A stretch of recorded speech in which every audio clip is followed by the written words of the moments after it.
but more on him later. Arrow Beata.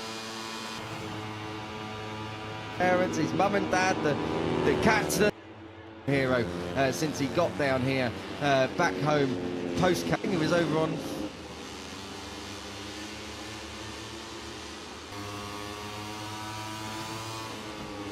Wednesday this week, and a few members in the team were just thinking, where are all the Pinis coming from? They just keep coming and coming, and Guido Pini is as close to home as you're going to get. Lives in Scarpa from Borgo San Lorenzo. This is the track where Guido Pini, it cannot get any more home GP than the number 94, and we saw that massive, great big 7-metre tall number 94, and the flares already going off here in Moto3 FP1. We actually had a game of football last night, didn't we, Al, over in Scarpa, and lots of I Drive Pines flags and banners and Guido Pini merch all over the place, so he is about as home hero as it gets. Yeah, if you hop over the barrier at Arrow Beata 2, turn 9 and walk for about 5 minutes, you're basically at Guido Pini's house. It literally does not get much closer than this, and it's fantastic to see. We were obviously driving to the circuit on Wednesday, and the first banner we saw as we approached the Mugello circuit was a massive number 94 with I Drive Pines, the literal English translation to Guido Pini, if you aren't aware of that. Doesn't make too much sense, obviously, but I like that Pini's just embraced it and gone with it. Pini, of course, has struggled in the last couple of Grand Prix, struggled last time out, especially over in Barcelona. Just can't quite get that feeling back on the Honda that led him to, of course, claim that opening Grand Prix victory in Moto3 for the Italian over in the United States. So fingers crossed for Pini and the home fans, of course, that Pini can put on a good show this weekend and challenge for the podium at least, and if not, maybe a little bit more, because it's great to see the fans, of course, supporting all the Italians as they will do, but especially riders, newcomers into Moto3. Pini in his second year now, but fantastic. You can see the banner there as well at the top of the picture where his teammate Adrian Fernandez is coming through now. Fantastic that these young riders can come to their home circuit and feel the love and support just as much as the likes of Pecco Bagnaia, Marco Bezzecchi, Gian Antonio, etc. Absolutely, and I think the big thing as well for Pini is all his family are here. I think Leopard Hospitality must be one of the most populated hospitalities this weekend, because all of the friends, family, as we were walking out the track yesterday, Guido Pini couldn't even get back in towards the boxes. He was that popular with various people who found themselves in the paddock on Thursday. He is a real home hero, as I say, and we are expecting big things from him. Last year here, he was 21st on the grid. He did get himself up to 8th. He had a big crash here, actually. Exactly. Very lucky not to be clouted by, I think it was Joel Kelso who had to take avoiding action, but it was Biondetti one that unfortunately caught out Guido Pini last year, but he was in that lead group. You can expect more of the same coming up this year. You always find a couple of tenths when you're at home, and I think for Pini it's probably half a second he's that close to a familiar setting. We've had a look at his teammate Adrian Fernandez. His streak of podiums came to an end. He was second in Jerez, he was second in Le Mans, he was 9th last time out, from 9th on the grid over in Barcelona. Still though second in the championship standings, but it's that kind of inconsistency, Al, which also reflects Max Quiles' huge points lead at the top. Yeah, exactly that. Fernandez just couldn't quite get the strategy right until the end of the race. Pushed hard in the early stages, did Adrian Fernandez, and that affected time management, which we know is absolutely crucial around the circuit to Barcelona, Catalonia. A lot of riders across all classes were struggling with that, especially in Moto3 and in Moto2, but just lost that front-end feeling that he needed to really attack on the brakes in the latter stages, and that caused Fernandez to cross the line in P9, but as you mentioned, does still hold P2 in the championship, but it was a lot of points lost to leader Quiles. Fernandez is still on a very good run of form. He's not finished outside the top 10 since America last year when he was 12th. That's over a year ago now for Fernandez, so he's been very consistent as Fernandez. There's been a couple of DNFs thrown in there as well, but when he's finished a race, he's well inside that top 10. He continued that streak over in Catalonia, but if Fernandez wants to win this championship, or at least put some pressure on Quiles in the lead up to summer, P9 isn't going to cut the mustard. It won't, and it was his worst result of the year. His previous worst from that was 8th, that was over in Goiânia, but 9th last time out Barcelona. He's never really jumbled Barcelona. It was something we touched on a couple of weeks ago, so Adrian Fernandez probably happy to get back here to Mugello.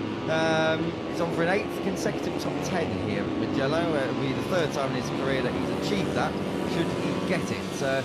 Last year, he was in a DNF situation, and Leopard not getting much luck at all. That was down into turn 1, a little bit of a tangle with his teammate, and then that flattened into Luca Lanetta, if memory serves me correctly. Best results of 8th place coming here in 2024. That, of course, also was with Leopard. We're just over 8 or so minutes into, just under 8 or so minutes into this session. Munoz has gone top at the moment, obviously in full wet conditions at the moment.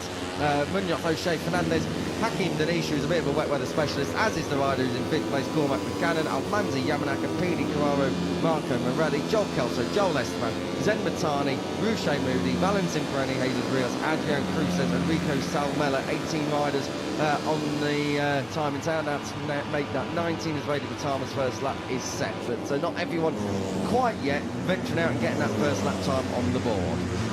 Yeah, you mentioned Danish, who's just on top of the standings there as well. We're looking at his teammate Ryusa Yamanaka. Danish had a fantastic weekend over at the circuit de Barcelona, Catalunya a couple of weeks ago. Was in that lead group, was inside the top 3 on the last lap as well. Eventually crossed the line in P7, did the Malaysian. 6/10 away only from the victory, but when you're racing in Moto3, 6/10 can cost you a chance of finishing on the podium and even outside of the top 6, as Danish found out. But it was a really good weekend, a really solid weekend at the office for Danish. Obviously finished Friday P1, then qualified 10th. We was hoping for a little bit more than that, but was in that lead group throughout the race, as I mentioned. And Danish said afterwards that he learnt a lot in that lead group, and that's what you need to do as a rookie. Gain valuable experience fighting the lead group against riders like Maximo Quiles, who have been there. Laps of thunder, and it was relentless for a good few hours. So got to say that even though we are here and we are expecting sunshine and typical Italian GP weather on Saturday and Sunday, Friday at the moment is not living up to the postcard that we normally do go racing in. No, unfortunately not. Coming into the weekend, it looked like Friday, Saturday and Sunday are going to be bone dry and glorious sunshine. Unfortunately, that's not the case. And the circuit doesn't look like it's drying out too quickly either. The temperature's not too warm out there, but it's certainly creeping towards 20 degrees. It might even be above 20 degrees now. Well, according to my phone, it is dead on 20 degrees. So it's not cold. It's obviously not sort of heading up to 30 degrees. What is a bit hot is the head under the helmet of Hakim Danish getting in. I don't think that was a good morning to who was it, Ruche Moody, when he was overtaken through the Biondetti chicane. Fast and furious, turn 13 and 14, wonderful parts of this, well, the entire circuit is wonderful, gotta say. But yes, it doesn't look like it's drying out very quickly, so for Moto2 especially, they'll be watching this and thinking, unfortunately, got to stick the wet tyres in. Danish obviously waving his hands in the air. He's obviously been taking Italian lessons before he's got to the Italian GP this year. Adrian Fernandez on course to improve that time, as Brian Uriarte just takes a little bit of time out of him, improves his time, goes second. What's it going to be for Fernandez? It's going to be a new fastest lap of this session, 2:10.7, just for reference. Of course, we're in the wet, but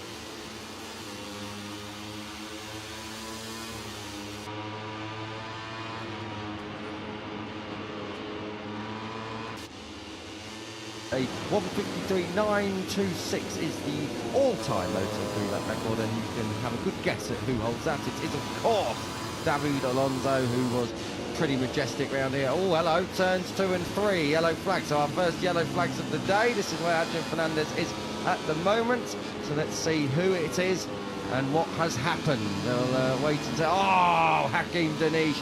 Well, he was waving his arms in the air. He's definitely going to be doing that now, isn't he? Because it's that number 13, a on credit MT Helmets MSI machine has definitely gone down and took a bit of a tumble, it looks like, through the gravel trap. So Hakim Danish stomps away. That is going to be an early end to his session. Only one bike, of course, in Moto3. Danish at the moment running up there in 4th place, but he's done a very, very good job of rearranging the front fairing on that KTM machine as he gets wheeled behind the air fence, and Danish will have an early bar. The yellow flag's still out, of course, whilst there's a little bit of action in the gravel trap, but they'll be taking in no such problems. Good to see Danish up and okay, probably just frustrated out. Yeah, absolutely.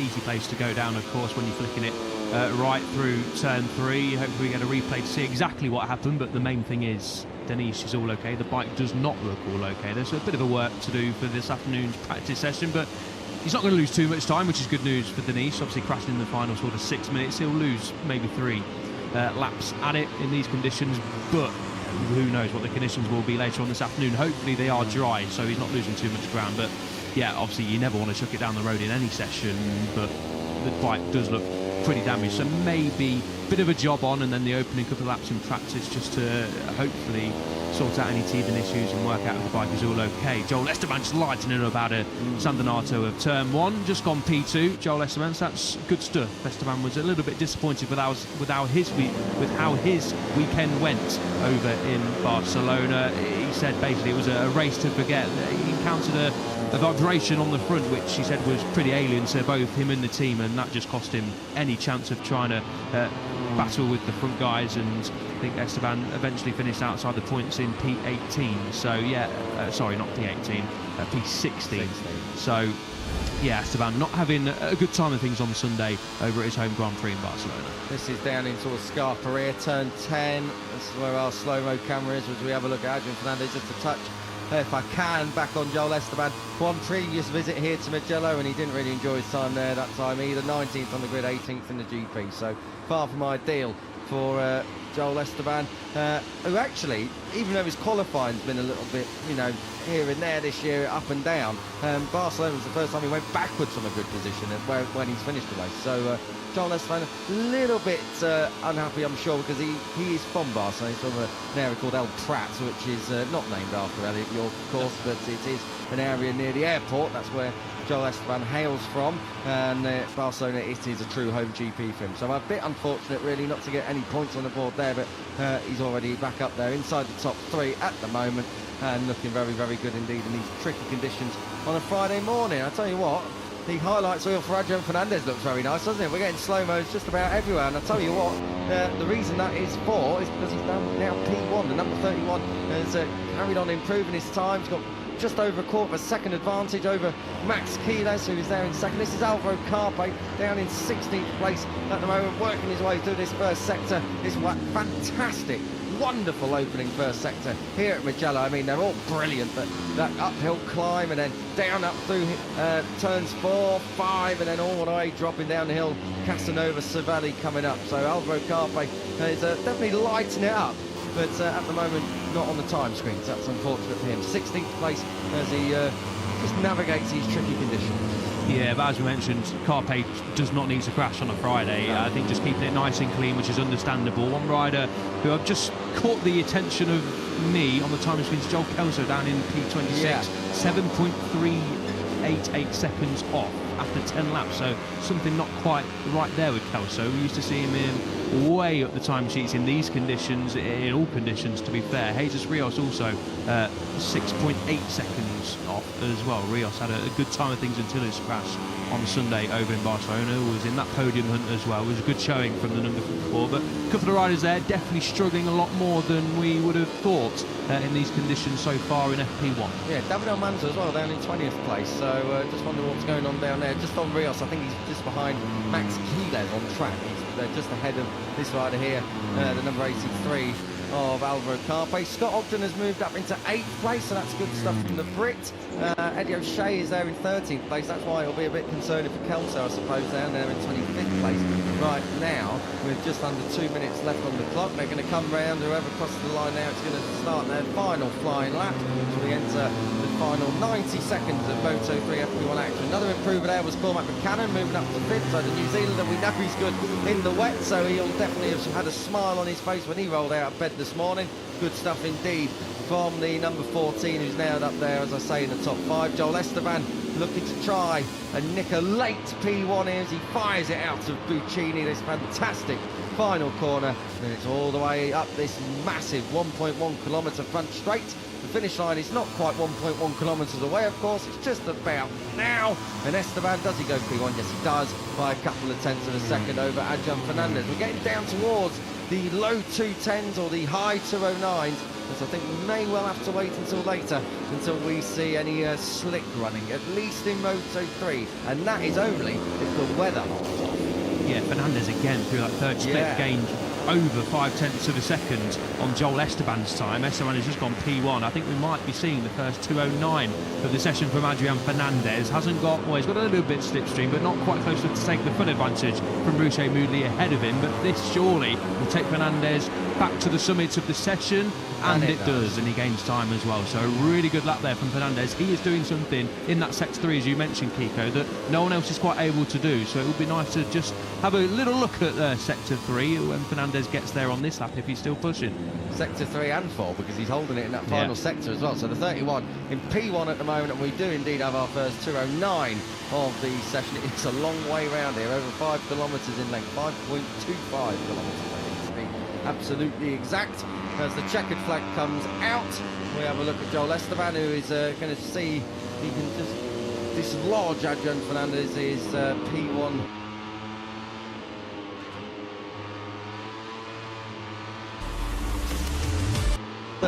Place this morning in the wet conditions. Here was one of our crashers right at. We're going to see some quick lap time pretty much straight away here because of set thunderstorms that are in the area. Moto2 and MotoGP coming up a little bit later on. Might be worth, if you're wandering around in the paddock or out there in the hills of Tuscany, to have an umbrella and a raincoat with you, because it seems like we are destined to have a pretty mighty downpour. We'll have to wait and see, of course. We said all of this a couple of weeks ago, or 3 weeks ago, in Le Mans, but I think here in this microclimate that we do have, you can see it's a little bit dark just in the hills towards the back. So all of these guys are going to get out here and try and get a lap time set and a good benchmark. Mega important thing here, Al, is that actually lots of variables. You want to get a lap time to avoid the rain. You want to get a lap time in to avoid yellow flags and lap cancellations later on in the session. You absolutely don't want to be exceeding track limits. Neither do you want to cop an early penalty on a Friday for dawdling on the racing line. So it's a mix of, with that massive long front straight, you need a bit of slipstream, you need track position, but also you need a clean lap time, and that can also come doing what Max Keeler so often does on a Friday afternoon, and that's lap alone. Yeah, and what you also don't want to do is throw it down the road early doors and lose a lot of time in this session. Of course, the wet weather this morning meant we've had no dry running in Moto3 so far this weekend, so this session is crucial to get that one lap down. Of course, you want to be inside that top 14 ahead of tomorrow to take a little bit of stress off and maybe sleep a little bit better on Friday nights. But also, you want to get a bit of race rhythm dialed in as well, which we've seen this rider Quiles do so often on a Friday. He's not been bothered about topping Fridays or finishing inside that top 3, seeing his name at the top of the leaderboard. All he wants to do is, of course, get inside that top 14. If he finishes P14 on a Friday, Quiles, job done, and that's job done for all the riders. We're seeing Alvaro Carpe, the number 83, last couple of weekends over in Le Mans and in Barcelona, crashed on a Friday. It cost him time, cost him a bit of race rhythm. Of course, he finished, didn't finish the race over in Le Mans, but he did come across the line to finish second at his home Grand Prix over in Barcelona. But tricky Fridays have been the name of the game so far for Carpe in the last couple of Grand Prix. Just need to sort that out today and this weekend. Carpe has been in Q1 3 times this year. Goiânia, Jerez, Le Mans and Barcelona. Excuse me, now I'm reading with the wrong column. It's Goiânia, Le Mans and Barcelona last time out. 2 of those occasions he did come through into Q2, so good job all around there in the end, but you don't want to be putting yourself down, particularly somewhere like here, Al, where you've got the likes of, let's be fair, Nicola Carraro, who are here on your screen right now, yet to come through and really show us what he's capable of here in 2026, but it's his home GP. He's normally down there in the Q1 sessions. He'll be looking to find something, and then how often do we see riders who just end up down in Q1 that really shouldn't be there at all? So you really don't want to be putting yourself at the mercy of perhaps other riders who you normally want to be battling with. As Carraro trying to come under one of the Code Motorsport machines that looked like, to me, Cormac Buchanan, who was up in 5th place this morning. Arrabbiata 1. That is a bit too early doors, and I tell you what, Cormac Buchanan's already having a look back at the Italian there. That's down into Scarpa-Rio. That was very, very tight for the opening 5 minutes of this session. Yeah, all battling for track position, of course, trying to chase Alvaro Carpe. They know that Carpe has consistently been at the top of the leaderboard throughout this session. Valentin Peroni just indicating there maybe a bit of an issue in the tech Prix box, was indicating there. It looked like he was sort of reenacting the pit lane limiter, but has Pironi been out in this session? Can't quite see. No, he's not. So maybe an issue there, or maybe just being patient, Pironi, inside that box. Of course, the pole sitter from last time out, but couldn't hook it up in the race. Chose the wrong tyre option, did Valentin Pironi in the team, unfortunately, in Barcelona's Sunday Grand Prix, and that led to him finishing outside the top 10 on the second consecutive occasion. Hasn't finished outside the top 10 on 3 consecutive occasions since he suffered 3 DNFs at the start of his Moto3 career, so he won't want to be finishing outside the top 10. Of course, that goes without saying, but Pironi not done that for a long time in Moto3, and I don't expect him to do it again this time around. 658 Squadron Corsa formation flying, and it is Casey Gorman and Leo Ramersdorfer. Leo Ramersdorfer this morning with his best segment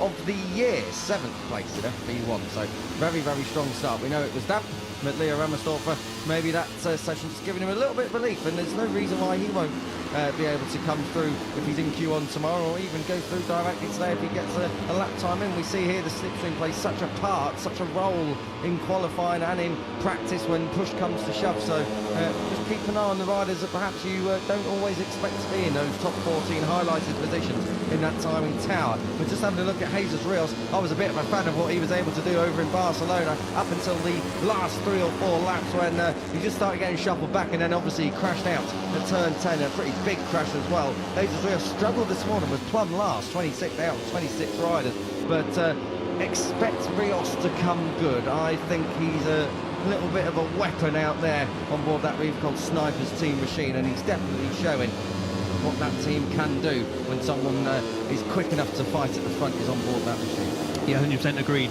Rios unfortunately did crash in the latter stages, but was well in that podium fight and was looking very aggressive and strong as well. Was 10th on Friday, qualified on the top 2 rows, of course, over in Barcelona as well, and as mentioned, was in that podium fight as well, and scored points over in the US, and of course got a top 10 in Jerez as well. So Rios has been on a decent run of form around the circuits we've been to in Moto3, and around a circuit we go on board with this morning's pace setter, and so far this afternoon's pace setter, Adrian Fernandez into San Donato. Yeah, tell you what, they come up over that hump down that front straight, and what a vista they are greeted with.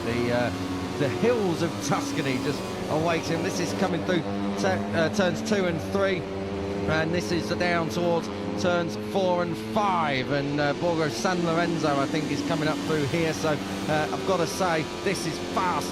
Then it's opening on the power, up through the gearbox, ride it right out to the edge of the curb, down the hill, and then just let the bike do all the talking. Casanova, Cervelli, and then it's all the way on this long left-hander, then it's Arrabbiata 1, and it's just direction change after direction change. We were chatting to a few of the MotoGP riders here for a video coming up that you'll be able to enjoy on MotoGP.com about the benefits and disadvantages of being a tall rider or a small rider. And all the tall riders were saying that Mugello is a track they love because it's a lot less force on the bike, it's a lot more natural, they can leave the bike to its own devices, they don't have to hustle to get that direction change over twice as much as perhaps somewhere like Balaton where we're going next week. This is down into Correntire, this is turn 12, the long lap penalty loop. It's just off to the left, and then it is asking for the power. Biondetti 1 coming up here. Remember, some 16 years ago, Valentino Rossi, big high side there in practice, missed the first ever Grand Prix of his career,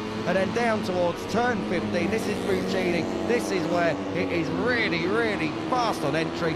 Run it out in the middle of the corner, and then 1.1 kilometres of front straight, and the mountains away as they come up over the top of the hill, and now blast into the line. You can be sure that slipstreams are going to be vital here in Grand Prix Sunday. Thank you very much, Adrian Fernandez, for being our chauffeur that time around, but we do have yellow flags, and we pass through those yellow flag zones just in time. Turns 12, that's Correntire, and Biondetti 1 and 2. Oh dear me, Hakim Denish with a second fall of the day, and again the front of that bike seems to have taken a beating, so yellow flags out on the crossover between sectors 3 and 4.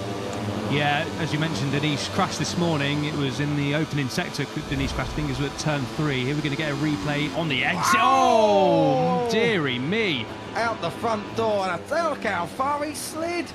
Oh, dear me. At least he's facing the right way up the track, and he is able to get out of the way there. Hakim Denish, and to see him up on his feet after that, he just run it out so wide, up over the curbs. and it just lost adhesion and fired him out of the top there. Very, very lucky that Hakim Danish, at least he was on his own. I'm glad the Malaysian is all okay. That was a monster high side, just touched the green, didn't he? And of course, there's not a lot of rubber out there. You're not meant to go on the green anyway. That's where you get track limits. But with the rain we've had overnight and into this morning as well, and obviously not many riders touching the green there and drying it up. So clearly, you do not want to be running wide. Danish, glad to see, first and foremost, that he is all okay, because that was a huge crash and a second crash of the day, and a bit of a fix for the mechanics down there, MSI, to get him back out in the session. But that's what we were talking about. Going to lose vital track time. Exactly. You don't want to throw at the scenery. As much as and as nice as the scenery is around here, you don't want to spoil that. And I mean, Hakim Danish, the main thing is he's okay, but the Aeon credit machine guys down there now are going to have a lot of work on with less than 25 minutes to go, and the bike's not even going to be back yet. So I think the good thing is the bike, well, it depends what side it ended up on, judging by where Hakim was. Maybe it has ended up on the outside here, out towards turn 15. So they've got to get that bike round Uccini and then back into the paddock. So at least they're going to be on the right side, but they're just going to have to go a long way around. So you can expect that Hakim Danish, I'll tell you what, his session might be done there. The bike didn't look as badly damaged as the crash. The violence of the crash maybe suggested it could be. No, it could have been a lot worse, couldn't it? But also we had a crash this morning, and that looked pretty battered and bruised. KTM, as a KTM emerges from pit lane, Valentin Peroni heads out for the first time. So clearly there was a little bit of an issue down there on that side of the Red Bull KTM Tech 3 box, but good to see the Argentine is out on track. Fingers crossed Danish on another KTM can get back to the box. He's all okay, the bike can get fixed and he can get back out for maybe the last 15 minutes if it's quick. Who knows, we'll wait and see though. This is Maximo Quiles being chased by Almanza and Kelso, shadowing and then overtaking Matteo Bertelli. Good power from the Honda there, a little bit of slipstream city coming into all of that, and Kelso moves himself up into P1. We're still a considerable amount of time away from the lap record, so expect that maybe to be going more towards tomorrow, if indeed conditions permit. We're just looking at Hakim Danish. He's been a bit of a qualifying hound as well. 3 top 10s in the last 5 GPs for the Malaysian. So keep an eye on him. If he does get back out, he's definitely going to be pushing and shoving. Where was it he really struggled? I think it was Kota, where he was so fast and he missed out getting through into Q2 directly. Then in Q1 he had that big crash when he was pushing for a lap time and ended up down in 25th on the grid. So Hakim Danish, sometimes when he's already got a push for a lap, doesn't always go to plan either, but you can be sure that he'll be looking to try and get back out there. So far he looks at least uninjured. We'll have to wait for confirmation on that, but well, Hakim Danish has had a very eventful Friday, hasn't he? Yeah, a lot can change in a couple of weeks in motorcycle racing, coming off what I would say, and I'm sure Hakim would probably agree, was his best weekend so far in Moto3. Topped Friday, qualified 10th, okay, that's not where he wants to be qualifying, but not a bad qualifying, and then was in that podium and victory fight throughout the race, and eventually crossed the line in 7th place, only 6 tenths away from the victory. Another rider who was in that victory fight was Brian Ariarte, as I mentioned. Where's this going to take him? No, he loses time. Of course, without the slipstream, always vital in Moto3, but especially here at Mugello, the number 51 just prefers to ride alone so far, and that's the same can be said for Max Quiles. But when push comes to shove, I think even the likes of Quiles will be wanting to have a dose of slipstream down the front straight if needed. Of course, it can gain you up towards half second and maybe even a little bit more. Kelso chasing Quiles now. He's ahead of Matteo Bertelli on circuit, and returning the favour potentially is Bertelli when he gets a face full of Quiles' slipstream. We'll get Quiles over the line, improves his time. Quiles does not, Bertelli does. Marco Morelli also on a decent lap time here as well. So the riders, understandably so, as we was expecting as well, pushing on early doors here in this session. Quiles, of course, loves Mugello. He took his first victory here last year. There's some chap called Mark Marquez who took the first of his 99 GP victories here as well back in 2010, as going across the grass and the gravel. Adrian Fernandez, he has been pushing on, I've got to say, all day today. In the wet, he was really quick. Had a couple of moments actually there, wasn't it, over in Pelagio, that turn 11. So got to say, Adrian Fernandez looks comfortable. It's good to see him pushing, because 9th place in Barcelona is not where he wants to be, but this time he just runs it right out wide. The curbs unsettling, and he goes through the sandpit. Yeah, picked it up just in time, did Adrian Fernandez. Not too much to worry about, but a little bit of a warning, and finding the limits over on the exit of Pelagio of turn 11. This is Marco Morelli. Mentioned he was on a good lap time, lost a little bit of time in that third split, did Morelli, not having slipstream as well as the 97, and loses 3/10 down that front straight. But up inside that top 10 so far, good stuff from Morelli, who was a little bit disappointed with his opening half-race stint over in Barcelona. Couldn't get into his rhythm and struggled a little bit to go with the pace of the front guys, but did then rediscover his mojo and get back into the podium fight. But by then it was a little bit too late, and was happy to bridge the gap over in Barcelona, but when trying to make a couple of overtakes, he was finding it a little bit tricky. He said he knows he's got the pace, Marco Morelli, and we've seen that a couple of times this season. Brazil springs to mind, Jerez springs to mind as well. Just needs to iron out a few details, Marco Morelli's words, and then I think we'll be seeing him, well, we're already seeing him at the front, aren't we, in Moto3, but really pushing for victories on a regular basis. Marco Morelli's got so much pace in the second half of GPs out. I remember chatting to him about this over in Goiânia, and likewise in Jerez. He just, I don't know if it's he struggles to get into his rhythm, or like the more experience he's getting in Moto3, the quicker he's getting, but unfortunately he's just not getting it done early doors, and even with that middle of the second row he qualified in last time out in 5th place, he still went backwards and was outside the points at one point. So very, very commendable ride back through the field up into 6th. We've got yellow flags up at turn 4, so that's quite a fast entry in there. Oh, Adrian Cruces has gone down. So turn 4, that is at Materazzi corner there. So not ideal for Adrian Cruces, and again that's a really awkward place to kind of get back from in the paddock. You're very high up, but you're going to have to go down the hill. I tell you what, it's a quick entry into there, so we'll have to wait and see what happened there. Adrian Cruces up on his feet, but again, far from ideal to be thrown out at the fence as we approach the halfway mark in this session. Yeah, hopefully Cruces is okay. Turn 4, not the fastest place, of course, on this track to crash, but still plenty of speeds when you're chucking it on the left-hand side into turn 4. But yeah, fingers crossed the bike and Cruces is all okay to head out for a bit of the session later on, because he's not inside that top 14, so needs a lap. Okay, so O'Gorman jumps inside that top 14. It was a really strong Sunday for O'Gorman, wasn't it, Kiko? It was. Over in Barcelona. Had a tricky time of things on Friday and Saturday, did the Irishman. Well, qualified in 12th, not bad, but then got that 12 place grid penalty, so he started from P24.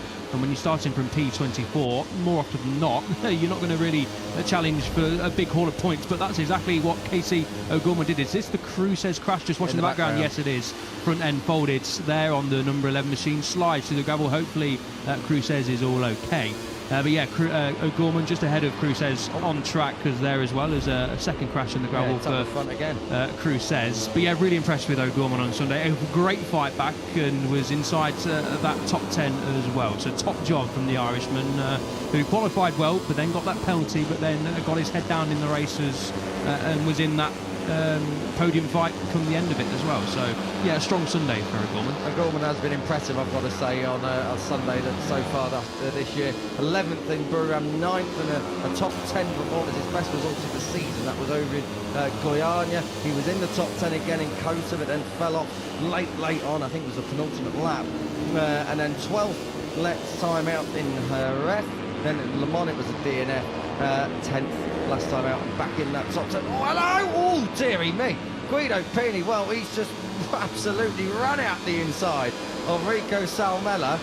That's not going to be getting the KTM Tech 3 mechanics are very excited, that is for sure. Guido Pini absolutely ran it through then at Commentary. You can guarantee that Rico Salmella's already thinking about San Donato in 1.1 kilometres time. I was just about to mention to you, Al, but where Guido Pini is, down in 18th place yet again.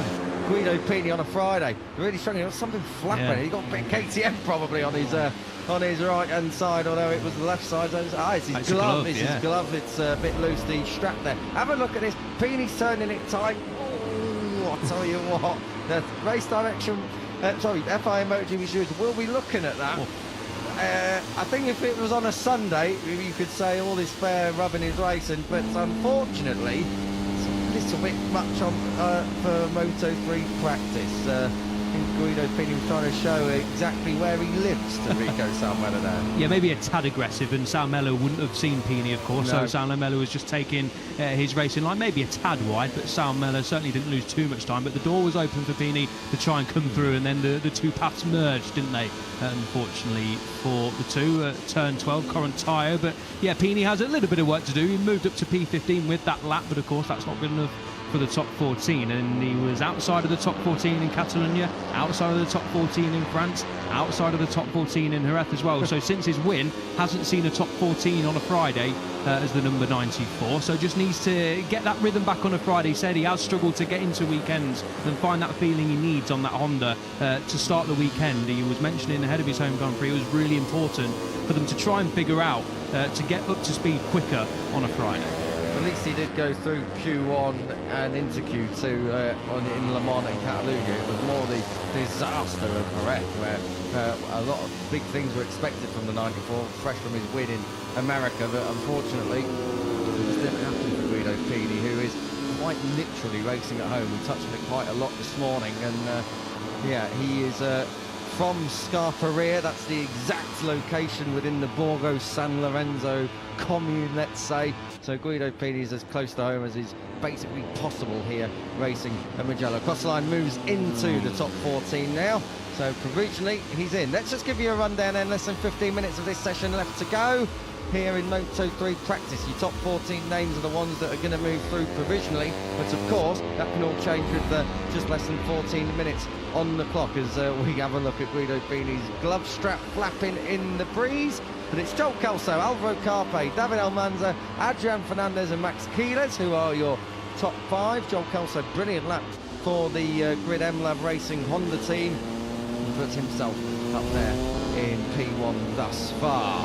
Outside the top five, Brian Uriarte, Ryusuke Yamanaka has woken up. Great to see the number 6 up there in P7. 8th from Matteo Bertelli, who was top Italian this morning, and very, very enthused about that fact when I spoke to him very briefly in the pause between the sessions. 9th for David Munoz, and completing your top 10 at the moment is Marco Morelli. Then it's Joel Esteban, who was second this morning. Queso Gorman is 12th, ahead of Eddie O'Shea and Guido Pini, this rider's teammate. So at the moment, both Leopard Hondas are in, both of the Grid M-Lab Hondas are in, and that is a sign that Michael Laverty's squad have really, really upped their game, upped their performance, and are really starting to make waves in Moto3. Yeah, good to see that for sure.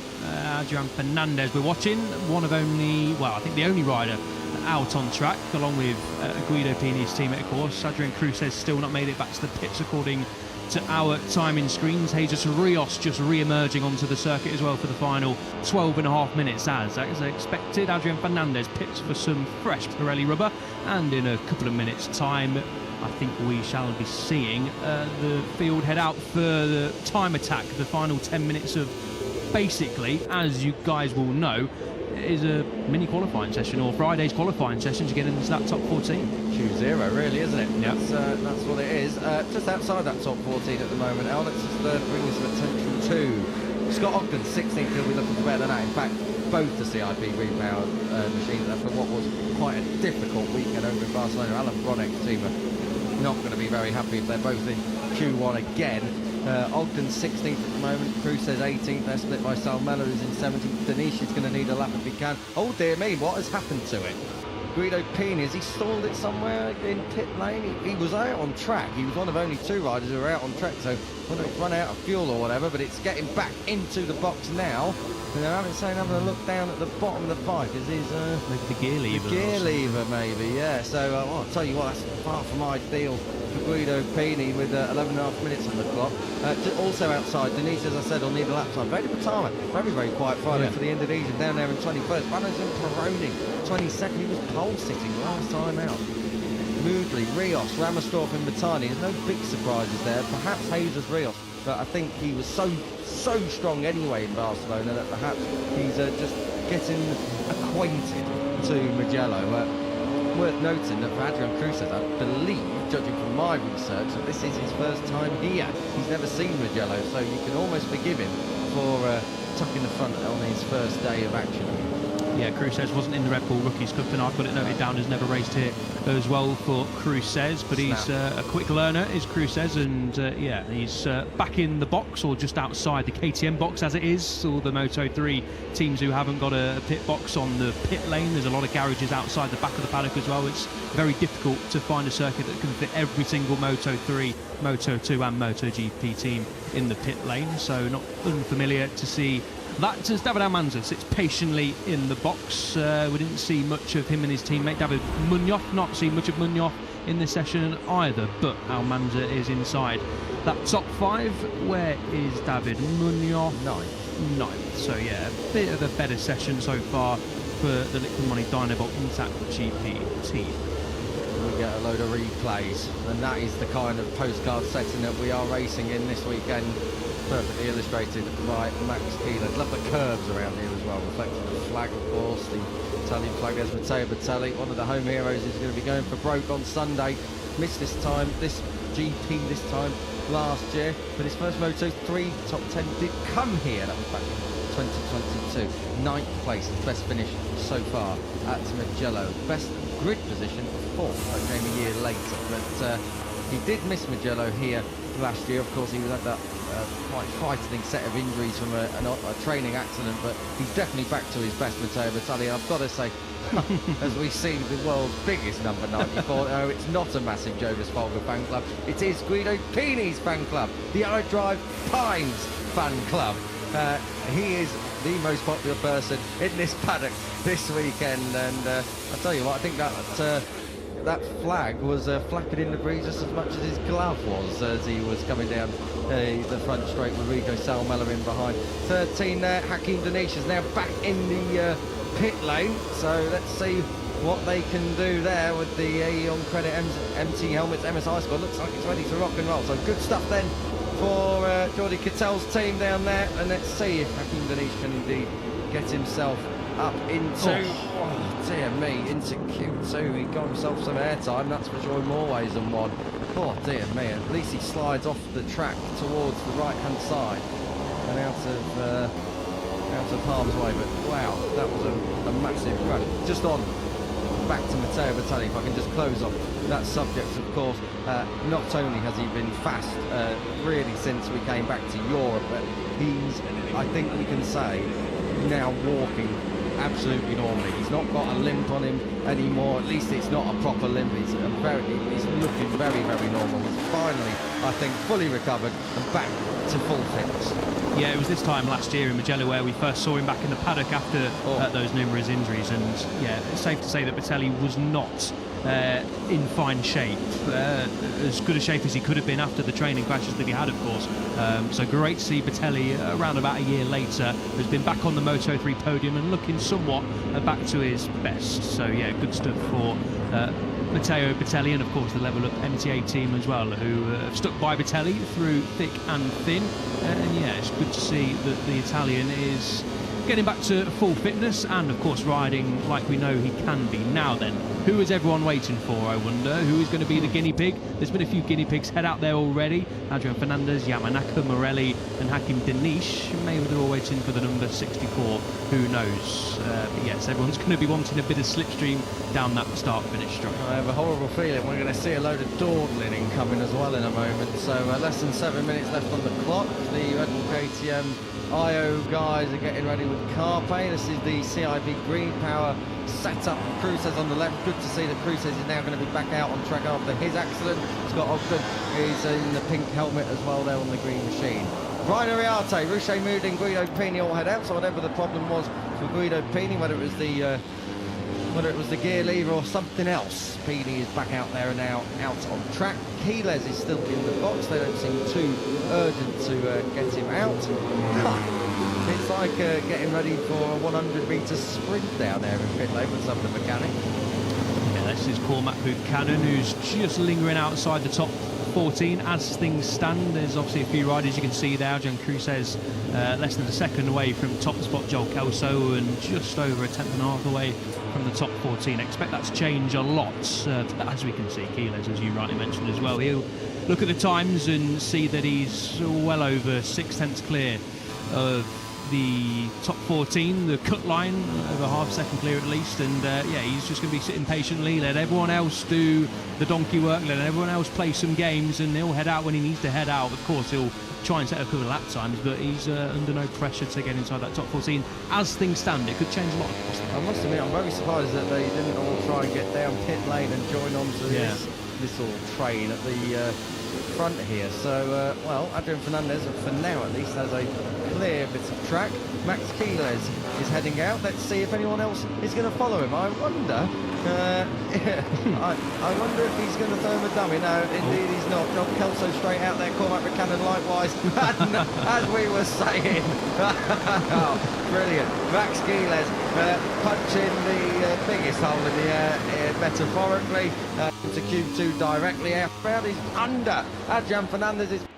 If he's had that chalked off, maybe I'm wrong, but Keeler's is in 14th place. Yeah, it's still his last lap that's counting. Yeah. So Keeler's down in 14th place. Eddie O'Shea got ahead of him. Alvaro Carpe got ahead of him. And oh my dearie me, 17th place, and it's Q1 again for Guido Pini. It just isn't happening on a Friday, but what a great job by this lot down here. The CIP Green Power team banishing their demons and woes from Barcelona.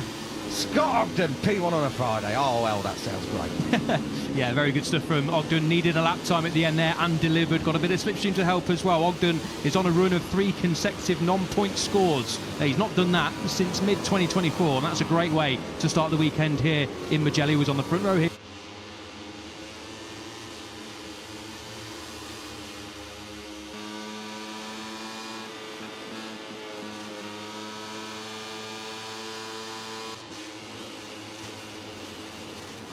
Required. So first of all, apologies and thanks as always to his patience. Let's pick it up once again with Jack and Pablo Nieto. Yeah, no problem whatsoever. Thanks for your patience, Pablo. I think the guys in the commentary did you guys a favour then. They just let Fabio go. So a bit of unwanted cardio for the mechanics there in this. What a moment.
Won't be jealous of them a little bit later on. The pressure is ramped up for qualifying and of course the races as well, but every single rider, including this rider, the home hero in Moto3, Guido Pini, absolutely loves coming to this place, and conditions do not get any better than this. Yeah, it didn't really work out for him yesterday though, down in 17th place and for the 4th consecutive GP. Since we touched back down in Europe, he's yet to get into Q2 directly in practice now. He has moved on through to Q2 via Q1 in the last 2 GPs, so expect Guido Pini to pull it all together and do himself proud. He was 21st on the grid here last year actually, and still managed to hustle his way up into the lead group, so expect Guido Pini to come good later, and if not, he'll definitely have his race face on for tomorrow and Sunday's Grand Prix. Just to touch back on other beautiful racetracks around the world, can't not mention Brno. Brno is a fantastic racetrack and very similar to Mugello. Lots of big wide sweeping S's, and very fast and flowing. It goes through the woods and the forest there on the outskirts of Brno City, but this track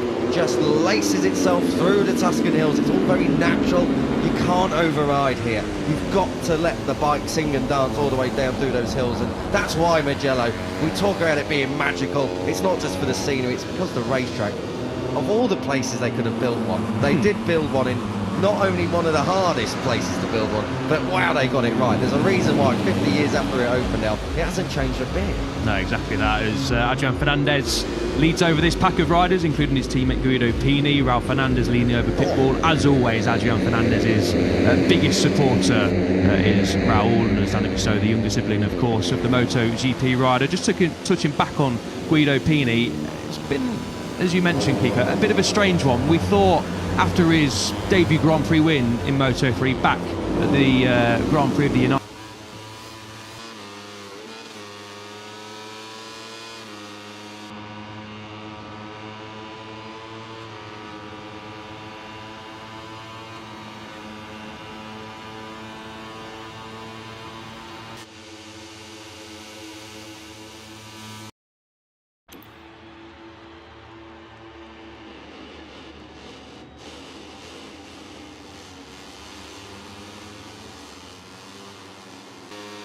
sort of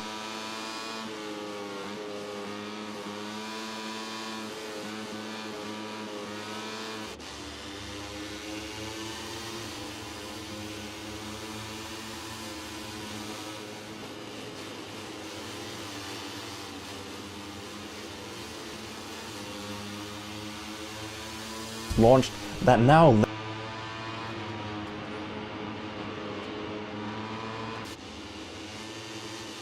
Friday. Pini's just given himself way too much work to do on a Saturday afternoon. We know how difficult it is to come out of Q1 and into Q2, especially with the likes of Brian Oriate in there. You've got Matteo Bertelli in there, you've got Hakim Danish in there as well, who was in the victory fight last time out. Casey O'Gorman is down in P23. O'Gorman was a rider that's saying that his speed absolutely does not reflect the position. He feels much more confident. He has got a bit of a lot of work to do in this morning session and later on in Q1 to try and get himself a good position for his home Grand Prix. The good thing with Pini is he'll get that extra 15 minutes of track time that maybe he actually needs to try and work this one out. Don't forget as well, of course, that yesterday was hard conditions for Moto3 guys, very wet in the morning, completely bone dry in the afternoon. So Guido Pini, yes, he's down in Q1 again. I'm not sure we can expect to see that carrying on for too much longer, but he's also, but like for everyone, trying to work out a track that had evolved quite a lot from the morning. Guido Pini at home is going to be pretty spectacular. We saw what he was able to do last year until he crashed out of that lead group, out of 8th place I think it was last year. So just keep an eye on Guido Pini. I'm expecting him to move through without too many troubles, but he's going to save his best until Sunday, that is for certain. We're 5 minutes into this session at the moment. Adrian Fernandez, Guido Pini's teammate, is leading it at the moment ahead of the CF Moto Gaviota Aspar team machines, Morelli and Keyless, and it's Brian Oriate who's on your screen now up in 4th. He's another big name.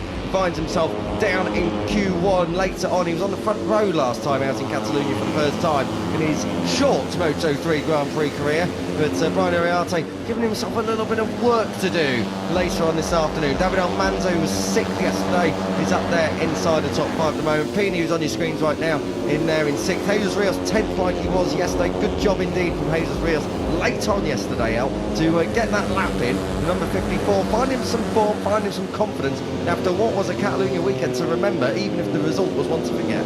Yeah, Rios was very disappointed at the end of the Catalan Grand Prix. He was well in that victory fight and podium fight at least. He was there always strong and had a really strong weekend over in Barcelona. It wasn't just the race where he was at the front. He qualified in P6, was P10 on the Friday as well. So it was just a weekend where the number 54 was really, really strong and unfortunate to crash down at turn 10 in the latter stages. But yeah, looking good here again this weekend. Rios said after the Catalan Grand Prix took a lot of confidence, and this is sort of the springboard that he and the team are now hoping that he can sort of work on and continue to fight in that lead group as well. It was a really strong showing from the 54, and again to get straight into Q2 here at the team's home Grand Prix as well, of course. A really strong Friday for Rios.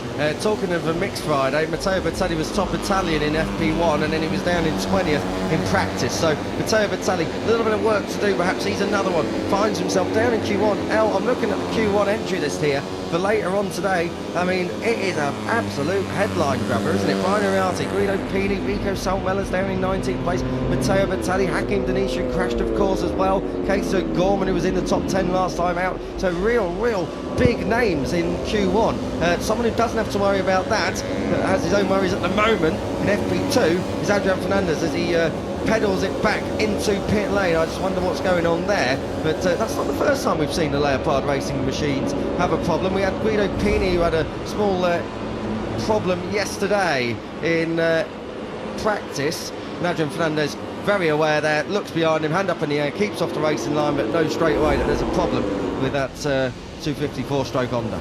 Yeah, something's not quite right there, clearly, with Adrian Fernandez coming out of the second Biondetti of turn 14, and Fernandez quickly realised something was wrong, maybe a little technical issue, nothing sort of mechanical it looked like anyway, no smoke or liquids pouring out of the Leopard Honda, which is good news. But yeah, not quite right there. As you mentioned yesterday, Pini had a small issue in practice yesterday afternoon. It was quickly fixed, of course. Pini was back out on circuit around about 5 minutes later, so hopefully it's a similar sort of issue, not too much to worry about for Fernandez, because as we mentioned, FP2 is a really important session to get dialed in, especially after missing FP1 yesterday in the wet conditions. And Fernandez, judging by the sort of analysis sheets that I had a quick glance at this morning, Fernandez is one of those riders who've had good pace in the first sort of 3/4 of the session of practice yesterday afternoon, and was looking really good, lapping on his own as well. So yeah, Fernandez will be wanting to get out there as soon as possible to get a few more laps in and build some confidence ahead of Sunday. The thing with here at Mugello is though that you really need not only a good qualifying, you need to be on the front couple of rows. It might not be as important here because we're expecting a big group, but you need to be at the front of that group. You don't want to be mired downfield. You really can be caught out in a couple of accidents. Scott Ogden was involved in one last year, I think with David Almanza early on in the GP at San Donato on the exit the corner. Also, looking at how Adrian Fernandez is, he's got great pace, but he's also a rider that when he's got that pace, uses it, likes to lead from the front, is in that front 2 or 3 spots. I think back to his Grand Prix win last year at the Ricardo Tormo circuit in Valencia, the last GP of the year, to get his first ever Moto3 win. So I've got to say, Adrian Fernandez got good pace, and usually he's right at the forefront of a group to showcase that pace. It's all about here strategy, tactics later on as the GP evolves. Good to see the 31 go back out. Yeah, intrigued to see what that issue was. Then obviously a quick fix, hopefully, for Fernandez if he can continue on his way for the final 20 minutes of the session, which is good news. He said yesterday he had a great feeling and was feeling very confident, so he's going to hope to continue that feeling today and this morning, especially heading into this afternoon, of course. Heading into this afternoon into Q2 is Scott Ogden, 9 tenths away at this moment in time and 1.2 over line. Ogden was obviously happy to top the session yesterday, but did say afterwards that he's not totally happy overall with the feeling, especially on the race rhythm. He said a late lap yesterday in the group, a lot of riders were saying that it cost them time in that gaggle of riders who were all scrapping to try and propel themselves in the top 14 and improve times. A lot of riders were saying that cost them time. Wasn't the case for Ogden though. He managed to get a good dose of slipstream and get the lap in when he needed to, which was a good job from Ogden, who said this season he struggled a bit mentally with all that's going on. He expected a lot more from this season. Expectations were high after a good year last year, so fingers crossed that Ogden yesterday topping the session and hopefully having a good day today, he can sort of banish what's been going on behind the scenes and with his sort of mental state, and fingers crossed that this is the platform for more success for Ogden. But obviously only Friday, he wasn't getting carried away yesterday and did say that it's okay, great to top the session and gives me good confidence heading into the weekend. But Vader Patama having a bit of a moment. Almost scarpered off. Vader Patama, number 9 there, just tucking the front, but managed to save it on his knee.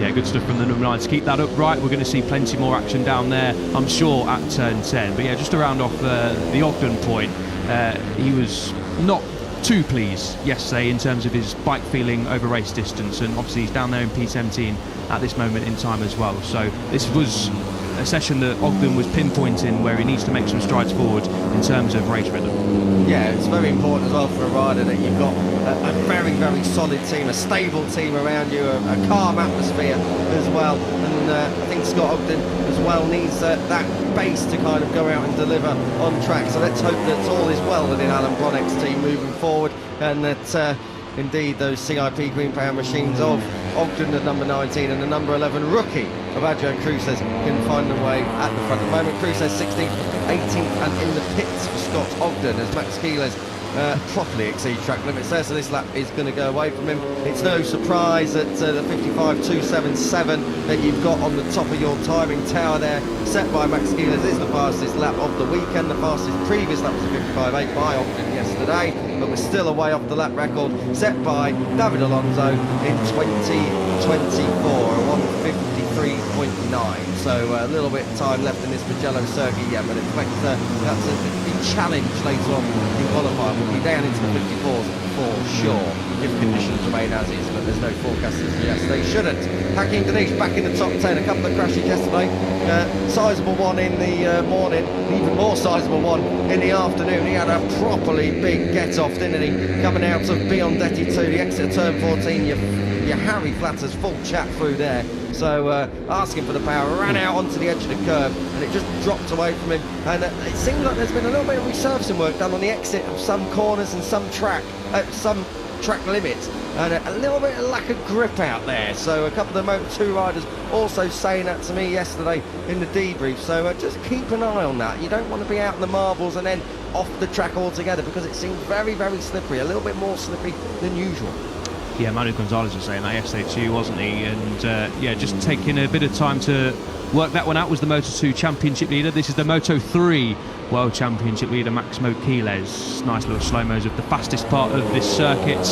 Top speeds ever recorded here in Moto3 was a 251.7 kilometres an hour over the crest of the hill before you hard on the anchors into San Donato, which is where Eddie O'Shea and Adrian Fernandez are two automatic Q2 qualifiers. Yeah. Keeles yesterday was not happy with the position and not totally happy with how he was feeling on the bike. We saw him struggling to improve his lap time in the latter stages of the session yesterday, didn't we? And he was quite annoyed, but then also said that when looking at it more calmly, he was actually quite happy with how his pace was, didn't get any slipstream, wasn't following any riders, and was pretty pleased with sort of comparing it to other riders who were maybe using a bit of slipstream and that sort of thing. When you're trying to go for a lap here at Mugello, super crucial is the slipstream, especially of course on that 1.1 kilometre front straight. But Keeles was looking at the times yesterday, saw his name in P14, was quite annoyed initially, and then thought, no, you know what, I was working on my own very methodically, and looking at the pace, I'm actually quite happy with where I am, but I do need to make improvements tomorrow morning ahead of qualifying. Had a catch up with a few people across both teams of CF Moto, Gaviotto Aspar, and also the Red Bull KTM IO squad, and unfortunately for Bino Riarte, he was doing the exact same strategy as Keeles. Going out on your own, lapping on your own, trying to understand where your own pace is at, and unfortunately the risk is that you might not get into Q2, and unfortunately at least via practice, at least one in, one out, and Keeles only just scraped through. It was by less than a tenth of a second over Riarte, between 14th and 15th place, so it is very, very tight down there, trying to get into those Q2 places automatically. Adrian Fernandez is looking down at his motorcycle yet again here. This is down at Buccini. Just had a look down on the right hand side coming out of Biondetti, but this is now back in the pits for Adrian Fernandez, so down in 19th place, and there's a couple of technical gremlins that seem to have just sidetracked the number 31, and likewise his teammate yesterday, so takes a tear off the bike there as well. It looks like it just fallen there between his legs at the fuel tank, but Adrian Fernandez not a happy camper at Mugello. I think the only unhappy camper here this weekend. Yeah, exactly. So far, absolutely, Adrian Fernandez not having the FP2 session he nor the team would have wanted. Heavily disrupted, unfortunately, for Fernandez, who, as I mentioned, was one of the quickest riders yesterday, finished inside the top three and was looking really strong on the pace as well. Another rider who was looking really strong yesterday was Marco Morelli, and he's looking good here as well on the number 97. Lapping alone, of course, as well. We're getting a real feel for who's looking quick here. Ruche Mouli, shout out to the young South African. He was happy with his feeling yesterday, just missed out on a top 14 as well, did Moodley. So we'll get Marco Morelli around the final corner, turn 15 of Buccini, and then it's all about firing it towards the checkered flag come the end of the race, of course, the end of qualifying, and just trying to nail the exit, especially when you've not got slipstream. Is this going to take Morelli up to P2, slotted in behind his teammate? It does not, but he still improves. So this is another strong showing from Marco Morelli, who just needs to fine-tune a few details, he said, and just work out how to be a bit more aggressive and be a bit better on the opening few laps to get himself into a better position to use his pace that he knows he's got to be able to fight for more podiums and victories. I'll tell you what, that was a graphic illustration as well, that he was just under a tenth under over what Keyless has done, what his teammates been able to do, and then no slipstream on the run to the line. He ends up 2.5 tenths, a quarter of a second away. So that's 2 tenths on the run to the line out of Buccini up to the finish line there. Obviously it's a bit more across the entire length of the straight. That's going to be what we're focusing on in qualifying. But as far as drag racing to the line is concerned, we see it every year here at Mugello. I think I said it yesterday, since 2012 when the inception of Moto3, it's only been one finish that's been more than a tenth of a second, and even that was a tenth and a half. Everything else has been a finish settled by less than a tenth of a second here in Moto3 at Mugello, and that's why. Look at it, it's a small uphill bit as well, so slipstream vital there, but really you can really do with a big draft, not only in qualifying but also to propel you up there as well into winning ways. Carpe again loses 2 tenths there. Let's see what Esteban does. See, he doesn't lose any time because he's got his teammate up ahead of him, Matteo Bertelli. So that's what I'm talking about there. That little bit of slipstream just helps you maintain whatever margin you've got over or under the pole lap time, and 2 tenths, it's a free 2 tenths when the bike in front of you is punching a massive hole in the air. It's 2 tenths to find that you don't need to because it's there right in front of you. Yeah, and that's why we saw yesterday, we see it all the time in Moto3, don't we? Catalunya, for example, it's a Conor on the front straight as well. But we always see in Moto3 riders trying to get a bit of slipstream, but here it's probably the most important on the calendar in terms of trying to get someone in front of you to punch a hole in the air. Intrigued to see how the tactics play out in qualifying later on. Will the Leopard Honda duo be flying formation in Q2? Then I've got to hope Pini enters the Q2 fray from Q1, of course, as Fernandez again re-enters the circuit, and fingers crossed for the number 31. This is going to be a final 10 minutes of not being able to pit and just get a few laps on the board. And just to finish off on the slipstream effect as well, when you multiply that by 2 or 3 bikes you've got ahead of you, that's a massive hole, massive draft that you're able to take advantage of. So 1 bike's good. If you can find yourself behind 2 or 3, then you're really in the box seat. They always say you don't really want to lead out the last corner here at Mugello. It has worked a few times, but more often than not you are caught out. Including last year, Keyless did lead out the final corner. Of course, came very close. Alvaro Carpe was the rider to push him close, but if you can get a good run out of the final corner, it is possible, despite having about 10 riders behind you, to win the race to the line. However, yes, we do normally see riders sometimes try not to lead out of that final corner, but if you make a move as Keyless did a year ago, make a good one stick and then get a good run out of the final corner, you can of course reach the checkered flag first. The other thing as well that some of the riders, particularly in Moto3, have spoken about is that you are at times too close to actually benefit from any slipstream. You're that close to the rider in front of you that the air is still channeling around you, so it doesn't actually bring you in at all. You just kind of sat there, and I think that was a bit of the situation for Carpe last year. It was just all a little bit too close. You need that tenth or so to build up and really drag you along up and past the rider up ahead of you. This is Cormac McCann. They're all ready to go out now. There's a few riders out on track, but all of the other riders in pit lane will be looking to go out for the final 9 minutes or so, get a few laps in, and maybe even like for the likes of Pini, Uriarte, Buchanan, O'Gorman, who find themselves down in Q1 later, good opportunity to go out and do a time attack session. This is one rider as well who is going to need that. Hakim Danish goes out with just over 8.5 minutes on the clock, and he's latched on to David Munoz. So if there's anyone to try and follow and pursue and to try and set a fast lap time, a time attack lap time, then David Munoz perhaps not the worst idea. These two are going to have to get a hurry up now, because look at how Fernandez slides into San Donato. No teething problems this time round. So this is an important 8 minutes for Fernandez as well, because by the time he's going out in Q2, that'll be the next time we see Fernandez on track. He's going to want to make sure that Leopard Honda is working absolutely perfectly by the time he's ready to bite the screen and go for rope later on. Yeah, 100%. Another reason why riders might be going for a mini time attack ahead of qualifying is because they've got some tyres in hand after a wet FP1 session as well, so they don't really have to worry about using up some sets of tyres. Of course, saving at least 2 for qualifying. If you're going into Q1 and then into Q2 later on, ideally you'd have 3 3, maybe 4. Obviously, that's very difficult when it's a fully dry weekend, but they've got some tyres in hand. A little moment there, wasn't it, for Joan Fernandez coming through Arrabbiata 1, and then you power it up the hill.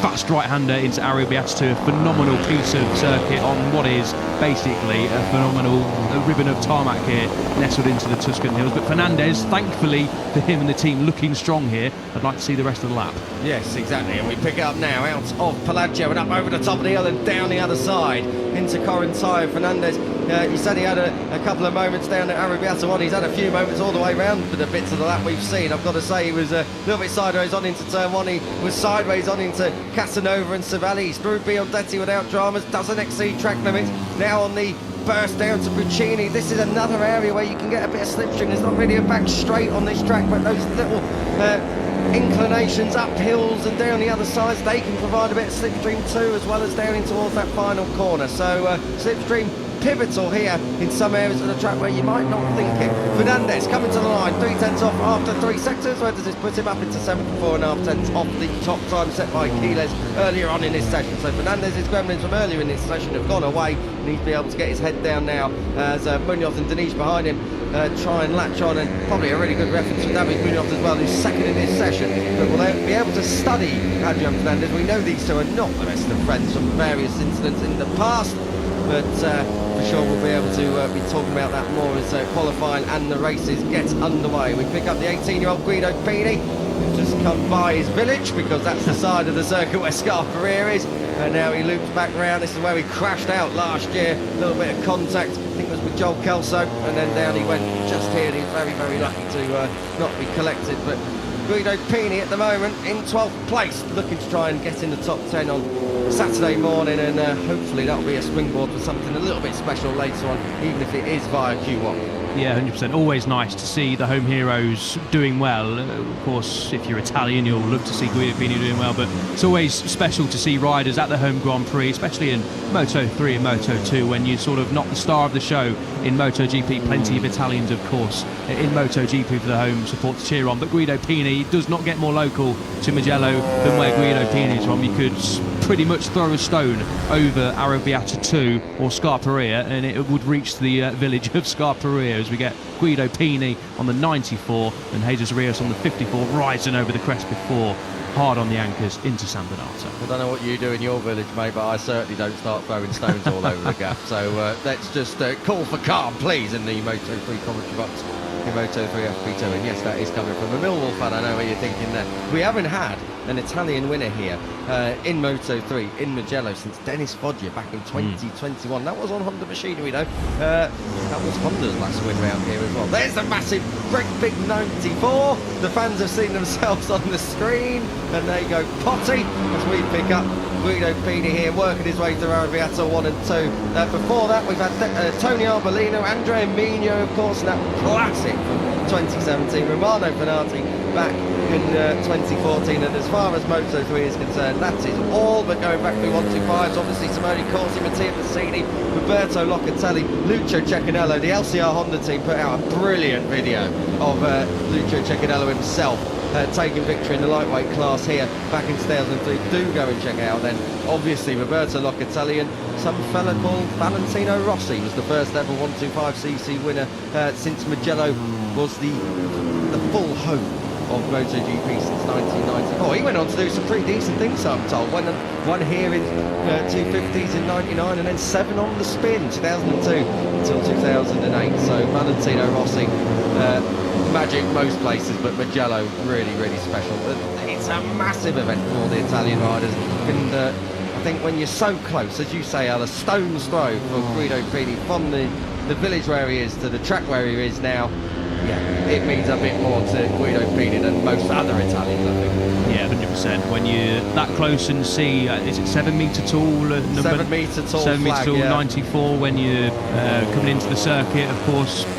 Friends and family here as well. A really special event, and it was great that when we were driving into the Mugello area on Wednesday, the first MotoGP bit of merchandise, banner, whatever you want to call it, we saw was a big orange I Drive Pines number 54, which is very, very good indeed. And I've got to say, Al, the other thing is, like, it is the Italian GP, but there isn't that kind of, you know, when we go to Misano, there's the Rossi merch, there's the Ducati merch, there's all the merch around Misano is from the riders from that area, and that's right as well, and that's fair enough, and da-da-da-da-da. But you'd think at the Italian GP, there's even more Ducati, Rossi, da-da-da-da-da. But there isn't. It is all Guido Pini and the surrounding villages. We're staying just up the road in Vicchio, and even there, and on the road into Borgo San Lorenzo, the big town, and then Scarperia, the little village where we went and played football on Thursday. It's all Guido Pini. It's absolutely brilliant. I've never seen such support for a rider further down the classes, but he is a local lad, and he would have grown up. He's only 18 years of age, so I reckon if he was born in 2008, he might have only just been born in time for Valentino Rossi's last win round here. So very, very special for Guido Pini, not only to be racing here in the World Championship, but likewise to have such support, and it really is all Guido Pini in this part of Italy. Let's get back then to the final 2 minutes of this Moto3 FP2 session. The time at the top is a 1:55.277. That hasn't changed, or at least for the moment it hasn't changed, because Alvaro Carpe is leading around this little train of riders, and at the moment he's looking to go into P1, but I've got to say Ruche Moodley is in the box seat here to get a bit of slipstream. He's using that slipstream to good effect to get past Uriarte. Carpe goes P1, Moodley P2, so great job from the South African. Fantastic, up into second. That'll put a smile on Jose Boe's face.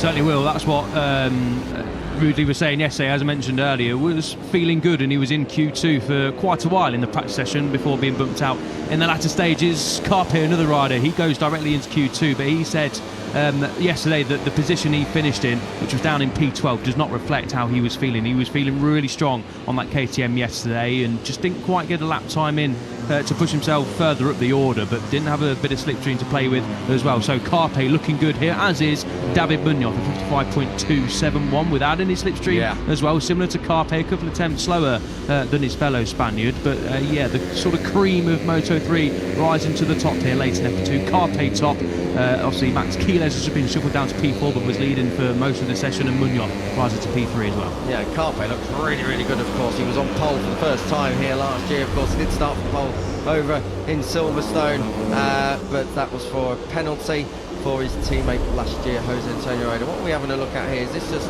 Alvaro Carpe's exit as he gets on the power? This is Ruche Moodley coming underneath Brian Uriarte, and he's going to get by him by the line, but a nice slow-mo there of the final corner with 30 seconds on the clock. I think we've got 5 seconds left on the clock now before the checkered flag comes out.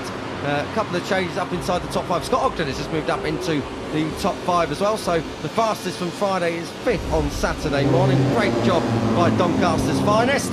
Guido Pini from Scarperia as he's scarpering up into the top 10. Oh, he goes better than that, goes up into the top 6, and that is a really good, solid start to Saturday morning for Guido Pini. That is more like, I've got to say, comes across the line in the end in 7th, because moving up there, Jesus Rios has found more good pace, so good to see Jesus Rios coming of age, it seems, in Moto3 over the last couple of weeks or so since he went to his much-loved Montmello.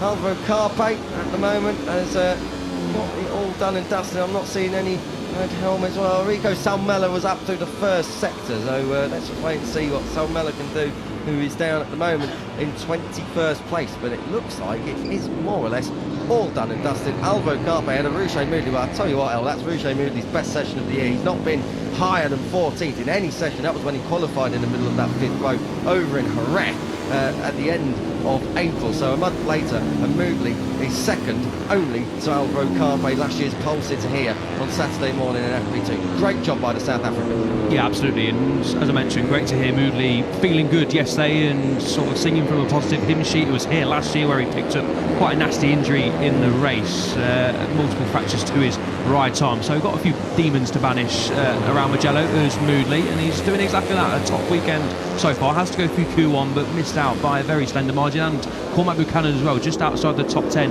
in P11. He had a good day yesterday as well. He said that's the best he's felt since his massive Brazil crash, of course, a couple of months ago now, I think it was. We were in Brazil as it gets a bit busy towards the end of the session here in this gaggle of riders. Yeah, that was Eddie O'Shea just getting out the seat there ahead of his fellow countryman Scott Ogden. So the Brits in formation flying to the line. Rico Salmella, I was going to say that's going to bump him right up, got a load of slipstream there, so up into P3.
missed a few laps. How many laps did he win? He completed 15 overall, so on par with the most of anybody. So maybe just called it quits a little bit earlier than usual.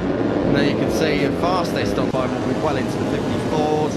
It may be towards that lap record, as impressive as it was from the Colombian David Alonso. But that is all on Moto3's morning here on Saturday. It is Alvaro Carpe who leads the way, a 55.0 ahead of Ruche Moodley and Rico Salmela. David Munoz there in 4th place out of Max Kilos. Jesus Rios, top Honda honours to him in 6th place, another 54 going straight as well out of Scott Ogden. Guido Pini, your home hero, Brian Uriarte, who's in Q1 later on, and Marco Morelli. All the way down the order, you can see David Almanza down there in 14th, just ahead of Eddie O'Shea, Joel Esteban, Hakim Danish, Valentin Peroni, that'll be away for him, 18th in the morning, all the way down to Leo Ramastorfa in 26th place, just behind your Japanese duo of Ryusei Yamanaka and Zen Matani. But FP2 comes to a close. That means that I'm out of here. Lewis Sotheby is moving in. Moto2 is up next. FP2 for those guys. Enjoy.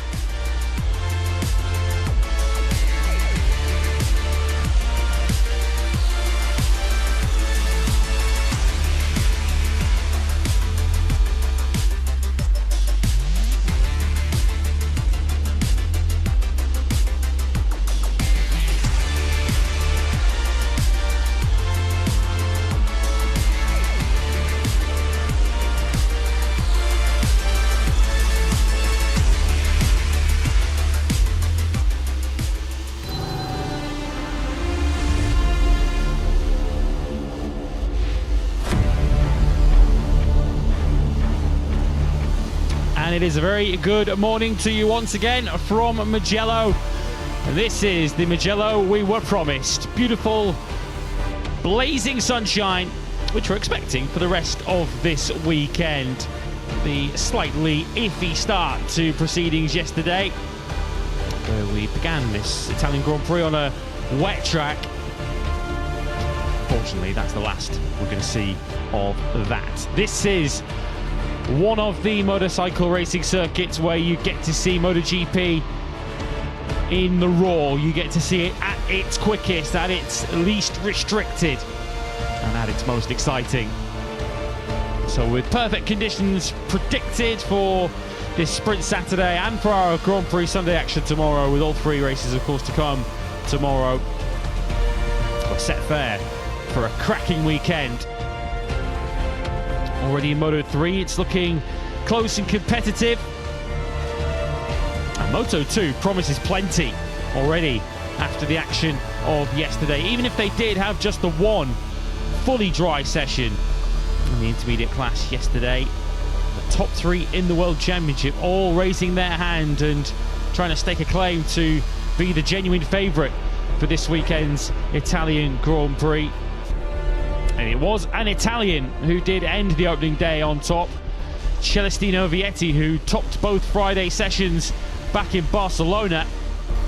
Fastest yesterday afternoon, but there was so little to choose between the top 3, the title frontrunners, with Ethan Guevara second in the points, and the overall leader, Manu Gonzalez, right behind Vietti, just a tenth of a second, covering the top 3. And are we set for a genuine early title showdown between those 3 riders this weekend? 31.5 points covers them, with Senaragius 8 points further back in 4th. He was completing the top 10 yesterday, so don't rule him out of getting involved in the action either. But certainly it would appear that the top 3 in the points as we stand are the 3 likely favourites for Italian Grand Prix glory. And of course you'd imagine that the fans here in Mugello will have their eyes on one of those in particular, but that is this young man, Celestino Vietti, who of course has already tasted victory on 8 previous occasions in Moto2, including a couple at Misano, but he has not yet won at Mugello. Lewis Sotheby and Elliot York are with you for this Moto2 FP2 session, and many, of course, in this part of the world who have an affinity with Valentino Rossi and therefore his academy graduates. I'm sure they will be lending their support to Celestino Vietti this weekend. Yeah, good morning, mate. Hello to everyone tuning in for Moto2, and look at the hillsides here at Mugello, filling up very nicely. The weather is playing ball, and the fans, I'm sure, will make a racket this afternoon, this morning as well. They already are revving the engines here in Mugello, and as Lewis mentions, they'll be revving them in this session and, of course, in qualifying later on for Celestino Vietti. A brilliant start to the weekend for Vietti, who I feel can really announce himself. He might have done that already, to be fair to Celestino, but I think if a victory here, or at least a real victory push, which looks very, very likely heading into tomorrow, can really announce himself as a proper title contender, and of course knock on the doctor's door and say, Valentino, look at me, I'm ready to make the jump into MotoGP. Of course, we know there's a vacant seat available in the VR46 racing team. A few candidates, of course, but Celestino Vietti, as we understand, is one of those. So there's no real better place to really announce yourself as a genuine title contender, a genuine rider to move up to MotoGP next year, and just in general to try and clinch victory. A dream for anyone to win at the home Grand Prix, but especially for the Italians here at Mugello. And Vietti looking really good and just continuing that great momentum that he's found in 2026 so far. Was obviously second in the United States, a couple of top sixes in between that, between Jerez and in France as well, and then backed it up with a very close P2 to the rider we just saw on our screens, Manu Gonzalez, the World Championship leader, who, as we know, was inside the top three and looking really good again yesterday. And it took the best ride, the best victory of Manu Gonzalez' life to beat Celestino Vietti in Barcelona. And Chele was saying yesterday that it really was tough to lose in those circumstances in Barcelona, to lose at such a late stage, having done so much of the running, so much of the heavy lifting in that race. Of course, it's not just about the top three in the championship here this weekend, and of course we'll see in this session perhaps a more clearer picture on who we should be looking out for in tomorrow's Grand Prix. But right behind the top three yesterday was Filip Salac, who you just saw there on screen down at American Racing. He was within about a tenth and a half of Vietti's overall pace, the only rider who could really lay a glove on the top three in yesterday's practice session. Once again, a slightly disrupted FP1 for Salac, where he only put in 3 laps. Fortunately for him, though, the conditions weren't wholly representative, and we saw much more like the Filip Salac we were coming to expect in the afternoon when he took 4th place. Smile on the face, when isn't there, of young David Alonso. I guess another mixed story as far as the Aspar team are concerned. Yesterday, Alonso comfortably enough through to Q2 in 8th. His teammate, though, Dani Holgado, found himself on the outside looking in as he tries to rebuild confidence after a poor early spring run. Yeah, two different stories emerging from the Aspar team yesterday in terms of David Alonso, how he was feeling, and Dani Holgado.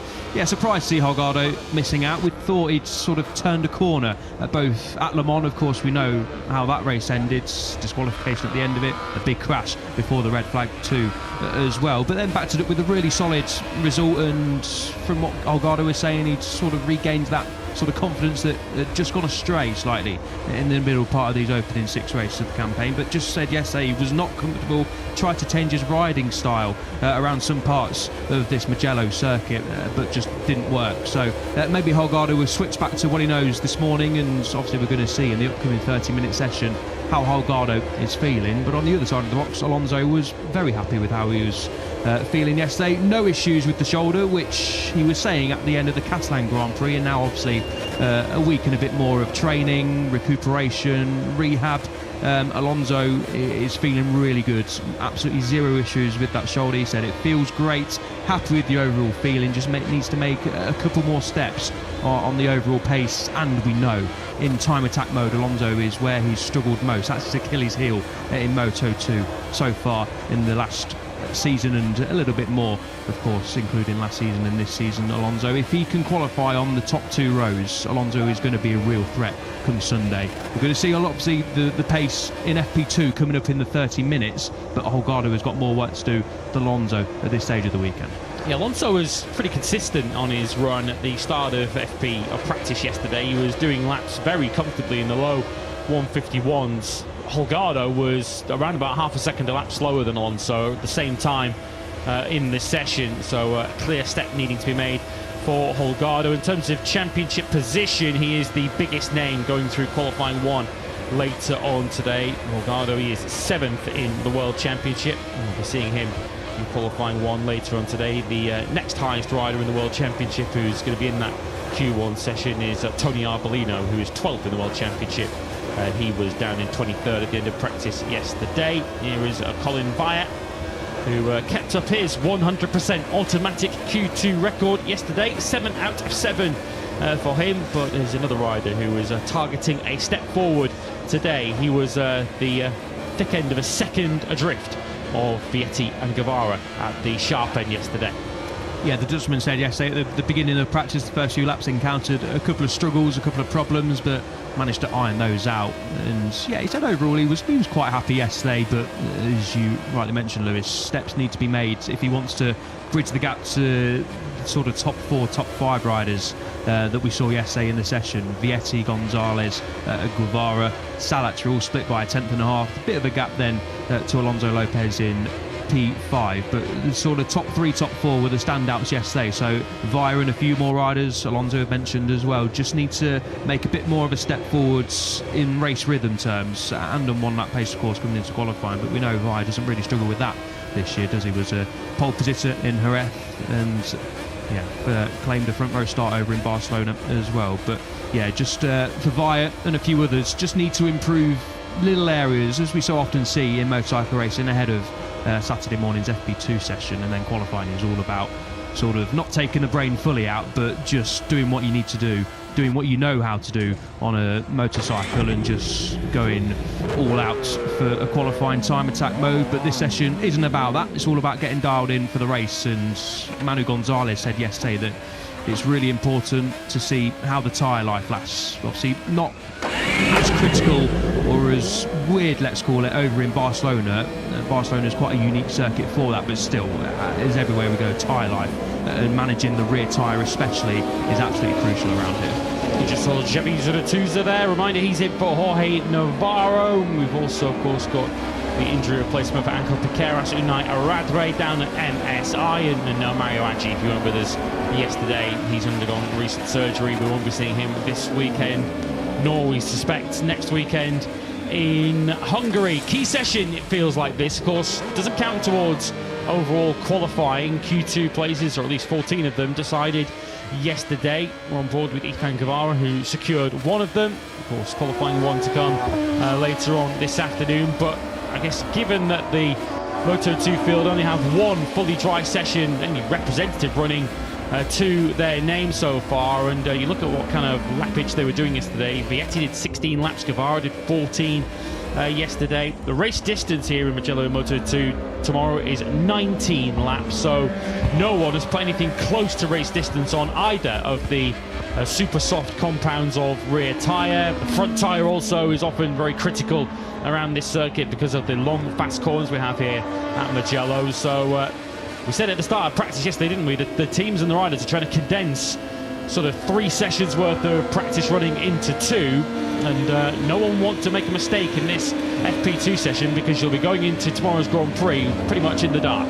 Yeah, exactly. It's something that Rueda, the reigning Moto3 world champion, of course, said yesterday, that he was really disappointed to not get FP1 in the dry conditions. We know that coming into the weekend it was going to be these sorts of conditions, no real threat of rain at all, unless something drastically changes with the weather forecast. And Rueda had to, obviously, in the practice session, learn how to ride this place along with Luca Netetai for Sato, of course, as well, and a few other riders who haven't been here before, learn this phenomenal but demanding and tricky circuit, very technical circuit as well, in a session where the pressure is on. Of course, in the opening half of the practice session, you can relax a little bit more and try and figure out the setting, but also not really relax, because you know that come the end of the session, in the final 50 minutes, you have to push all out to try and get in that top 14, and missing free practice 1 when the pressure is off, and that's where you can really try and learn the track and not worry too much about the time. That will come in the afternoon. But they lost that session yesterday, as Lewis rightly mentioned, same with the Moto3 riders as well. So that's sort of ramped up the pressure for the rookies and a few riders, including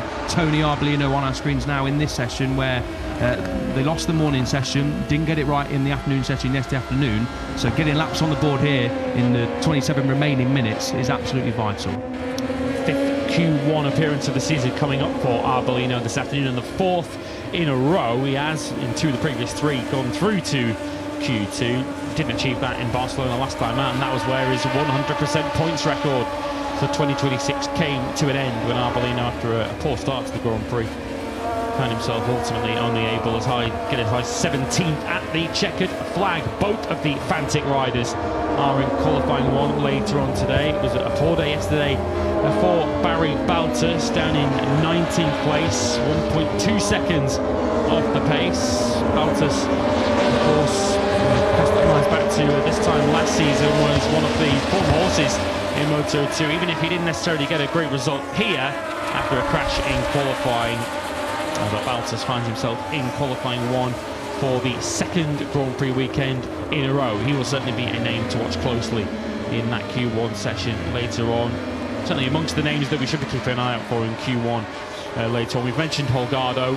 The 2 Mark VDS Boscoscuros, certainly we need to be keeping an eye on too. Denis Untitled 16th, Aaron Canet was 18. Certainly looked better over a longer run, which didn't have the explosive pace that they needed over a time attack. And we know Aaron Canet has a pretty good record around here. He is a twice former pole sitter here at the Mugello circuit, so he is certainly another name that we'll be expecting to advance when he takes part in Q1 later on this afternoon. Yeah, one Mark VDS rider considerably happier than the other rider, judging from yesterday. Okay, one finished P16, Denis Ontu, one was 18th. Aaron Canet both going through Q1, but Ontu was feeling much more confident. Said it was a strong Friday overall, was quite consistent and doesn't feel very far away, and was actually quite disappointed, understandably so. But in terms of how the 53 you just saw burst through the screens there was feeling, he felt he had enough to get into Q2, but that obviously wasn't the case. But Canet was saying he missed something in time attack yesterday. Sector 1 and Sector 4 was Canet really struggling yesterday. Sector 1 is turn 1, 2, 3, and just before you get to turn 4 is where Sector 1 ends, and then the final sector is, of course, the famous Beyond Etty chicane of 13 and 14, the final corner of 15, and then, as we see, David Alonso running to the line. That is Sector 4. So those are the areas where Canet pinpointed yesterday, where he really needs to make a step forward. Straight away, that is David Alonso's fastest lap of the weekend here in Mugello, 1:50.046. That is 8 thousandths of a second only, but it is quicker than he went at any stage in practice yesterday. So some early potential signs of progress for the Colombian, who needs to try and get his World Championship challenge up and running. We still are very much considering him a title contender. We're only 6 races in, not even a third of the way through the season yet in Moto2, but Alonso at this stage is 46.5 points off the lead as we ride on board with Celestino Vietti. He's 2nd at the moment, ahead of Alonso and Ethan Guevara. Philip Salach has now taken top spot, the first rider of the morning, into the 1:49 to 49.9 for Salach. Fastest lap of the weekend so far, for your reference, not that it will necessarily matter in this session. Vietti did a 49.4 yesterday afternoon.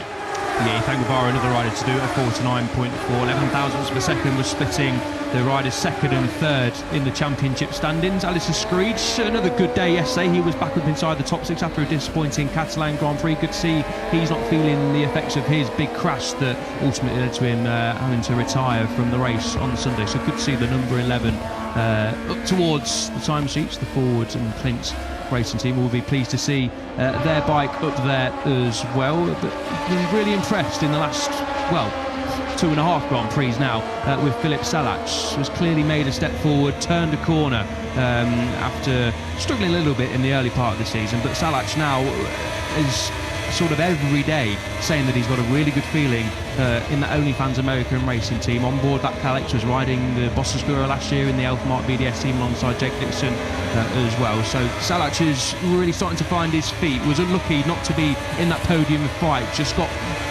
sort of tangled up in the opening restart into the opening chicane there in Le Mans, which cost him time. He really felt a podium was on over in Le Mans, and had a really solid weekend at the Catalan Grand Prix as well. Qualified 7th, finished 7th, was 8th on the Friday as well, so really consistent, and obviously going really well this weekend so far after missing pretty much the entire Ecovon session, completed 3 laps as Celestino Vietti moved the goalpost slightly.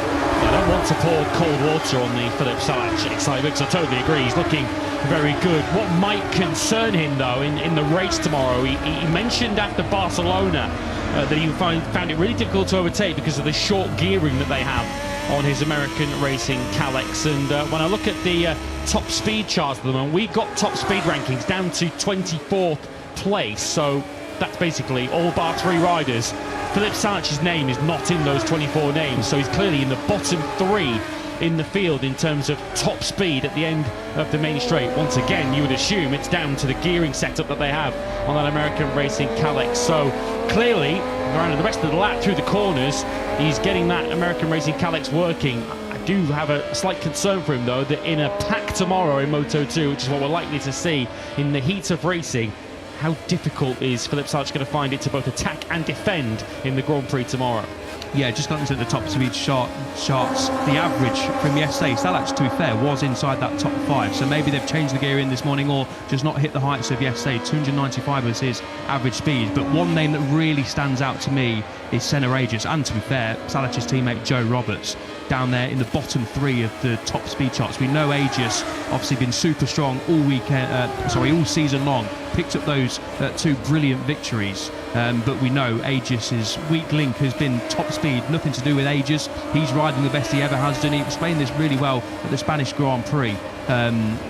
Got the gearing right, there's just something not quite right. Aerodynamically, he's all okay. He's the lightest he's ever been. He's getting out the corners really well, but he is obviously a tall rider, and that matters. Joe Roberts, another tall rider, down there in the bottom 3. 289.5 was Aegis's top speed average, 287 was Roberts' average. They're losing to the fastest rider, which was Ayumu Sasaki, pretty much on average every lap 10 kilometers per hour down the front straight, and that is going to, no matter how quick you are around the corners, that is going to cost you. Not sure, I've not got the maths or the statistics or the data in front of me, but that's at least 2 or 3 tenths you feel down this 1.1 kilometre long front straight. And what it leads to, particularly if it's your gearing that's the issue, is you can get yourself into the slipstream of someone, and then as soon as you pull out of that slipstream to try and make that overtake, you're just bouncing off the red limiter and not able to ultimately make the most of that slipstream. So it's potentially something to keep an eye on in tomorrow's Grand Prix. At the moment, over a lap of Mugello, it is not slowing Salac down at all. 5th at the moment, as Vietti's got us down now to 149.6. A scritch in 2nd, ahead of Ethan Guevara, who's in 3rd. So once again, those 2 Boscoscuros that have been standing on podiums, the Boscoscuro riders, at least, of Vietti and Guevara, continue to show their relative pace, and then there's a bit of a gulf between themselves and the other Boscoscuros. The other 4, in fact, are all in qualifying 1, that being Untitled Canet, Alberto Ferrandez and Luca Lanetta. Here is Guevara through the Biondetti. Almost feels disrespectful to calling it a chicane, because it is taken in 3rd gear at around about 170 kilometers an hour. And the slow-mo gives you a little bit of an example of the direction change and the movement that you feel on the bike through there, as Aegis now tackles that corner. You can see him there in 3rd, immediately shifts up to 4th on the way out of Biondetti 2, and so important, as we've been discussing all weekend, to get a good run out of this final corner at Bricini, particularly when you're Senna Aegis, who does appear to be lacking that ultimate top speed. Let's hopefully see how high he gets. Well, we're not going to, unfortunately, because we cut away at the inopportune moment. And Aegis trying to get himself a bit of slipstream there behind Huertas. Back on board we go with the Australian, and he does just about hit 300 kilometres, and there you could just hear it just underneath our control. You could just hear the revs just beginning to sort of plateau as Aegis was bouncing off the limiter on that Kalex, and ultimately couldn't make any kind of inroads, could he, on Huertas up ahead of him down that 1 kilometre straight. Yeah, it's where Aegis is really struggling, as mentioned over in Jerez, when he was battling for the lead, of course. Every time he tried to overtake down that short back straight, has to be said, compared to, of course, Mugello. As soon as he pulled out the slipstream, he just was going nowhere, basically. Hit 295 according to the speed charts there. So even with slipstream, Aegis at best is equal P14 on the top speed charts. Alonso Lopez is top of them at the moment with 300. Luca Lanetta, another tall rider, to be fair. Lanetta has hit 300, so has Danny Holgado as well, and Celestino Vietti, of course, we're fully expecting to be well in the pole position fight and well in the victory hunt tomorrow as well. 298. So yeah, if Aegis wants to get himself into that victory fight. He's got a bit of ground to make up. He was 7.5 tenths away yesterday in P10, automatically into Q2 as the Australian, so that was job done in terms of Friday. But clearly, as things stand, Aegis not quite got it all hooked up to be sort of in that podium hunt at the moment. A long way to go, of course. He can find some settings here in FP2, but for Aegis, you do feel like he's got to have a good qualifying, got to start on those front two rows. Ethan Guevara was saying this yesterday as well, and try and get a good start. And once you feel Aegis is in that group and can use some slipstream to help him stay with these riders around the rest of the circuit, Aegis should be absolutely fine. In terms of the sort of pace that we're seeing from riders at the moment, Vietti over the line does a 150.1. That followed a 50.2 on his previous lap.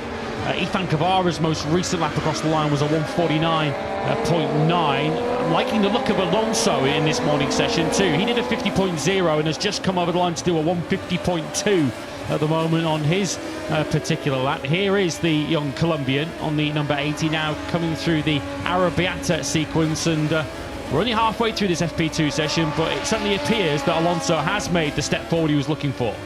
Yeah, Holgado on a 50.1 last time around as well. So Holgado looking decent as well, inside that top six there, just one place ahead of Ivan Ortola. Alonso just ahead of him as well. We're looking at Alonso now. He's looking really good, and now he's got no injury issues, hopefully, for the spectacle. We'd like to see Alonso in this victory hunt on a regular basis, and I'm sure he will be. I don't think anyone has any doubts that he's going to be a title contender.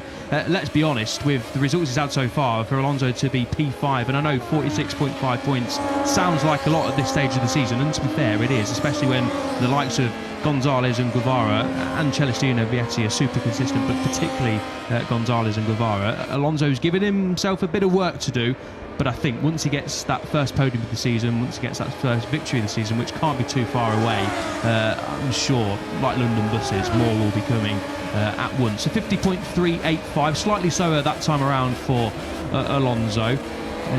What he's doing is still plenty quick enough in terms of being with the top riders. Aegis last time around was a 51.2, so let's see how the riders go further on into the session. But yeah, Alonso not looking too shabby.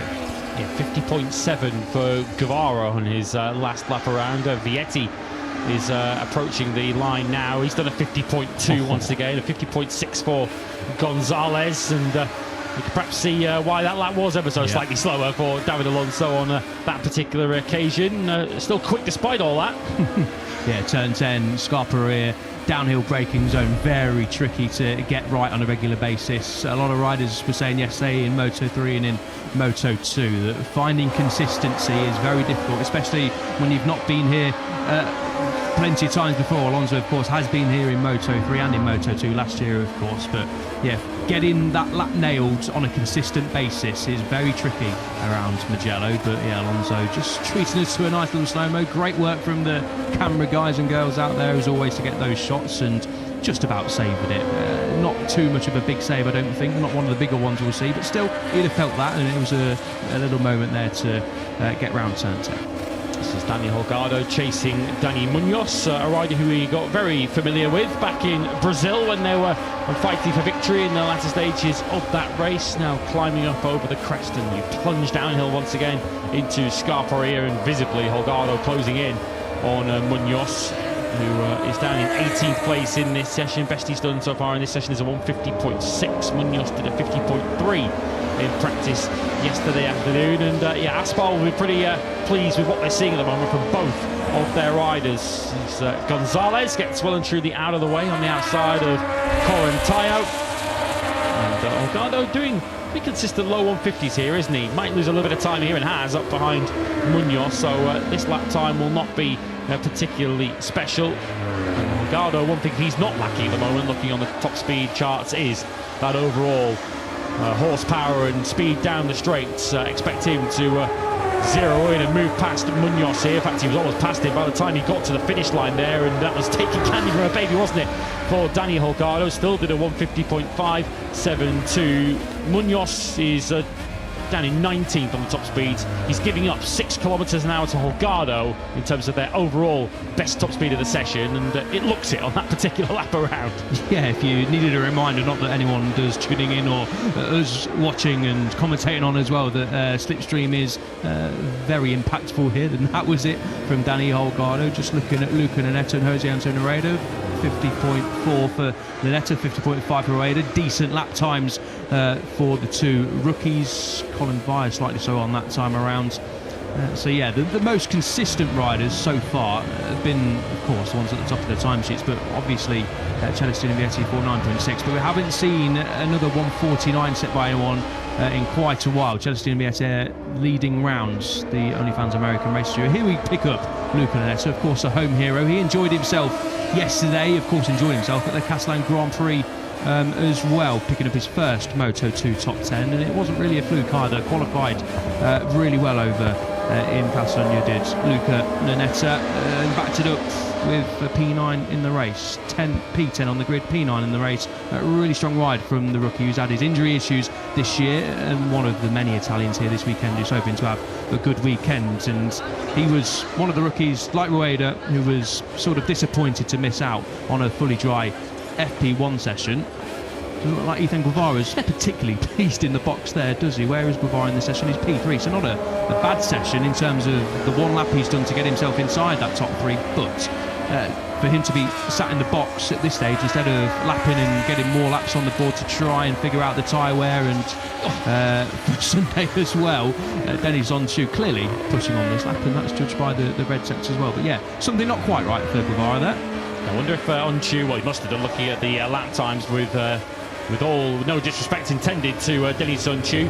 Surely a new tyre has gone in here, and we did speak earlier on in the session of how the Mark VDS riders were pretty quick, or certainly quick compared to where they've been for much of the season over longer runs, but when they put a new tyre in to go for a place in Q2, they weren't able to make that jump forward. So perhaps it's no great surprise to see Onchu sticking a tyre in this morning as perhaps a bit of a dress rehearsal for FP2, and given that he was pointing in all sorts of directions coming out of the Biondetti sequence, it wasn't the only part of the lap where that bike was moving around underneath the young Turk. This I believe is coming out of the final corner Pacini. Yes indeed it is. Well, still the fastest lap of the morning so far, a 1:49.639, which is 0.8 of a second quicker than Onchu went in practice yesterday afternoon.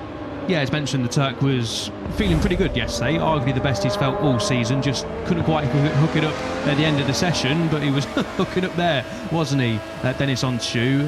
And Onchu at full chat is a sight to behold, and hopefully we're going to be seeing the 53 and of course Aaron Canet as well at the top of the leaderboards more often, as unfortunately that lap goes away for Denis Onchu. So the excitement unfortunately disappears, but he knows he's capable of that, and we know he's now capable of that as well. But yeah, Onchu's lap time has been cancelled for track limits. We saw a lot of that yesterday when looking at the timesheets. A lot of laps in Moto3 and in Moto2, which I was looking at. A lot of cancelled laps. Obviously Mugello here, plenty of green paint on the outside of corners. You can see it there on the exit of Biondetti 2 turn 14 as Denis Onchu dives up the inside at turn 15. You just get confirmation there of what we told you. Lap time cancelled for number 53 Denis Onchu due to exceeding track limits. Hopefully this time around he's not going to. What sort of lap is Onchu on? He's on a personal best, half a second off what he was doing last time around, but still going to move the leaderboard. It is into P14. Because so we have so many long fast corners here, it's sort of in your interest to make the angle of the corner as long as possible. You don't want to take too tight a line and compromise your speed on the way out, so I guess that does incentivise you to push it as far as you can and as close as you can to the very limits of the racetrack. Alonso Lopez has also moved up the order. He's just got into second place on a 1:49.737. Talking big was Alonso Lopez at the end of yesterday. He says he had a lot of margin after practice yesterday, and he was fifth, only 0.3 off the pace, and I think we're going to see some risks taken from Alonso Lopez, given that he's targeting the front 2 rows at all costs, he says. Yeah, I read those quotes yesterday as well. Lopez at the bottom of your screens there on a decent lap time. I think the thing with Lopez is, I seem to think every Friday Lopez is very comfortable in terms of one lap rhythm and getting a couple of laps at the end of practice. We see him very often the sort of in the top 5 on a Friday, was in the top 5, was in the top 3 in Catalonia, was in the top 5 in France, Jerez as well. So recent Grand Prix, Lopez has been absolutely sublime on a Friday. Just needs to work on that race rhythm and tyre management, which he lamented over at the Circuit de Barcelona, Catalonia, a couple of weekends ago. So if Lopez can just find those extra tenth or two around race distance, he's going to be well in that podium fight on a more regular basis, which of course is where we're often seeing Alonso Lopez in the previous years in Moto2. The third sector there for Lopez, which could see him not a million miles away from an all-time lap record here. I guess he'll already feel vindicated with his switch across from the Speed RS team, even allowing for what Vietti's currently doing. Lopez did struggle for much of last season on the Boscoscuro and is enjoying life on a Calyx. 1:49.509 is not an all-time lap record, but that is now the third fastest lap time of the whole weekend so far.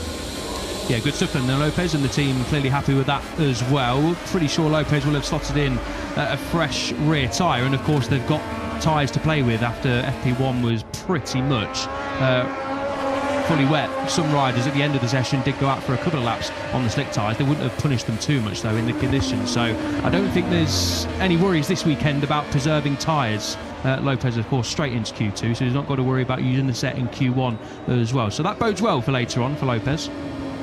Here's Untitled once again, who I guess would have been somewhere near the sharp end had he not had that lap time cancelled, so in many respects he might feel he's proven his point. Are we going to see where he did exceed track limits? Yes, we are, and it was when he got a little loose coming out of Biondetti. The reason was because he dropped over the edge of that curve and onto that cursed green paint. Yeah, Onto out of shape there, probably lost a bit of time. I mean, still set the fastest final sector and went quickest, but yeah, Onto just dipping his wheels onto the green as we focus in on Barry Bautas, a rider we've often seen challenging for the podium, especially last year, but only one top 10 so far this year for Bautas in the opening 6 Grand Prix. Would have not expected that. I don't think anyone would have expected that for the bronze medalist from last year, and he's got his teammate Tony Arbolino behind him as well. I'm going to try speak to Bobby Locatelli just to see what the problems are a little bit later on in qualifying, but he very often just politely waves me away. Obviously high stress when it comes to qualifying, especially when both your riders are in Q1, but Barry Bautas obviously top 3 from last year in the overall standings, and Tony Arbolino a regular podium finisher around here, and of course expecting Arbolino to be pushing for more wins and podiums on a regular basis here in Moto2. So yeah, hopefully Bobby is in a better mood later on this afternoon and he welcomes me in for a chat, but if not, then I do apologise to everyone. But he's very polite about it, I will say that. He doesn't sort of flick the fingers up at me or anything like that. He politely waves me away. But yeah, obviously not quite going the way of Bobby Locatelli and the Red Spantic racing team so far this year. You feel the potential is definitely there. We saw it with Bautas, especially in Jerez. And obviously he was at the front in Austin as well, and he was not far away in Le Mans. But just something not quite clicking. They're not getting everything they can from the package so far this season. Well, his mood will be picking up a little bit now with his riders 3rd and 5th, Bautas and Arbolino, although just how good those lap times really are might be about to be put in some context now by the intact pair. World Championship leader Manu Gonzalez up behind him on track is his teammate Senna Regis. They're just coming up behind Lunetta, it looks like, in fact it's Vietti on the Speed RS Boscoscuro, and Vietti isn't slow, but at the moment running on slightly older tyres, perhaps getting in the way of Gonzalez. Might not be too far away from 48 here as the Moto2 pace continues to pick up. Bit of slipstream too for Manu Gonzalez. You can almost reach out and touch the onboard camera on the back of Vietti's bike, and both of the intact riders set 49.0s. It's Aegis who now takes the all-time lap record on a 49.032. Yeah, good to see the Aussie then rise into P1. That bodes well though for Celestino Vietti in qualifying, and of course in the race later on. Manu Gonzalez tucked right behind the Boscoscuro of the Italian and couldn't get by him. In fact, as soon as he pulled out of the slipstream, Vietti started to pull away. So that's good news for Vietti in terms of top speed and trying to break the slipstream with the riders chasing. But good to see Aegis rise to P1. Was 10th yesterday, and we know slipstream is crucial around here, but even more so as we've mentioned for Senna Aegis, but clearly has found a step so far in this session, and Liquid Moly Dynabot intact GP1-2 as Aegis goes for an FP2 lunge late in the session on the home hero. Just steady on, Senna. You don't want to be upsetting the Mugello fans by potentially knocking off Celestino. Well, he's 2 seconds lap quicker at the moment than Vietti. That's the difference between brand new tyre and Vietti, who's, I would assume, on the same tyre he started the session with. He's going to try getting to Scarparia once again. No way through on Celestino Vietti. That Boscoscuro, even on old tyres, is working nicely. Not an easy bike to pass for Aegis, who now decides, I'll pick my battles a little later on in the weekend. Of course, he has some history with Celestino Vietti. They collided in the opening Grand Prix of last season in Buriram, and perhaps Senna Aegis is thinking to himself, all this talk of the top 3 riders in the World Championship, well, I've won 2 Grand Prix this year. I'm only 8 points behind Celestino Vietti, and I could quite easily force my way into that pack myself. Yeah, he's lost a bit of ground recently in terms of the overall title frame picture, but he's less than 40 points away, and as you rightly mentioned, as we know, a couple of Grand Prix victories to his name, and now we rightly focus on Ethan Guevara. So he was shaking his head and not looking too happy around about 10 minutes ago in the box. He's looking a bit happier now. Well, remember yesterday when Manu Gonzalez set an all-time lap record, and Ethan Guevara was essentially, I'm not having this. I'm going to go out there and beat that and just show Manu, show my World Championship rival exactly who is boss, and Guevara might be about to do that here. Is this the first 148 around Mugello on a Moto2 bike? You bet it is. And by 0.3 of a second, Ethan Guevara now takes over at Mugello. Yeah, nice little wave to his competition there. Then Ethan Guevara saying, yeah, don't you worry, I'm still here. And the team are pretty happy with that as well.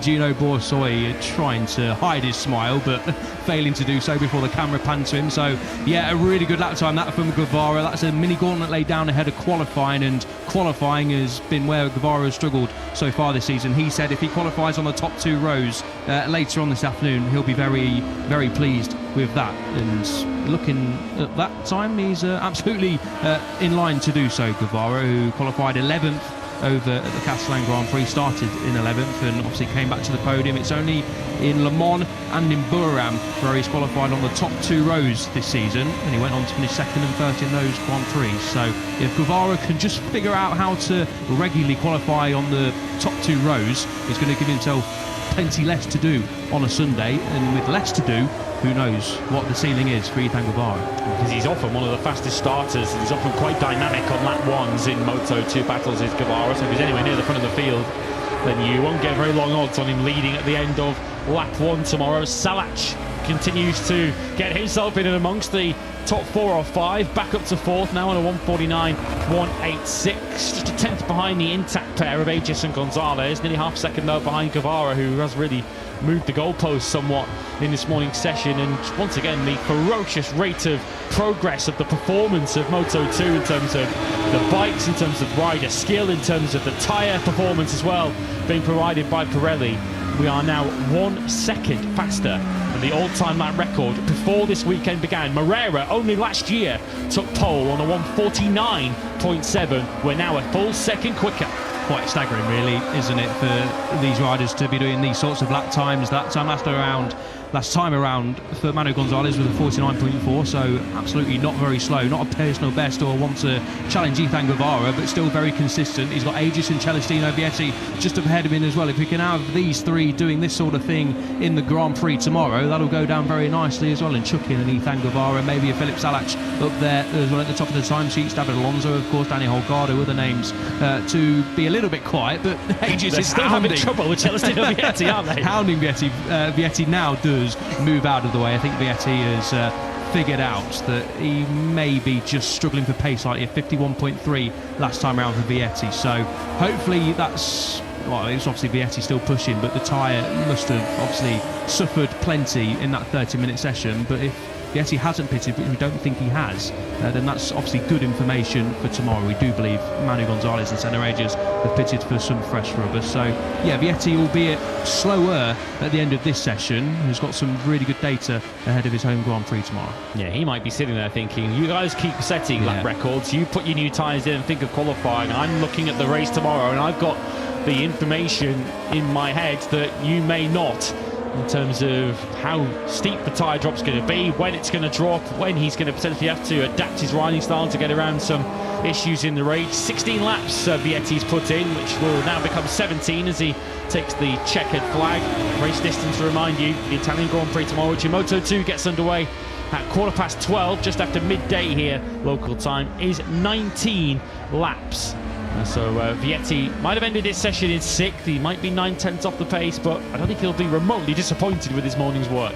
No, 100% not. He won't be concentrating on the sort of 9/10 deficit to Ethan Guevara. He'll be concentrating on what exactly did that tyre do in that sort of last 5 laps. Obviously, the pace dropped significantly, but as we said, great information for tomorrow. A really good session for Senna Regis. He'll take a lot of confidence from that, as will Manu Gonzalez. However, over 1 lap, it looks like they're all chasing Ethan Guevara heading into qualifying. 3/10 and a little bit more for Guevara is a very healthy margin at the end of FP2. Expect that to be a lot closer in qualifying, as we saw yesterday.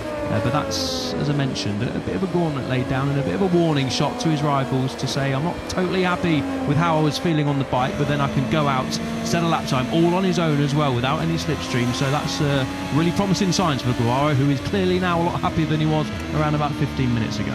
Interesting looking at the strategy from Intact, sending Aegis and Gonzalez out together. One wonders whether that might be a real ace up their sleeve in qualifying 2 later on.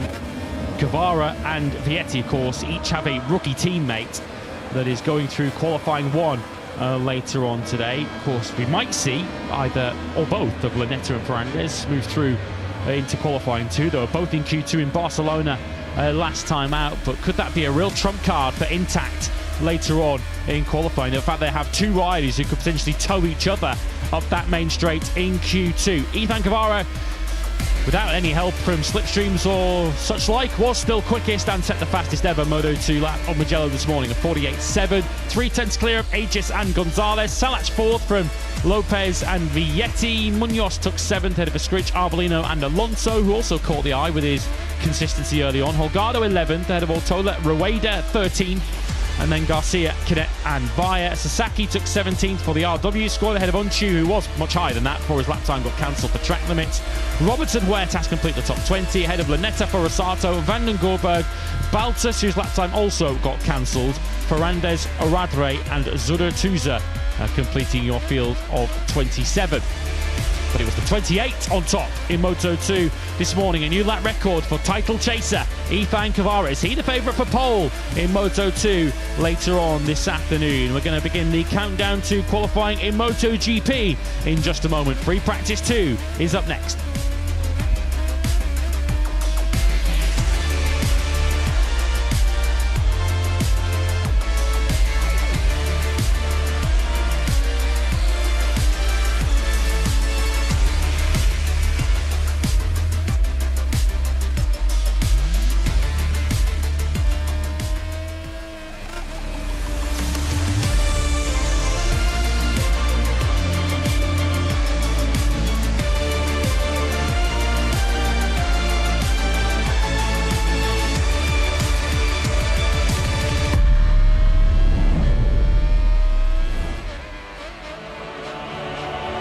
Based next to rolling hills and valleys, just over an hour from Ducati's HQ in Bologna, lies magnificent Mugello, one of MotoGP's unmissable spectacles.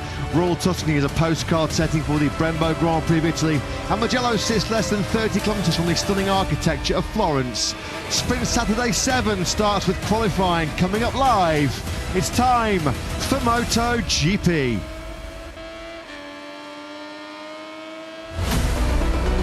So first on the Grand Prix calendar 50 years ago. First Grand Prix here back in 1976, and what a 50 years it has been.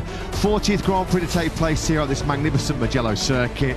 15 corners, 5.24 miles, just over 3.2 miles in length, and it packs a punch, doesn't it, Mugello? It has a little bit of everything. Fast speeds, heavy braking, elevation changes, high speed direction changes. One of the toughest challenges for man and machine on the entire Grand Prix calendar. Most demanding braking points, turns 1, 4 and the final corner, turn 15.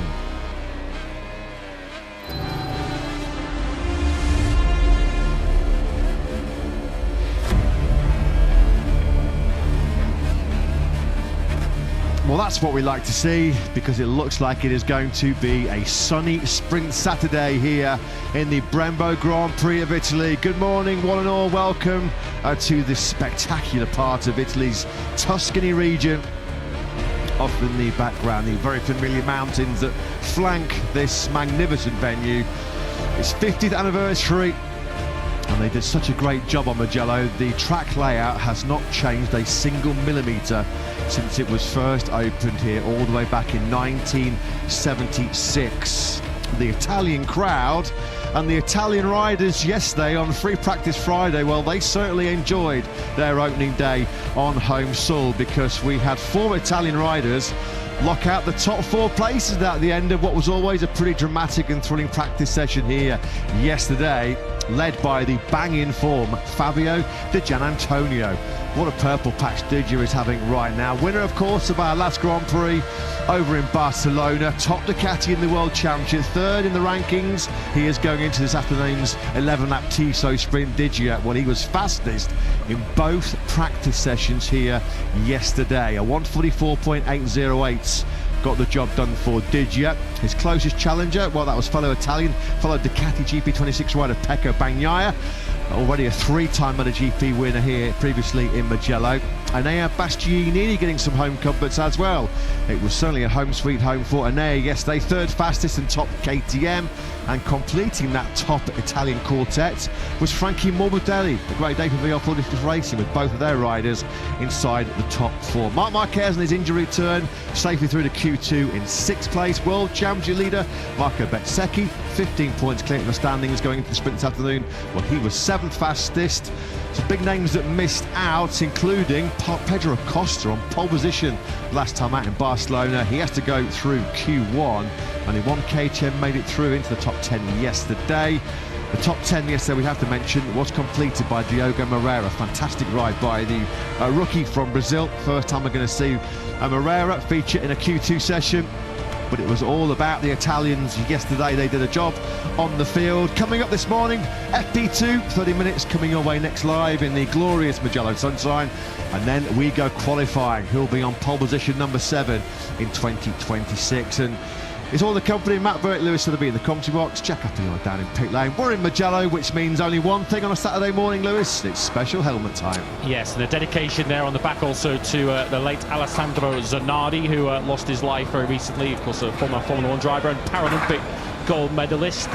Also saw a pineapple on there for Marco Bezzecchi. Not that I think Italians necessarily feel that's welcome on pizzas, but I'm sure many watching will disagree with that. Bezzecchi was 7th at the end of practice yesterday, and felt much more confident about his performance and potential over race distance than he potentially might do in qualifying, which is of course coming up in around about an hour and a half. It's a 7th place, which Marco Bezzecchi has got very accustomed to of late. 3 successive Fridays now. He's finished in P7. Catalonia, of course, 4th in the Grand Prix. The first time since Malaysia last year. He wasn't 1st or 2nd in the Grand Prix. First time since Malaysia last year we didn't see an Aprilia feature on the podium last time out in Barcelona. Looking much happier, looking much more like his old self. Pecco Bagnaia, winner here in 2022, 2023 and in 2024. Main difference, it seems to be, Lewis, he's got the GP26 Ducati turning better. They've seemed to have cured and got rid of some of the understeer issues which plagued Pecco so badly here 1 year ago. He looks more in the game, and good to see. Yeah, good to see Pecco back, and you heard the roar there and the air horns already going off in the grandstands.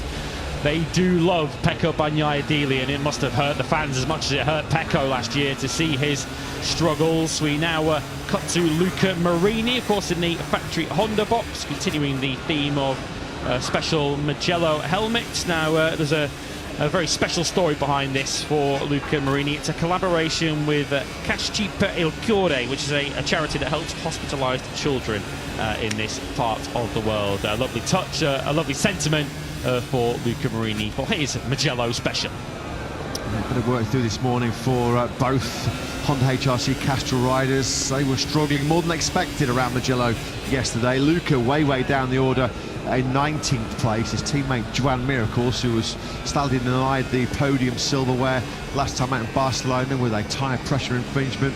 Mir was suffering as well in 15th place. He might be suffering a little bit of pain. You can see the strapping and the bandaging on that left a little finger on the left-hand side for Fabio Giannantonio. That has caused him some discomfort. He wasn't exactly feeling on top form yesterday either. A little bit sick, a little bit of nausea, but when he was on the bike, he was supremely fast, and that is a gorgeous special home race helmet for Digia. And it's all part of the interior of a supercar that he treated himself to in the winter. So his Catalan win bonus has already been spent. There's a few contra deals going on. I'm guessing it's not an Audi because he would not reveal which car he had purchased a few weeks ago, but we are told it's a pretty shiny, expensive one. Yes, we know his boss Valentino Rossi is very closely linked to BMW, so I don't know whether that might be a potential candidate to Giannantonio. Whatever he's wearing and whatever he's driving away from the circuit is in such a rich vein of form on track, on two wheels, and is certainly amongst the favourites, if not the outright favourite for pole position. Don't rule out the world champion, Marc Marquez, who returned to action yesterday, 6th quickest, and it certainly would appear that over one lap of this Mugello circuit, he is very much in the game to challenge for a place on the front row of the grid. The longer he's out there, perhaps it might get a little more difficult for him. He was admitting, though, yesterday when he spoke to media, he did expect to feel a little bit better, a little bit sharper on top of that factory Ducati yesterday. He still feels like, in terms of race pace, and he talked about this pre that double operation on the right foot, and in particular the right shoulder, which has troubled him since the season-ending Mandalika crash last year. He's about half a second off in terms of race pace. The good news for Mike is the 2 screws that were removed that were compressing his radial nerve, which were causing pain and a bit of numbness in his right hand and his right fingers. He didn't experience anything like that here in Mugello yesterday. So positive signs for the reigning world champion. Some work to do for Jorge Martin on the factory Aprilia. He left it late. He delivered a special late lap of a 1:45.132 to get himself into Q2 in 8th place, but after 6 crashes in 4 days, Lewis, over a bruising Barcelona weekend, the heaviest which came at the Monday test, which did hospitalise Jorge. It's been hard work out there so far, and he admitted today he'll not be able to ride without painkillers. He's struggling. Yeah, his worst Friday of the season, he said, and of course we remember how his Friday, certainly Friday morning, went back in Barcelona, and that wasn't exactly perfect either. So Martin riding through some pain and also trying to rebuild that confidence, which took 6 serious batterings, didn't it, back in Barcelona, even if one of those crashes wasn't necessarily all his fault. Did get himself though through to Q2. He was 8th quickest yesterday. It was super close once again yesterday. Of course, the last 2 Fridays we've seen the closest ever practice session in the sprint era of MotoGP in consecutive weekends, Le Mans and Barcelona. Yesterday's was the 4th closest top 10 in the practice era, just 3.5 tenths covering the top 10. We have to give a big shout out to Enea Bastianini, who was on screen just a few moments ago. His best Friday ever at KTM. His best Friday since Sepang 2024, of course, when he was a factory Ducati rider. Positive signs for Enea. If you can't beat them, join him. He's been poring over Pedro Acosta's data. He said Acosta's clearly been the fastest KTM so far this year. He's been the reference, so what's he doing that I'm not? And the conclusions were, after the Barcelona test, that Acosta was a lot stronger on corner entry and braking compared to Enea. That's what Enea has been focusing on throughout this weekend. Well, copycat has worked a treat because while he was on form and firing yesterday, 3rd fastest with a 1:44.911, Acosta and the other KTMs were really swinging. Acosta 13th, almost half a second back, and now it's roles reversed. Pedro Acosta was saying last night, well, I need to go and have a look at Enea's laptop and find out what's going on. Yeah, because there was a serious gap between the two in terms of position. 3rd for Bastianini, 13th for Acosta, but nearly 4/10 of a second in terms of outright pace between them.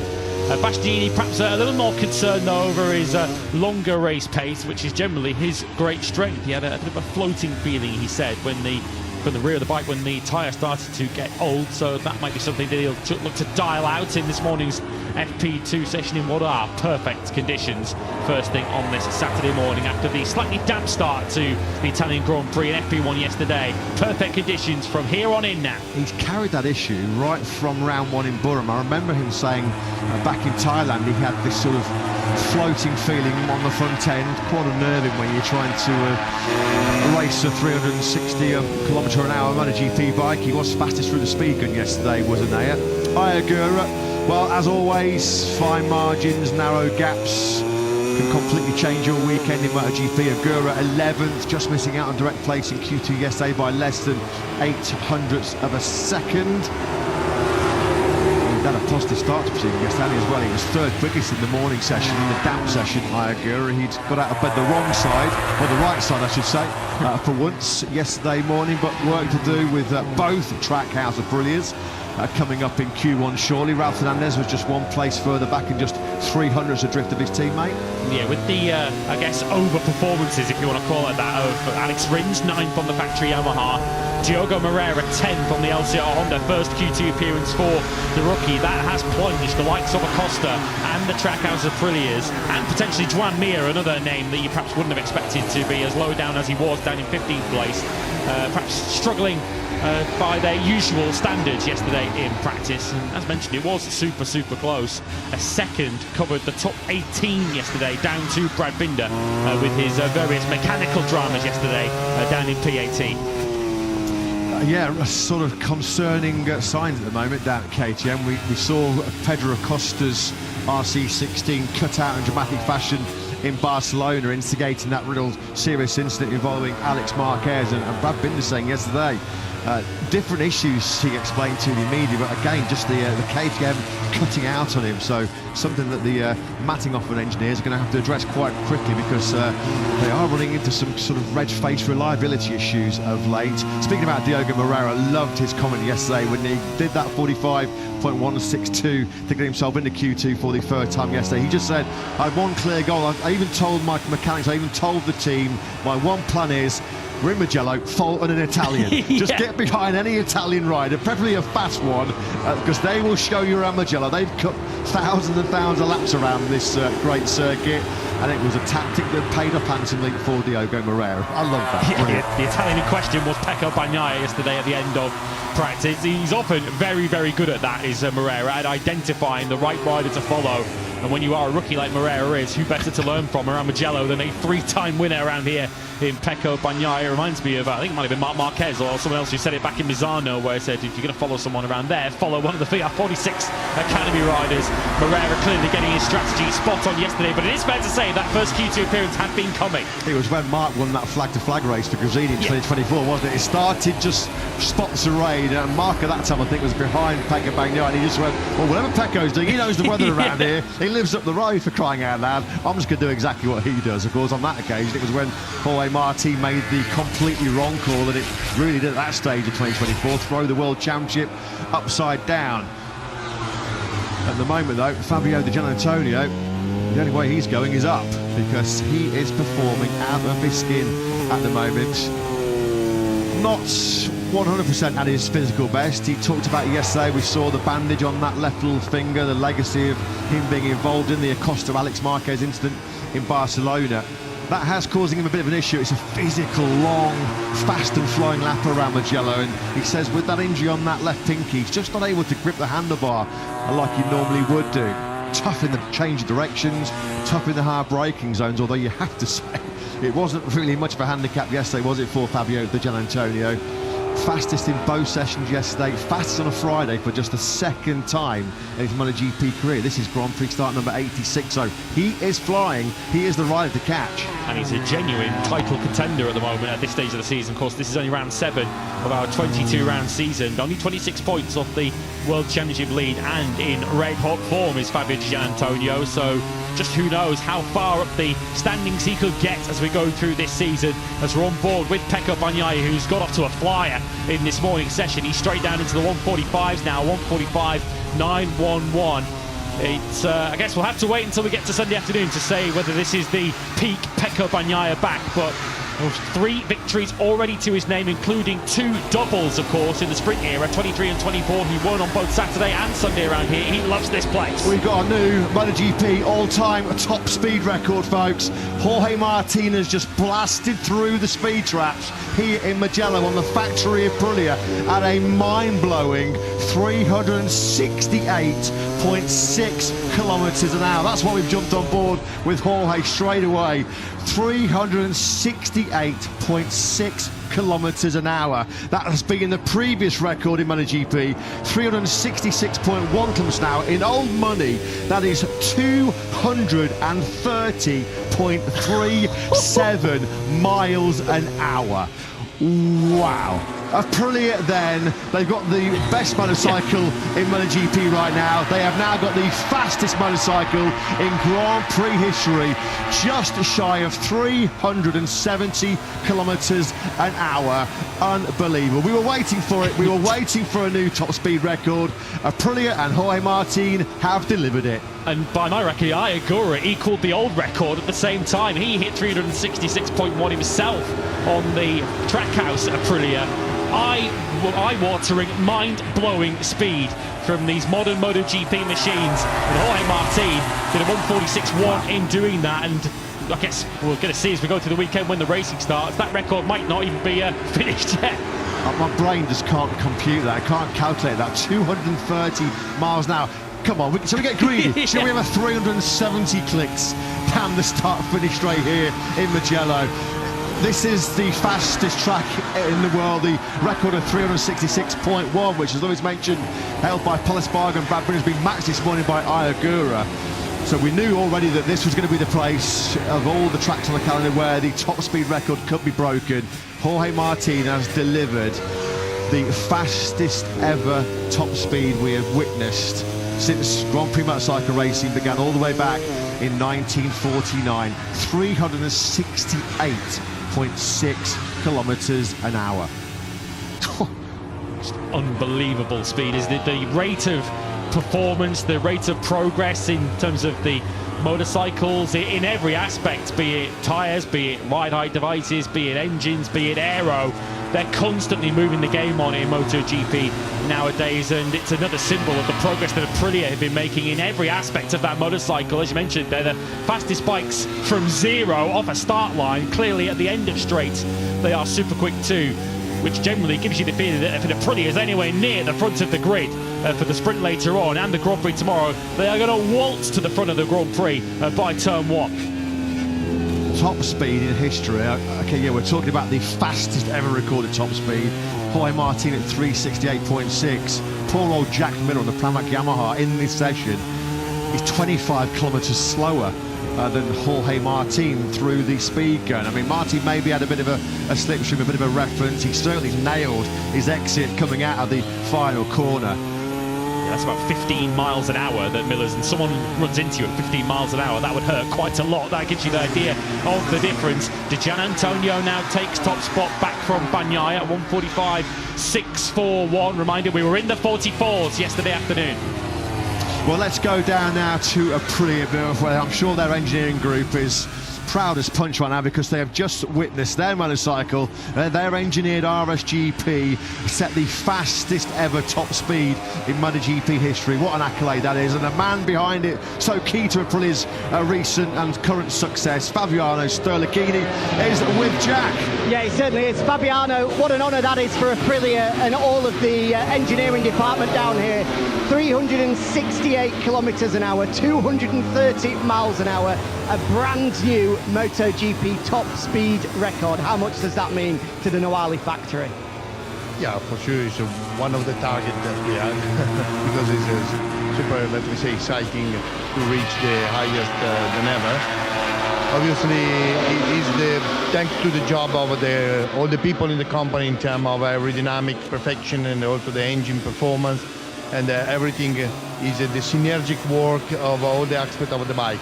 Clearly, we never see the hand of the weekend, and also the years before, several times the highest of the weekend is during the race for a lot of slipstream. So, for sure it's a target, but we see for the rest of the weekend.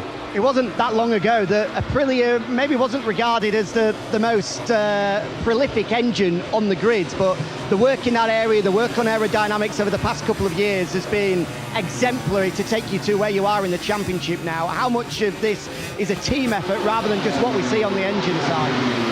No, for sure it's as usual, I said, is a combination of a lot of aspects together, and for sure reduce the friction in terms of, for example, the chain, together with the engine performance, together with the aerodynamic drag reduction, is obviously everything. But in the meantime, part of the top speed is coming from in the way that you are exiting from the last corner. So the stability of the bike, the electronic, is always together.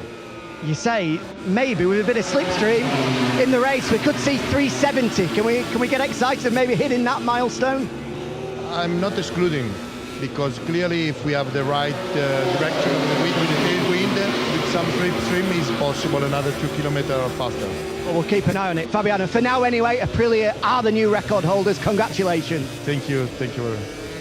Thanks, Jack, and thanks to Fabiano Sterlachini. What an amazing job Aprilia have done. Is that Jorge Martin realising he's now officially so the fastest rider in Grand Prix racing history? Don't do that. That would be so Jorge Martin. So often Jorge Martin has career-defining moments and then has pretty bizarre moments to follow immediately. Remember when he won the sprint in Austin and crashed with a celebration wheelie?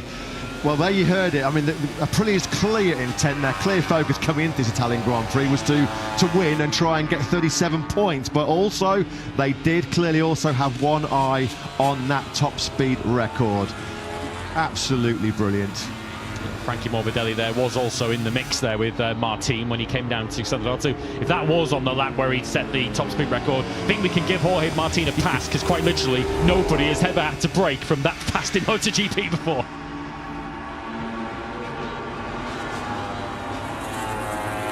Yeah, just getting a little bit, was it Marini that cut in late onto the pit stand? I think Frankie just checked up as well. And just behind them, Jorge Martin there just reacting. Just to give you an indication, just to try and process the speed and the rate of knots that Jorge Martin was carrying down that start-finish straight there. I mean, he's basically covering over 100 metres per second on that factory Aprilia. Over 100 metres per second. I think it's about 101, 102 to be precise. Let's not really be picky about the numbers when we are celebrating, quite rightly, the fastest ever top speed in history. There you go. I'm sure Jorge Martin's going to be told very, very quickly. Yet nobody in Grand Prix history has raced a motorcycle faster than you, Jorge. 3:68.6. Is there even more to come? Well, we've had two of the fastest ever top speeds this morning. Yeah, he's just realised. Yeah, there you go, Jorge. You are indeed, it's official. You have just set the fastest ever top speed in history. Whatever happened between him and Frankie Morbidelli has been quickly forgotten, hasn't it? Has he got a massive big smile on his face? He said he wasn't going to be able to race today without painkillers. Well, I think that top speed record would have done him the power of good from the medicinal side as well. Brilliant stuff. Must be disorientated at the moment, having gone that quick. It's simply unbelievable. And as you saw there, it was 3 of the top 4 in the top speeds in this session alone are factory Aprilias. There's a big pump in the cheeks there for Frankie Morbidelli, who is now under investigation. As Matt mentioned, there were kind of 3 riders involved in that incident at the start of the straight. Of course, there was also near contact at the end of the straight. Morbidelli, what's he doing? He's doing a pedestrian 351 down the straight. Yeah, Ducati got her up there, game, haven't they? 350 kilometres an hour, snail's pace. Jorge Martin then, there is his first run, which includes that mind-blowing all-time top speed record. 3:68.6. In terms of his lap times, how the impact is having on his position, he's P5 with a 1:46.104. Fabio Di Gianantonio, we've been getting all excited with the top speed record. He does still lead this session. 2 riders in the 45s. Gianantonio's in control once again, is he, this morning, just as he was in both sessions yesterday. Nobody within a quarter of a second of Digia this morning. It's as you were in terms of your top 2. At the moment, it seems like we've got a bit of a personal duel. Digia versus Bagnaia potentially over the Sprint and Grand Prix. Marco Bezzecchi's up there in P3 as well.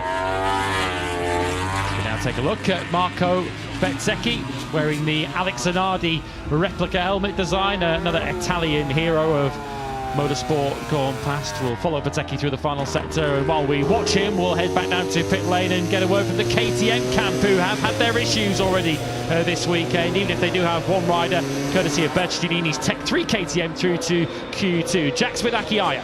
Yeah, it's been a challenging couple of days for KTM. Aki, I get the sense whenever we see a bike stopping on track at the moment, it seems to be an orange one. Is there a reason for concern with the clear reliability issues that we've seen over the past couple of days? As we see sometimes, all of us, we have problems, and many times, of course, these things are coming in a row when you have something and you solve the problems. Okay, we nothing special. I would say that. Okay, yesterday we had some issue with the Brad and his bike, and let's see. Always need to understand before to answer everything. Let's say too detailed that what really happened, but nothing dramatic at the moment. The issues that we saw with Enea in Barcelona, with the bike cutting out on the straight, Pedro cutting out on the straight, then Brad again cutting out on the straight yesterday, are they at all related, or are they three separate issues? First of all, these issues in Barcelona were not at all related to each other, so this was a little bit, let's say, a strange moment that there was a clutch issue for the start with the Brad and some mechanic failure in Enea's bike, and then electronic problem with Pedro, so they were not related. And Brad yesterday? Yesterday was a mechanical thing.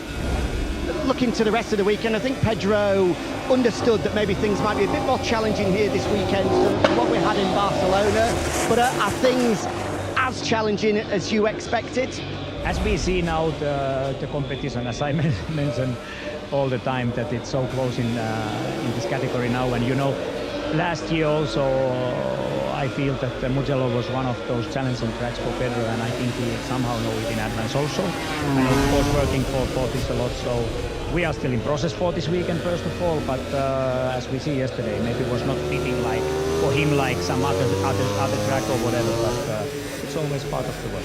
Thanks, Aki. Have a good one. Thanks a lot. Yeah, thanks, Aki. Thanks to Jack down in pit lane. Yes, KTM having a few reliability issues at the moment, and they've been stripped of their top speed record as well, courtesy of the factory of Prix of Jorge Martin. Just saw there a bit of a rookie mistake by 39-year-old Michele Pirro. Even the experienced and the oldest and widest riders can get caught out there on an out lap. You could see he was nowhere near full racing speed, and just despite the fact we've got glorious clear blue skies and hot temperatures here this morning in Mugello, just not enough temperature in the left-hand side of that front tyre. So when he flicked it left to attack Biondetti 1 and 2, well, we saw the outcome. Down Michele Pirro went, a damaged Gresini Ducati. Thankfully, rider A-OK. He'll be angry. He'll know that he just had not pushed hard enough to get heat in the left-hand side of that tyre. Yeah, he's done enough laps around this circuit, enough laps on MotoGP machinery to know what's required on an out lap. Clearly haven't done what was required to have that front tyre ready for Biondetti, even at that sort of speed. Pirro in 21st at the moment, he's done a 47.6. That's 8/10 off what he did yesterday. Cal Crutchlow is behind him, 22nd. Crutchlow's within 3 seconds of the outright pace, which I guess might well be a target of sorts. Of course, it's a weekend, I think, for Cal to enjoy being back on a MotoGP bike again. Difficult to really set any sort of results target for him. He's done a 48.5 in this morning's FP2 session, which is just 4/10 off what he did in practice yesterday. Bumped into Cal briefly yesterday in the pack, and he said he felt like he'd been run over by a steamroller. He said he remembered that he got muscles in parts of his body which he didn't remember he got muscles. This is Jorge Martin then, all-time top speed record. Maybe in the sprint this afternoon, maybe in the Grand Prix tomorrow, maybe in qualifying with some slipstream.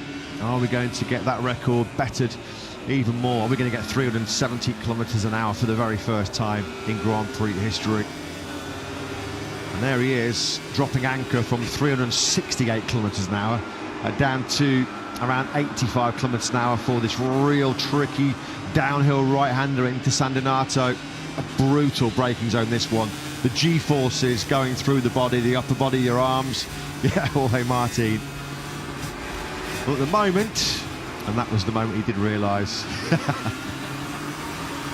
Massimo Riva there also pointing out the accolade for Jorge Martin. Well, if that record is still standing when the media get to speak to him tonight, we're going to be asking what did that feel like. Because you get these MotoGP riders, I mean, what's the MotoGP motto this year? Wide different.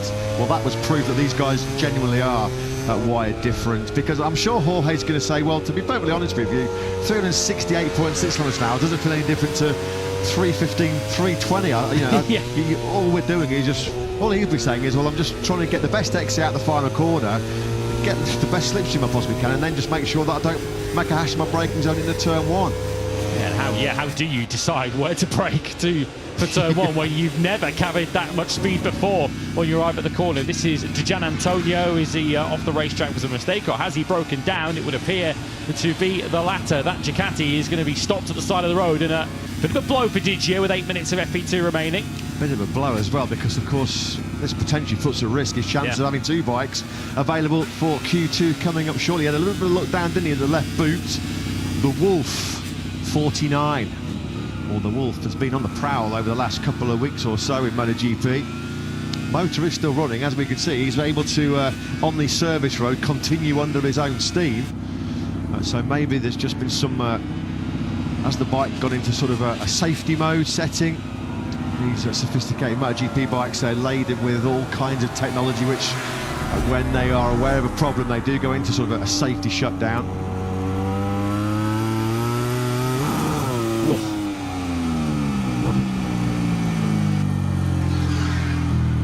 That sounded rough. Yeah, straight into neutral, and he's now just going to, I guess, cruise around on tick over now round to the pits. Yeah, he's going to, as you say, want to get that bike at least back to the pits so they can try and diagnose the issue. But yeah, not a kind of incident you want to have, whether it's a crash or a mechanical at this stage of the weekend, late in free practice 2. No further action taken after reviewing the Martin Morbidelli incident earlier on. I think that's fair enough, given the part of the racetrack it happened on, and given the outside factors that were also playing that. But yeah, Gian Antonio, who's got a real shot at pole position. He's currently on course to top 3 sessions out of 3, but potentially with a bit of a handicap in qualifying. Yeah, that's why he's so desperate to get that bike back to the paddock and get it back to the VR46 Ducati garage so they can try and understand and diagnose and, more importantly, fix potentially what that issue was. He was having a look down, wasn't he, at his left boot, which is around where the gear shifter is. So whether it was some kind of gearbox issue, it certainly sounded a little bit clunky, didn't it, when he came off circuit. Back with Iagura, he's got some fresh rubber in, getting himself set up for an appearance in Q1. Iagura at the moment is in 10th place, the 10th place he'd love to have had yesterday to get directly into Q2, a 146.245, his best work this morning. Once again, catching the eyes, Moreira, who we know is in Q2 directly for the first time. He's in 8th place once again. Superb this by the Pro Honda LCR rider. And Marc Marquez just 1 place further ahead. Steady away, I think, once again, as far as the 93 goes. No sense in taking any big risks at this stage of the weekend for Marc. Yeah, Marc Marquez in Q2, and I guess will be saving himself, building up for that one big push in qualifying to try and get himself up on the front row of the grid. The rider just in the back of the picture behind Iagura, who's impressed also this weekend, Fermin Aldeguer, as he goes up into 3rd place on a 45.952. Course boosted mentally, if nothing else, by the 2nd place that he got in Barcelona. Whatever the circumstances, it was an outstanding result, and he hailed his best Friday of 2026 so far yesterday, and said that some aero tweaks that he made in the Barcelona test, which have carried over to here, have seen him make a step forward. Well, I think that came with the perfect timing for the 21-year-old. That podium in Barcelona, his first since his win in Mandalika. So Fabio the Gian Antonio is back at the VR46 Ducati garage, just relaying some information back to his crew of exactly what he felt went wrong. So hopefully, as far as Diggio is concerned, with 5 minutes of this FP2 session remaining, he's going to have 2 bikes at his disposal for an attack on pole position, which he has been there before so far this season. Poles in Goiânia, poles in Austin in Texas as well. 3 front row starts in the opening 6 rounds for Diggio. And fair play to Pedro Acosta. He's not taking this one lying down, isn't he? Yeah, the same instant, there's the stewards. I mean, obviously the initial look, I thought it was Marini that decided, I don't know if it was late, the decision to peel in the pit lane, but obviously the knock-on effect, the domino effect of the decision by Marini as he checked up there. It checked up Morbidelli and then Martin behind him.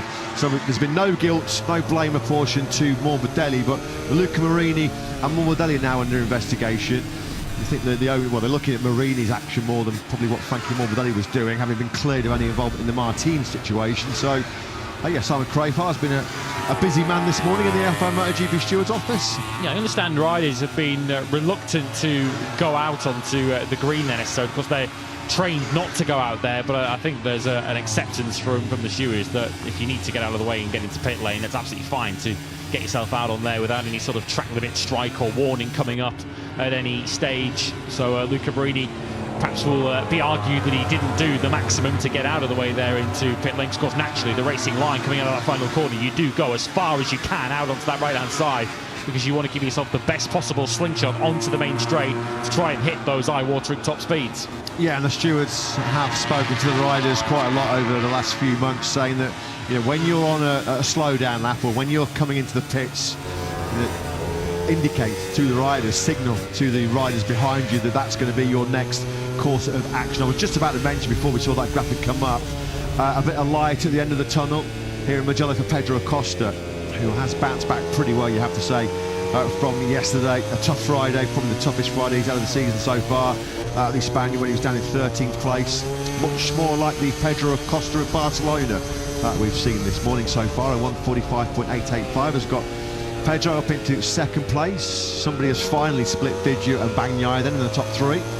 Yeah, so the company that Acosta's going to have in qualifying one is likely threats. The Trackhouse of Aprilia of Agura and Raul Fernandez. Agura's given a bit of a notice as to what he might be able to do. Fifth in this session. We've, of course, got three of the Yamahas in this Q1 session coming up later as well. Alex Rins is into Q2, the others in qualifying one, and we haven't seen much progress yet from the Yamaha M1s. Rins in 16th in this session. He is the leading Yamaha in this session once again, with Fabio Quartararo in the same 17th that he ended yesterday.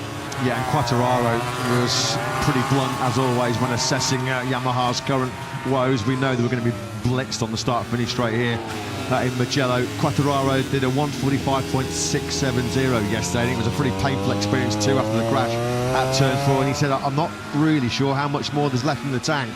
I was on the absolute limit just to find that 1:45.6, which was almost 9/10 of a second behind fellow Fabio Di Gianantonio, of course. So yeah, worrying signs once again for Yamaha. I think they always knew they were going to be massively on the back foot this weekend. They know that new V4 powered M1 is rather underpowered at the moment, unfortunately, as far as their quartet of riders go. As we pick up Mark, beautiful shot. We saw that wonderful shot yesterday on his best lap of Friday. Jorge Martin power sliding, pivoting the Aprilia to get the slingshot out of the final corner. And the world champion working his way back to his, or what he hopes will be, his best physical shape and his best form on track, as we still await a first Grand Prix victory of the campaign for Mark. He's put a new soft rear tyre in late in this session to potentially lift himself up the order, so we'll follow the world champion now through the Arrabbiata sequence, Arrabbiata 1, and then climbing uphill out of Arrabbiata 2, dropping down once again into Scarperia. Marc Marquez, winner, of course, of this Grand Prix, winner of the sprint here last season. Of course, he's never going to win popularity contests in Italy. I think that is fair to say, given what's gone on in the past, but you cannot help but admire his desire and will to continue to overcome these injuries that he's had over the years, that multiple surgeries on multiple parts of his body. He keeps coming back fighting. Yeah, his last Grand Prix success was on Italian soil in Mazzano, which will feel like an awful long time ago, won't it, for the number 93. We track in then now into turn 15. Crucial now just to pick up the best acceleration grip, start working your way through the gearbox, start working your way through to the fastest part of any circuit on the Grand Prix calendar. This hollow there on the exit of pit lane, and you glide over the crest before you're grabbing a handful of brake into the first corner. Of course, that long run, the fast run down the San Donato, was where Marc Marquez, way back in the early part of his Grand Prix career, had the in Mugello we've had the fastest top speed this morning. Marc Marquez had the fastest ever recorded crash, didn't he, here years back, when he lost the front in spectacular fashion, breaking down into San Donato. Thankfully this time around there's been no drama so far in Mugello for the world champion. No dramas either for Pecco Bagnaia so far this morning. He's been serenely going about his work. He's still lapping in the low 146s at the moment in this session. Of course, Bagnaia's never won in these kind of morning practice sessions to consider the idea of brand new tyres to make any sort of point. He's all about the Grand Prix on Sunday, and with every session that goes by, further belief and further, I guess, confidence from Bagnaia's point of view that he can genuinely challenge here for a fourth Italian Grand Prix victory in 5 years. Yeah, we've had the hot dog celebrations, and we've had the kiss celebrations. I wonder what he's got potentially in store if he is to find his way back to the top step of the podium. He will be a massively popular victor here if he can get himself back onto the top step in Mugello, a track that he loves. The Mugello fans certainly love Pecco Bagnaia. He was absolutely gutted. He was devastated, wasn't he, to be pushed off the podium late on here last year. It was once again an old Ducati top 4 in Mugello 1 year ago, but Pecco Bagnaia could not have given, well, he couldn't have cared less, could he? Because he was the odd one out, as Fabio Di Gianantonio was able to get back out on the spare bike, I'm sure, to complete that session, and he completes it in what is becoming rather familiar territory, because once again he's in P1, FP1, P1, practice, P1, FP2, P1, Catalan Grand Prix, P1. There's a bit of a trend. Yeah, the Digia double from Friday has continued into Saturday by a full quarter of a second as well, clear of Costa in that session, so it wasn't particularly close by the recent MotoGP standards in that session for Fabio Di Gianantonio. Of course, his mind will probably be occupied by what's going on with the other bike and whether he'll have that available for qualifying too. That might be the only thing that can stop him in this qualifying session. It was quite a pertinent question he was asked by the boss after his win in Barcelona, wasn't it? Are you sure you want to leave? You might be going, are you really sure that you want to leave VR46 Ducati? Of course, we are referencing the strong rumours, the hot rumours that Fabio Di Gianantonio will sever ties with Ducati at the end of this campaign, and he will slot into the factory KTM squad. He's making big gains in the first and last sectors. Needs to do a bit of work in the sectors in between, but we know he's got the potential, and we know if Pecco Bagnaia has feeling and has confidence on that factory Ducati, well, he's going to be a major contender. Marc Marquez then was 6th at the end of play yesterday. It's another rather under the radar session this morning as well for the 93 mark. 9th at the end of it with a 146.131, and just shy of half a second back, and that's what he says. It's been, in terms of race pace, he's felt like throughout the season he's just been missing that sort of 0.4, half a second to be right firmly in the hunt. Yeah, it's all a process this for Marc Marquez now in terms of working out what his 100% is on any given weekend. He was saying yesterday that his 100% this weekend might be sort of 60% of his overall maximum capacity and strength, and then he'll build as the upcoming Grand Prix go on. This is what it looks like then to watch a MotoGP bike approach you at the thick end of 360 Ks. Over 100 metres per second.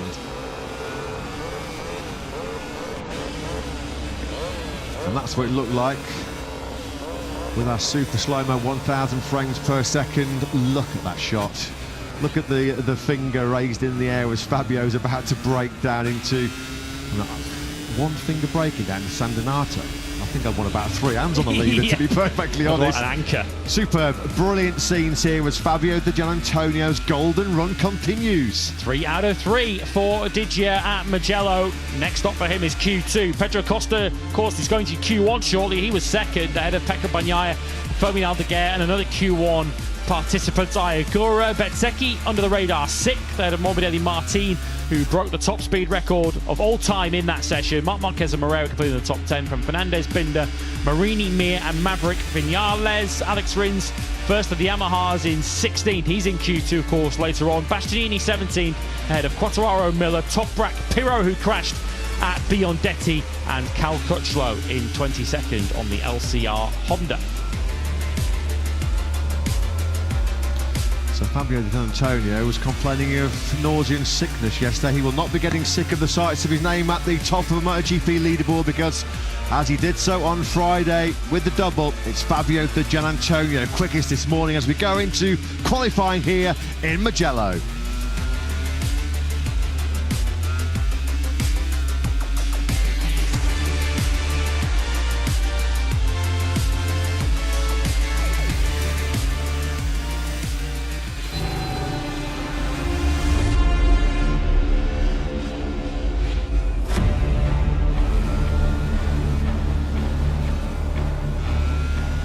It is a sight to behold, isn't it? It is a glorious sight. It's a magnificent sight. In the distance, the rolling hillsides and the valleys of Tuscany. One of the most beautiful, gorgeous regions of Italy, and it has been the home of the Italian Grand Prix since 1994, the home of Grand Prix motorcycle racing in this part of the world for 50 years. First Grand Prix all the way back here in 1976, won by the late great Brit Barry Sheen. We're about 30 kilometres northeast of the picturesque city of Florence, and we are set now then to go in almost perfect conditions on what has already been a record-breaking sprint Saturday here in Mugello. Jorge Martin this morning on the factory Aprilia, the 2024 MotoGP World Champion. Well, he's a world champion in the top class, and now he has the top speed ever in the top class. Just under 369 kilometres an hour was what the Martinator blasted through the speed gun in this morning's FP2 session. An FP2 session, though, which was led once again by Fabio Di Gianantonio. The in-form Italian has been unrivaled so far here this weekend in Mugello. Fastest yesterday morning in our opening practice session, quickest on Friday afternoon, and despite a little bit of a technical hiccup towards the tail end of FP2 this morning, Fabio Di Gianantonio was quickest once again. Q1 though next on the agenda on this record-breaking Saturday morning here in Mugello, and it will feature Ayagura, Ralph Fernandez, both Trackhouse Aprilias in this opening session. From pole position to Q1 in the fortnight, that's Pedro Acosta's story, but he has just finished second in FP2. Also in this session, Vinales, Miller, Quattararo after crash at turn 4 yesterday.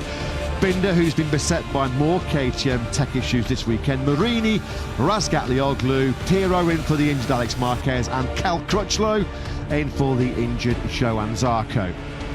Those already through to Q2, Di Gianantonio, Bagnaia, Bastianini, Morbidelli, Aldeguer, Marc Marquez, the world champion, current world champions leader Marco Bezzecchi, Martin, now officially the fastest recorded rider ever in Grand Prix history in terms of top speeds, Alex Rins excelling on the factory Yamaha yesterday, and Diogo Moreira, the Brazilian, the Moto2 world champion in Q2 for the very first time in his MotoGP career. Great job yesterday by the Pro Honda LCR rider.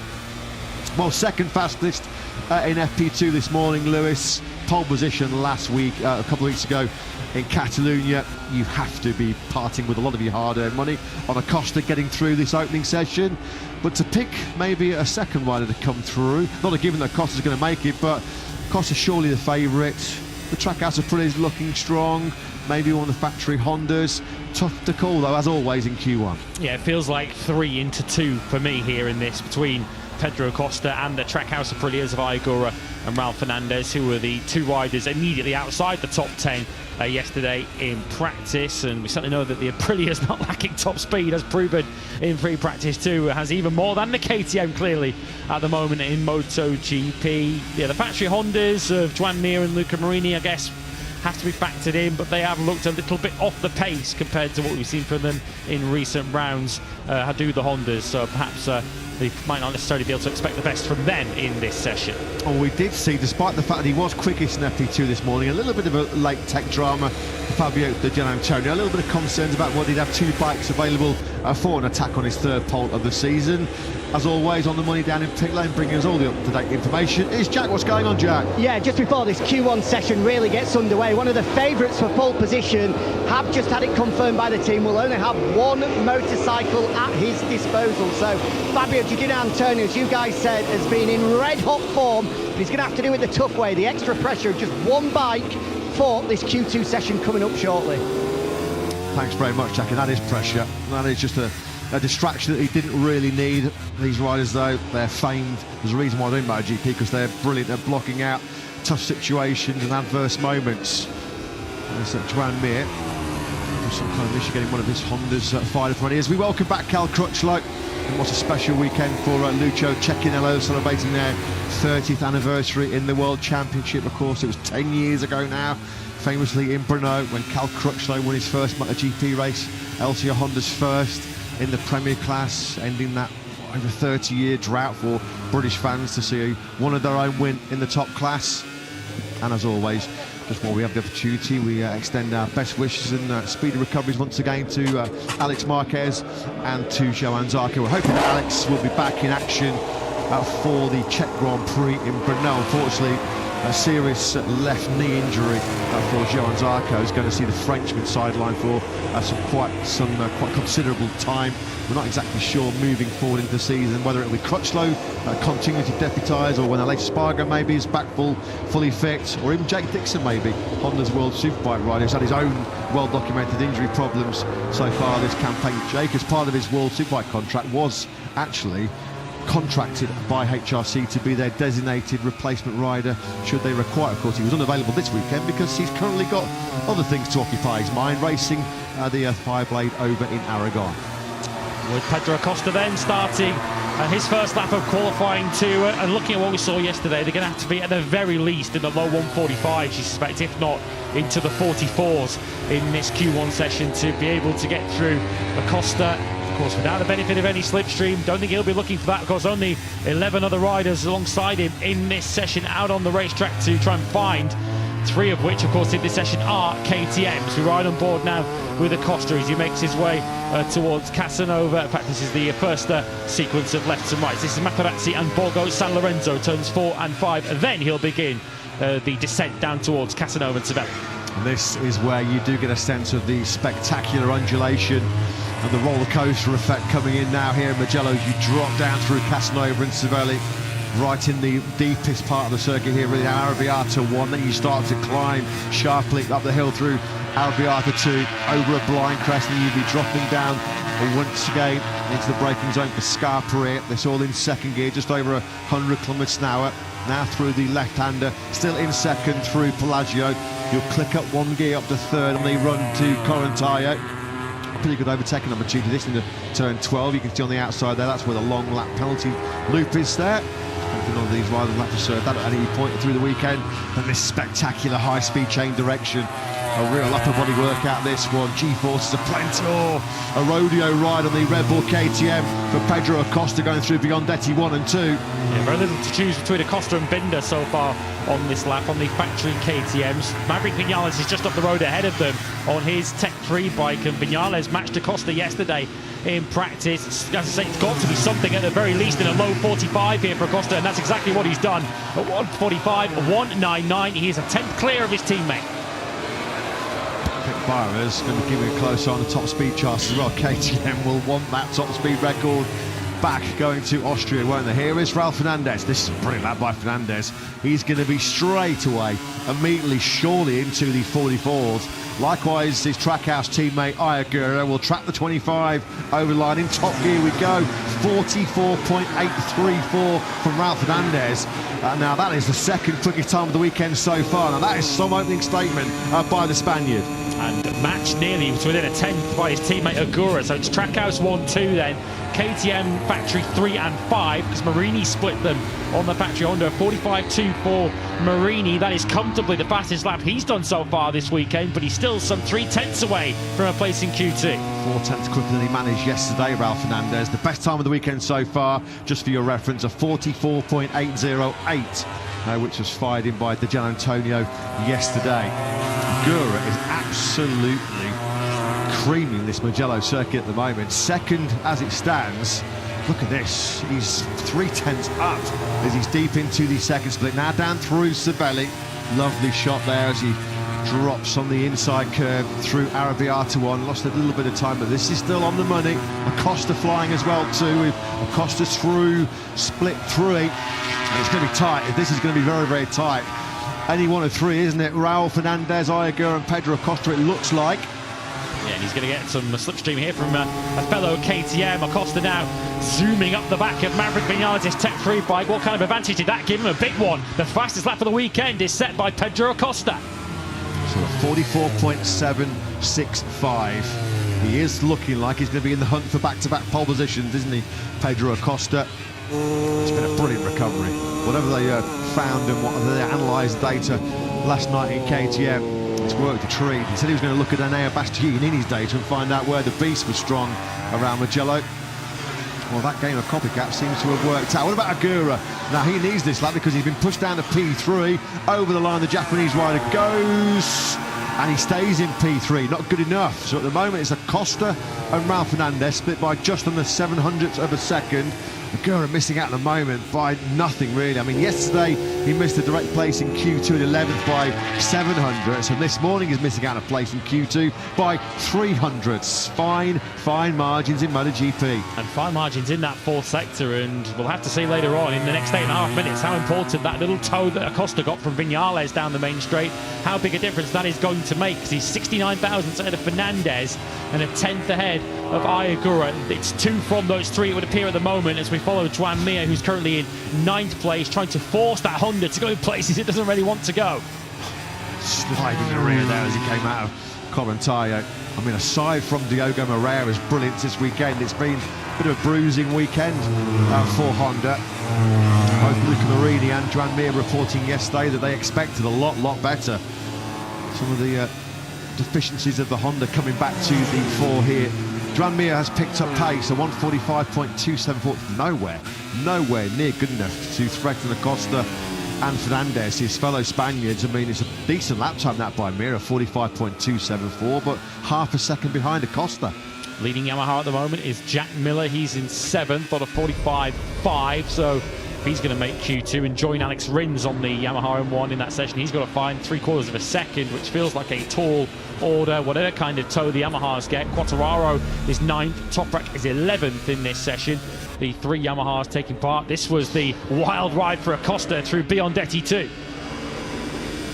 Yeah, is he pushing? Is he committed to KTM? You bet he is. Look at this. He is spectacular on the curb on the inside, and that's what unsettled the bike was, and that's why it made it all twitchy and nervous on the exit. He was just trying to get a little bit greedy there and run on an inside curve and pinch a bit of time. Yeah, that was on board. Lift. You ride it, cowboy. You ride it. Fair play to Cal Crutchlow at the ripe old age of 40. He's shaved a second off of his best time yesterday. Cal 148.088 yesterday. And he's got a second quicker. Fair play to him, 47.092 as Fabio Quartararo stares off into the distance, and at the moment staring down the barrel of a 19th place grid spot for the 11-lap sprint and 23-lap Grand Prix here tomorrow. I think Yamaha were pretty pessimistic coming into this Grand Prix, but I think Fabio admitted yesterday, was it tougher than you expected? And he just said, yeah, a lot tougher than I was expecting. We knew we were giving up top speed, we knew we were giving up horsepower, we knew we were giving Benji performance, but yeah, the hole's a lot deeper than what we thought it was going to be. Yeah, not his only problem. He must feel like he's permanently riding into a massive headwind at the moment, Fabio Quartararo, but he's also struggling with the front end of that Yamaha, getting it to really bite into the corners.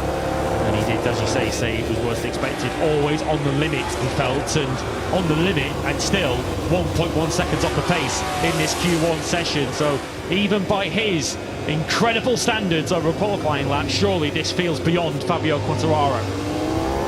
So at the moment, in the pound seats are Acosta and Fernandez. They are your 2 that will keep themselves in the battle for pole here in Mugello. What can Agura do about that in particular? You think if anybody's going to threaten Acosta and Fernandez, it will be the former Moto2 world champion, because the pack behind Agura are some distance back. Joan Mir next best, but he's over 4/10 behind Agura-san. 5 minutes and a little bit more of the session remaining. Cal Crutchlow gets released by LCR Honda. Sort of highlighting once again the real struggles that Toprak Razgatlioglu's having to get accustomed to life as a MotoGP rider at the moment. Unfortunately, Toprak's being outpaced by Michele Pirro. Now, I know that Michele Pirro has done an awful lot of laps. Well, he's done gazillions of laps around Mugello.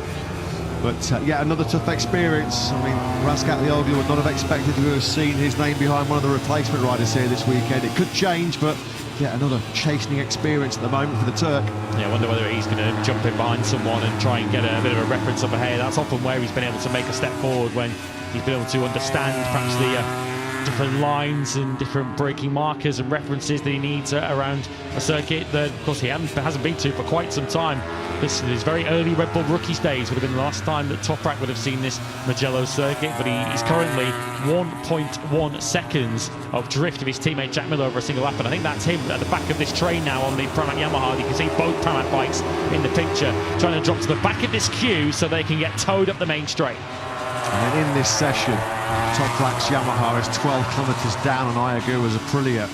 And in comparison to the top speed record we saw blown away by Jorge Martin in FP2 this morning, well, it's over 20 kilometres an hour. I mean, it's mission impossible. You have not got a hope in hell of being competitive when so much of this Mugello circuit is all about that start-finish straight and the grunt you need to fire down it. Acosta then, at the moment, looking good, looking a lot better certainly what he did yesterday with that 144.765.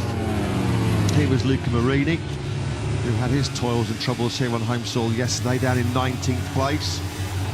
That was his worst Friday in pretty much a year since we were in the Czech Republic in Brno last August. Just watching Quartararo coming down the main street, he nearly got swallowed up by Pirro's Ducati on the run down to turn one, which would have completely trashed his first lap. He managed to stay ahead of him and push on. Hasn't given him any hope. It's given him at least a personal best in the first sector. Overall best, though, for the Trackhouse Aprilias, who are looking to try and dump Acosta out of Q1. Look how tight this is. Fernandez, Acosta and Agura's names on the bottom of your screens, and it's mighty close between that trio.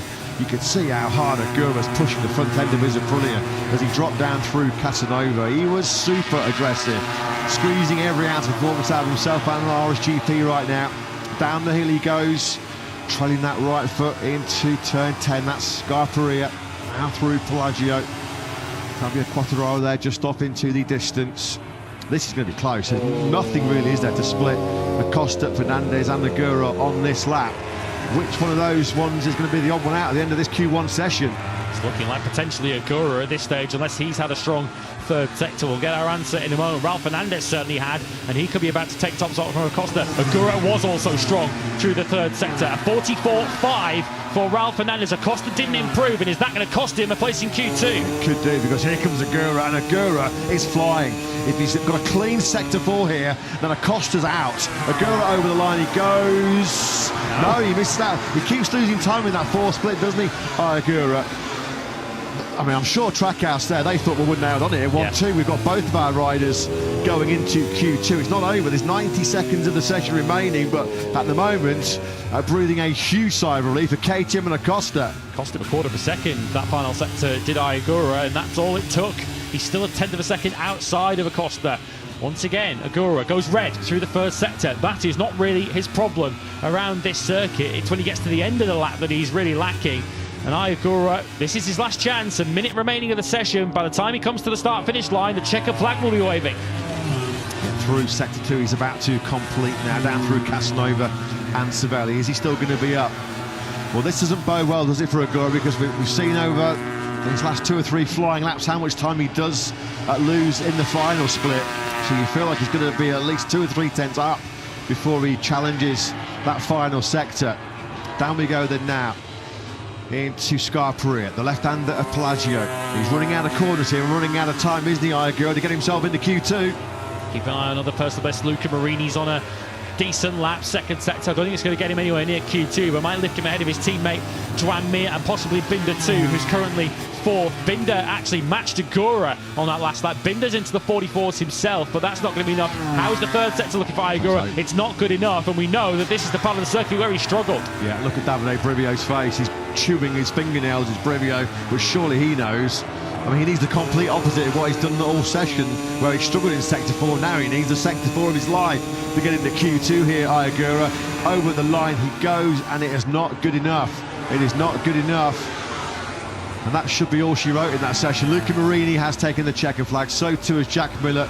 Agura got over the line for 1 more lap, but as you can see, he has rolled out of it. So it is session over.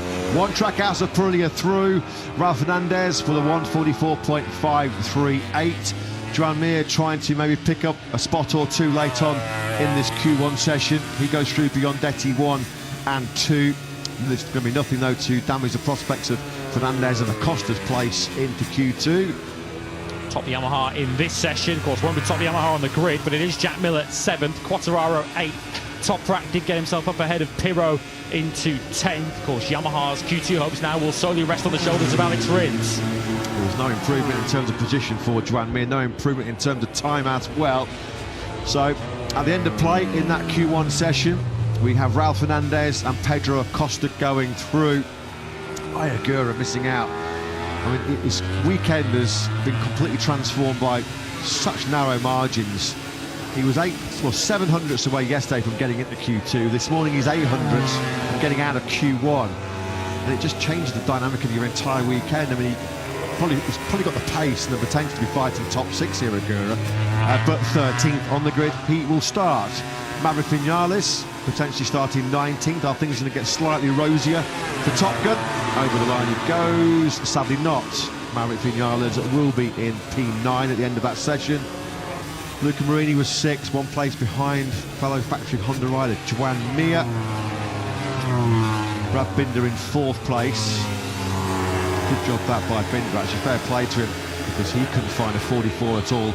Well, he was nowhere near the 44s yesterday, was the South African. He found a 2nd this morning.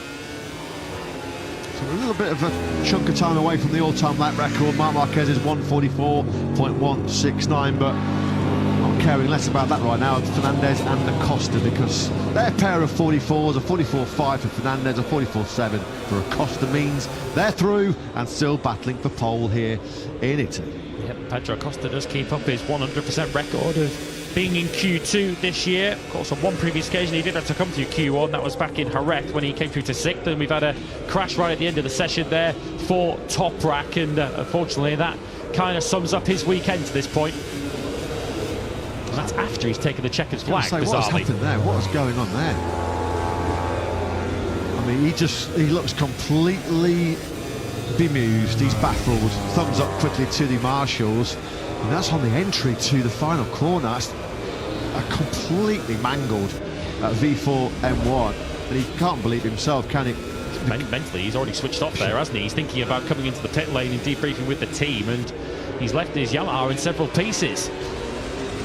It's a tough watch right now for Toprak. It really is a tough watch. He did get ahead of Michele Pirro at the end of that session, but he was almost 1.6 seconds behind Ralph Fernandez.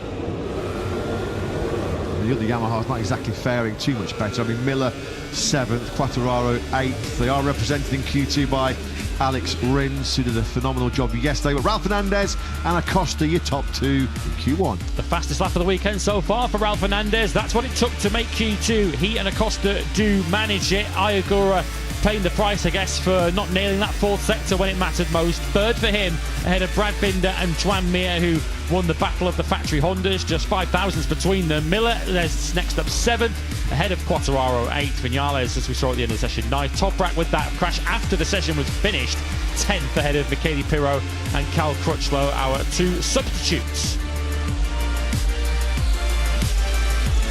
So coming up next, it's going to be a fight for pole position number 7 in 2026 here at the Brembo Grand Prix of Italy. 2 top Spaniards go through into that fight for pole. It's Trackhouse Aprili's Ralph Fernandez that leads the way in Q1. Pedro Acosta looking for back-to-back pole positions. Don't go anywhere, because there's going to be some more MotoGP magic here in Mugello.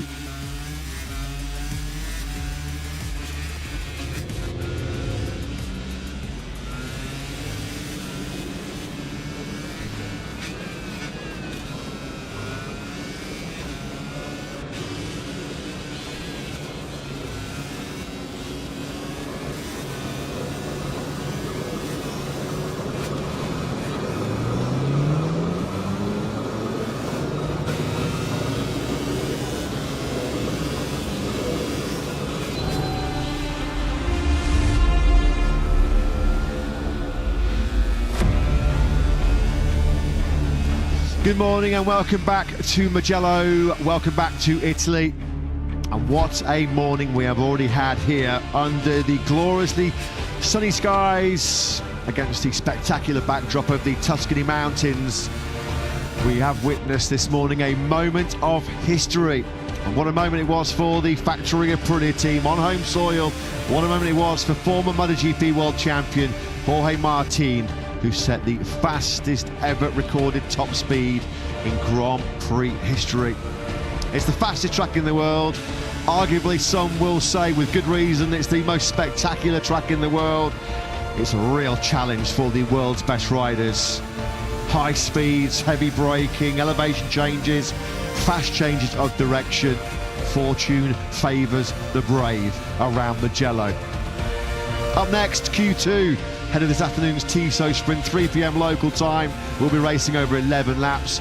And fighting for pole position, Fabio De Gianantonio, Pecco Bagnaia, Enea Bastianini, Franco Morbidelli, those 4 Italians looking out the top 4 yesterday, sending the home fans home last night very, very happy indeed. Fermin Aldeguer, Marc Marquez, the world champion, back in action.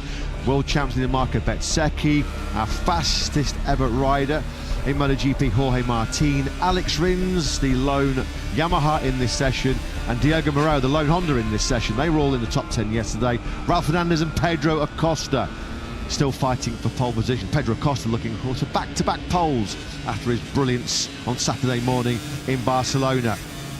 So far, so good though, if you're a fan of Fabio De Gianantonio and VR46 Racing here at Mugello, because he has been untouchable. He has been unrivaled so far in our 3 practice sessions. Quickest in both yesterday on Friday, fastest in FP2 this morning, although there's a bit of news to break you about Fabio De Gianantonio. At the end of FP2 this morning, he did have a technical issue with his preferred number 1 bike, and that is, well, his spare bike now, the only functioning GP26 he has available.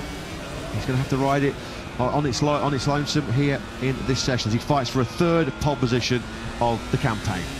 So the message from VR46 to Didier on his first run of Q2 will be, whatever you do, Fabio, do not crash, because you have no safety net of a second bike to run in this session. If De Gianantonio crashes early in this Q2 session, he'll be where Marco Bezzecchi was in Barcelona a couple of weeks ago, and that is 12th on the grid. So some unwanted pressure, but he's certainly got the speed to fight for a 3rd pole of the season. It was very much an Italian affair on day 1 here in Mugello yesterday. As mentioned, it was Didier from Bagnaia from the Beast that we're looking at on screens right now.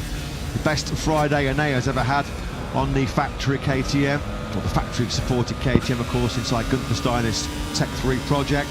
Fabio De Gianantonio, of course, he does have a pole position here previously in a damp session. His first ever MotoGP pole came right here in 2022. Our most recent pole sitter, well, we're looking at him on screens right now, Marc Marquez. That 1:44.169 set in this very session about a year ago is still the fastest ever lap time around this 5.245 kilometre Mugello circuit. There is Didier's name popping up on the graphic there, pole in 2022. Yeah, the message clear, isn't it, for Marc Marquez? Davide Tardozzi there just issuing some clear instructions.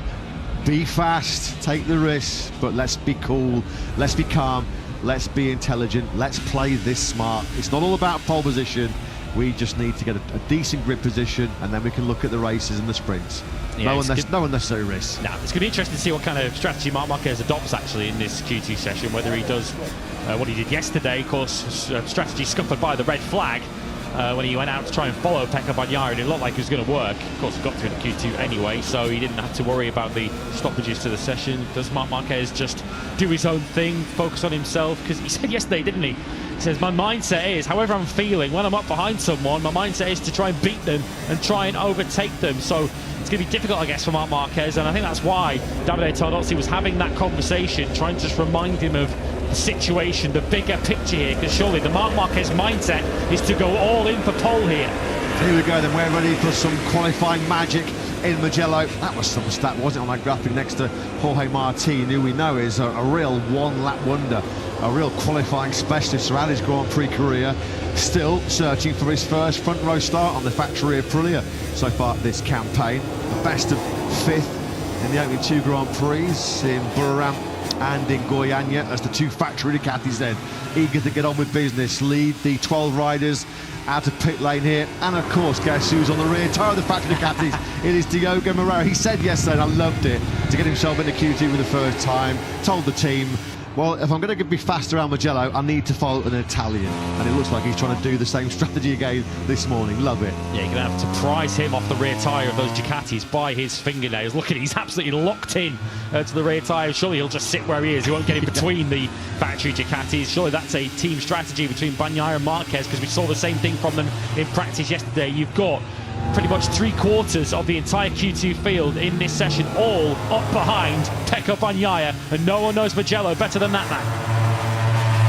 Marc Marquez won't care that it's Diogo Moreira behind him. Those two are very, very close off circuit. They're training partners back at home in Spain. You know what a versatile operator on anything two wheels Diogo Moreira is. Motocross, trials, supermoto, dirt bikes, you name it. The kid is super talented and super fast. Here is Jorge Martin then in a VR46 Ducati sandwich going through Arrabbiata 1 and 2. Fabio Di Gianantonio, as you can see on the graphic there, just going through turn 9. Second of those scary fast right-handers. Of course, it was Arrabbiata 1 back in 2023 where unfortunately Alex Rins' injury woes all started. He had that horrendous crash in the sprint and suffered serious leg fractures, which he's still suffering from. Keep an eye on Acosta too. I think he's the KTM up behind Moreira. Just according to the picture there, he is on the 37, so he might be about to slipstream past Moreira and ruin his strategy as the first flying laps of Q2 begin. Slipstream's only going to get some more top speed records in the slipstream. So it is Pecco Bagnaia then with the... he wants to get at the front, he wants to get this job done, doesn't he? Marc Marquez just behind him. 44.538, the fastest time we've had of the weekend so far. That was logged by Raul Fernandez to get himself out of Q1. The Wolf then back on the prowl. Fabio Di Gianantonio. That's a new addition to Digia's backside. The Wolf's replaced Digia. It's normally there, isn't it? On the bottom. He's been anything but at the bottom of the timesheets this weekend. He's been at the complete opposite end, Fabio Di Gianantonio. Can he continue this brilliant Mugello weekend for him? Undefeated in practice. Can he go undefeated in qualifying as well? Yeah, that the Wolf message is what Di Gianantonio hopes that the rest of the MotoGP field are staring at. It's today's sprint and tomorrow's Grand Prix. Marc Marquez is very nicely hanging on to the back here of Pecco Bagnaia. We'll see when we get to the end of the lap just how quick they're all going, but at the moment, Marc Marquez looks like he's the shade faster at this stage of the lap. Through Pelagio we go then. Two factory Ducatis at the front of the pack in Mugello. That sounds like a familiar tale in recent years, doesn't it? Bagnaia then in front of the Ducati grandstand there on the left-hand side of your picture.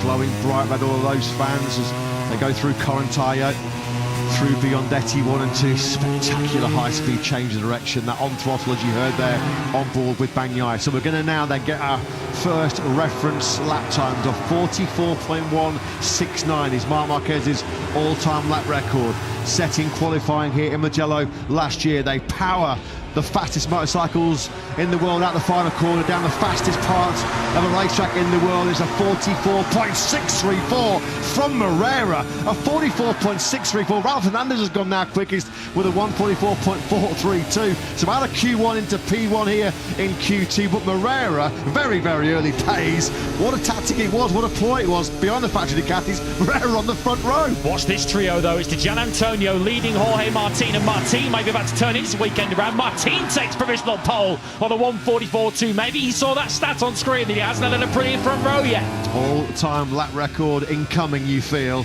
We're getting ever closer to Marc Marquez's benchmark last year. A tap on the tank then for Martin. He loved that. What a Saturday morning in the Mugello sunshine Martin is having. Fastest recorded top speed ever through the speed gun this morning, FP2, and now he's on course for his first Aprilia pole position. It's an all Aprilia front row at the moment. Martin, Fernandez and Bezzecchi, who also did a 44.4 on his lap. Di Gianantonio is then fourth now. Moreira, that would still be an extraordinary fifth if he hangs on to that. So the factory Ducatis didn't have special laps, neither of them, because Marc Marquez is seventh and Bagnaia's initial effort only good enough for 10th. What a year Aprilia are having. First and second in the world champs with Bezzecchi and Martin. Now they've got the fastest motorcycling Grand Prix history.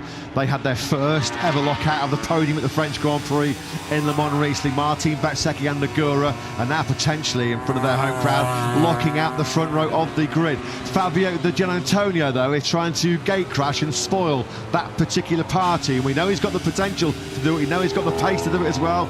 We track Digia through Corantaio. Great drone shot that as we follow the 49 then now through Biondetti 1 and 2. Through this third split, he's going to click right now. How's he getting on though? Lost a lot of time in that third sector. Fourth at the moment though for Fabio Di Gianantonio, the biggest threat to the Aprilian so far.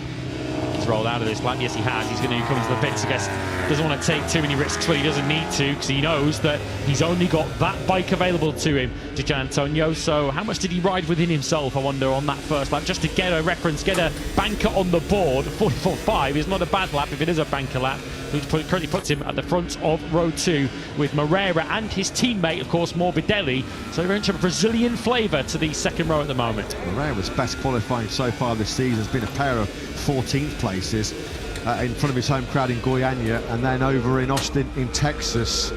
This is territory that he has not been in at all so far in his fledgling MotoGP career. Martin then from Fernandez, from Bezzecchi, just over a tenth and a half covering those top of Prix trio. Then it's Digia, Moreira, Morbidelli. What about Pecco Bagnaia? Well, he was 10th after the opening salvo. Bastianini, we certainly would have been hoping for much more from him. Still plenty of time to rectify the situation, but he's gone from 3rd yesterday down to 11th as the factory Dukes then get ready for their second stint. That's Bagnaia, I think, just coming into pit lane. Because Marc Marquez is now walking away from his Ducati. He's going to wait for his moment. Still 8 minutes of this session remaining, so there's no need to rush at the moment. This is Marc Marquez, looking up pit lane. Is he waiting for the opportune rider to follow? He then tells the team, no, I'm happy to wait for now to pick my right moment. Of course, he picked the rear tyre of his teammate Pecco Bagnaia at the start of the session. Will he go it alone at the end of the session, or will he once again choose someone else's rear tyre? Moreira, Fernandez, who's on the front row, Bagnaia and Bezzecchi, they have headed out on circuit. Here is Pecco right on cue. Fabio Di Gianantonio, twice on pole position already so far this season. He would love to repeat his qualifying brilliance here of 4 years ago in 2022. So this time around, Marc Marquez will throw his leg over the factory Ducati and get ready to try and improve on his 7th place on the grid as it stands right now. Marc would be heading the 3rd row. So Jorge Martin, who said yesterday it was his worst Friday of the 2026 season, and we were of course talking about him in context of what happened in Barcelona and these 6 crashes, to include what happened on the Monday test, trying to rebuild his confidence. It's been a pretty good rebuild overnight, hasn't it, so far for the 2024 champion? Yeah, I'd say confidence rebuilds, and so he hasn't had a pole position since Phillip Island back in 2024 as Jorge Martin. Front rows few and far between us. Diogo Moreira, well, he's always said that the tactic has been plain and simple so far this weekend. Find me a fast Italian and I will find you a fast lap on a Honda around Mugello. Paying off handsomely so far as we pick up Pecco Bagnaia there. This is him now building up some temperature in those tyres. This was the end of his outlap, so now it's head under the screen, tucked in. Down we go into this long run to San Donato. G-force is going through your upper body there as you're decelerating at, well, almost 300 kilometres an hour. It just blows your mind when you sort of process the numbers, the top speeds and then the deceleration down into San Donato. How's Pecco got on then in this first sector? Here he is then now, coming into it. Yeah, it's been brilliant. Oh, it's been a flyer. What a first sector. What a first sector by Bagnaia, up by over a tenth and a half. And he says that this Ducati turns better than the 25 spec bike that he had here last year. Does it turn, though, as well as the Aprilias? It's going to have to if Bagnaia is going to challenge for pole position here, because Bezzecchi and Ralph Fernandez have matched him through Sector 1. We might be on course for yet more history on what has already been a sensational sprint Saturday here in Mugello. We could be getting the first ever 1:43 lap of this magnificent circuit. Surely we're going to get a 1:43. Look at this. Bagnaia, Bezzecchi, Moreira, Ralph Fernandez, all putting together potential pole laps here. Ralph Fernandez has never had a MotoGP pole position, and of course he started today in qualifying 1. Is this a big opportunity for Fernandez to spring the ultimate surprise here in Mugello? Come on, we've had a 368 km/h motorcycle blast through the speed traps. Let's get a 43 here this morning as well in Mugello. Pecco Bagnaia may have the honour of doing that for the very first time. He's got Fermin Aldeguer just behind him. Here we go then into the final corner. Here is Marco Bezzecchi. Look at Bezzecchi's pace through the first 3 splits. Here's the world championship leader now. Through the final corner he goes. Surely this will be a 43 Bagnaia goes up to fourth for the 144.4, but here comes Marco Bezzecchi, the world champion leader. And we've got one. We have got it for the very first time. What a Saturday it has been for Aprilia. What a Saturday for the factory Aprilia squad. Marco Bezzecchi delivers a showstopper, the first ever 1:43 lap of Mugello. It's a new all-time lap record. Add that on to Jorge Martin's top speed record set in FP2 this morning. Saturdays just do not get any better for Aprilia. Yeah, with authority, the World Championship leader, that is going to take some beating because he's half a second quicker than any non-Aprilia in this session. Ralph Fernandez, the top three, has now been turned on its head. It's now Martin at the back of this Aprilia trio on the front row. Fernandez still between the factory riders, but Bagnaia, who went fourth, as you mentioned, with that lap, he can only manage a 44.4, so the first Ducati is half a second behind the fastest Aprilia. That is an absolute belter from Bez, isn't it? What a lap. What a lap. Look at this from Fermin Aldeguer. He's doing all the hard work on his lonesome here. He did that yesterday when he got himself into P5. Not been entertaining any kind of slipstream. I'll just go out, I'll run my lines, I'll run my pace, and I'll get the job done. That's been the message from Aldeguer, and this is a real strong lap. We'll follow him now through Biondetti 1 and 2 on the Gresini Ducati. He's figured it out, hasn't he? He knows what he needs from that GP25 now, Aldeguer.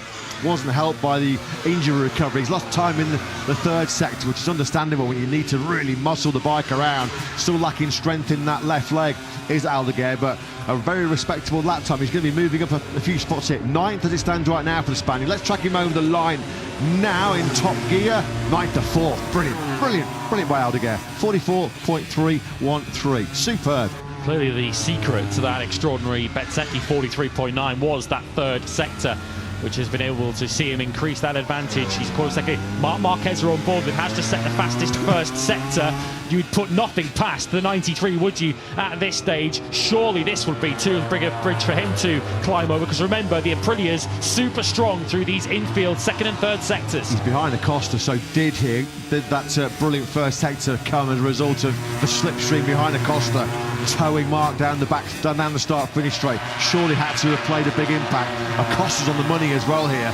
The pair of them, 9th and 10th in this session as we move into the final throes of what's been a record-breaking Q2 here in the Italian Grand Prix. A morning for Aprilia which is going to live long in the memory. Into Correntine we go then. Acosta versus Marquez. These two are likely to be factory Ducati teammates when we come to Mugello in 2027. Marquez is flying. He couldn't, could he? Surely he couldn't.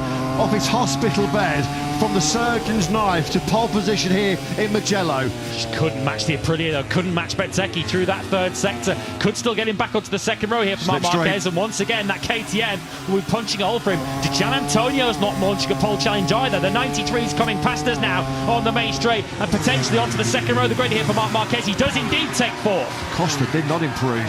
Acosta then is down in 10th place. Brilliant lap there by Marc Marquez on his last fly now. Fabio Di Gianantonio's got some work to do. 60 seconds of this record-breaking session remaining. Di Gianantonio has been pushed back down to 7th place, which would be the first time he's been off the first two rows of the grid so far this season. Are there late fireworks being produced potentially by Jorge Martin on the front row for the first time so far this season? That'll be job done.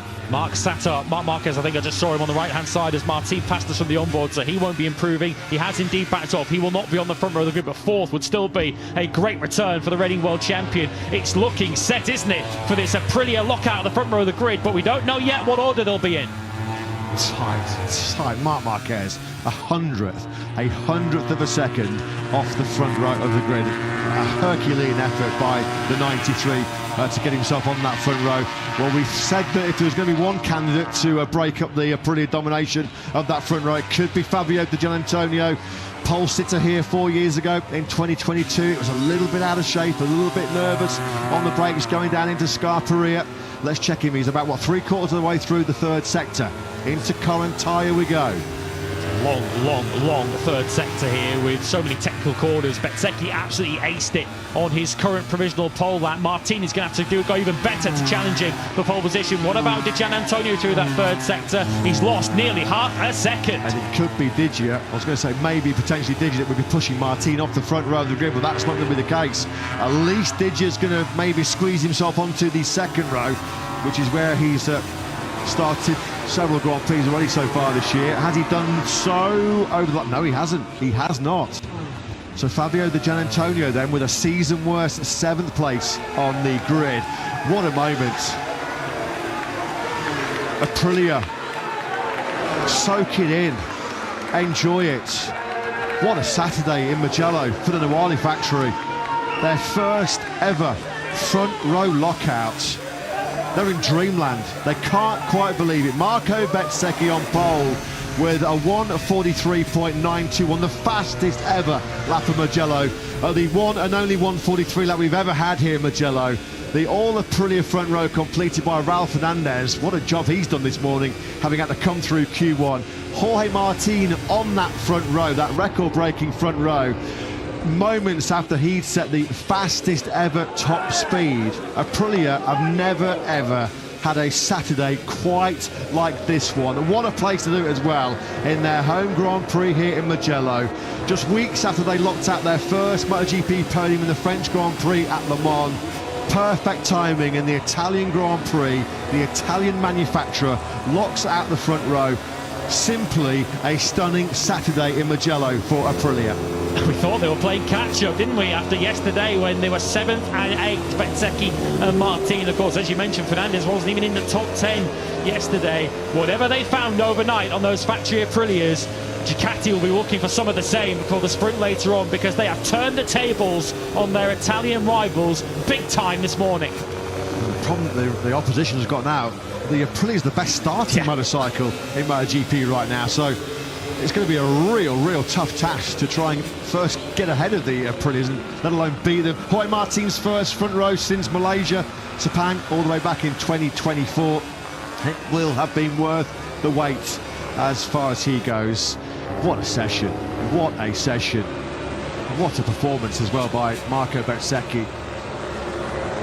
Records broken galore by the Nuali factory this morning. They have the fastest motorcycle in Grand Prix history down the start-finish straight here. That was where he won it. Yeah, look at that. He was absolutely untouchable in that third sector. Marco Bezzecchi, well, he's already the World Championship leader. Winning has been a very familiar feeling over the recent weeks and months. He said on Thursday when I spoke to him in the pre-event press conference, to win here, to win in Mugello, it would be the stuff of dreams, dreams coming true. What an unforgettable Saturday Aprilia have had so far. It could get even better. Let's get the thoughts of their boss, Paolo Venora Jack. Yeah, I was just saying to Paolo, that third split from Marco is where he destroyed everybody, but Aprilia is 1, 2, 3 on the grid. Yesterday, your riders were telling me Ducati had a step on one lap, so what have you done overnight? I think that the rider put something more today. No, I'm joking, but we fix a little bit the bike compared to the yesterday one. So following the rider comments, but to be honest, here the most part of the job are from them. Absolutely. Incredible job. Well done, Paolo. Thanks. A truly incredible job. Best non-Aprilia, who else could it be? Of course, it is factory Ducati star Marc Marquez, who was... Look at that, you can see where Marc's suffering. Over half a second he has to find in that third sector. That's no disgrace, because we know that's how good Marco Bezzecchi is in that third split. Jorge Martin then, it is his 35th MotoGP front row start. First since the tail end of 2024, when he went on to ultimately win the World Championship. Aprilia first and second in the standings, 15 points split Bez and Martin. Those two are going to go toe-to-toe, aren't they, over the 34 racing laps we have to come. But a mouth-watering prospect that is. 3 p.m. local time, just under 3.5 hours away from lights out for the Tissot sprint. We reckon you might want to book a place on the sofa for it right now. Fair play to Raul Fernandez as well. It is never easy to get yourself out of Q1, let alone then back that up with a place on the front row of the grid. But that is exactly what the Spanish rider has done. Just the 5th front row start of the 25-year-old's Grand Prix career in MotoGP. It's going to be his first since the opening Grand Prix of the campaign, isn't it, in Thailand, when he backed up a 3rd place on the grid with 3rds in the sprint and the Grand Prix. Shout out once again to Diogo Moreira, the Moto2 champion, 8th on the grid, middle of the third row. He splits the VR46 Ducatis. Didn't quite come together in the end, did it in that session for KTM. Their two runners in Q2, both on row 4. Acosta and Bastianini 10th and 11th. Marco Bezzecchi didn't do a 44 yesterday, did he? His best No, was yeah, a 45.0. I mean, he's gone over a second faster. Didn't do a 44 at any stage yesterday, and he's in the 43s this morning. And then when you look at that transformation compared to the likes of Bastianini, who was third quickest yesterday, and Nea's best yesterday, a 144.9. Well, he only did a 144.8 this morning. He's plummeted down from third to 11th. I think we expected, and Anea certainly expected, a lot more. Yeah, still that is, isn't it? If you stand still in this game, you ultimately go backwards, and that's what's happened to KTM today. Fine effort that from Diogo Moreira. We do know he loves this place. Pole last year in Moto2 on his way to the World Championship, but standing up in a weekend where the Hondas have generally struggled, Diogo Moreira has stood up. That is an awesome job, absolutely awesome job by Diogo Moreira.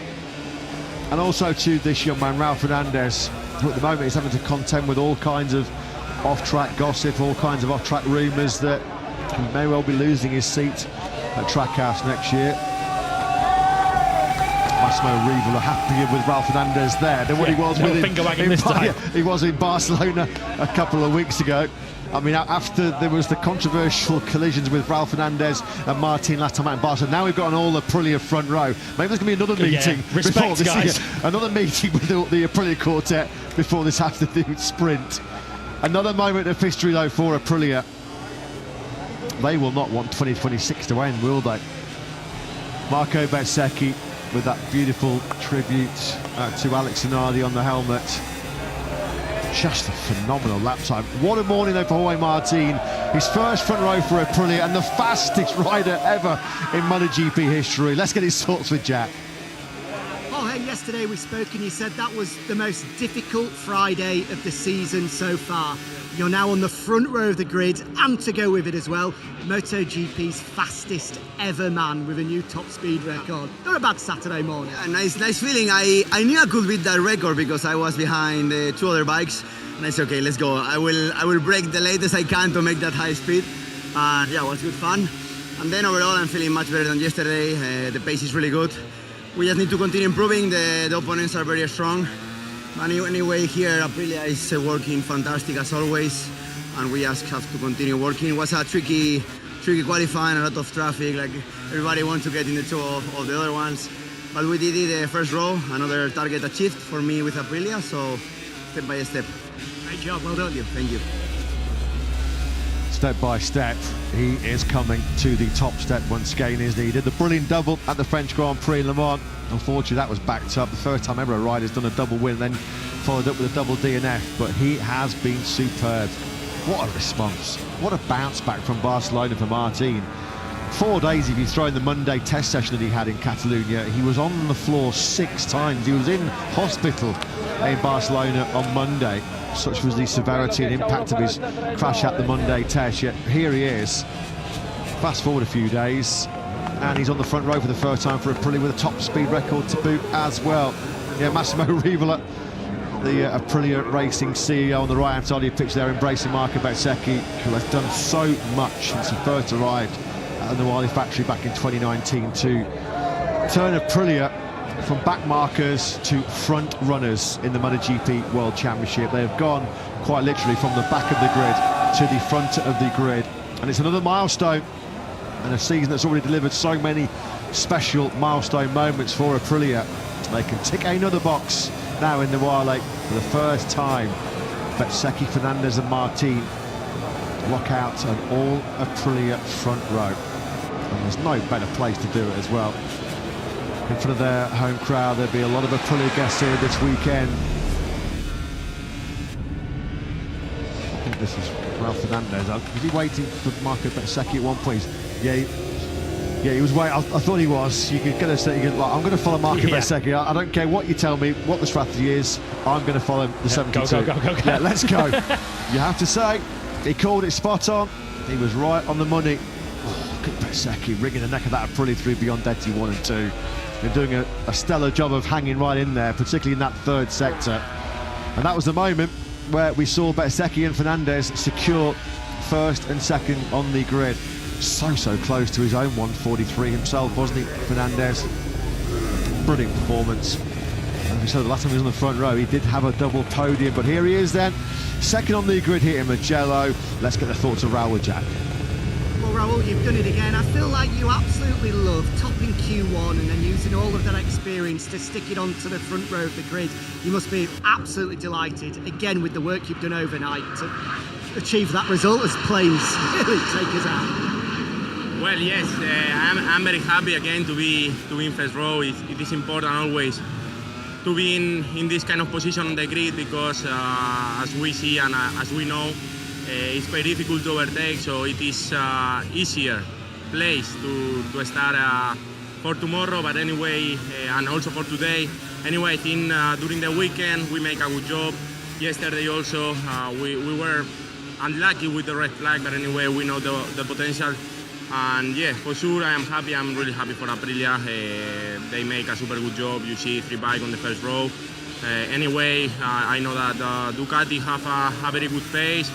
We will see what happens, but for sure we will try to make our best. We have to enjoy as we made this morning, and let's see how we can manage the race because it will be very difficult with the hot temperature. Good luck this afternoon. We will try. You know he is going to try. He'll be pushing at his maximum. An all Aprilia front row followed by an all Ducati second row. It is very much Italy versus Italy right here in the Grand Prix of Italy at the moment in terms of the manufacturer competition. Great job, cracking ride that by Raul Fernandez. He had to do it the hard way coming through Q1 with that 144.538. He was then able to find another 0.4 of a second in the second session as well. You might have to get a couple of beers in for Marco Bezzecchi, helping him through that third sector in particular on that hot lap. Yeah, Marquez, Aldeguer and Bagnaia is a very tasty all Ducati second row of the grid. Ducati have never lost a sprint here in Mugello. That is under some serious threat this afternoon, isn't it, at 3 p.m. local time. They've won 7 of the last 8 MotoGP races here in front of their home crowd. But what a morning for Aprilia, what a morning for Marco Bezzecchi. The first ever 143 lap here in Mugello. Just listen to the ovation he's getting from the Italian fans. Pole here in Italy for Bez, he's with Jack. Well, Marco, it sounds like the home fans absolutely love that one. You are now the fastest ever man around Mugello, a 143.9. Did you think that was possible this morning? Well, honestly, no. I mean, it's a very, very fast lap time, but the level was amazing today from everybody. So I really pushed my all to try to make the perfect lap. And yeah, very satisfied, of course. It was an important qualifying.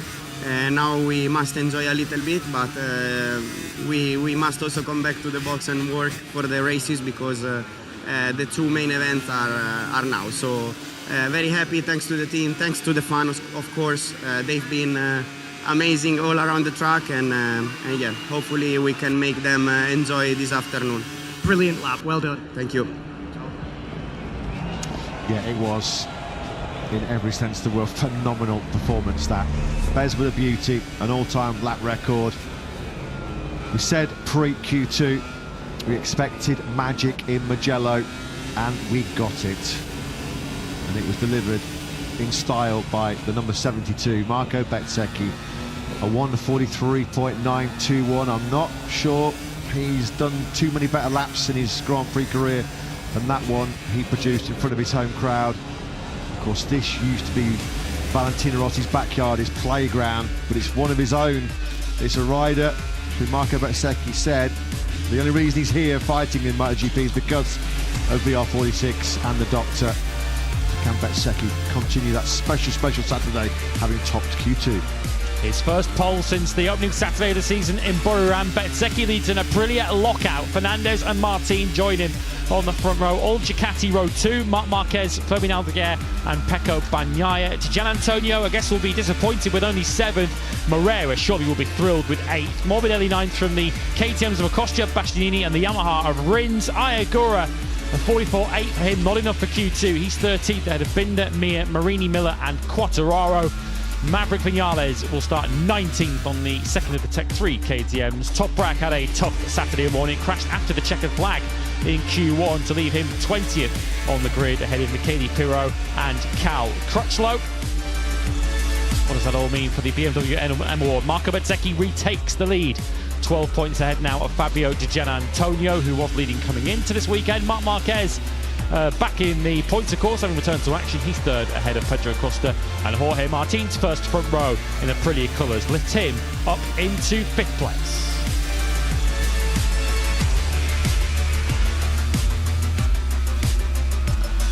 So he gets a nice shiny Tissot watch, and he could get a nice shiny BMW at the end of 2026, couldn't he? Marco Bezzecchi leading the way in the BMW M Award. Well, it has been a Saturday we will not forget in a hurry here in the Italian Grand Prix in Mugello. A new top speed record set by Aprilia's Jorge Martin, and a new all-time lap record, the first ever 143 lap set by Marco Bezzecchi. It has already been a mega Saturday in Mugello, maybe, and hopefully the best is still to come from simply the Bez, Marco Bezzecchi.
laptop.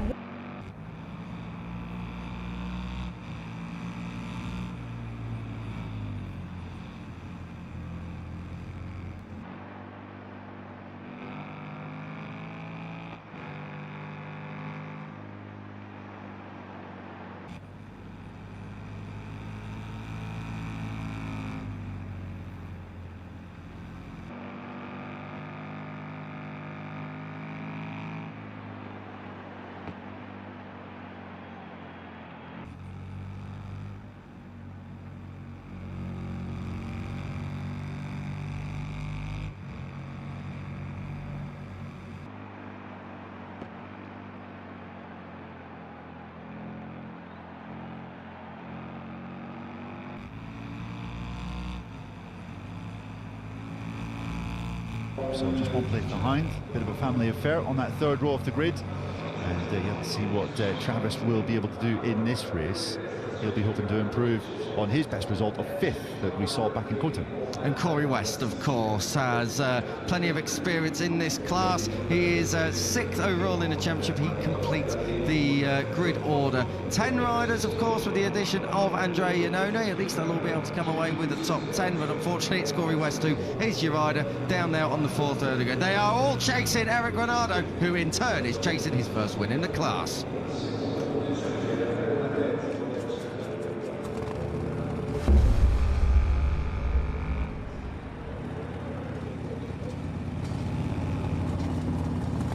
It's time to go racing here in the Harley-Davidson Bagger World Cup, the second round of what are going to be 6 rounds in 2026. We've already had one chalked off. That was over in the States. Now we're here in Italy for the first ever racing in Europe for the Harley-Davidson Bagger World Cup, and also the Harley-Davidson Bagger kind of initiative and class of motorcycle racing. We've gone through all the grid. I'll give you a quick recap. Eric Granado, Archie McDonald and Andrea Iannone in his Harley-Davidson debut there in 3rd place. 4th for Oscar Gutierrez, your winner last time out. Filippo Ravelli, a season best 5th. Same can be said for Dimas Ekubutama from Indonesia.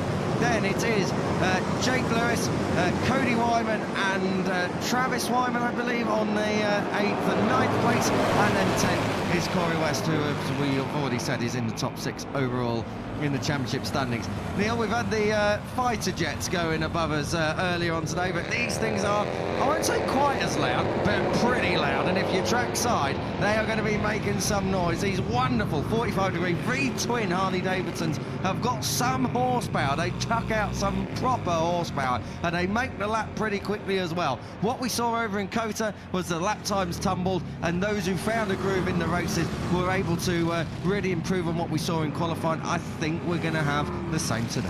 Yeah, I do think we'll maybe see a similar kind of pattern to the race that we saw in Kota, where Eric Granado was out front trying to make some of the running, and Archie McDonald tried to hang in his slipstream. The fun thing is that Andrea Iannone is going to be right in amongst it as well, and possibly Oscar Gutierrez. So I do think we could have a nice 4-way fight at the front. But the beautiful thing about this race circuit is, Kiko, even on these big machines, slipstream does make such a difference, and it is going to be very hard for Eric Granado to escape, even if he had a decent advantage in qualifying. Just to give you an update on the championship standings, as we've been talking about, as you can see on your screen as well, Archie McDonald leads over 8 points ahead of Oscar Gutierrez. Oscar Gutierrez and Jake Lewis are tied on 33. Eric Granado down in 4th place, perhaps not representative of where Eric Granado should be. Pole sitter in the opening 2 rounds, of course, but that fall from the lead in race 1 over in Kota really hurting that early momentum that he's going to need now to recover those 11 points somehow, Neil. Yeah, absolutely. And just going back to Iannone, don't rule him out. No. Yes, he was 3rd on the grid yesterday, but in FP2, the only drive pre-practice session that we had yesterday on Friday, he was half a second faster than anyone else. So Iannone showing that he can be fast right out of the box on this Harley-Davidson machine. We know Andrea Iannone's skill set and calibre and potential. Let's just see how he goes in race trim. 8 laps coming up here, a little bit over 40 kilometres in length. So let's see what Andrea Iannone has got in the locker. Hasn't done a World Championship race, of course, since Jerez last year at the end of World Superbikes 2025 season. He was on the podium, though, in that round. Neil, who's it going to be? I'm going to go with Iannone. Oh, very bold, very bold. And what's tickling your fancy there, though? Why have you gone for that? Just home advantage, loves this track, and he's Iannone. He loves to deliver surprises. He does indeed. I think we are going to have a third different winner in 3 races, but I think that's going to come from Eric Granado. I think he is going to convert that pole position. Don't rule out Archie McDonald from the middle of that front row. Can't tell you how impressive that is to get the number 69 Mad Dog up there on the front row with his first time clapping eyes here on this Mugello circuit. Green flag at the back then. Bagger action in Europe is about to fire up. Red lights on, they go out and we go green, and we are racing in the FIM. Harley Davidson Bagger World Cup and pouring it out already. Andrea Node is going to steer the march down towards San Donato. He's neck and neck with Eric Granado in the braking area. Andrea Node is backed it right in, and he does get the first hole shot. He does blow it though at the apex. Through comes Eric Granado, and who's that in second? It is Archie McDonald, who's going round the outside. Just second as they change direction. Brilliant, brilliant stuff from the middle of the front row. Archie McDonald leads the charge down to turn 4. Yeah, that is stunning stuff from Archie McDonald. Going around the outside of Eric Granado into turn number 2. That took real bravery, and it is looking as though he wants to lead this race from the front. And now we've got a fight.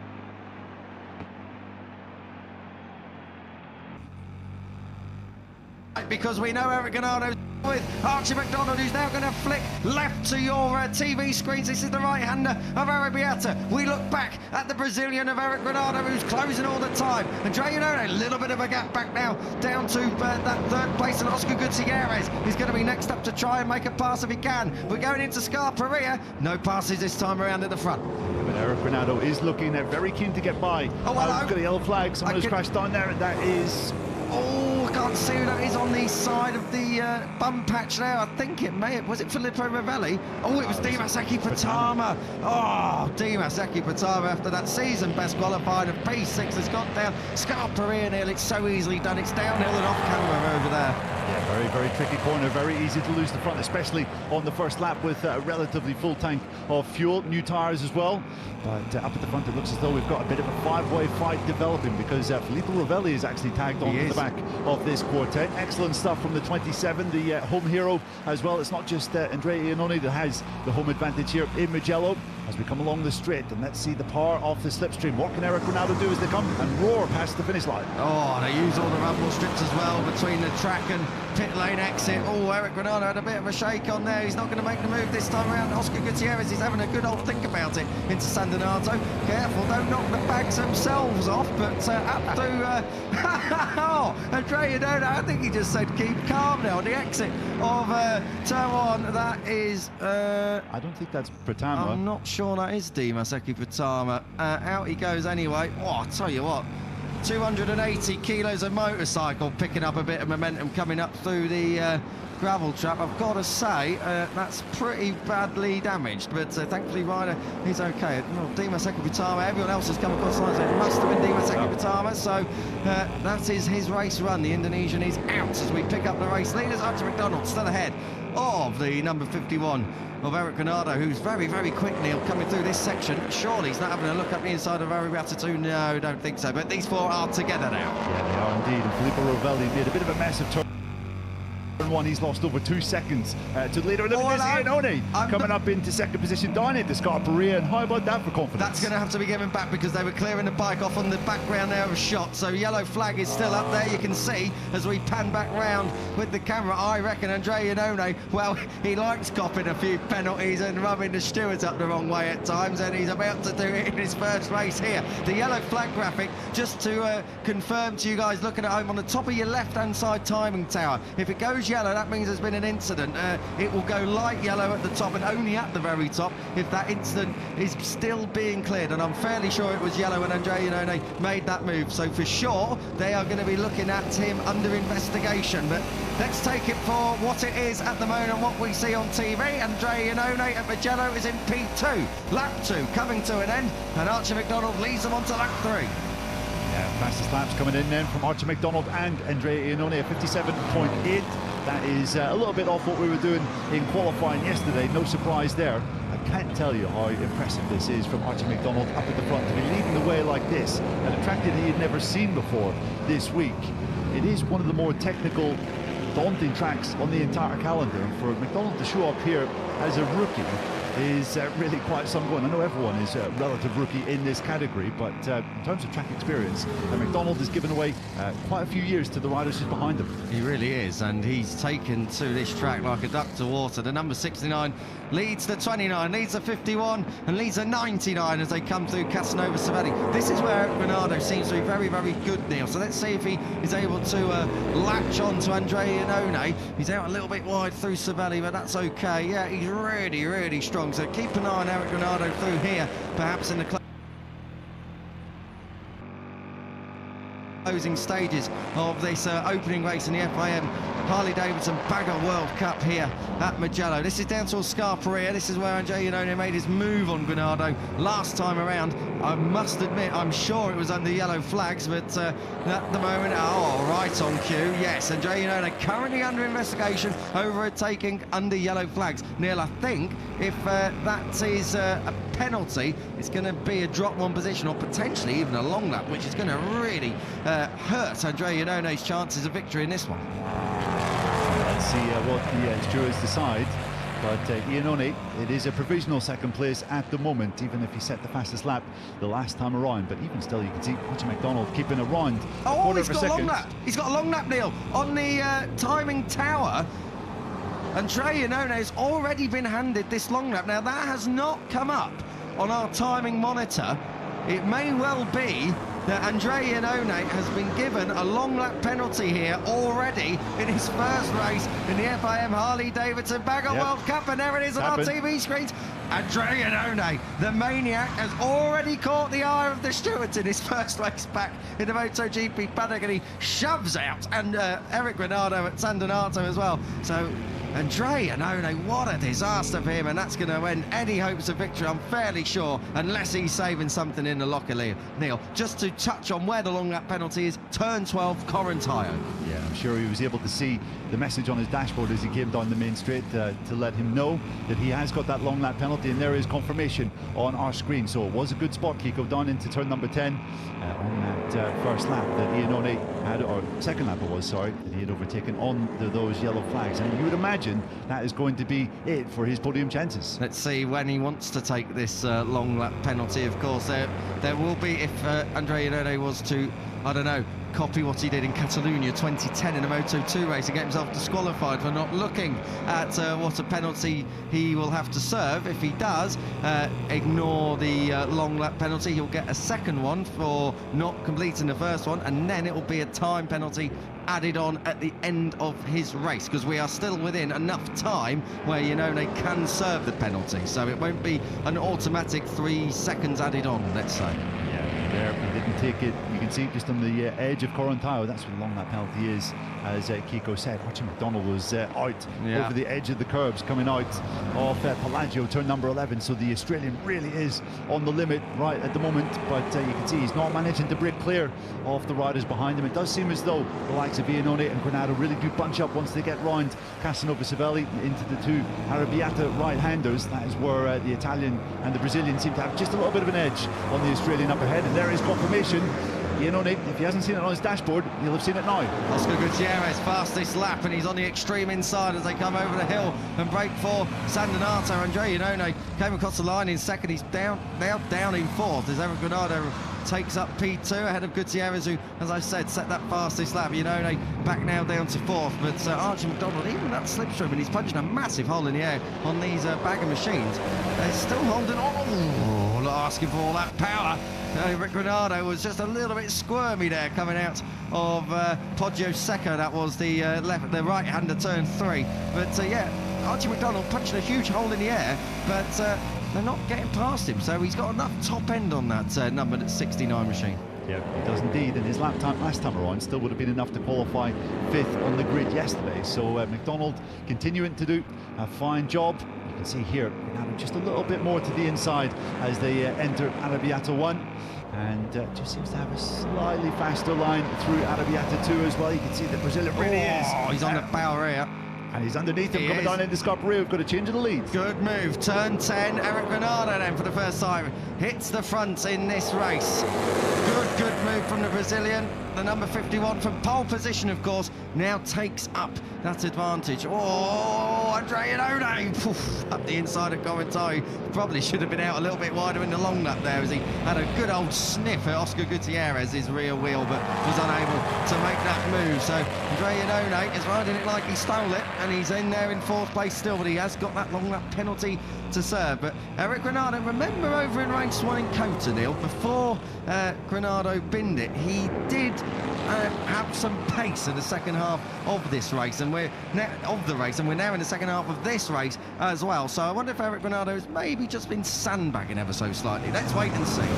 Yeah, building his way into the contest, which I think certainly would be a wise move. He sets his personal best lap of the race so far at 57.9, which is a very, very competitive time. That would have been enough for a place in the second row of the grid in yesterday's qualifying as well. And that's with 5 laps already on his tyres. So Granado now just starting to eke a little bit of an advantage out over McDonald and Oscar Gutierrez. It will be interesting to see whether he can get by the Australian and start to lay a glove on Granado up in front. Last time around, Archie McDonald was the slowest of the lead 3, and Ione's dropped off it completely. Now was half a second slower last time around. It was Eric Granado, who's, as you say, Neil, was in the 57s last time around, 57.9, and personal best lap of the race at this stage is relatively impressive. So good to see.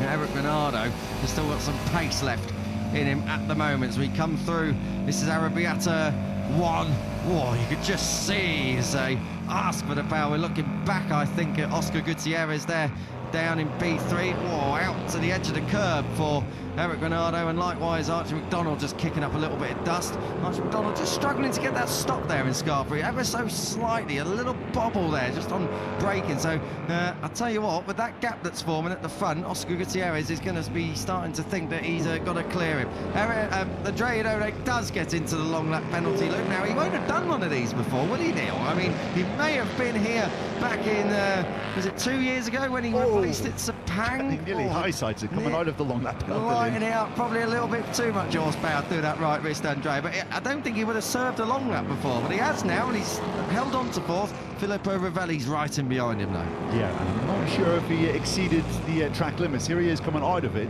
lighting it up, and well, the camera just pans away from him, but he did light it up and get right out of the seat. A little concerned that he might have exceeded track limits going around the long lap penalty lane. I'm sure the stewards will be studying that. If you're over the white line, then you have to repeat the penalty again, and I think he has been given another long lap penalty. Incorrect execution. He did exceed that white line, so it's turning into a bit of a disaster, this returning race for Andrea Iannone. Andrea Iannone is going to be spitting feathers. Well, I'll tell you what, whoever's giving him the long lap penalty, you can be sure that they are going to be meeting the maniac very, very soon. We're on the penultimate lap then of this first race here in Italy for the Harley-Davidson Banger World Cup, as we get the confirmation on your screen that Andrea Iannone failed to comply with the long lap penalty, and it's another long lap penalty. So at least he gets a second chance to try and improve it. I'll tell you what, Neil, Granado, he may have hit the front, but he's not absolutely leapt clear into the countryside here, has he? He's still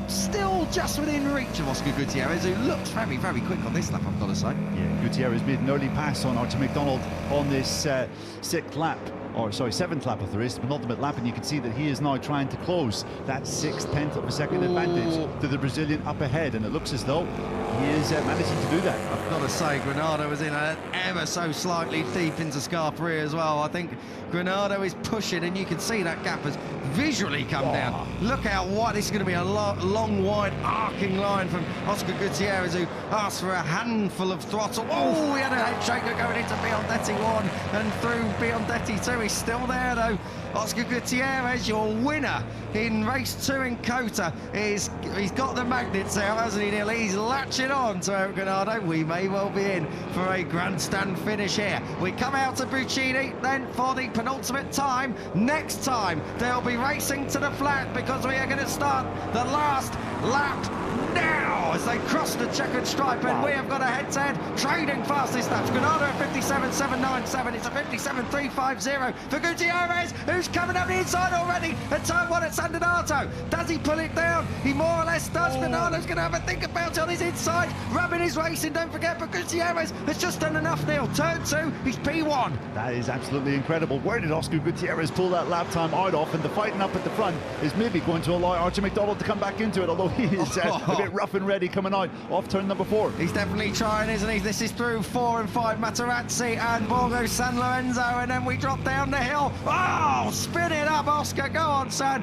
Down towards Casanova Cervelli, and this is where Eric Granado has been so strong all the way through this race. This is through Cervelli now. This is where he's been really quick. Asking for the power. He's going to run it right the way through, and if he can, try and jab down the inside, but not this time. It's bumpy through there as well, so got to be oh so careful. Arrabbiata 2 next, Scarperia, and an opportunity there, but really, if it isn't Scarperia, we're starting to think about Biondetti, or maybe even a final corner. Off that corner just there, that was a pretty good exit out of Pelagio down into Correntino. He's not going to make the move here, and you can see Gutierrez on the defensive taking the tight line down into this long ride at Correntino, and Archie McDonald has closed back in on the lead too. This is very, very tight to the front. Look how hard Granado is trying. He's absolutely sideways when he's asking for the power. Okay then, Buscini, this is it, the final lap in the Bagger World Cup. Gutierrez has got enough into the corner. Is he going to get it clean and all the way through? And is there any opportunity to drive up by the line? If he makes a mistake like that, Oscar Gutierrez may well just be given the initiative to Eric Granado. We blast to the checkered flag, but Oscar Gutierrez is going to make it back-to-back wins in the FIM Harley-Davidson Bagger World Cup. A thrilling end to race 1 here in Mugello. Gutierrez, your victor. Eric Granado, well, he wasn't down and out when Gutierrez came by him at turn 1, and in 3rd place, a very hard-fought podium.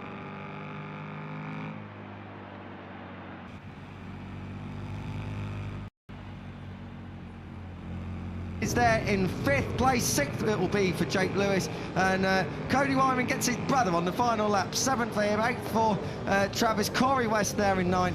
Dimas Akipitama did not get to the end of lap 1, let alone race 1, but a thrilling finish. Look at this, Neil. Talk us through Oscar Gutierrez asking for the power here. Yeah, it wasn't just once. There's one slide, and then wait for the other one. There's the second one, and I'm sure at this point the number 99 is thinking, I'm going to have to defend for my life coming across the line here. Eric Granado, though, is just too far behind to really take advantage of the slipstream at this point here to get up and alongside the number 99. But what a finale to that race from Oscar Gutierrez. Sensational stuff, setting the fastest lap of the race on the penultimate circuit, and then yeah, having the gumption to overtake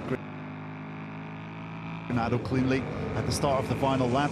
What a brilliantly timed attack that was from the number 99. Absolutely brilliant. I mean, the ultimate way to get through is to get through on the final lap and really limit what your rival, what your opponent can, where they can, how they can, and how long they've got to strike back, and that's what Oscar Gutierrez did. It is a podium, though, in race 1 for the first time in a race 1 this year for Eric Granado, and he takes the plaudits of all the fans. He'll be delighted with that. It's 20 big points on the championship board. That rockets him right up into contention by my maths. That puts him on 50, and the top 3 are covered by just 8, so it's game on at the front of this.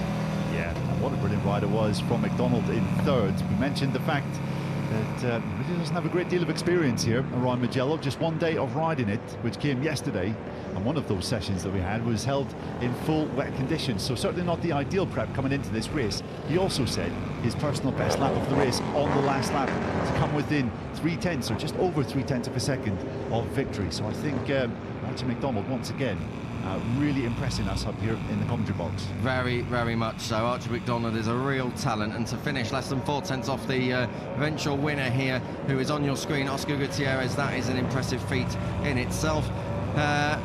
You can see he's sat on the top of the tank there. Oscar Gutierrez celebrating, and I think he is quite happy with that one, Neil. Hopefully the onboard camera picks that one up, and you can go and check that out over on the Bagger World Cup socials, Instagram, Facebook and everywhere. But that is another victory. That's his 2nd win out of 3 races, Neil.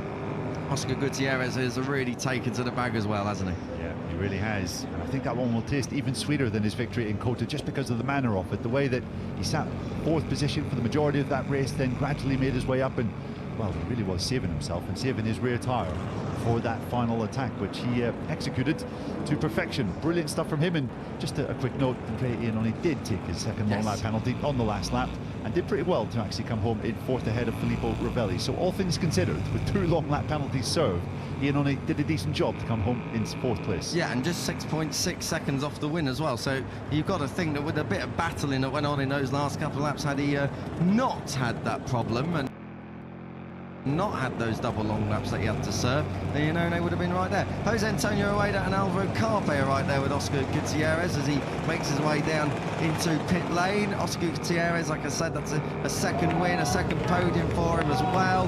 Very, very strong stuff indeed. The team are happy. Nitti Racing, the Indonesian team, another victory for those guys, so they'll be delighted about that, as will most of our Indonesian fans around the world. Eric Granado with the Brazilian flag there gets across the line for second place, and he's now down there in Parc Ferme. And well, I tell you what, if race 2's like that coming up a little bit later, Neil, we are in for a belter. Yeah, we really are. Can we start it again now, Kiko? It seems a bit cruel having to wait 4 hours to see what race 2 come around, because that was a real treat that they offered us up there. 4 names at the front. Feel like we're going to be seeing a lot more of those battles in the races to come. We've got 4 more rounds of this championship after this weekend here in Mugello. Iconic tracks like Assen, Silverstone, Red Bull Ring and Aragon, all really great fast open tracks for racing. Should suit these Harley-Davidson bagger machines very well. And what a race it was by Archie McDonald, coming home in 3rd position. Another podium in what is proving to be a really impressive championship fight for him. He is down in Parc Ferme with Dell. Archie, a great job to put it on the front row yesterday, and an even better one to be on the podium today. I know what is a bit difficult weekend for you. Just tell us the emotions and how you're feeling with another podium in the Bagger World Cup.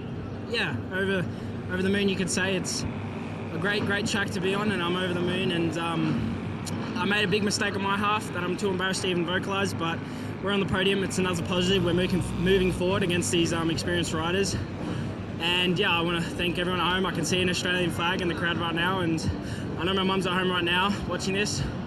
Although she's got someone next to her that's not not there anymore, and my dad's expecting a phone call at any time, but it is what it is. And yeah, we're gonna go on to the next race with pride, enjoy it as much as we can.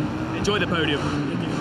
Very emotional Archie McDonald, who I'm sure is winning fans the world over with his performances here in the Bagger World Cup. Second in the championship, Neil, just 1 point behind Gutierrez, your new leader. Yeah, hard not to feel the emotion. Archie McDonald, as we mentioned, tragically lost his brother just over a month ago, so a really difficult time for the McDonald family. But Archie, in memory of his brother, really proud here in Mugello.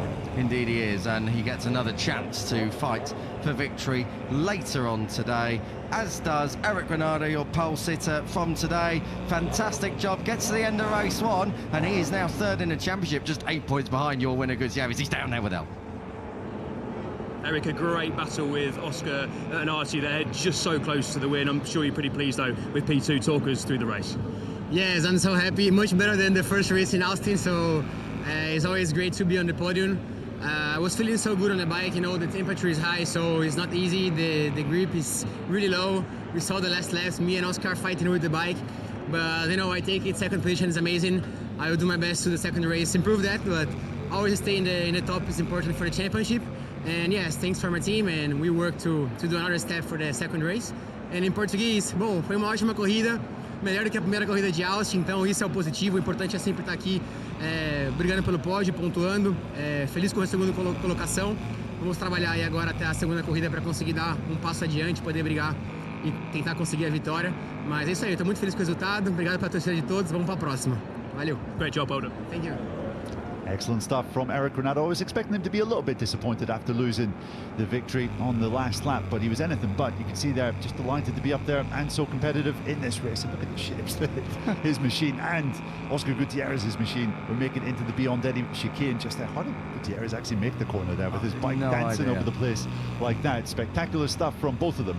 Spectacular stuff from both of them. In the end, though, it is Oscar Gutierrez who makes it back-to-back wins here. This time out, it's at Mugello. Good job. Oscar, back-to-back wins in the Bagger World Cup, and what a race that was, especially the last couple of laps. Talk us through the move on Eric and also that last corner slide. It looked like the tyre had completely gone. You must be pretty pleased though. You know, this one feels even better than the one of Austin, because yesterday, well, since I came here in Mugello, I was feeling really weak. I had a lot of allergies, so yesterday my body was not even 80%, but you know, I say to the team, don't worry about the qualifying, because I always struggle. The important thing is the race, so we know that the pace was there to fight for the victory. And yeah, today also the track is getting hot. We are losing a lot of grip, so I decided to stay there, make the laps count, and study my rivals. And in the last lap, I made the overtake to Eric. So yeah, now we need to keep calm, feet on the ground, and focus on race 2. Good luck for race 2. Well done. Thank you. Great job from Oscar Gutierrez. Very, very well done indeed. And Neil, like I said, you leave it late so your opponent can't strike back. And Oscar Gutierrez, strategic masterclass in race 1 here in the Bagger World Cup. Yeah. Even if he wasn't feeling anywhere close to his 100% yesterday, he's come out swinging today. And Gutierrez, second victory in a row. He really has come out swinging, hasn't he, here at the Brembo Grand Prix of Italy for the FIM Harley-Davidson Bagger World Cup. A win for Gutierrez ahead of Granado. McDonald completes the podium. Andrea Iannone, naughty boy Andrea Iannone, the maniac, is back. No double long lap penalty for him in 4th. Filippo Ravelli, there, 2 Italians inside the top 5. Then 4 Americans, Jake Lewis, Cody Wyman, Travis Wyman and Corey West. Indonesia's Dimas Eki Pratama classified down there in 10th, but by virtue of him not getting to the checkered flag, not even to the end of lap 1. 8 points cover the top 3 in the championship. Gutierrez is your new championship leader, but only by 1 point from the outgoing championship leader, Archie McDonald. Jake Lewis slips down to 4th. Filippo Ravelli, Corey West, Travis Wyman and Cody Wyman complete your top 8. Andrea Iannone's first points are on the board. He's 9th overall. Dimas Eki Pratama not able to add to his 9-point tally thus far.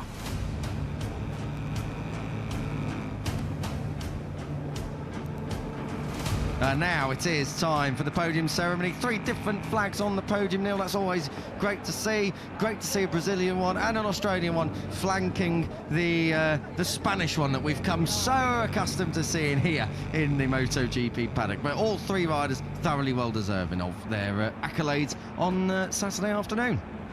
Yeah, most certainly are. And yeah, lots of nationalities well represented in this Baggers World Cup series. With a few Americans, Brazil, Australia, Italy and Spain, as you said, Kiko, as well as Indonesia with Dimas Eki Pratama. This will be a very, very sweet moment for Oscar Gutierrez. Never had so much joy here in Mugello. You mentioned his Moto3 record earlier. I think 10th place was maybe his best ever Moto3 result here. But he came out today and looked like the very real deal. As Archie McDonald takes the 3rd spot on the podium. Oscar Gutierrez, and I wonder how many of these victories he'll be able to rack up over the course of the season.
The Spanish national anthem rings out for Oscar Gutierrez. Will that be the only time he hears it today for himself, I wonder? We are going to be getting ready for race 2 coming up at 4 o'clock local time here. So the MotoGP sprint, of course, coming up at 3, but qualifying continues. The Harley-Davidson Bagger World Cup does as well later on. Oscar Gutierrez is your winner in race 1. Stay tuned for more Italian GP action and, of course, race 2 a little bit later on.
The 7th round of 2026 is well up and running, and what a place we're in for in this one. The Italian GP dates back in one way or another to 1949, but we found our long-term home here in the hills of Tuscany, a stone's throw from the Renaissance capital, Florence. This is Mugello. This is MotoGP Sprint Saturday.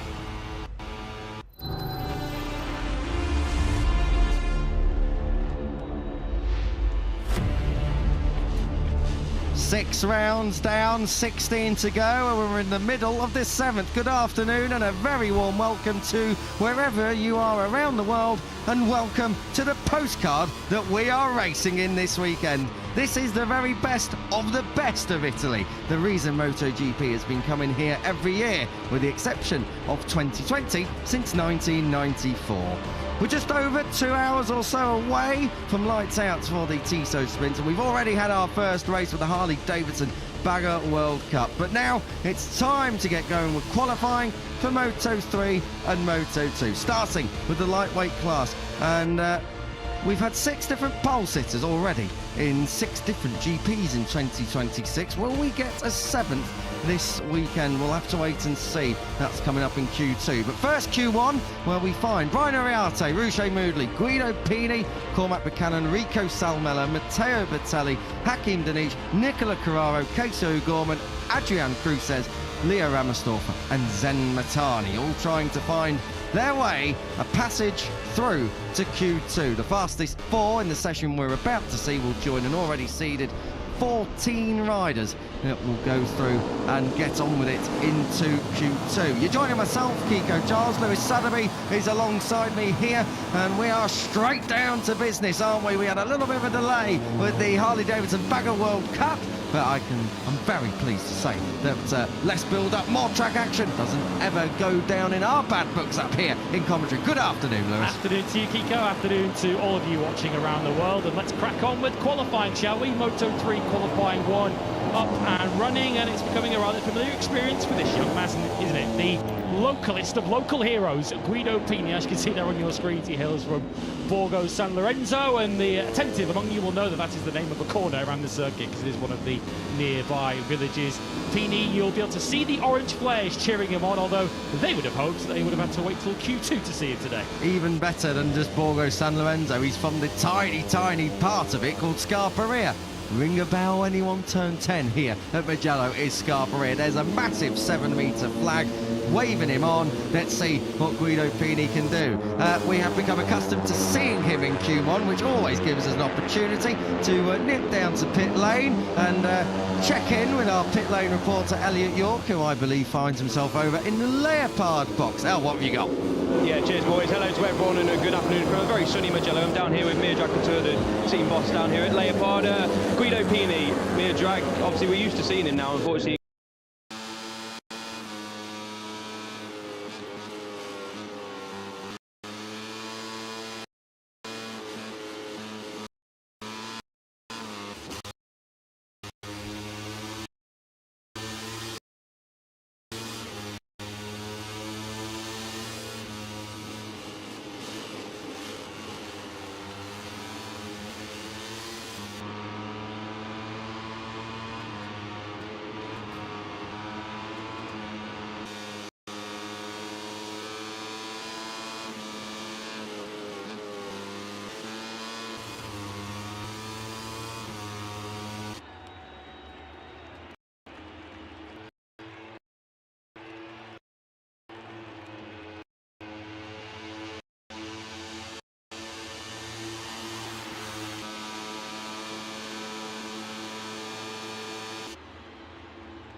and to be able to do a good race.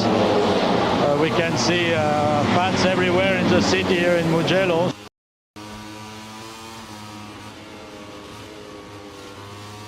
So he's confident, so we will see for the race. I mean, the race, it's difficult. We were thinking that in Barcelona it will be better for him. He was in the front, and after he dropped a lot of position. But let's hope that this one will be good for him. Thank you, Meerdrag, and enjoy qualifying, and hope the best for your riders. Thank you very much. Thank you, Meerdrag. Thank you very much, El. Yeah, Guido Pini, if he was staying at home, which I found out this weekend he isn't, he could literally roll out of his bed and end up here at Mugello. He is that close. So fantastic stuff that Guido Pini, and he really does have the hills of Mugello really behind him. It has been a problem here this year since we've been back in Europe. Guido Pini has not been able to get into Q2 directly from practice. Here last year, though, only 21st on the grid. He came through into the lead group before he crashed here at the Biondetti Esses. So Pini, like always on a Sunday, has pace, but Saturday seems to be such a problem for him. Yeah, hasn't qualified in the top 10 since he won the Grand Prix of the United States back at the end of March. So Pini, if there's ever a moment for him to turn his fortunes around, now would be the moment.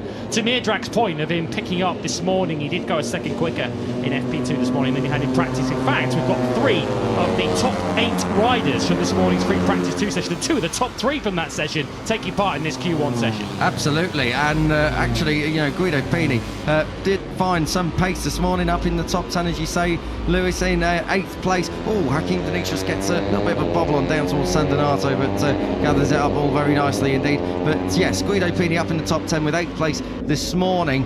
He has found a bit of pace. He just needs to find it now, because this is where push comes to shove. We have got less than 10 minutes on the clock. Everyone down and already setting a lap time. Brian Uriarte it is on a 55.5, who at the moment is in P1, ahead of Cormac Buchanan. 3rd for Hakim Denise, Guido Pini 4th. There you 4 that provisionally will move through. Keep an eye on Ruche Moodley. Moodley was very, very impressive this morning, up there in 2nd place overall. So the South African latched on at the right time, had a great reference ahead of him and got the lap time in. Obviously he's still got to do the lap. He's now got to do it again here in this Q1 session. But Moodley really could be a fly in the ointment today. Likewise Salmela and Casey O'Gorman, top 10 last time out, Lewis. He's in this Q1 session as well, and at the moment is 9th. Yep, the home-based Sitch 58 Squadron Corsa team, and of course 4 of the top 9 from this morning, I have to say, are actually in this session, because that takes in Uriarte too, who was 9th earlier on. Of course, led for so much of the Catalan Grand Prix, led 10 of the 18 laps across the line in Barcelona. He said that we lacked experience and made too many mistakes in the latter stages. Experience that he'll be hoping to put to good use here this weekend in what we're expecting to be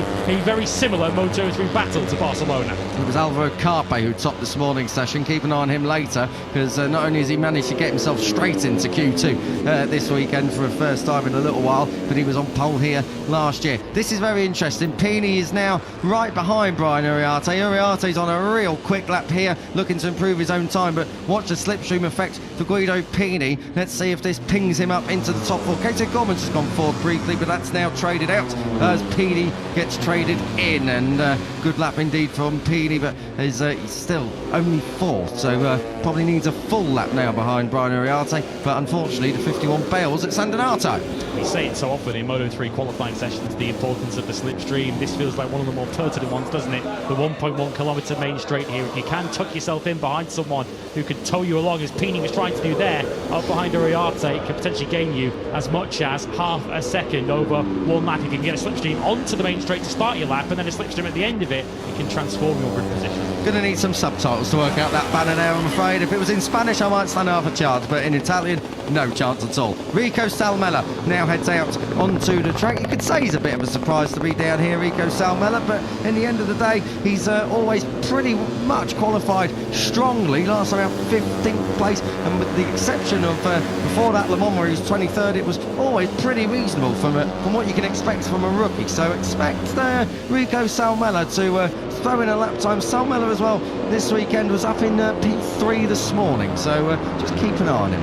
1:55.2 this morning in FP2. Of course, if he sets that would put him comfortably quickest at the moment. Track temperature, though, was only 28 degrees at the end of Moto3 FP2 this morning, which completed around about 9 a.m. We're just coming up to 1 p.m, the hottest part of the day now here in Mugello, so conditions considerably hotter and considerably greasier out there on the racetrack now. Yeah, track temperatures up towards the 40s, so got to say, even though we had a slow start to the weekend on Friday, of course, with the rain, so that is why really this morning was so much quicker than Friday afternoons, because there's obviously just more of a reference from Friday afternoon, which was really an FP1, but with added importance of trying to get into your top 14 slots. So this is going to be a session where I think it's going to be one to grind out. I'm not sure whether outright times are going to be fast, but I think it's going to be very, very close. So potentially not the worst thing if you can get through this qualifying one session. You'll have those extra 15 minutes of track knowledge, which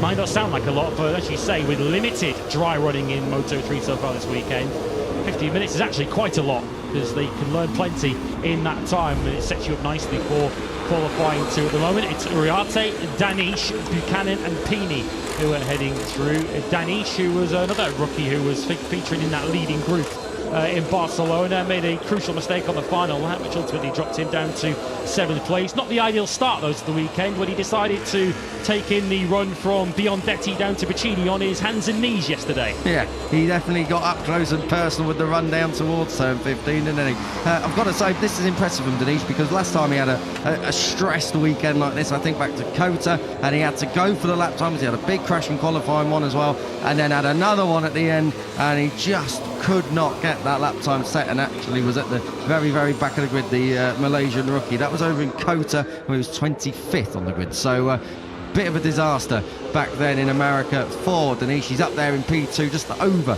a quarter of a second off at the moment. Good stuff this from Cormac Buchanan as well, the number 14. It's only once got into Q1, and that was in that dodgy kind of tricky condition Friday we had in our return to Brazil in round 2. Massive crash in that qualifying session as well. Qualified 18th, somehow got back out there. So Cormac Buchanan really looking to get back up into some kind of form. He got into Q2 via Q1 a couple of rounds ago as well in Le Mans, but Cormac Buchanan, he's going to have to try and repeat that this weekend. He had a bit of a very, very quiet weekend overall in Catalonia. I didn't really see much of him. No, unfortunately, we only saw him for one corner in the Grand Prix itself on the Sunday, when he was rather the unfortunate victim of someone else's accident. At the moment, both of the Code Motorsports Bowie riders in with a good shout here. Moody, as you mentioned, super quick this morning. He's just got to find a 100th of a second as it stands at the moment to knock this young man Pini out of the top 4, and Buchanan third. Just the one Q2 period, well, one automatic Q2 period, 2 in total with that Q1 graduation in Le Mans 2 races ago. Tell you what, Lewis, they're only going to have one crack at this. I'm watching that clock tick down. We're now getting down towards 3 minutes and 30 seconds. This is going to be Super Pole style. If I was Guido Pini, I'd have been out there already. The thing is, slipstream's so important here.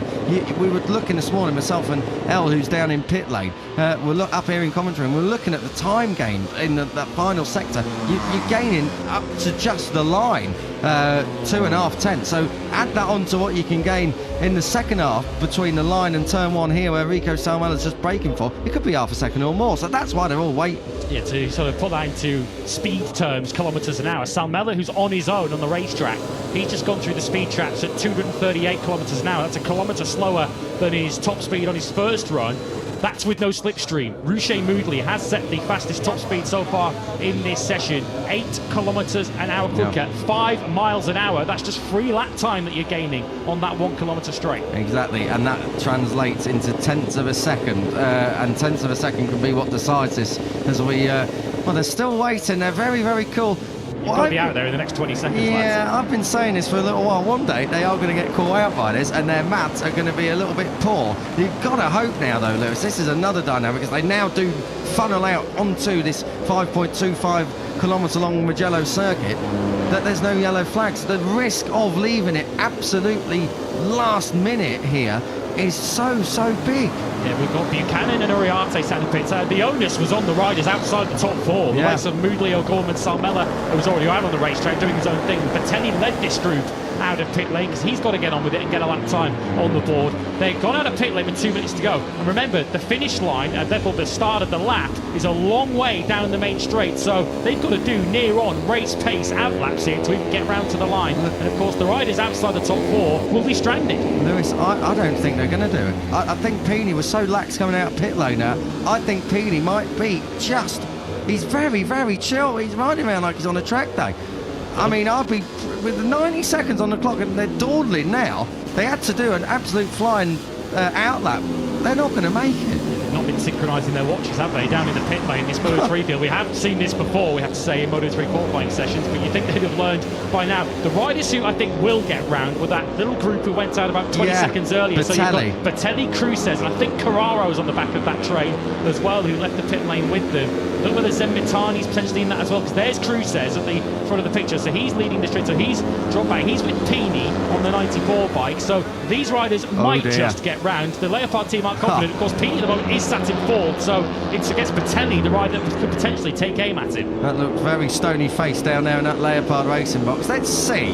They're at Scarperia, 45 seconds to try and get round. A fourth sector here takes around 22 seconds, by the way, so they need to be out of Biondetti 2, but in the next 15 seconds. Let's see what they've got. They're running out very slowly here at Corintaio. Well, this is going to be a real red-faced moment, let alone red sectors. There's going to be some very, very red faces down in pit lane and behind the helmets here of some of this. They're 20 seconds away from home. This is done, and this is quite an embarrassment, I've got to say, for quite a few of them out there. Brian Uriarte it is, with P1 at the moment ahead of Hakim, Denise, Buchanan and Pini. They're in the last corner and the clock is now in single digits. That is their session done. So the only riders who left the pit lane late and got over the line are Batelli and Metani. They're the only two. Of course, Salmella is on his own around the racetrack. He's not improving, he's not getting in the top four. Everyone else, their session is over. Even the marshal was shaking his head there, waving a flag. I mean, what are they doing? It's just... Wasn't even close, was it? Look, Mirdrak Couture can't believe it either, but I don't know why he can't believe it. They kept Pini in the box. Pini's not elected to go out. What on earth was the strategy there? That was all done and dusted before we even went out. And I'll tell you what, Guido Pini, he's got to hope this chap here on your screen, Enrico Salmella, who's in 7th, is not on a good lap. And I can tell you, at the moment, Matteo Batelli at the halfway point is more than enough. Under or over Brian Uriarte, I've got to say. 2/10. If he can hold on to half a second, he goes and puts Pini out. Do you know how I reckon they've botched this? I bet they're all sat in the pits waiting for Uriarte to go out, but of course Uriarte's in P1. He doesn't need to go out, he doesn't need to set the tone for everyone else. He can just let the clock run down and do his own thing. Batelli was wise to it, and the MTA squad sent him out early to make sure he gets round, and this could punt Pini out of the top 4. If you're not on a live lap, you cannot improve your lap time. I don't understand the strategy at all. I sympathise with them that they need slipstream. But there was a group that went out, Lewis. There was a group that went out. There was no need to be dawdling around. We said on the pit lane exit, this is going to be tight. They weren't even close. They weren't even at the exit of Bacchini when the checkered flag came out. Well, he's going to run and run. Matteo Batelli is going to run and run to the line. This could be pretty embarrassing for Guido Pini then. Batelli, the number 18, half a second off after 3 sectors. Does he go fourth? Of course he does, because he got there and he got his lap underway. I tell you what, there is going to be some very, very stern conversations down there at Leopard. I don't think Mirdrak Couture, the chap in the middle in the white shirt, quite knows what to think. The only positive is that Guido Pini somehow got a better grid position than he had here last year. He's gone up from 21st to 19th, but that is not cutting Leopard mustard at all. Uriarte, Danish, Buchanan fantastic in 3rd, and Batelli with that late lap in 4th. The team have communicated to Pini that he's 5th. I can't wait to see his reaction when he comes in the pit. I don't know if Leopard have a watch sponsor, but they might want to sign one up because they didn't really get their watches synchronised at all, did they? I think they do. That's the worst bit. So, yeah, they might not be the best advertisement for them in that occasion. Not that we're blaming the sponsor for that. Clearly, the blame lands on Leopard and their strategy in that session. So, Batelli, for, I guess, the phrase, you've got to be in it to win it, comes to mind. Batelli was in it at the end of qualifying 1, and his reward is Q2. It is indeed, and I think we can cross down to pit lane where Al is already sniffing out that big story. Matteo Bertelli sneaks right in at the end. Yeah, exactly that, gents. Alessandro, a great job from Matteo Bertelli to get in there. What do you make of the tactics as well? Running out of time, but your boy didn't. In the end, it's just a psychological question, because every time within the group, this is a bullshit, because every time is not a good image for this category, and in the end, alone pushing is like this that we have to do, and now we try to do the same with both. Good luck in Q2. Thank you. Just apologies there. I think we caught it correctly what Alessandro Tonucci said, so apologies if it was picked up there to all of you and find his language slightly colourful, but it's adrenaline pumping at this stage of the weekend. At the end of the day, Alessandro Tonucci's got both of his chaps up there in Q2, and great job by Matteo Bertelli, who's come good. He shouldn't really be down here in Q1, you've got to say, but he's got the business done. He's up there in Q2 and got a chance of five for pole, as is this man on your screen, Hakim Danish. Danish, as mentioned, a big crash to start the weekend. Good recovery for Hakim up into second place. So rookies first and second in that section, Uriarte and Danish. Of course, disappointment for Pini in fifth place. You have to say Moodley will be slightly disappointed, having started the day so well and did a 1:55 flat this morning. Unfortunately, he was a second and a half down on that in the crucial Q1 session. Uriarte then moves through to qualifying 2, keeps up his 100% Q2 record so far this season. Danish, Buchanan and Bertelli joining. Pini 5th from Moodley, O'Gorman 7th, which will lead him 21st on the grid, but of course he did come through the order from a lowly grid position in Barcelona. Salmela 8th from Cruces, Ramastor for 10th, Carraro down in 11th, missable home qualifying for him, and Zen Matani 12th in that Q1 session, which ended in rather farcical circumstances. Not for Brian Uriarte, though, who heads through to Q2. The Moto3 battle for pole is on the way next.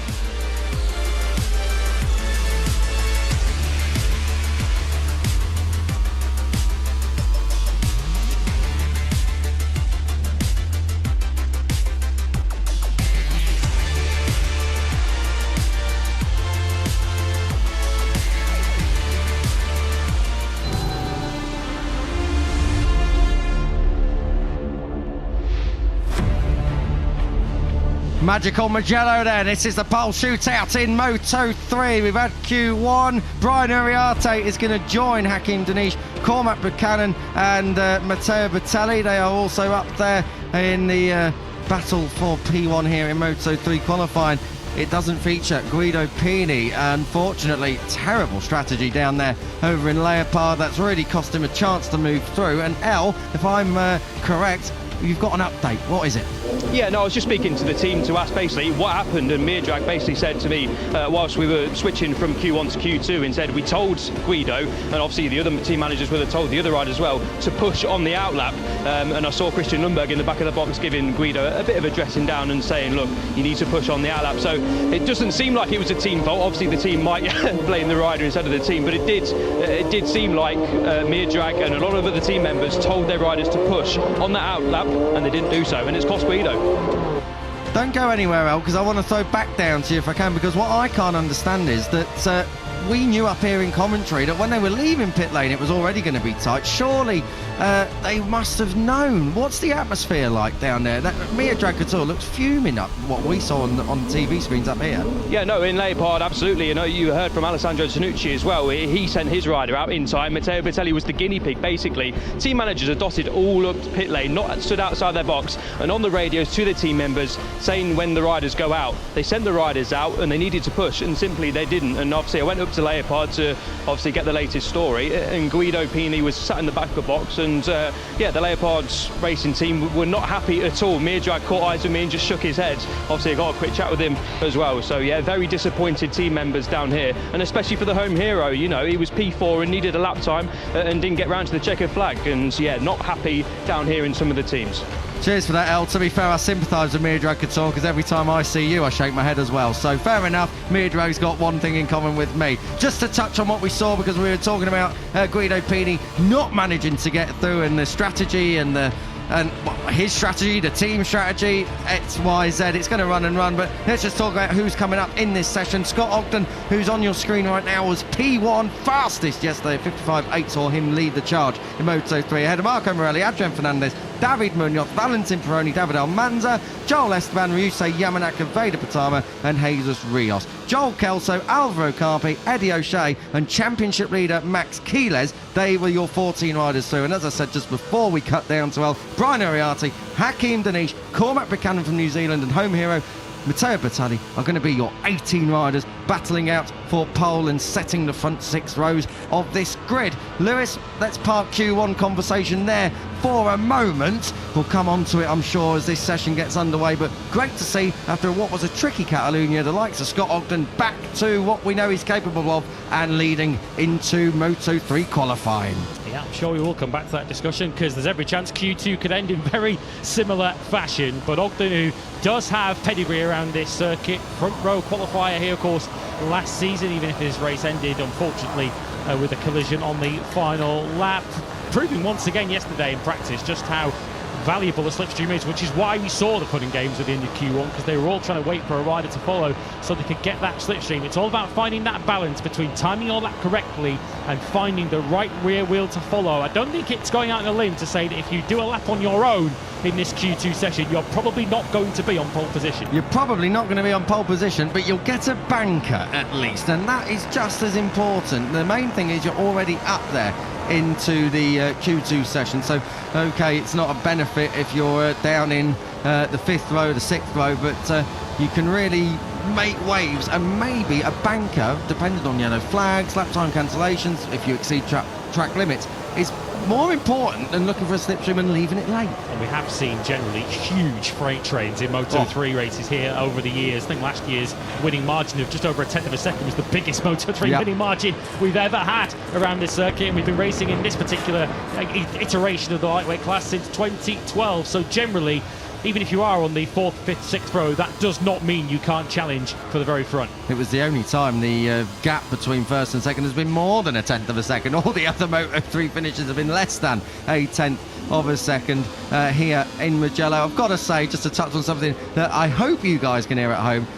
I know Lewis can hear it up here next to me. I love the fact that the fans have got the track action to look forward to, and they're still blowing up a chainsaw or whatever it is on the hills here in Mugello. It is an absolutely brilliant atmosphere, fever pitch on track and off it. And yeah, someone's revving the knackers off a motorcycle somewhere or a scooter somewhere. And really, Mugello, even when there's no bikes on track, there's always an engine about to explode somewhere. It's usually just you that's on the rev limiter at this stage of the weekend, isn't it? Good to see you've got company. Redlining all the way. Q2 underway then, and 18 riders battling it out for pole position. As you mentioned, the World Championship leader Max Quiles, I think it's fair to say, straight through to Q2 automatically yesterday, and given the nonsense that went on in Q1, that might be quite a crucial moment in Quiles' weekend. I think we've learned after Barcelona that even when the World Championship leader flies under the radar, he's generally going to be there when it matters most. Absolutely. Max Quiles does what he needs to do when he needs to do it.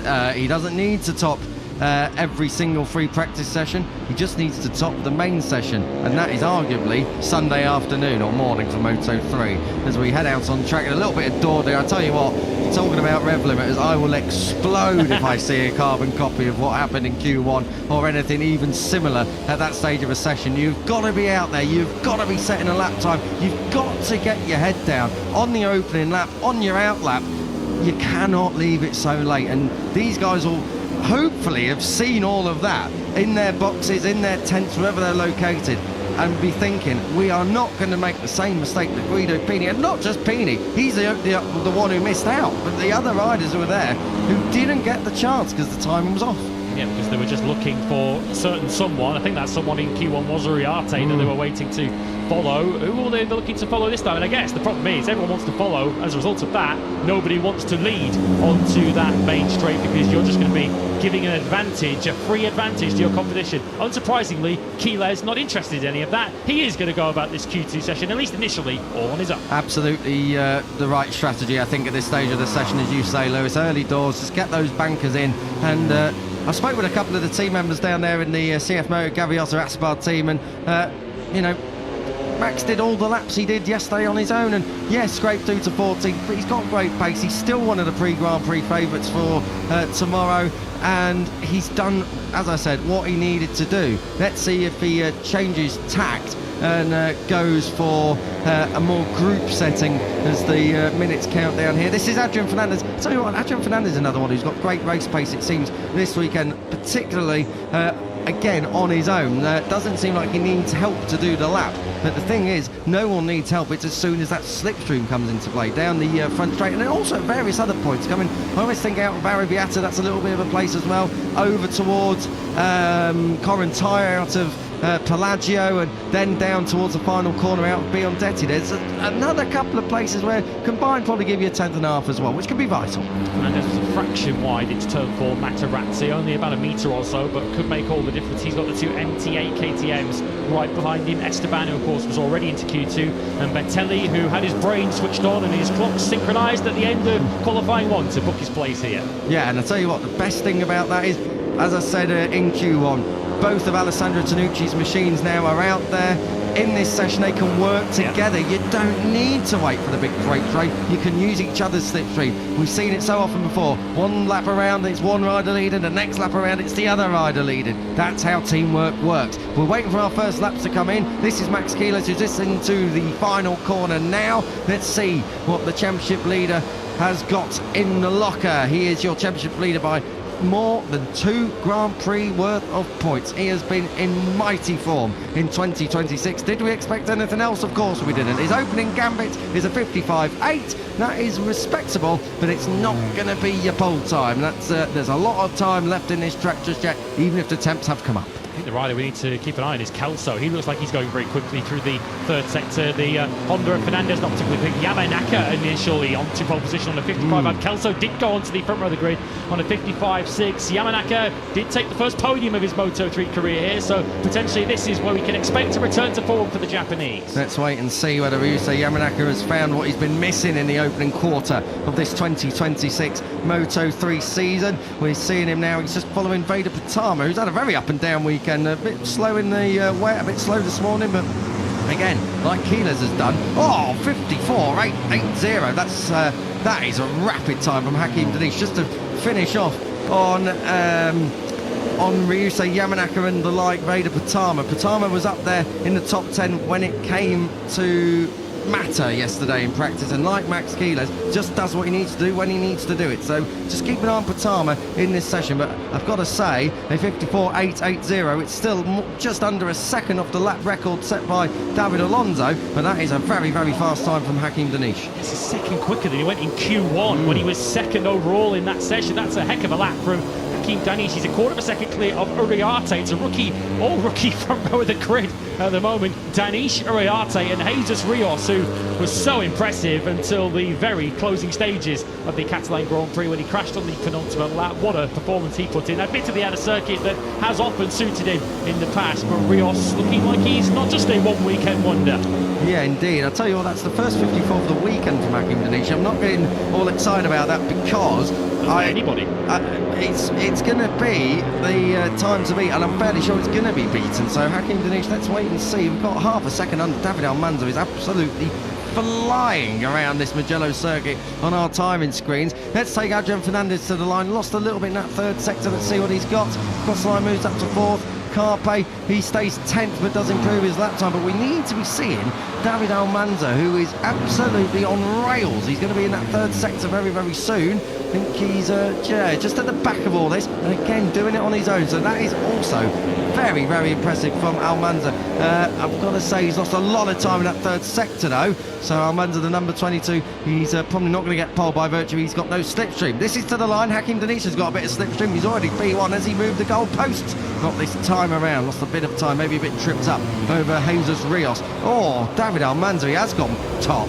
Well, that is provisional pole, but he lost a little bit of time in that fourth sector. I'm surprised he didn't lose more. So that number 22 Liquid Modi Dynamo Intact GP KTM has obviously got plenty of poke and top end and that's what's got David Almanza onto provisional pole here as we approach the halfway point in Moto3 Q2. As you mentioned earlier on, 6 different riders have been on pole already in Moto3. Almanza is one of them. He was the very first pole sitter of the 2026 season. Of course, the season that was then interrupted by an injury that he sustained when he crashed out of the lead battle with Quiles back in Brazil. At the moment, he's leading that trio of rookies, and the rookies are sandwiched by the two intact pair, the two Davids. And Almanza currently on pole, and Munoz in 5th, ahead of another rookie, Marco Morelli, who currently holds 6th. Yeah, I'll tell you what, there's a few new names coming up to the fore in Moto3. What we're having a look at here is this Denise trying to get under Jesus Rios. He is indeed. Just lets him know he's there on the exit of turn 15, and that's probably why he lost a little bit of time, I've got to say.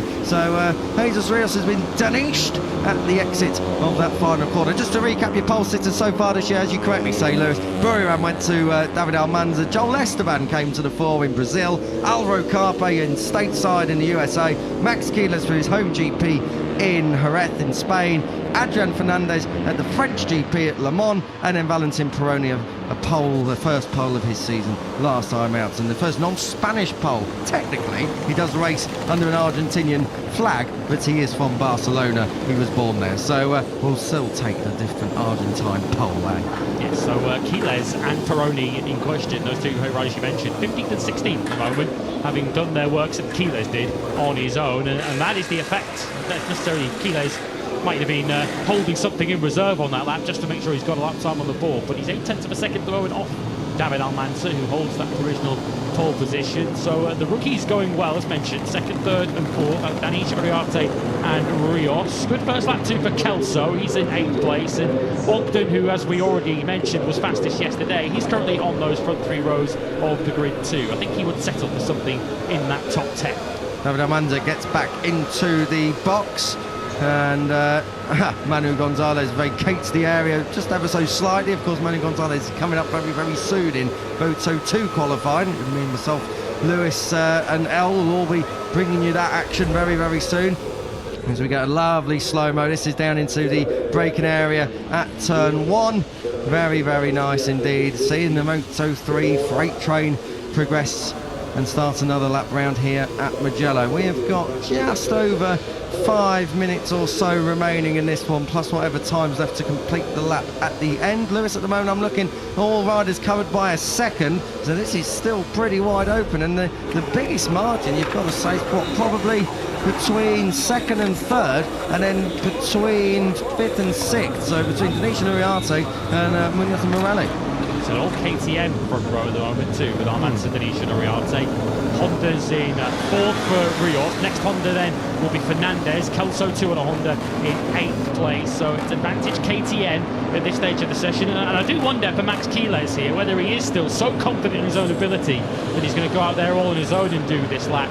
But given that he's down in 15th place at the moment, does he feel compelled to go with the group, go with the herd of Moto3 riders and try and pick up some toe down the main straight? I think he's going to have to, because you look at who's behind him. Valentin Peroni, you expect that he's going to move up, Lewis.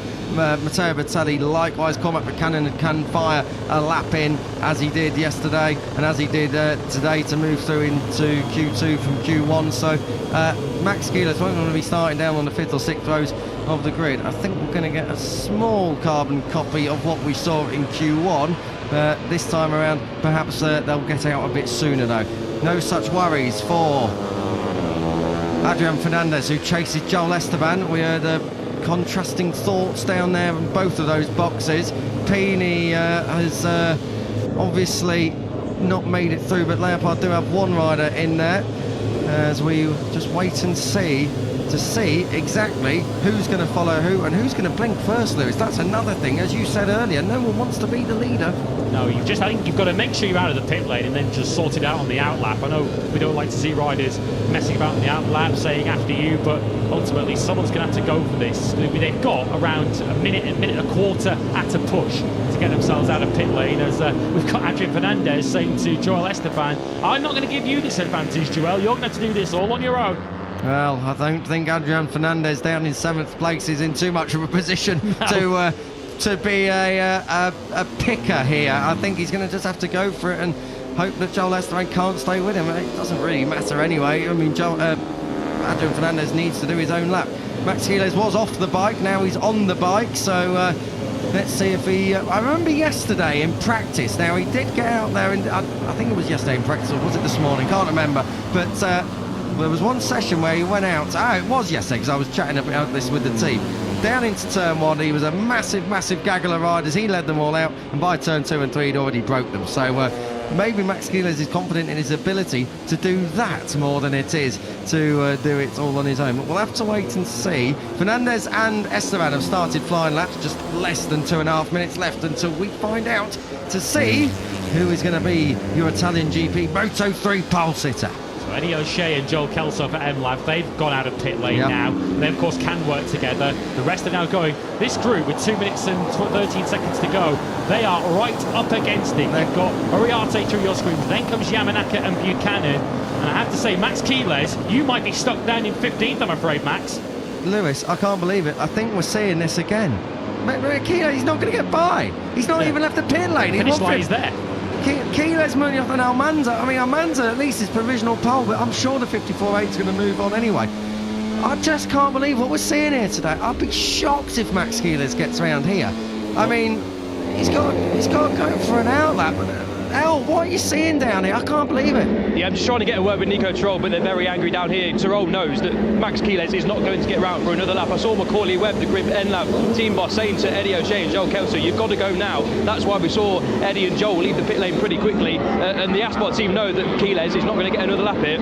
Was Nico, Al, don't go anywhere, was Nico telling Max to go out? Because Morelli's out there on a lap at the moment. He's only a few hundred metres up the road from Quiles, but surely they must have been told to get moving. Yeah, they were. They were telling, well, they weren't telling Quiles to go now, but they were keeping an eye on the clock, and it was the team's tactic to wait and wait and wait for as long as possible. They know Quiles needed a bit of slipstream, but no matter how good he is, to get out there and get up the order, and it's a bit of a mistake, I think. Unbelievable. I just can't believe a team of Aspart, a team of Leopard stature. The other thing is... Leopard can't say they haven't been warned. Go out, do what Adrian Fernandez has done, and you might, by chance, pick up some slipstream. Adrian Fernandez waving his hands around a couple of moments ago. Well, Joel Esteban, what if he slipstreamed by him? He's got a reference then for the lap. I'm lost at it. I'm completely lost. By my reckoning, I think we're going to get Kelso, O'Shea, and probably Pratama, as long as he's not been dawdling on the outlap, over the line. And I think from then on, I think the rest are really struggling. 20 seconds to go, so you need to be right into the final quarter now. Buchanan's got half a chance up the road. Then I think behind him is Salmela. Morelli might just get there, but the rest behind him are struggling. Jorge Martinez Aspar knows, he already knows that Max Quiles is stuck in 15th at the very best. 5, 4, 3, 2, 1. Cormac Buchanan, I don't think has got through. They've all missed it. I can't believe it. The second session today, and they've all missed it in that group. 3 riders gone over. Jorge Martinez Aspar is going to be spitting feathers at this. Well, I mean, Max Quiles, it was 15th. It's like Guido Pini. He doesn't have the opportunity to now go and improve himself, and he didn't have the position to fall back on. And quite correct, I'm not surprised Jorge Martinez Aspar is storming out the back of the Aspar box, because it's madness. I mean, Marco Morelli at least is on the second rope. There's something to salvage there. But Max Quiles is your championship leader. Okay, he's got a massive points advantage, but you're now surrounded by a load of riders who A, you wouldn't normally be riding around with, and B, San Donato, one of the heaviest braking points from one of the longest grid run-ups. I just can't believe it. Let's take these two across the line. Adrian Fernandez is on a lap. He's going to give Joel Esteban a little bit here. Tell you what, Joel Esteban, this could be putting him, if he holds on to this, onto the front row. Joel Esteban, your Brazilian GP pole sitter, goes 5th, middle of that second row. That pushes Morelli back a row as well. So insult to injury for Jorge Martinez Aspar. Where else are we looking here? It's the MLab Hondas, Kiko. There'd be an element of poetic justice here if Kelso or O'Shea can get through. Kelso with a brilliant third sector. He's not got any sort of assistance down the main straight. Joel Kelso has been on the front row of the grid in Mugello before. Is he about to punish the dawdlers and the poor timekeepers down in pit lane? Please vindicate us up here in commentary. Joel Kelso is driving to the line. He's been on the front row already for Michael Laverty's team. Where does it put him? It goes 3rd. And Eddie O'Shea across the line. He can't improve either. He's down there in 14th, but it's a front row for Joel Kelso. Macaulay Webb right in the centre, a shot there. Absolutely fantastic stuff from the Grid MLab Racing team. The team manager happy. everyone happy, and it just proves that you don't need to dawdle. I wonder whether O'Shea gave him a little bit of a slipstream to the line to start that lap. We haven't seen the start of the lap, but he was clearly thanking O'Shea, wasn't he, his teammate. Buchanan has had a crash late on. Buchanan had already taken the checkered flag, we understand, on our timing screens. Either way, Buchanan will qualify in 18th place. And out of all of the nonsense, David Almanza, by getting his job done early, is our first repeat pole sitter of 2026. It is not seven heaven in terms of pole sitters, but it is for David Almanza. I've got to say, Al, I'm going to cross back down to you because I know who you've got. And that strategy, Al, Joel Kelso's on the front row. I don't know why all the other teams can't just get out there on track like the MLAV boys did.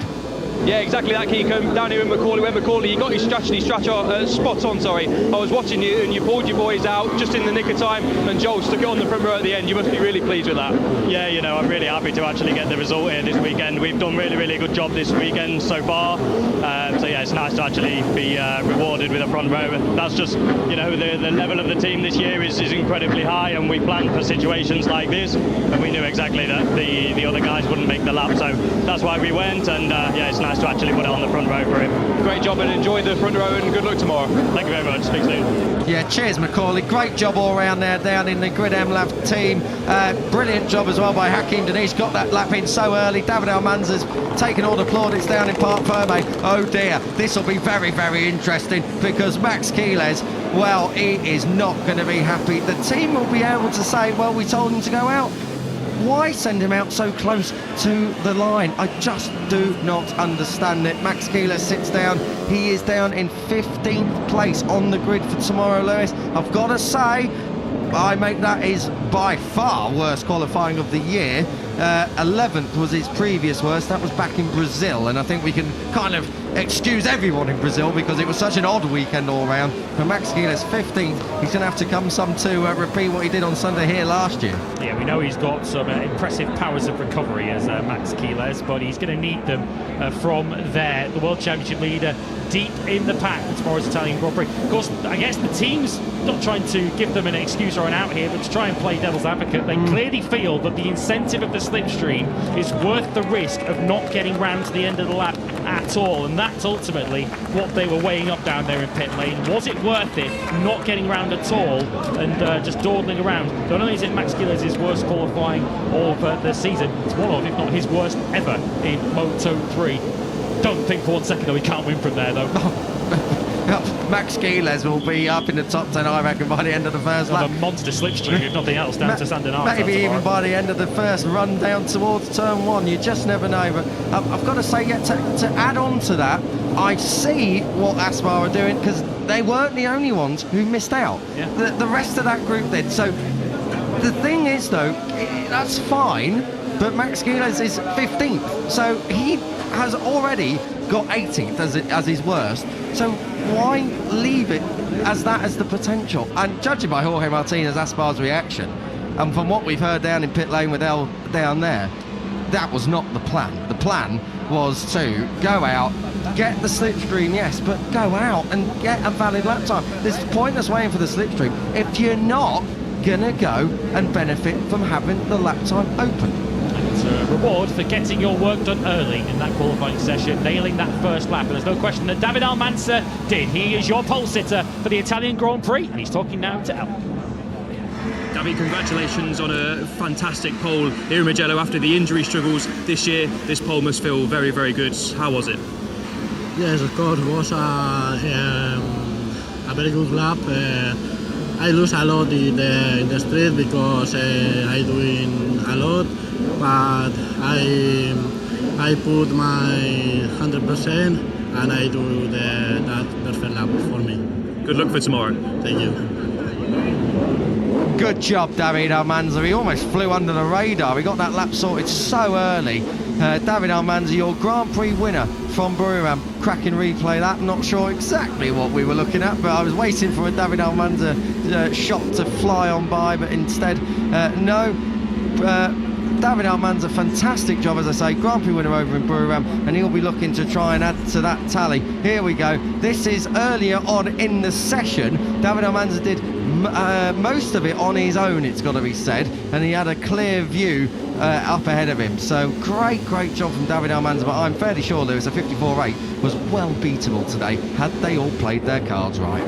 Yes, unfortunately in the end there were only a couple of riders and I guess one team who absolutely nailed it, and you have to give credit to the MLab Honda squad. The Grid MLab team getting Kelso onto the front row of the grid, second front row in the last 3 now for Joel Kelso. He's had a good recent record on Saturday afternoons. Can he now convert that back to 4th consecutive top 10 qualifying? Hasn't converted any of them though into top 10 at the flag. And if I can just quickly touch on Hakim Diniz, second front row start of the year. Last time was P3 over in Guyana, but they do chase again. David Almanza, we know he's got that one lap pace, but is our first, as you said, Lewis, repeat pole sitter. You can expect that all to change tomorrow because we have got some proper slipstream battles coming on. You can just see the bumps here. This is over at Bacini, and this is where we saw Diniz just give a little shoulder of help to Jesus Rios. I'm sure Jesus Rios will not see it that way. He was on course for being top Honda in his session before Joel Kelso's final flying lap. So good job again from Jesus Rios, who's on that second row for a second consecutive GP. Yeah, career best for Rios by 1 place after Barcelona a couple of weeks ago. And of course we saw what he did in the leading group there. Almanza on pole for the Italian Grand Prix then. Danisha second front row in second. Kelso second in the last 3 races for MLab Honda in third. Uriarte fourth on the grid. That is, I guess, another top 6 qualifying. Good recent run continues for him via Q1, of course. Then came Rios, Esteban, Munoz, Morelli and Fernandez. Ogden completes the top 10 on the grid ahead of Yamanaka. Carpe is only 12th. Pratama, O'Shea and Quiles is your 5th row. The championship leader mired deep in the pack after timing it all wrong late in Q2. Peroni, Bertelli and Buchanan complete the Q2 line. Pini missed out after he got his timing wrong in Q1. Moodley, O'Gorman, Salmela, Cruz and Ramersdorfer next up. Carraro 25th for his home Grand Prix. And Zen Mitani, another who missed the last lap in Q1, and his punishment is last on the grid.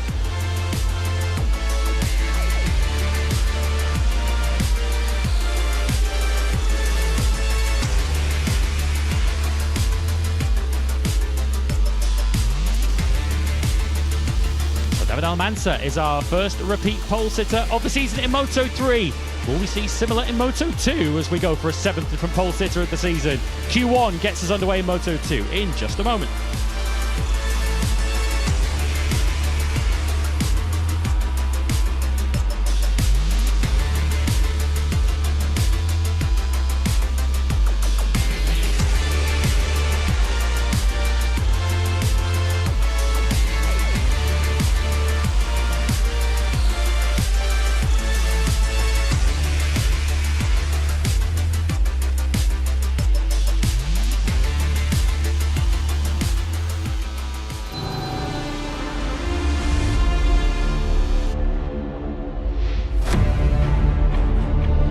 Hello and welcome back live and trackside here to the Tuscan Hills. You know where we are by now. It is the Italian Grand Prix here in Mugello. And coming up next, Moto2 Q1. I'll give you a quick rundown of all the runners and riders because I would like to get down to pit lane and get El's thoughts on a couple of things. But the big name here, Danny Holgado, 15th after practice yesterday. Disaster for him. Dennis Onchu, Zonta van den Gorberg, Aaron Canet, Barry Baltas, Alberto Ferrandez, Luca Lunetta, Jose Antonio Rueda, Tony Arbolino, Xabi Zuratuza, Ty Rosato, Adrian Huertas and Unai Aradre are going to be out in force in Q1. And the fastest 4, obviously, as you guys all know at home now, move through to Q2. As I said, I would like to get down to pit lane, so it's myself, Kiko Giles, Lewis Sotheby's up here next to me, but El, you're down in pit lane. What have you got and who have you got? Yeah, I think everyone knows because I pressed the wrong button like a silly man. Bobby Locatelli down here at the Reds Fantic Racing Team. Barry and Tony in Q1. How's the feeling been? I know they're struggling to get going so far this year. Important weekend for you, the team, and for Tony especially as well. So what the vibes are ahead of qualifying? For the qualifying, today is a little bit difficult because it starts with the Q1, but I want one strategy. All together go out of the box. Immediately before to the green, is inside the green, is inside the track, and after try 2 laps, come in again, go out immediately, again 2 laps to faster. I want to first is Tony and the follow Barry, and after follow Tony Barry, try to best. Home Grand Prix for Tony. How's he been this year? We saw him pick up some speeds a couple of rounds ago and just dropped off slightly, but he did say he had a good Catalan Grand Prix in terms of pace. So how's Tony been this year? I don't understand, sorry. So how's the feeling on Tony's side of the box? Okay, but Tony is okay. Yesterday he worked a little bit to the chassis. It's not a good solution because the first FP1 is wet and dry, half and half. It's not the normal work, but today come back to the old moto, old bike altogether, Barry and Tony, and now is to clear and to ready.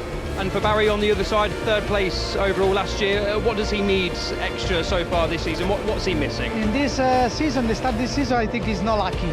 Only this, but now I think he's too ready and try to best in this GP because last year is faster and this year is only too lucky the bad situation. Thank you, Bobby, and good luck for qualifying. Thank you, bye. Cheers, Bobby. Cheers, El. Good luck with your buttons for the rest of the day, I'm sure. Let's just have a quick talk about, shall we, Moto2 Q1, Lewis, before we go green. I've got to say, Danny Holgado down in 15th, didn't have that on the bingo card when we were driving in on Wednesday. That was a bit of a surprise, but yet again, it's not the first time he's languished down here. No, we thought we'd seen Danny Holgado get over that little sort of early spring slump, which saw him fail to score points in Austin, of course, the worst weekend of his season, then was disqualified in Le Mans. Felt he'd rebuilt some of that confidence and got some of it back with a fairly solid ride to 5th place in Barcelona, but a tough first day, it has to be said, where he was just lacking confidence all around the racetrack. Strong FP2 though this morning for both of the Aspar riders. Both Alonso and Holgado looks much more on the pace, so I rate Holgado's chances of coming through this Q2, this Q1 session, get there in the end. Yeah, I reckon he's got to move through. This rider here on your screen as well, after his performance last time out in Catalonia, Luca Lanetta is going to be flying as well. Just to add some context to Danny Holgado, front row a couple of rounds ago, that was over in Le Mans, but only 8th last time out in Barcelona. His worst qualifying of the year came straight after his pole position in Goiânia. He was 15th in Cota. So Danny Holgado has been in this position before. He was out, of course, over in Cota. He was out as well in Brazil. He did manage to come through Brazil for that pole position. It wasn't so much luck though, 15th only in America. So just keep an eye on Danny Holgado. Let's see what Danny Holgado we get rolling out for us today. Another one's on to Van den Gerberg. You can expect him to be challenging. He was unfortunate in Catalonia, same situation, had to go through Q1, crashed, and that really stopped him improving, and you've got to say he probably would have snuck in for that P4. And what it does is it puts you in a part of the grid where trouble can come and find you, and it certainly found Van den Gerberg. He had a rear brake issue which certainly didn't help him and dropped to the back of the field, but he was in the middle of all of that melee down into the first corner in Barcelona. You'd expect, and we've also heard already from Bobby Locatelli, he's outlined the strategy for the Fantic team in this Q1 session. He will fully expect both Baltas and Arbolino to navigate their way through this session, particularly Baltas, who found himself in Q1, didn't emerge out of it in Barcelona last time out, but otherwise, apart from that, he's been in every other Q2 session. Yeah, Tony Arbolino was in the top 10 this morning as well, so yeah, okay, he was quick yesterday in the wet in the morning, but he was also quick this morning in the dry, so keep an eye on him. He was 9th. For Barry Baltas, I don't know what really is going on with Barry. I know Bobby Locatelli's saying that it's pure bad luck, but also at no point in any session in the last couple of rounds has Barry Baltas looked like the Barry Baltas of old. So we all want Barry to be right up the front, the number 7 on that Reds Fantic racing machine, and we know what Baltas is capable of when everything is working well for him. But got to say, 24th this morning, 19th yesterday in practice, 5th in the wet, but then looking back in Barcelona, 21st on the grid, came through for 13th, and besides that, 20th in practice, 18th in FP2, and 7th in the first session of the week in FP1. So it's not been easy the last couple of weeks for Barry Baltas. He's looking to come through though. Yeah, Baltas' position this morning, not completely representative. He did have a lap time cancelled for track limits at the end of FP2 that would have put him up in 7th, but ultimately you've got to be within the confines of the racetrack and set a legal lap time to earn a grid position. So it's on Baltas in this session. He's leading this train. I mean, good luck behind, and he'll be pleased to see that the rider behind him is his teammate, Tony Arbolino. Tom Baltus to put in a clean lap here, keep yourself within track limits, and then something in the low 150s, I suspect, is what they're going to be needing, if not a 49, to be anywhere near comfortable of a place in Q2 this afternoon. Yeah, let's wait and see what we've got. But yeah, I've got to say, I fully agree with you there, Lewis. The pace is going to be really, really hot. And yeah, I think in Moto3 we saw the pace. It was quick, but it maybe wasn't as quick as what we expected. But that probably is because everyone lost a lap or so across the two sessions. I'm not sure we're going to see this whole dawdling and slipstream and malarkey going on again in Moto2.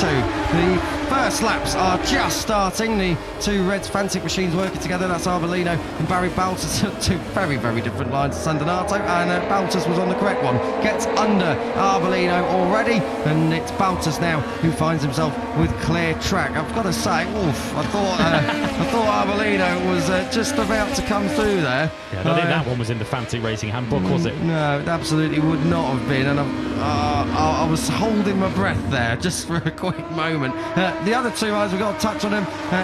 Decent Catalunya for Aaron Canet. He's in this session as well. Dennis Onchu seemingly seemed to start working it out yesterday here on the Boscoscuro. At the end of the day, there's no excuses. The Boscoscuros for P1 and P2 at the end of yesterday, just not in the Elfmark VDS camp. Yeah, it's extraordinary, the contrast between the fastest Boscoscuros and the rest of them, the other four.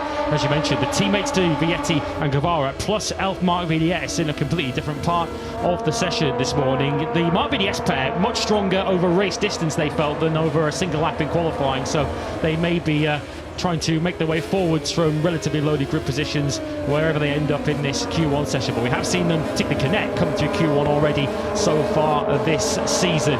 Strong first sector though for Baltus. He was of course getting that slipstream from Arbolino. He did a 27.3 through the first sector, and I was looking down at this morning's FP2. That's faster than any sector 1 we saw in FP2 at all this morning, so perhaps a bit of strategy at play from Fantic to give Baltus the toe on the first lap, and it might well pay off for it. I've got to say, yeah, this is impressive from Baltus, and the illustration was that Baltus seems way more at one with that Fantic Calyx than Tony Arbolino does. Arbolino's running it tight everywhere and running out wide everywhere. Danny Holgado comes across the line. That is provisional P1 on a 49.383. Baltus on a 49.570. So yeah, you're right, straight away, Lewis. It's got to be the 49s if you're moving on through into Q2. Onchu and Zonta van den Gerberg are the other two that have gone through there. Rueda, who was quick this morning, I think it was 12th this morning, they're in 5th place at the moment. Arbolino just ahead of Furusato. Luca Lunetta, who is my little outside tip for moving through out to this one, he's at 8th. That's Rueda's first 149 of the weekend. He did a 50.1 in FP2 this morning, and of course knocked on the door of qualifying 2, and finally that door opened for him in Barcelona when he then recovered from a dreadful start to bring home his best Moto2 finish. Clear signs of progress for the Moto3 champion. Yeah, and we always knew he was going to get there, of course. Hate to keep banging on about it, but massive crash at the end of last year in Sepang, and that took a long time for him to get his hand back to any kind of working order. But Jose Antonio Rueda is a class Moto3 world champion, won it at a canter, really, that's got to be said, and he's never going to really struggle in Moto2. So Jose Antonio Rueda is just working this one out at the moment, and he's going to get there. Let's see if he can get into those top 4 places at the moment. Just looking further down the order, and who else is a little bit of a surprise down there? Aaron Canet is in 9th place at the moment. This right on your screen, teammate, the 53 of Dennis Onchu, who has got a very, very fast Danny Holgado right up behind him. I'll tell you what, Luca Lunetta, well, it's just going to wait for him now in that 3rd sector. But Luca Lunetta was looking very, very good in the opening half of this lap, so a bit of potential as well on the other Boscoscuro. But of course, Lunetta is a rookie, very, very lacking in kilometres in Moto2. Lunetta was the star of Q1, wasn't he, in Barcelona really last time out. Booked his first Q2 appearance with that one on the 2nd of the Speed RS machines, which are now painted in blue this weekend as they keep up their revolving door of different title sponsors through the season. So if you're trying to pick them out, they're now painted in blue. The 32 of Lunetta in the back of the picture, who's never difficult to spot, with the tennis ball green on his boots, on his leathers, and indeed on his crash helmet. Got to say, it's a bit of a nightmare for me up here in comms, still getting used to Moto2 in itself, let alone changing colour schemes that we know the Boscoscuro guys have done for years and years. But I'm still dialing myself in, chaps. If you could just stick with a colour scheme that I can familiarise myself with, because what doesn't help is me colour-coded notes don't match up with what I'm seeing on the TV. So never mind, that's the onus is of course on me as they work their way through Casanova Savelli.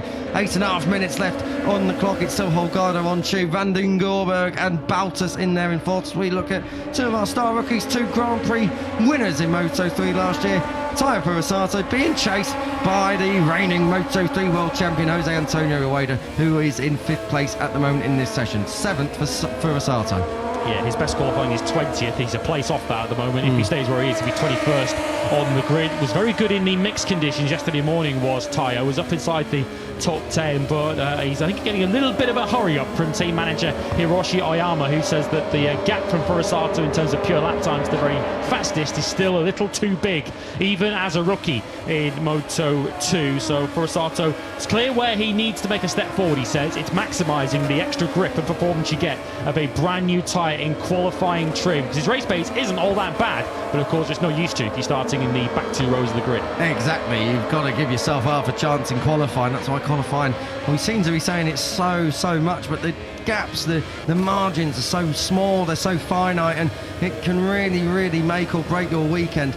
Not everyone can come through from outside the top 10 into a podium, let alone victory, you know, and even for the rookies that are still trying to, in the case of Furusato, just get points on the board. Qualifying outside the top 20 is not really doing you any good when we go green at 12:15 on a Sunday afternoon, as is the case in Moto2. Oh, have a look at those mud guards flapping in the wind as they head down towards turn 1. I love that slow-mo shot. It's one of my favourites of the year. The slow-mo over the hump at Mugello. Absolutely, Harry Flatters, brilliant.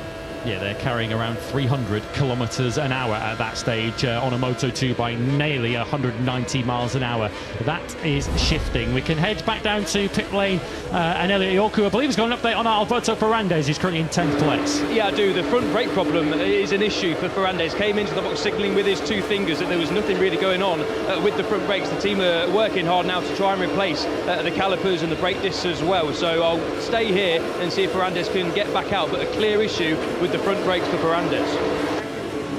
Cheers for that, Al. Let's hope that the front brake is solved for Alberto Ferrandis, who currently sits in 10th place at the moment, just ahead of Unai Radre, Adrian Huertas and Xavi Zuratuza filling in, of course, for Jorge Navarro. Radre filling in for Angel Piqueras, who continues his recovery after the incident over in Kota. Ferrandis is the last rider at the moment within a second of that provisional P1 in Q1 time. I've got to say that is a very tight margin as well. P1 to P4 covered by less than 0.2 of a second. So the chap on your screen here, reigning Moto3 world champion Jose Antonio Rueda, is going to have to find more than 0.3 if he is to sneak in, and that's just based on the current lap times, Lewis. Yeah, this is already the fastest that Rueda has been all weekend, so he's already made a big step forward. He's going to have to make another one if he's going to earn a place in qualifying 2 for the 2nd Grand Prix in a row. Of course, got himself up onto the 3rd row of the grid. 90 started in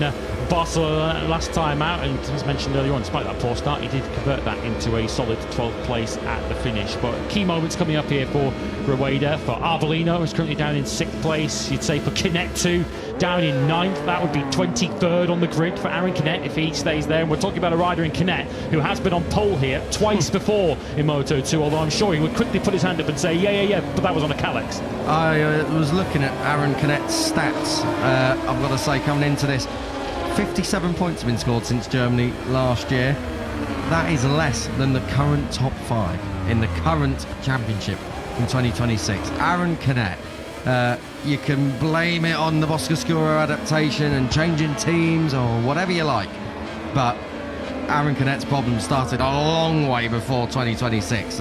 He is in a little bit of a world of trouble, it's got to be said, with just less than 5 minutes to go as well. Down in 9th place, his worst qualifying of this season has been 25th. I make that over in Guyana. His best was last time out when he was 6th. So that's why Aaron Canet is a little bit of a surprise down in 9th, and we're not even out of Q1. Yeah, that's the only Q1 appearance for Canet, though, where he hasn't made it through. The 4 previous Q1 appearances, the 3 others, he did move through, and in a couple of those occasions went on to qualify on the front 4 rows of the grid. It is remarkable, though, isn't it, to say with Aaron Canet that 6th place in Barcelona was his first top 10 qualifying of the season. Unfortunately, though, for Canet, he very quickly engaged reverse gear in the race. He said he expected a drop mid-race, but he was struggling from the very start with some major rear spin on that Boscoscuro. So he just cannot quite string the ideal weekend together at the moment. Alberto Ferrandez back on board his Blue Crew Pramac Boscoscuro, so we can deduce from that those front brake problems have been fixed. Indeed we can. Well, we'll find out when he gets out towards turn one, I suppose, and so will he. Let's hope so. Cross fingers and everything. The little freight train we've got going on here, they work their way through Biondetti. Jose Antonio Rueda now takes up the lead, so he continues charging on through. Is Baltus now going to tow Arbolino after getting the treatment from Tony on the previous lap? Is this once again going to be some strategy employed down at Fantic? Doesn't look like he wants to, does it, Barry Baltus? I've got to say, over at Puccini. What goes around comes around, Tony. Well, let's wait and see about it, whether or not Baltus does tow around Tony Arbolino. Now, Daniel Gardo gets it nailed down in towards turn one on his next flying up, on his first flying up really since he went back out. I think on the last time we saw him, he made a complete Horlicks of turn one, not so much this time around. Baltus has got his head down.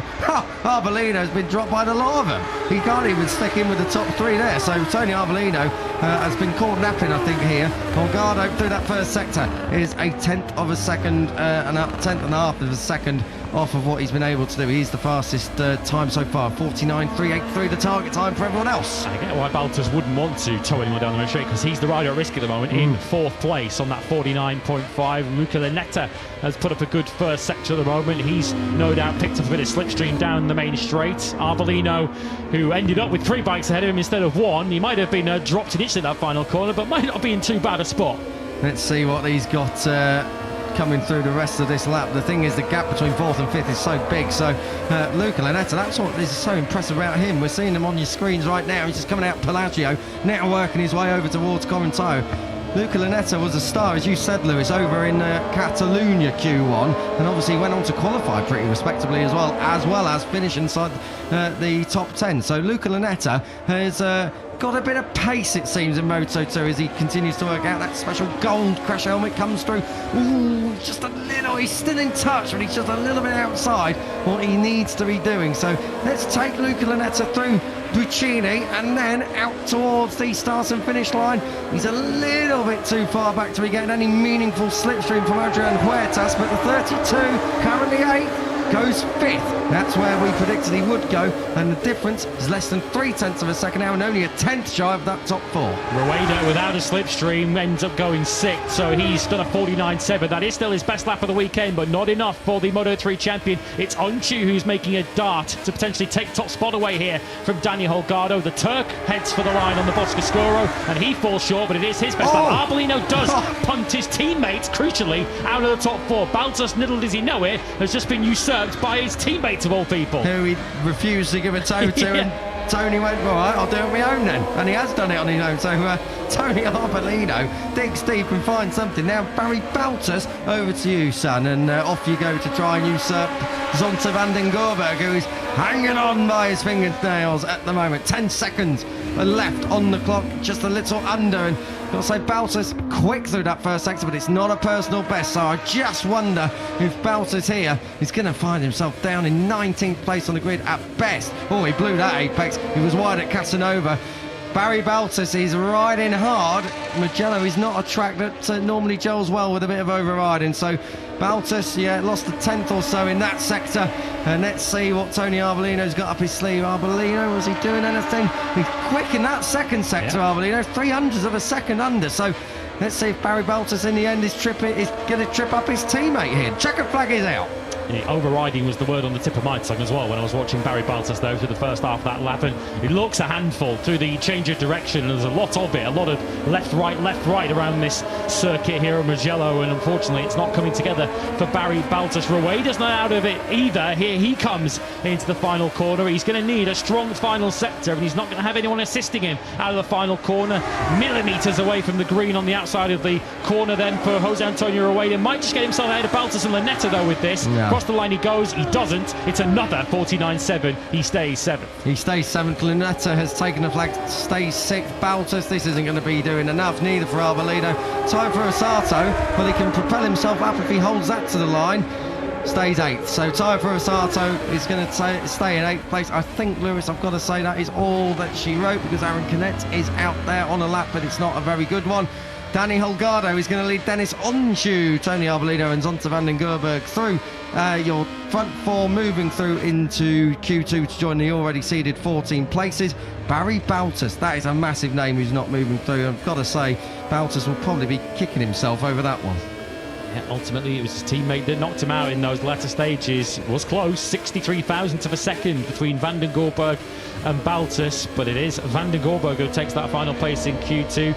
Danny Holgado almost serenely away from all of the action elsewhere, particularly involving the Fantic riders. He has got the job comfortably done. I guess Aspar haven't had the most enjoyable of Saturday afternoon so far, but some good news for them now, courtesy of Holgado. And he'll join his teammate as well, so a little bit of teamwork is going to be able to be had in Moto2 Q2. Just talking about Barry Baltus again, he was 21st last time out, so 19th on the grid. I think he'll be looking to try and get some redemption in Hungary, because at the moment it's just not working for Barry Baltus over one lap. It's not worked so badly for Tony Arbolino. Now, let's see what he's got in Q2, but he's definitely got the job done for the Fantic lot. He certainly has. Strong session for Arbolino after a miserable weekend, it has to be said, in Barcelona. Ended his 100% point scoring streak in 2026. But Arbolino, in his home Grand Prix, where he has been on pole in Moto3 before, he does at least keep his Moto2 pole hopes alive today. And whatever's going on with his teammate, I've got to say, Baltus was 8th on the grid here last year, so it's not a track-related problem. I think it's a form-related problem. It's a strategy, perhaps, for Baltus not getting a lap in on Friday afternoon, and a bit of bad luck, I suppose, as Bobby Locatelli was saying. But good job from this rider on your screen, number 84 of Zonta van den Gerberg. Very, very strong indeed. He was unlucky to miss out last time out in Catalonia. He was 19th there. So far this year, his best qualifying has been from 18th place. That was over at Le Mans, the only time he managed to sneak through into Q2, but he done the job that day, on a hard day on Friday. He managed to get in the top 14, so Zonta's got another opportunity and try and go for a personal best in 2026. Yeah, he's guaranteed to equal it with that 18th on the grid in Le Mans. An opportunity now for Van den Gerberg. Of course, he joined his teammate Ayumu Sasaki in qualifying too as well, so some options now for the RW squad to potentially help each other out in Q2. Danny Holgado through then, the rider who sits 7th in the World Championship, through the Q2, along with Dennis Onshu, Tony Arbolino and Zonta van den Gerberg. Barry Baltus 5th, having been eliminated by his own teammate. Lanetta 6th ahead of Rueda Furasato. Much more like it from Furasato, only half a second off the fastest lap time in that Q1 session. Canet, miserable session for him, down in 9th ahead of Ferrandez, who we heard had some issues with his front brake in the first half of that session. Zurutuza, who's in for the injured Jorge Navarro, 11th. Huertas, while his poor qualifying run goes on. And Unai Radre, who's in for the injured Ankel Vaqueras. He will complete our grid tomorrow. We'll soon find out who starts at the very front of it. And it could still be Danny Holgado. He tops Q1, and the Moto2 battle for pole is coming up next.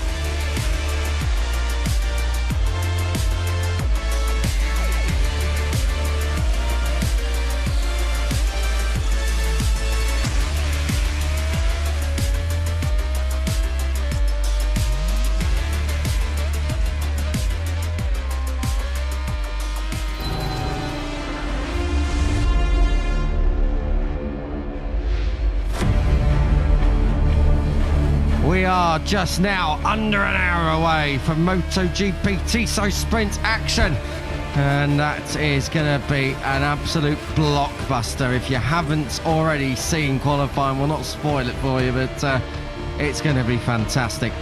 You're joining myself, Kiko Giles, Lewis Saddery next to me up here in Coventry. Elliot York is down in pit lane here. Moto2 qualifying is well underway. Q2 is coming up next here in the serenity of Tuscany. We are here, of course, at Mugello for round 7 of the 2026 MotoGP World Championship, coming from Mugello, the Italian Grand Prix. It's so passionate, it's so euphoric, it's so dramatic, and that is just the landscape. We're going to be having a quick look at who your contenders are. Right on cue, the graphic appears. Celestino Vietti, Ethan Guevara, Manu Gonzalez, Philip Salach and Alonso Lopez were your fastest 5 from yesterday. They're being joined by Alex Escridge, Ayumu Sasaki, David Alonso, Ivan Ortola, Senna Aegis, Colin Vire, Danny Munoz, Sergio Garcia and Joe Roberts. They were your fastest 14. Holgado, Onchu, Arbolina and Van der Gurenberg, they've just come through from qualifying 1, so they are your 18 stars of the Moto2 Q2 show. And the battle for pole is not far away from commencing. 15 minutes to try and sort it out, and whether or not a bit of track experience from Q1 is going to be advantageous, we'll have to wait and see.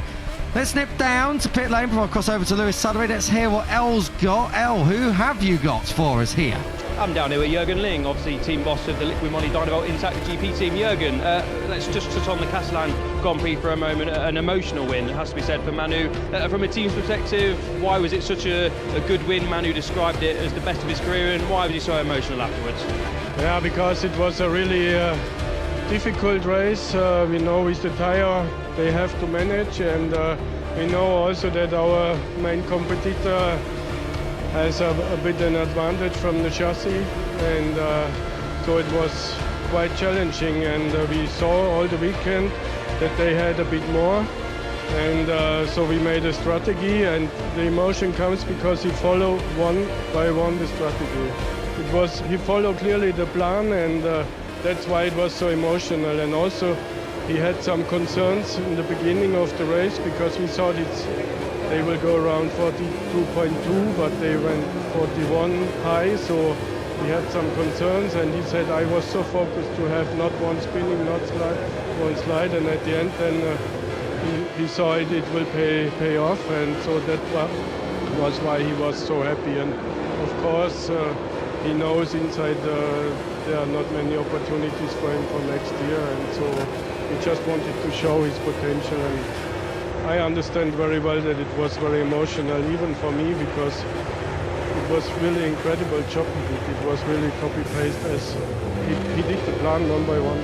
I was going to ask about the future as well, which is why it was emotional for Manu. He feels hard done by, I think, the team, and everyone can see that as well. If rumours are to be believed, he might not move to GP next year. There's obviously rumours about Senna as well. How's he dealing with that? Obviously, the on-track results have been fantastic this year. You must be proud of that, but how's Manu this year with all the rumours surrounding him maybe not moving to GP when he was a title contender last year and again leading the championship this year? Yeah, he tried to leave it as it is. We are not talking so much about that, and he's just focusing on session by session, and that is how he managed this situation. But of course, deep inside there is something. On the other side of the box, Senna as well has rumours circulating about him maybe moving to MotoGP. How's he dealing with that noise? It's been quite a couple of races for Senna after his fantastic double victory, but he's still there, he's still chipping away and consistent, and looks strong again this weekend. So what's the situation with Senna? Yeah, of course. I think for him it's a bit easier because, as you said, there are some options. So far I know. The same for me. I just told them, if you know something clearly, let me know. But I think not many more information as you have. But he managed very well, and same for him. He focused on racing and session by session. And I have to say also the last two races were better as it looks from the result. So I'm really looking forward to hear with both riders. I hope he can do something nice. We hope so too. So it sounds like Senna is more likely to move into GP than Manu. Rumours are sort of feeling that's what you guys in the box are feeling as well. Yeah, that's what we are feeling, but I really don't know anything. I think you guys know more than me. Thank you, Jürgen. Good luck for the session of the course of the race as well. Thank you for speaking to us. You're welcome. Thank you, Jürgen. So eloquent all the time, and a little touch of humour as well. Thank you very much. Well, let's cover off those couple of topics then, shall we? Manu Gonzalez has been a little bit of a bugbear over the last couple of years. Why is he not moving up to MotoGP? He's obviously got the talent. He had that test at Aragon for Trackhouse Aprilia last year and was respectably fast. So, Manu Gonzalez, if you were a team manager, Lewis, are you taking him up to MotoGP? He's certainly good enough, there's no question about that. Talent is clearly not the problem. I think we'd have to ask the team managers that are looking elsewhere to understand why. I think we could all make an assumption as to why Gonzalez isn't proving all that attractive to MotoGP riders, potentially something passport related, but be that as it may, there's no question that he's come on as a rider, even from last year when, of course, at this point, he won the Italian Grand Prix, was leading the Moto2 World Championship. course, we didn't know at that point that he wasn't going to win another Moto2 race for the rest of that season, which potentially might also have worked against him. But I think we're seeing a more rounded, more complete rider this year in Manu Gonzalez, because I don't think he's really, at any Grand Prix this season, been genuinely the outright fastest rider. Just need to look at his qualifying record. Hasn't been on pole position so far this season. In fact, Barcelona was just his second front row of the season. But he's by talent, by racecraft and by strategy and just sheer consistency has been able to earn himself a couple of wins and a World Championship lead. There is no question he is good enough for MotoGP. Gonzalez hasn't finished outside the top 5 all season on a Sunday. Winning Buriram, 3rd in Brazil. 5th is the 5th I'm talking about in Cota, 2nd then in Jerez, 2nd in Le Mans, winner last time out. What a way to do it. He's had front rows, he's done everything right, really. I mean, he's in the top, he's the leader of the championship. He's been topping sessions, top 3 in sessions. Manu Gonzalez is yet to be outside the top 3 this weekend at all. Oh, bit of a moment there for Celestino Vietti, who gets Holgado'd on the outside as well as Arbolino on the inside for Luco. But Manu Gonzalez, there's not a lot more he can do, and unfortunately it looks like if he's not going to move up in MotoGP, maybe World Superbikes awaits. And of course Manu Gonzalez came from there as the 2019 World Supersport 300 champion and multiple podium finishes in World Supersport, but a Superbike ride perhaps is an option. Well, there are 3 riders who I think are standouts and pole position challengers in this session. Gonzalez is one of them. Ethan Guevara is another, who was the fastest in free practice 2 earlier on today, fastest rider of the weekend, a 1:48.717. The other is one of the home favourites. It's Celestino Vietti for the Speed RS team, although I can say with certainty Vietti will not be setting a pole lap on this first lap because he was punted almost into the gravel trap by a rather keen Denis Onchu, who's busy with his first time lap, and it didn't look as if Vietti was too happy about it either. Yellow flags in sector 1, that's going to hamper these opening laps from Ethan Guevara, turns 2 and 3, Garcia. And that is Sergio Garcia on the exit of turn 3. So that is Poggio Secco out down there and then in the gravel for Sergio Garcia. Oh, he made an absolute Horlicks of turn 14. Biondetti 2 for Denis Onchu. Well, dearie me, he was very, very lucky to get away with that. He had a massive slide coming through the middle of that turn 14. Denis Onchu at least keeps it wheels up as we cut from one crash to someone who looked like they're on the scene to one. Yeah, it was Ortola, wasn't it, on the MSI. Calix, who had a face full of Boscoscuro on that lap. So first lap's completed then. We're into the low 49s already from Alex Escreech, 1:49.081. That is a cracking lap. Escreech this morning did a 49.7 in free practice 2. Of course, we have already seen Alex Escreech on the front row of a Moto2 grid this season. Yet to see him on pole, though. 49.0, that is going like the clappers. What an opening gambit that is from Alex Escreech. Brilliant stuff from him. I tell you what, 49.081, that is cracking on big time. Even Ortola second, Ayumi Sasaki there in 3rd. Let's see what Manu Gonzalez and Philip Salac have got. Salac's got a massive slipstream here coming in. Salac by the line, he's going to surely breeze into 48.723. Philip Salac has just annihilated Alex Escreech, and Manu Gonzalez has briefly moved up into P1, but Philip Salac has definitely checked into it. He knew that was a big lap. You can see with the nod there, that is the 2nd fastest lap of the weekend. Just a few thousandths down on what Ethan Guevara did this morning. Guevara yet to register a lap time to his name. This time it's Vietti getting aggressive. It was Onchu who dealt out the punishment to him on the first lap. Poor David Alonso caught in the middle of that particular feud. That is I'm not really sure what we're looking at there. I think we just had a small error there. This is Denis Onchu over the curbs, and then the front end says, whoa, digging in, watch his knee, watch his legs, and then watch his anger. Oh, he nearly sets the airbag off. He was that angry. Oh dear, they're so quick through there as well. It's the fastest chicane on the calendar. Biondetti 1 and 2. Denis Onchu has just about got away with it. Meanwhile, back in the front, we don't really know where to look here in Moto2 Q2. There's plenty going on. Celestino Vietti biffing this rider, David Alonso. That was over at Scarperia. I think David Alonso was already trying to come through as well, but had already taken up the space, and Vietti had already committed. Vietti 10th, yet to have a very, very clean lap, it's got to be said. So just keep an eye on Celestino, maybe on more on this lap or the second stint. Yeah, so the top 3 of the championship, who've been generally the 3 fastest riders this weekend, albeit Cedar Aegis did get in amongst them this morning in FP2. Gonzalez is the big winner at the moment. He's up in second on the grid behind Salac. You've then got Vietti, who's just gone 10th with the lap we just saw completed, and this man, Ethan Guevara, who's yet to register a lap time, although the first that he's about to register might well be a pole position challenger. Let's see what he's got as we come through Corentin now. Biondetti 1 and 2, and Guevara. The third sector's been a bit tricky here at Mugello this weekend for a few riders, and that's proving my point pretty well. I've got to say, Guevara 4 tenths off now, coming down into what is a very bumpy approach into Puccini. You could see there the front end just chattering away. So Ethan Guevara is going to bail out of this into pit lane as we approach the halfway point in this session. Let's see what I think Danny Munoz was just behind him. Now comes Goslow, goes 10th, and Zonta van den Gerber goes 11th. So decent opening laps there from Munoz and van den Gerber. Pressure on Guevara now with this second run coming up. I can only assume he caught the yellows for Garcia's crash on the first run, and either that or he exceeded track limits.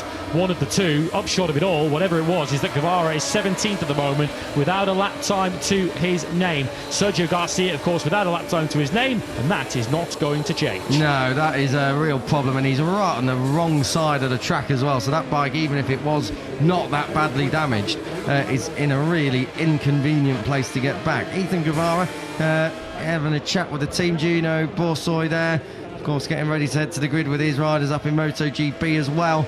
The Prima Pramac team down there in Moto2 now a little bit stressed, I can imagine, with Ethan Guevara down where he is without a lap time set. Salac at the moment, brilliant job by Philippe Salac there to set that 48.723, as you say, Lewis, the second fastest lap time of the weekend. Manu Gonzalez second, third for Alex Screech. I'm mega excited to see what Alex Screech can do with this second run. So Screech on that forward machine, very, very fast so far, and on that provisional front row.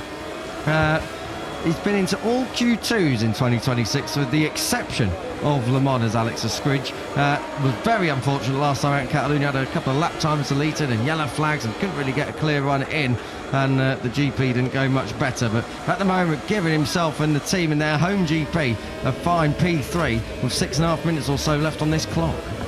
So Salac then, 148.723. That will take some serious beating in this session. As mentioned, only one rider has beaten it so far this weekend, and I'm not at all surprised to see Ethan Guevara taking no time and no risks, getting straight there out there onto the racetrack, because at the moment he's staring at a 6th row start, and we're talking about a rider in Guevara who's demonstrated clearly this weekend that he's got the speed to challenge for pole and victory here. He does indeed. Manu Gonzalez has not gone back out. Let's have a look what happened. This is Arrabbiata 2. There's a lot of chatter there. Does he just run it out wide on it? Oh, yes, he does, and lights it up. He just runs out onto the curbs. The serrations of the curbs are far more extreme on the outside than they are the close inside, obviously. That's the part near the track. But the further up the curb you get, the bigger the serrations are. That's Eduardo Ravelli, that's the personal manager of this rider on your screen, who's probably got a lot of work on himself away from the track at the moment to try and get this guy secured somewhere big in the future. At the moment, Manu Gonzalez looking at another front row. That would be P2 as it stands, and in terms of front rows, it would be a third in 4 GPs. So Manu Gonzalez fast on a Saturday this year. Yeah, he's converted his previous front rows into a win and a second. So generally when he starts up at the front, he stays there on Sunday afternoon. They're having a good look at their watches at Aspar. I could make many references to what we've already seen in Moto3 qualifying, but I'll let that one slide for now. So I won't make a change compared to what we saw in Moto3. There we go. You're away scot-free. I'm the loud one. Dennis Onchu working his way through Materazzi and Borgo San Lorenzo on the power down towards Casanova Savelli. Dennis Onchu at the moment 16th, but really not a representative lap time, but he's out there on his own. Let's see what the Turkish rider can do. The number 53 working his way around as all of this lot work their way out, and Manu Gonzalez and Danny Holgado are in this group. So I tell you what, if they make their way to the front, you can be sure that they'll be tagged on to for company. 16th would equal Onchu's best qualifying of the season so far. That guess that tells you how poor it has been for him so far. Sasaki then out wide onto the racetrack, and make sure he stays well out of the way of Ethan Guevara, who's leading Ivan Ortola, and I think that's Alonso up behind as well as they start their final runs of the session. Tell you what, Alonso Lopez as well is in this group. He's been pretty quick and swift in Moto2 qualifying, and if I'm hearing correct, his teammate has gone back out on track. So Sergio Garcia, brilliant. Oh, what a front end save. Oh, dearie me, Ethan Guevara. Well, this is why you can't leave it to the last thing, because he did so well. He saw 17th or 18th on the grid then, did Ethan Guevara. He dug in so well to save that front end at a place where we have seen a lot of crashes over the course of this weekend. Brilliant job by the number 28. I'll just finish what I was saying. Sergio Garcia getting out there to set a lap time is very, very impressive to get that bike back. Not as impressive as that front end save was. Brilliant from Guevara. Look how far that went. The front end of that Boscoscuro really is chattering away for Ethan Guevara. Whether it's just the extra grip from this SCX brand new super soft rear tyre that's just pushing the front for Guevara, but he's having a bit of a messy session here, and he's only got 3 minutes, and you would, I guess with that, 2 more laps to try and turn this all around. Otherwise he's starting way out of position. And the thing is, now he's got to push in the next 2 laps, because he's not got that lap time to fall back on. He's not had that banker lap yet so far set. So Ethan Guevara, this could be pretty box office. I'm saying all this, he was a 4th row qualifier over in Catalonia. He still made it through to the podium, so his pace isn't too bad. And I was actually chatting to Manu Gonzalez about this yesterday. It doesn't matter if you're not on the front row, you can get away with the front 2 rows here in Mugello.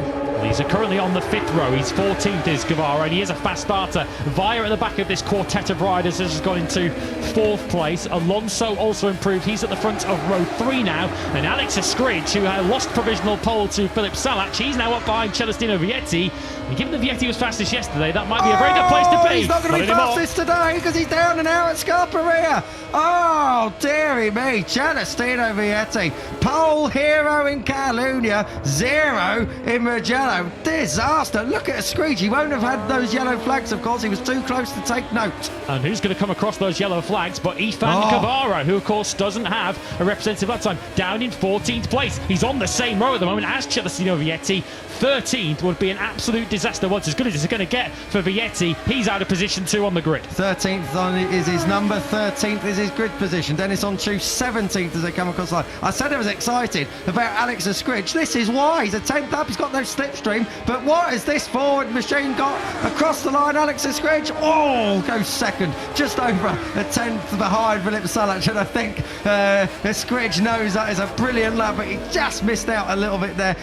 He's disappointed as he gets to San Donato. Those yellow flags have now cleared. Did they clear in time? Because we've got Sasaki and the 2 intact riders, Gonzalez and Aegis, both on potential pole laps. That's Gonzalez just leaving the section where Vietti crashed, so we can assume this lap would be legal. And his teammates on a brilliant lap as well. Senna Aegis, I think he's just up the road ahead of Gonzalez. Yes, he is. The 81 flicking through Biondetti now. This is your championship leader, who is looking for that first pole position of 2026. He's almost out the seat as well. And that is really, really impressive.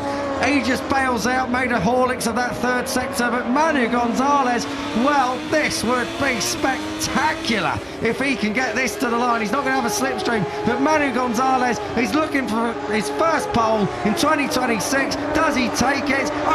With style and a new lap record to boot. Manu Gonzalez is provisionally our 7th different pole sitter in 2026. And what about it without a little bit of slipstream as well? Brilliant for Manu. He knows that was a special lap. That was a World Championship leader's lap from Manu Gonzalez. Quarter of a second quicker from a Salac lap that we thought was going to be hard to beat. Another new all-time lap record, and cracks the pressure up big time on Ethan Guevara, who's currently in 8th place. It's not all doom and gloom for Guevara after all. He's lost it there. It is now. Gone. That's it. 8th at best for Ethan Guevara. A bit of a moment into Arrabbiata 1. I tell you what, he saved the team a fair amount of damage in this section. He might be wanting to put his fist through the screen at this rate, but if that's the only damage after the moments he's had, then it's not all bad. Got to say, Colin Vire moved up to 4th. He's provisionally middle of that 2nd row. Good lap time for Colin Vire. Who else is on a lap at the moment? Alonso Lopez is on a lap. Yes, he is. Tony Arbolino is 3/10 off halfway round. So we pick up Alonso Lopez now coming through. Corantayo and now Ortola, but these guys aren't on a lap. Ortola really is already rolled out of this. This is not going to be more than 10th place, I don't think, at this rate as he comes through. He's 3.2 off, so let's try and cut back if we can to the number 21, who again has lost time in that third sector. It's a tricky third sector here at Mugello. Arbolino, though, is a rider who could get ahead of Guevara, though, who's of course now 8th, so 7 places at the moment between the top 2 of the championship. No, Arbolino's had a dreadful third sector, so he's going to struggle to improve much on that 16th place. Checker flag is now out. No one is threatening Manu Gonzalez, and yeah, after the best win of his career, he said, in Barcelona, maybe the best pole of his career. It is certainly the first pole of this season for Manu Gonzalez, his first pole since Motegi last year. It is indeed. That's been a long time coming. It's our seventh different pole sitter of the year in 2026, as I said earlier on. So great job for Manu Gonzalez. Another front row as well. He's a bit of a qualifying hound this year, and as you said, Lewis, when he's qualified, well, he's generally stayed there on a Sunday. Just want to touch on Filip Salac if I can. The second front row in 3 GPs for the young Czech, so keep an eye on him tomorrow. And Alex Skridge, wow, what about it? 3 front rows for the year already. We're only 7 rounds in. Great job by the 11. So on a day when his 2 immediate title rivals fluffed their lines, Guevara, you have to say, did that, even though he did rescue 8th place. And Celestino Vietti with that crash down through Scarperia, 16th on the grid. He's surely got next to no chance of winning the Italian Grand Prix from there. So Gonzalez with Aegis, his teammate, who's 4th in the championship, down in 7th. What an opportunity for him. What a qualifying, though, for Filip Salac. It's a 2nd front row in the last 3 for him. His team manager, Ethan Buchwald, is with up. Yeah, he certainly is. Ethan, what a lap time again in qualifying for Filip. He looks like he's turned a corner in the last 3 Grand Prix, and he's getting some rewards for it now. How do you see that as the team? Yeah, I think he found his place. All this, some of the bad luck from the beginning. He's happy with the team. We're happy with him. He found, the right. Switch from Bosco to the Calex, and I think he joined. He's a great guy, doing a great job. We're super happy. Thank you, Ethan. Thank you. Cheers, Ethan. Thank you very much, El. Great job, as I said, from Filip Salac. That is another front row. He's 2nd in 3 GPs.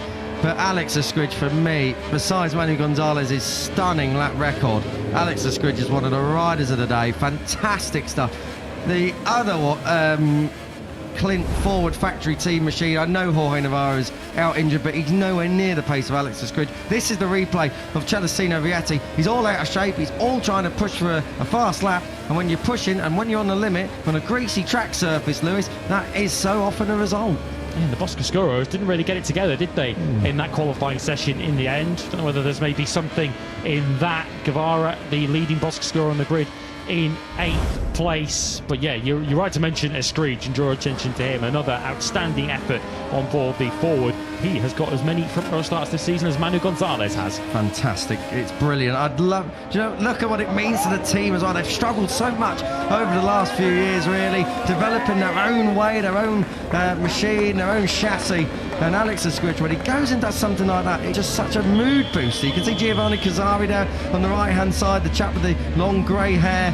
He's very, very happy about this one, and may he well be, because he thoroughly deserves it. Alex Skridge, he's won the race to Parc Ferme, at least. He's the first one down there. Here comes Manu Gonzalez. A couple of, I don't know if they're sweat droplets or tears in the helmet of Manu Gonzalez, but that is a stonking pole lap.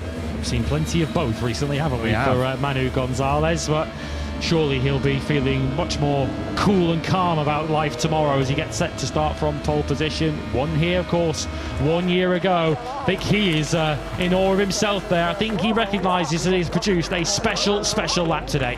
Fantastic job by Manu Gonzalez. Like we said, it's his first pole in what is more than half a year in terms of the calendar year. So Manu Gonzalez, brilliant stuff. And a quarter of a second ahead of Filip Salac, as we said. Just off that front row, Danny Holgado, great job there in 4th place. Colin Vire coming good again, back-to-back top 5s for him in 5th. 6th for Alonso Lopez. Senere, just a bit of work to do perhaps there. And ahead of that 3rd row in 7th, Ethan Guevara there in 8th, ahead of David Alonso, who is in the top 10 again, as well as Ivan Ortola. I'm looking down the field to see if there's anyone who, besides the obvious Celestino Vietti, to keep an eye on for tomorrow. Barry Baltus, who we haven't seen obviously in Q2 because he failed to come to Q1. And Luca Lunetta probably as well.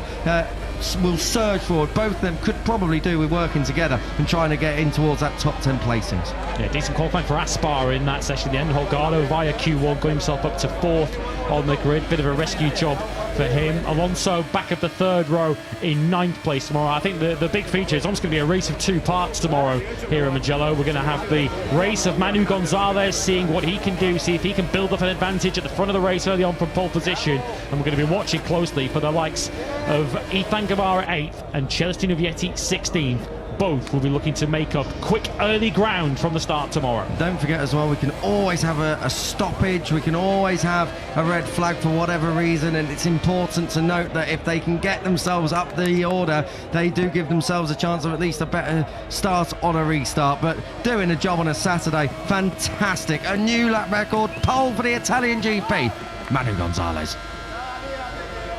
You described the Catalan Grand Prix as the best race of your life. This may be the best pole of your life as well, with your championship rivals down the order. I mean, talk us through that incredible lap.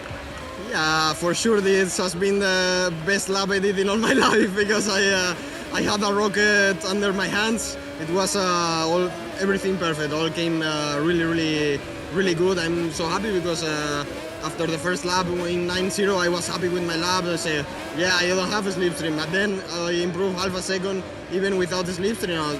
I also don't understand how, you know, but yeah, I was riding really on the limit. The bike was going perfect, so I think we don't need more. Thank you for the team for the work.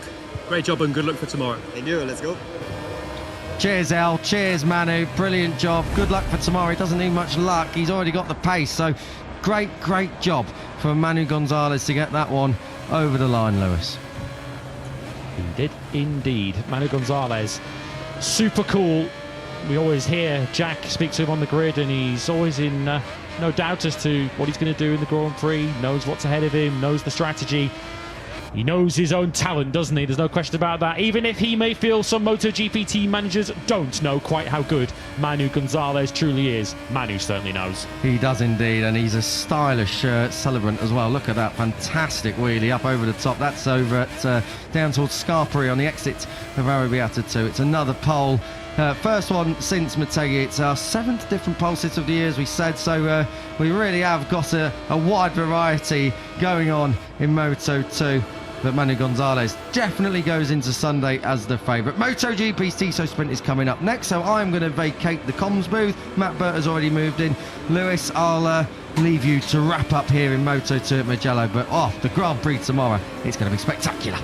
Thanks, Kiko. Yeah, it promises plenty, doesn't it, in all 3 classes tomorrow, and the main event of our Saturday afternoon action is still to come. Manu Gonzalez on pole position then for the first time in 2026. Philip Salach and Alex Escreech, standout performers to join him on the front row. Holgado, Vaya and Lopez on the second row ahead of Aegis, Guevara and Alonso, a heavyweight third row. Ivan Ortola starts 10th ahead of Sasaki and Arbolino, who came through Q1. Munoz van den Gorbergen, 2024 winner Joe Roberts on row 5. Vietti, after a costly crash, 16th for Speed RS ahead of Onchu and Garcia, who also fell in Q2.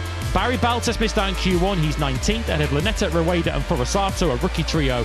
Next up, Connect down in 23rd after twice former being on pole here. Ferrandez had some brake issues in Q1, 24th for him ahead of Zuratuza, Huertas and Unai Aradre. So it is pole for the points leader in Moto2, and Manu Gonzalez. Your Saturday afternoon main event still to come though. The Tissot Sprint is on the way next.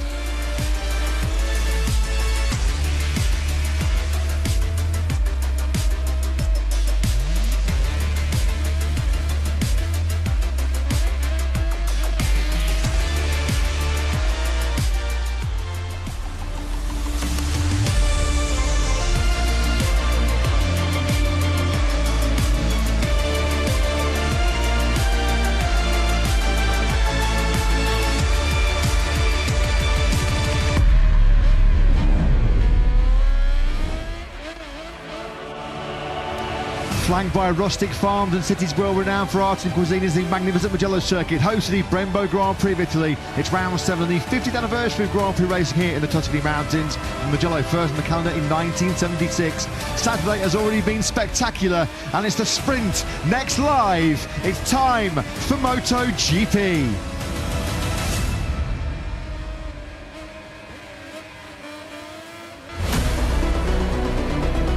What a venue, what a location, what a Grand Prix circuit. It is Mugello, it is the fastest circuit on the calendar. This morning in FP2, Jorge Martin set a new all-time top speed record, followed up quickly by his factory Aprilia teammate Marco Bezzecchi, roaring to a home pole position. Aprilia locking out the front row of the grid for the very first time. Sector 3 was where Marco Bezzecchi was really pummeling the opposition this morning as you sweep through Arrabbiata 1 and 2, Biondetti 1 and 2 as well. Demanding braking points, plenty of them, particularly in a turn 1 where you're decelerating at almost 300 kilometres an hour. Turn 15, going to be careful with the tyre management through there. And overtaking hot spots aplenty, including this run down to the first corner. This was Marc and Alex Marquez versus Pecco Bagnaia last year.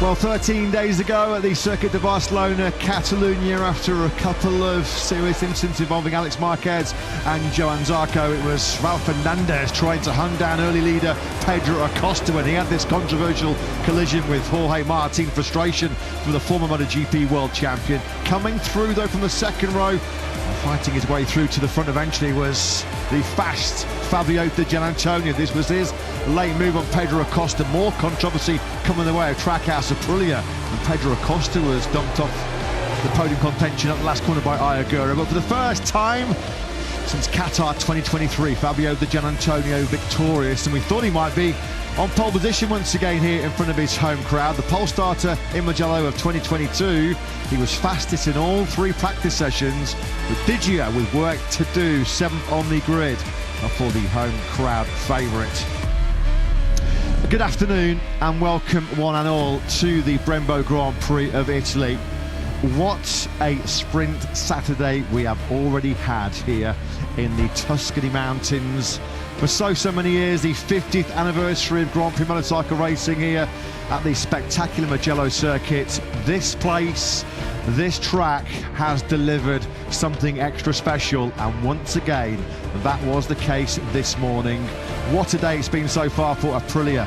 Jorge Martin blasting through the speed traps this morning at 368.6 kilometers an hour, 230.1 miles an hour to obliterate the old all-time speed record.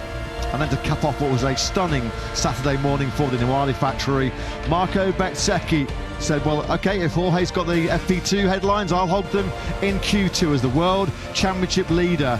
Produced the lap of his life, the best lap we've ever seen here in Mugello, a 1:43.921. We've finally broken the 1:44 barrier, and the result of all of that is that Marco Bezzecchi starts on pole position for the 11th time in his MotoGP career. And if it couldn't get any better for Aprilia after the top speed record and Bez's pole position for the first time in their history, Aprilia have locked out the entire front row of the grid here in Mugello. First time no Ducati is going to feature on the front row here in their home Grand Prix since 2011, when we had a front row of Casey Stoner, Ben Spies and the late great Marco Simoncelli.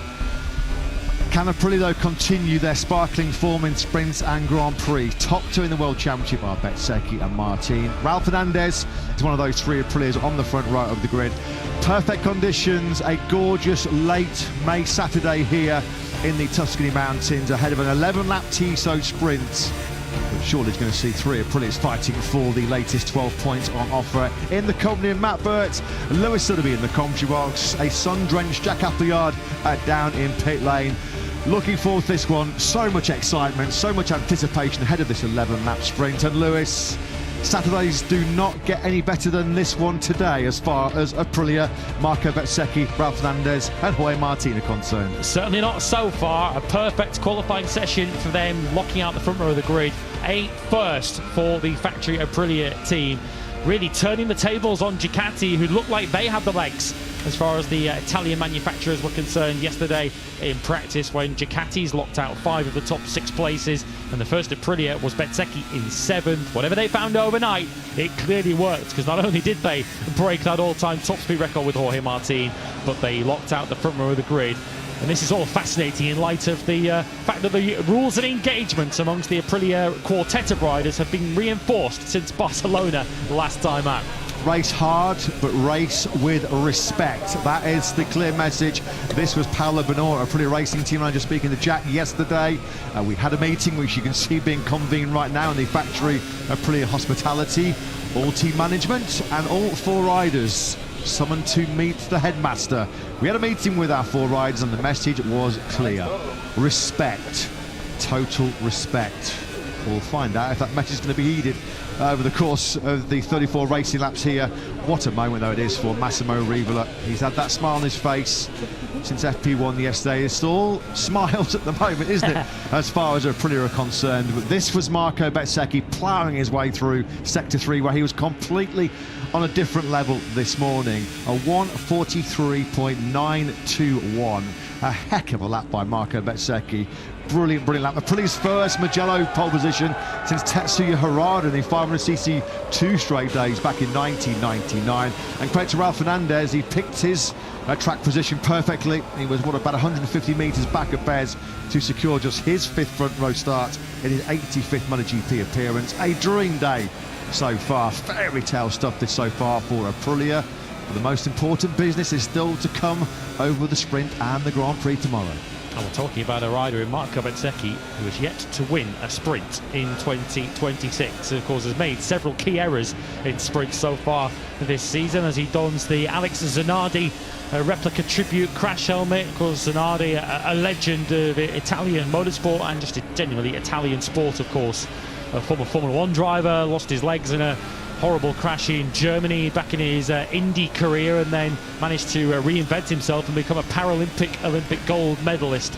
He is held in such high esteem, of course, passed away earlier this year, so Marco Bezzecchi paying tribute to him, and what a tribute he paid by taking pole position earlier today. Panning for the thoughts right now of Ducati Tech Supremo Gigi Dall'Igna, as mentioned, for the first time in 15 years. Ducati in their home Grand Prix don't have any representation on the front row of the grid. Aprilia are locking out the front row. Ducati do though lock out the second row of the grid. In fact, the next 4 places on the grid all are Ducatis. Row 2 led by the brilliant Marc Marquez. What a return it has been for Marc. We haven't seen him in competitive action since the Le Mans sprint. Fermin Aldeguerra's season best 5th for the Mandalika winner last year, and completing that second row of the grid is Pecco Bagnaia, a 3-time winner here in Mugello. Just a little bit of a footnote as well. Bagnaia's victories here in 2022 and in 2024, they did come from the second row of the grid. Yeah, he's usually so dynamic, isn't he, on the first lap here at Mugello. I think the riders ahead of him, surely they'll be prepared for the Bagnaia lunge into turn 2, which is what we often see on the first lap. He went from 5th to the lead, didn't he, a couple of years ago, and ended up winning the Grand Prix with great comfort. So Bagnaia will certainly have his eyes forward from that second row. First front row start, another box ticked as far as Jorge Martin is concerned. 28-year-old Spaniard, first front row for Aprilia. His first front row in 16 Grand Prix since the Sepang battle over in Malaysia in 2024. What a race that turned out to be between him and Pecco Bagnaia on that occasion. Some other riders well worthy of mentioning, and we will do moving forward into our coverage, but Diogo Moreira caught the eye. Well, he's caught the eye throughout the weekend. First time we've seen a Brazilian go into Q2 this season, and he made it pay. The Pro Honda LCR Honda rider will start from the middle of the 3rd row in 8th place. He's squeezed in between the 2 VR46 Ducatis of Fabio Di Gianantonio and Frankie Morbidelli. Becoming a bit of an expert tactician, isn't he, in practice and qualifying sessions right now is Diogo Moreira, with his relatively little experience, but he still certainly knows where he needs to be when he gets that crucial qualifying lap in. On board with Marc Marquez as he gets set to head to the grid. 4th top non-Aprilia on the grid, which, given the strength of the Nawali bikes earlier on today, I guess is about as good as it could have got for Marc Marquez in qualifying. But I'm fascinated to see how he tackles this Tissot sprint. Does he demonstrate his usual Marquez aggression, or is he more going to be focused on staying out of trouble and just making sure he gets to the checkered flag in one piece with some points? First time in 4 years, Marc Marquez off the front row of the grid here in Mugello. Back in 2022, the last time Marc wasn't occupying a slot in the top 3 on the grid. 85 points he is behind Marco Bezzecchi in the World Championship. We've got an awful lot of racing still to run in 2026, and trust there's no rider in MotoGP right now is writing Marc Marquez off as a championship contender. Riders leaving the pit lane. Let's go down on to the grid though. A couple of former Premier League football stars enjoying the Mugello sunshine. Jimmy Floyd Hasselbank and David Bentley with Jack. Yeah, Jimmy Floyd Hasselbank, David Bentley, Carlo Cudicini, some Premier League greats down here. Jimmy, I'll start with you. I imagine this your first opportunity to experience MotoGP in the flesh. What an experience it is, I imagine. How do you know it's my first time? Well, potentially it's not. Do you look? See? I can see the shock on your face. Yeah, you're right. It's my first time, and I'm shocked. It's a brilliant experience to see. It's yeah, really nice, and I can't believe that I haven't done it before. Yeah, well, come back again, David. We saw the new top speed record go this morning, nearly 230 miles an hour. Do you fancy jumping on one of these? I would love to, but how scary is that? 230. I can't believe the energy. It just pulsates through your body. It's unbelievable what they do and what the guys, the speed that they go at and the risk of their life to go that speed. It's unbelievable to watch. Love every minute of it. Unbelievable. I'll try and grab a quick word. Thank you, David, with Carlo Cudicini. Just before I go, Carlo, very quickly. I know you're taking a video quickly. The atmosphere here, how does it compare to something like Stamford Bridge? What is the atmosphere like? I know. I guess that, every sport's got different, and different atmosphere. The crowd, anyway, I know from Formula One is, motor racing is just unbelievable.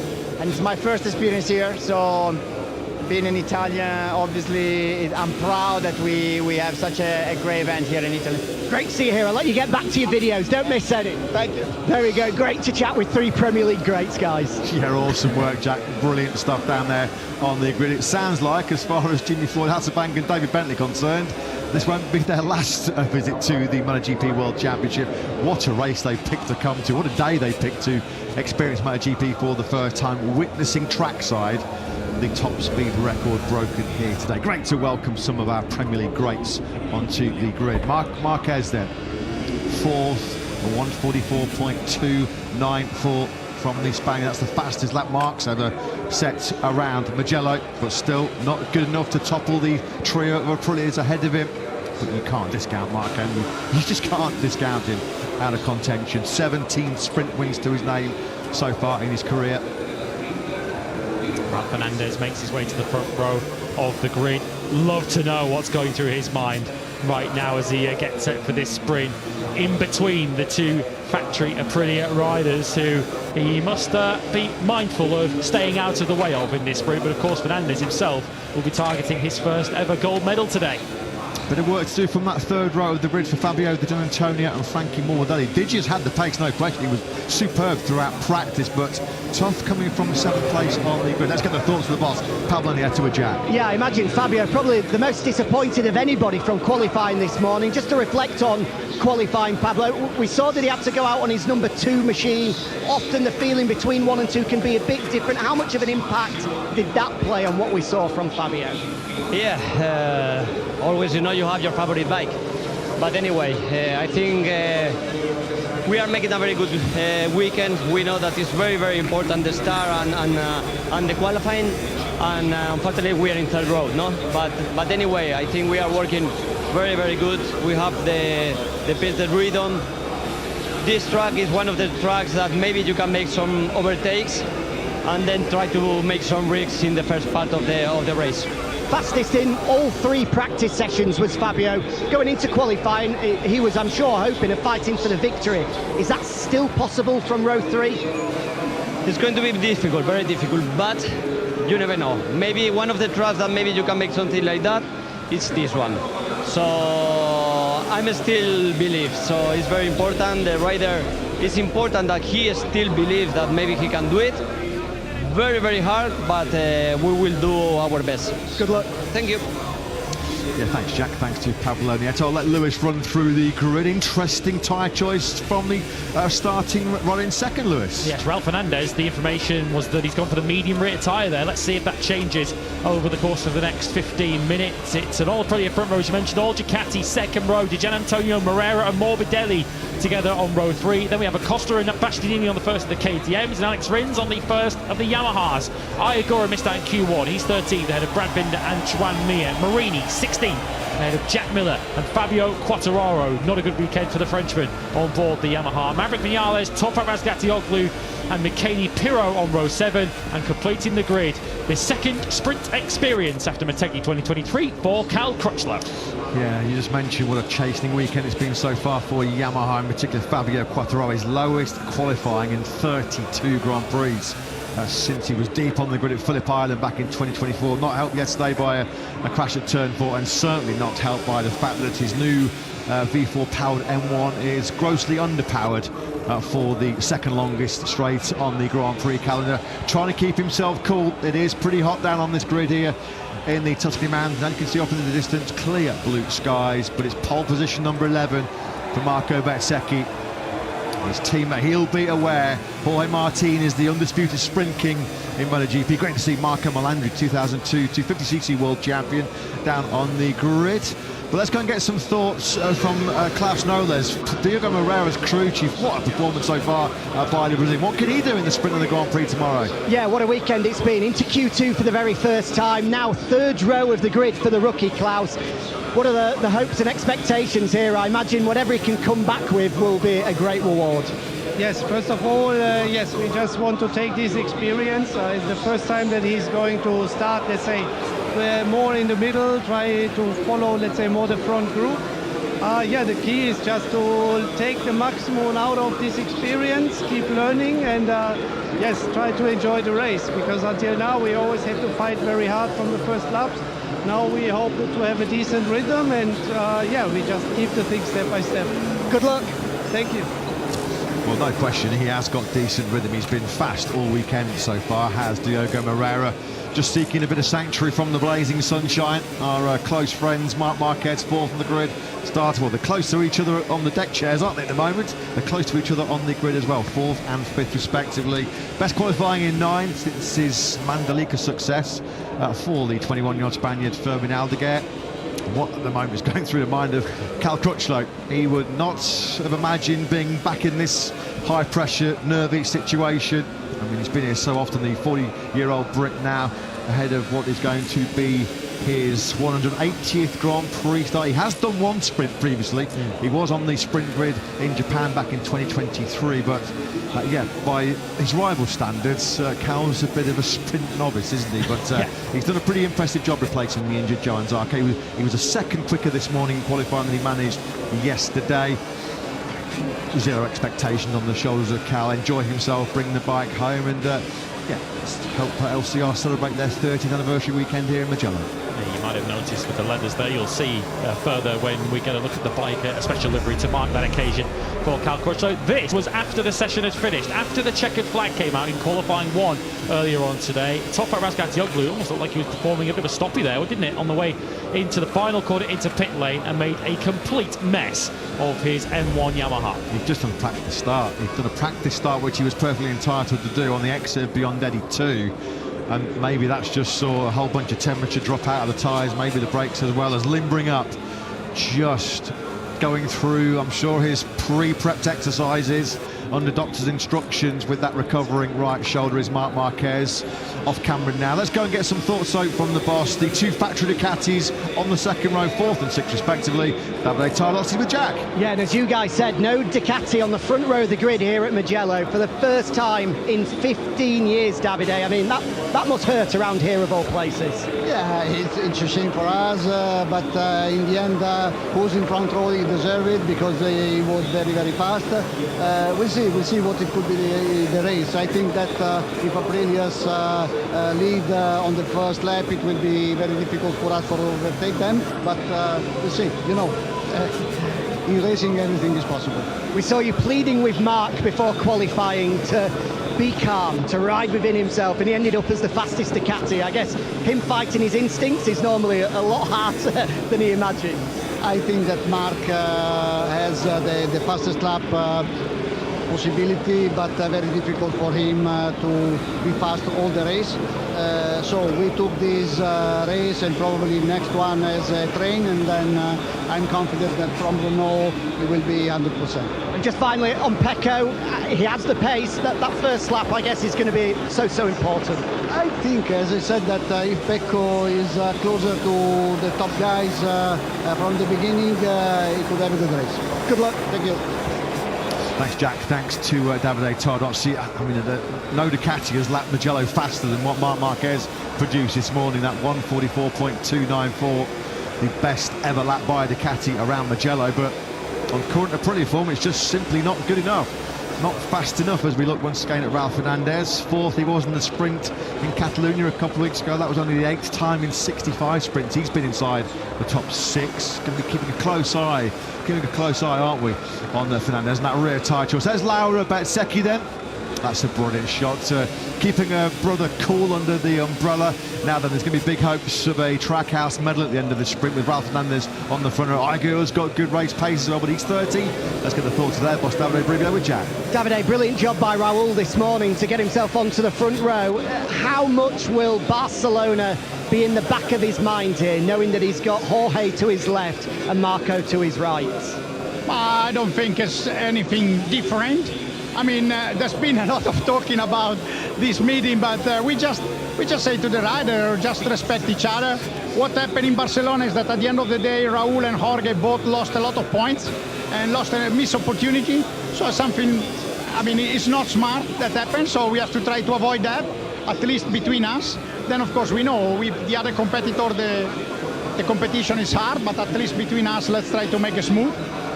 But then, honestly speaking, then they ride in the bike. They are on the bike, and I cannot guarantee that everything will be under control. But at least, I mean, you try to control and to, let's say, give an invitation to respect. That's all. When the visor goes down, we know that it's a different game out there. Good luck, Davide. Thank you. We need. Precisely, Jack. Precisely. Yeah, you can have as many meetings, you can have as many discussions as you want behind the scenes to try and hammer home and drill into your riders. You can race hard, guys, but we expect it to be done with full and total respect. But it is a completely different ball game. Once that visor closes, once it revs up and the heart's pumping down the start finish right here in Mugello at over 360 kilometres an hour, well, anything can happen in MotoGP, and it so often does. Yeah, I think it just underlines what an opportunity Aprilia realise they've got this year, that they're so desperate to try and stage manage this as best they can and maximise the points. But ultimately, when there's so much on the line for Marco Bezzecchi and Jorge Martin fighting for World Championship, and who knows, Ralph Fernandez potentially fighting for his MotoGP future, they've got to be empowered to ride their own races. Of course, you don't want to see two of your own riders take each other off, but surely they've got to go for it. What was the famous Ayrton Senna line? If you're no longer go for a gap, you're not a racer. Exactly, and that's what Ralph Fernandez would have been telling everybody in that instant at Turn 5 in Barcelona. Well, this is all part of the getting himself back to what he hopes will be peak 100% physical best. He'd have talked about this with the doctors, with his medics and with his physio team, to get himself limbered up, stretch the ligaments, stretch the tendons, keep the muscles warm, and just get yourself as limbered up as you possibly can for the 11 lap sprint. It'd be a tough Italian Grand Prix tomorrow for Marc Marquez. 23 laps, and it's excruciating heat, and it's one of the most physical tracks on the Grand Prix calendar. Well, what a Saturday it's been so far for Aprilia, although we're certainly hoping it's going to get better and better with the lockout of the front row. Let's get the thoughts of their boss, Paolo Bonora, with Jack. Yeah, what a view this is, Paolo, as we stand alongside Jorge Martin. Aprilia's third, second and first across this front row of the grid, here in Mugello as well. Quite some sight. Unbelievable result, Jack. For sure, it was, as I told you, fully unexpected, to be honest, because here we didn't score many podiums or did something very special in the past. But to be honest, the bike is quite different compared to the last one. But for sure, during the qualifying, the time attack, most of the job was done by them. So congrats to our riders. In terms of the dream that it is right now, it could be a nightmare if the words that you uttered to us yesterday are to come into effect. Total respect is what you asked for. Have you had to have a final word with the guys? No. It was enough. As you say, correctly said, on Thursday we say only respect, total respect. Respect on the brand, for sure, it is the main goal. And everybody agrees in a very clear way. So it was enough. No words more than this. Good luck. Thanks so much. Yeah, thanks, Jack. Thanks to a Prix boss, Paolo Bonora. He's probably pinching himself right now, isn't he? Fresh, recently off their historic first ever lockout of the podium in the French Grand Prix at Le Mans. Fast forward a couple of Grand Prix, and now they're in uncharted territory once again, having locked out the top 3 on the grid. Well, Jorge Martin has already set a new top speed record. Well, this is interesting because our latest information was that Ralph Fernandez had indeed decided to be the only rider to be on the medium rear tyre. As we can see from that graphic, Lewis, there has been a late change, and a significant one at that. Jorge Martin, and it worked out nicely for him in the sprint in Austin, didn't it, when he chased down Pecco Bagnaia on the final lap to win the sprint. Makes it even more interesting to find out if Marco Bezzecchi is also going to make that change, or whether he is going to stick to his guns, and he'll need to make a good start if he is going with the soft rear tyre. That will give him the benefit in the early stages of the sprint, but could potentially see him fall into the clutches of Fernandez and Martin in the latter stages. It's going to be fascinating. The track temperature has rocketed to 44 degrees. Hottest condition of the weekend so far by a mile, and surely that has influenced the choice of both Fernandez and Martin on that front row.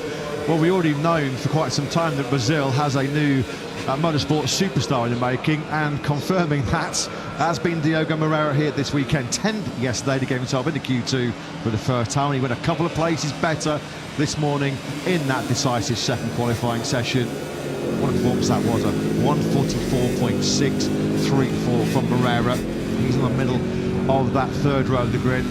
Feel for Fabio Di Giannantonio this morning, because at the end of FP2 he had one of his GP26s on a mechanical failure. It put him under the cosh in qualifying. He went into Q2 with just the one bike, and then hit a bit of traffic as well late on. So you don't feel like we've really seen the best of Fabio Di Giannantonio on this second day here in Mugello. So for the first time then in MotoGP history, we're talking about 3 Aprilias on the front row of the grid. We're talking about Jorge Martin, top speed record holder now in MotoGP. Ralph Fernandez on the front row of the grid for the 5th time in his MotoGP career, but on pole position.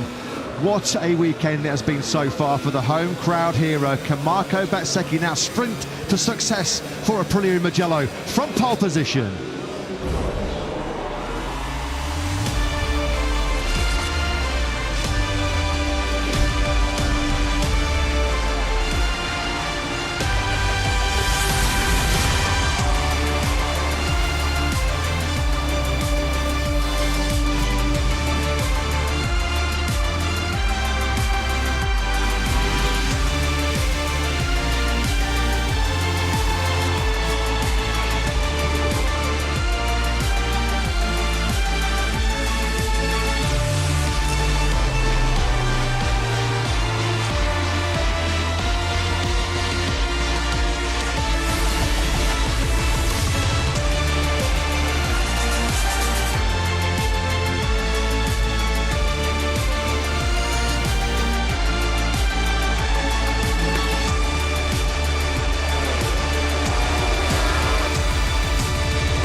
Has already been a sensational sprint Saturday here in Mugello. It has already been a record-breaking sprint Saturday here in Mugello, and for the very first time in their history, what a place to do it as well in front of their home crowd on Italian soil. Aprilia have 3 bikes firing away from the front row of the grid. World Championship leader Marco Bezzecchi, whatever happens in this upcoming 11-lap Tissot sprint here in Mugello, Bez will go into tomorrow's Brembo Grand Prix of Italy as the World Championship leader. He's desperate though to boost and bolster his 15-point advantage over teammate Jorge Martin. Martin chasing a record 19th sprint success, going from the front row of the grid for the first time in his Aprilia career.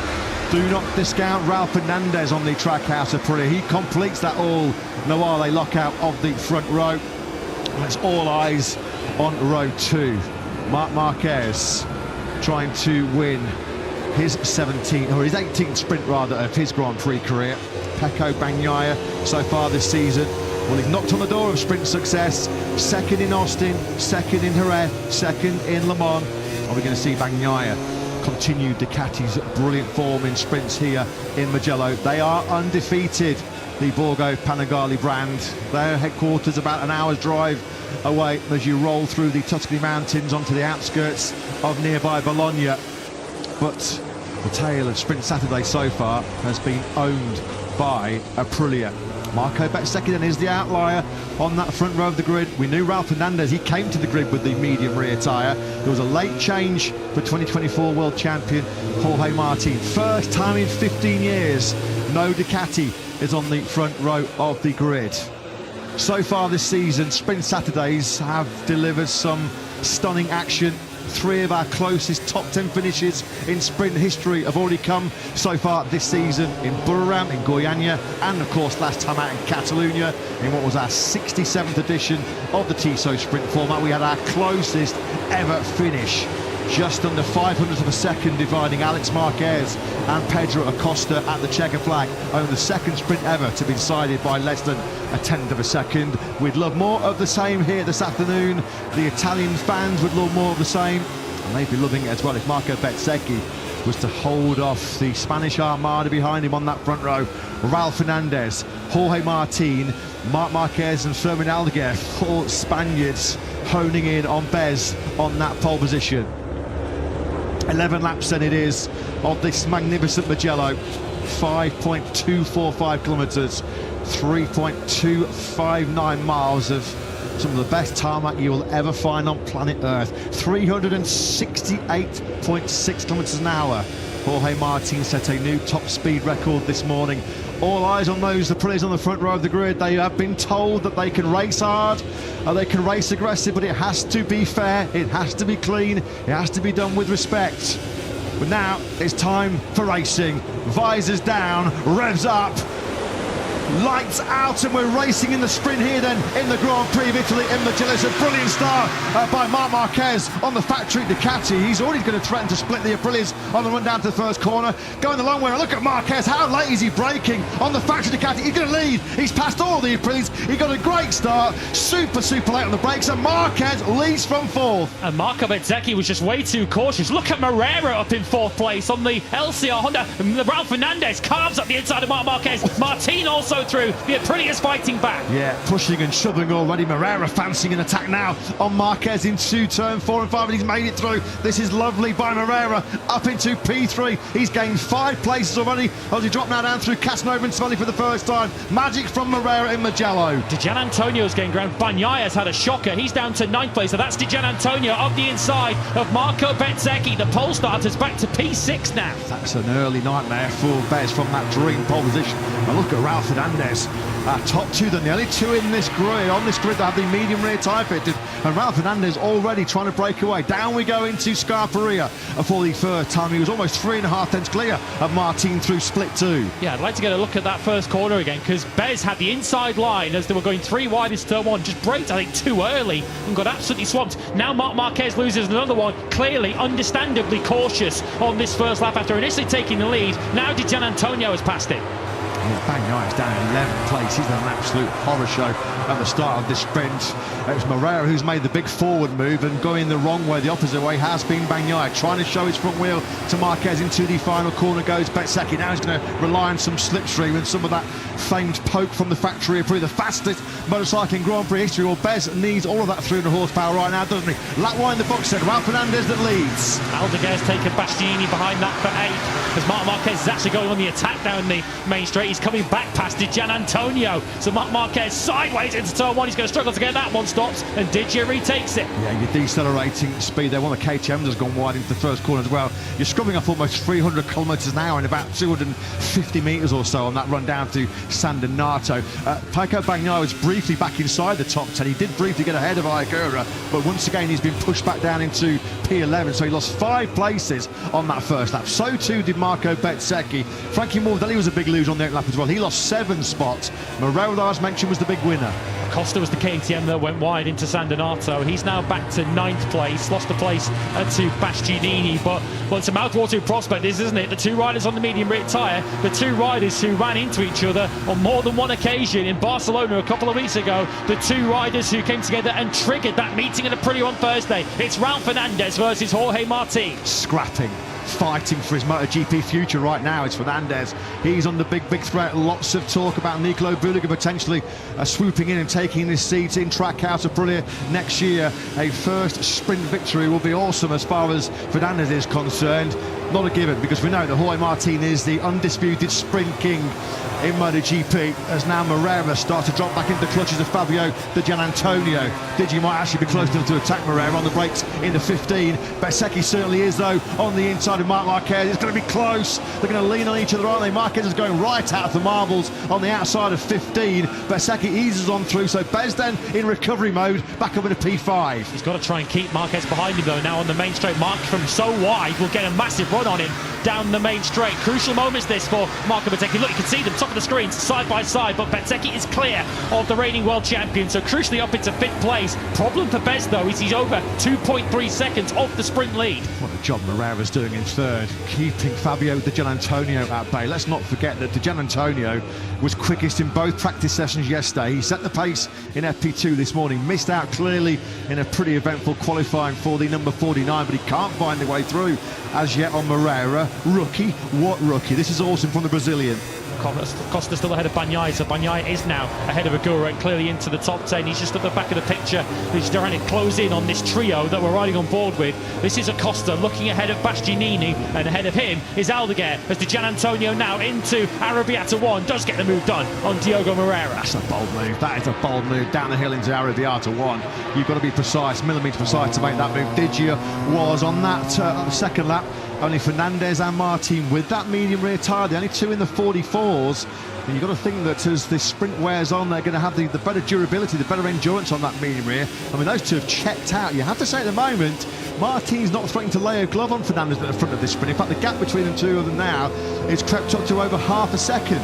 Yeah, Raul Fernandez, it's going to be a test of his nerve here, I think, at this stage. He has led sprints before, but the first time he led a sprint, famously, he crashed out of the lead of it. So much on the line here for Raul Fernandez. Not fighting for the World Championship, but you could argue he's fighting for something even more significant. On board then with Pedro Acosta through the second gear, turn 15. We're looking towards Enea Bastianini. He's going to get a right massive slingshot here, isn't he? Acosta as they power through the gearbox up into 6 now and creeping towards 350, 360 kilometres an hour we go. Acosta's not close enough to attack the beast on the brakes. Enea trying to set up a move on Aldeguer. That's a battle for 7th, just ahead of Pedro at the moment. Yeah, just up ahead of this, Bezzecchi and Marc Marquez have also joined that Di Gianantonio Moreira battle. Bezzecchi did his personal best on a 45.4 on the last lap. Not as fast as the 2 Aprilias right at the very front, but it's now brought him right into play with this battle for the final position on the sprint podium. Whatever happens, it's been a fantastic weekend so far for Diogo Moreira. Easily on course to match his best ever qualifying with his best sprint result to date so far. He's going to have his hands full to keep Marco Bezzecchi at bay. We're only on lap 4 of 11, so ample time for Bez to claw his way back through on the Brazilian. The gap at the front between Raul Fernandez is really strong in the second split, really good in that second sector.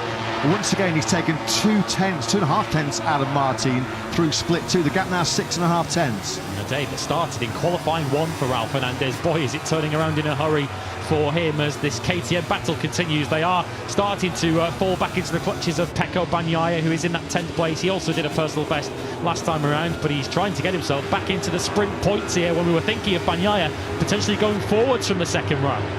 Yeah, a disastrous start, disastrous first sector for Bagnaia. 23 versus 37, a bit of an inter-KTM squabble. Further down the order, it's still Enea Bastianini is through into the final corner on the inside of Moreira. There goes Bezzecchi. Bezzecchi's favoured that move, hasn't he? You've got Marc Marquez there a couple of laps to go. This time around, it's Moreira who he picks off, trying to pick up some draft. Well, that dirty, turbulent air there behind Moreira, unsettling that Honda as he squeezed a handful of gas out of the final corner. Raul Fernandez and his 7 tenths clear of Jorge Martin. That is the biggest lead he's been able to establish so far in this sprint, as Acosta just parks his KTM in the middle of San Donato. That's not going to work out. Just tried the block pass there on the Beast, but an air just cutting back to the inside line. So thank you very much. I think I'll take that 8th place back. He's getting fed up, isn't he? Riding around in 9th place, Pedro Acosta, just trying to do something to break the status quo. Moreira's already been given a track limits warning, as you can now see top right of your screens. And he's now got Marc Marquez, mentor in some respects for Moreira, now right behind him in that battle for 5th and 6th. Worth keeping an eye on Gian Antonio in this sprint yet, though. He was faster than the two Aprilias ahead of him, not by much, but Gian Antonio was the fastest rider on track last time around.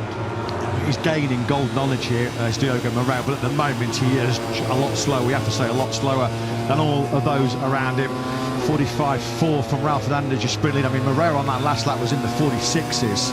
He was 3/10 slower than Marc Marquez directly behind him, 4/10 slower than Bezzecchi. Oh, that's Bastianini. Bastianini's gone down heavily. That's a hard get off there for Anea. Down the hills, out in Scarperia, wasn't he, at turn 10. Multiple barrel rolls there for Anea. That's going to really have shaken him up round his cage.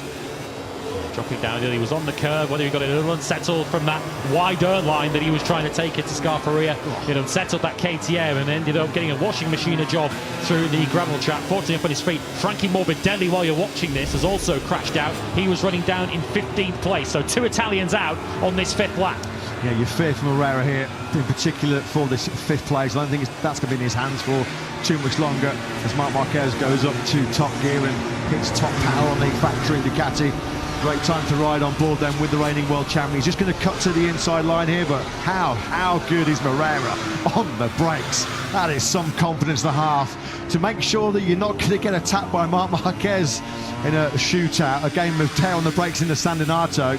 You are some talent. We know he's got a skill set which is off the scale, Diogo Moreira. Marc Marquez still there in 6th. In the end, it was Marc who went in hot into San Donato, and Moreira just got it stopped nicely on board that Honda. And when you look at where the other Hondas are in this sprint at the moment, we've got Marini in 13th, Mir in 17th. Of course, Cal Crutchlow as a replacement, we shouldn't really judge him being down in 20th place. That underlines just how good a job Diogo Moreira is currently doing. It shows how important qualifying is as well, because from that 3rd row of the grid, he got a great start, was super aggressive in the 1st sector, and that was the platform that set himself up for this potential top 6. You have to say at the moment, Ralph Fernandez has got this one pretty comfortably covered off. Roy Martin has just not been able to get anywhere near. He can't even look at the screens.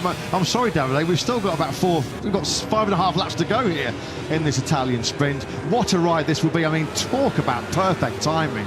Right at the stage of the season where there's so much speculation about you being ejected from Trackhouse Aprilia next season to make way for other riders. I mean, this would be a statement win. Shop window time. Get rid of me if you dare is the message from Ralph Fernandez. Yeah, I don't think they dare get rid of him at this stage. He continues to put this kind of performance in. Of course, with the Grand Prix to come tomorrow, a reminder of the talent that Ralph Fernandez has had. I don't think anyone's ever doubted it, but we haven't really seen much of it in the last 2 or 3 Grand Prix. No question of the talent on display here between Moreira and Marc Marquez. Moreira's going to force Marc to go the outside line, but is Marc going to be able to break ahead of Moreira? Surely Diogo's not going to barrel up the inside of the reigning world champion from there. They both going on, but it's Marc Marquez who finally gets the move done. These two know each other very, very well. They're training partners back at home in Spain. Marc Marquez has finally snatched away that 5th place. The gap between Fernandez and Martin over the line was just under 9/10 of a second. Look at this, what a launch he was. It wasn't a bad launch away by Marco Bezzecchi at all, but it was a stunning start by Marc Marquez. Look at Moreira there in the middle of the picture. He's already gained some ground from the 3rd row. Yes, Bez is in a good position at this point, but Martin and Marc Marquez just completely outbreak him. Then Moreira comes, sending it at the inside of the World Championship leader, and before he knows it, he's down in 5th. And Marc Marquez, it didn't last long, of course. He was passed a few corners later, but an extraordinary launch from 4th to the lead. Look at that. What a shot. What a shot that is.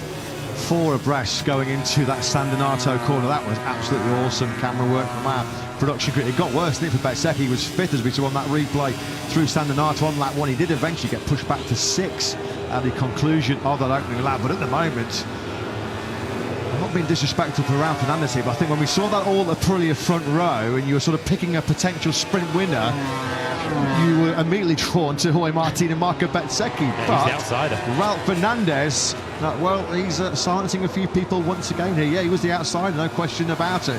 Fabio Di Giannantonio at the moment in a very lonely third place. It looks like it is going to be another sprint medal around the neck of Didier, because he's 1 point. Let's have a check where the gap between Didier and Bez is. Yeah, 1.7 seconds almost. So Didier should be able to cover that one up. Marc Marquez has put clear daylight between himself and that battle now raging between Moreira, Aldeguer, Acosta and Pecco Bagnaia might get themselves into that particular scrap very soon as well. Well, it's fair to say that Marco Bezzecchi hasn't nailed the sprint so far this year. He's still yet to win one. I think it's a bit of a surprise that even once he's got into clear air, got himself into 4th place, he's not got the pace of Fernandez, Martin and Di Giannantonio Pedro. He's doing 46.1s. We've got Martin and Bez in the 45s, and Ralph Fernandez did a 46.008. So it's been clear whether he's been in traffic or whether he hasn't. Bezzecchi has not had the speed of the other Aprilias ahead of it. Meer's pitted, Dran Meer has pitted.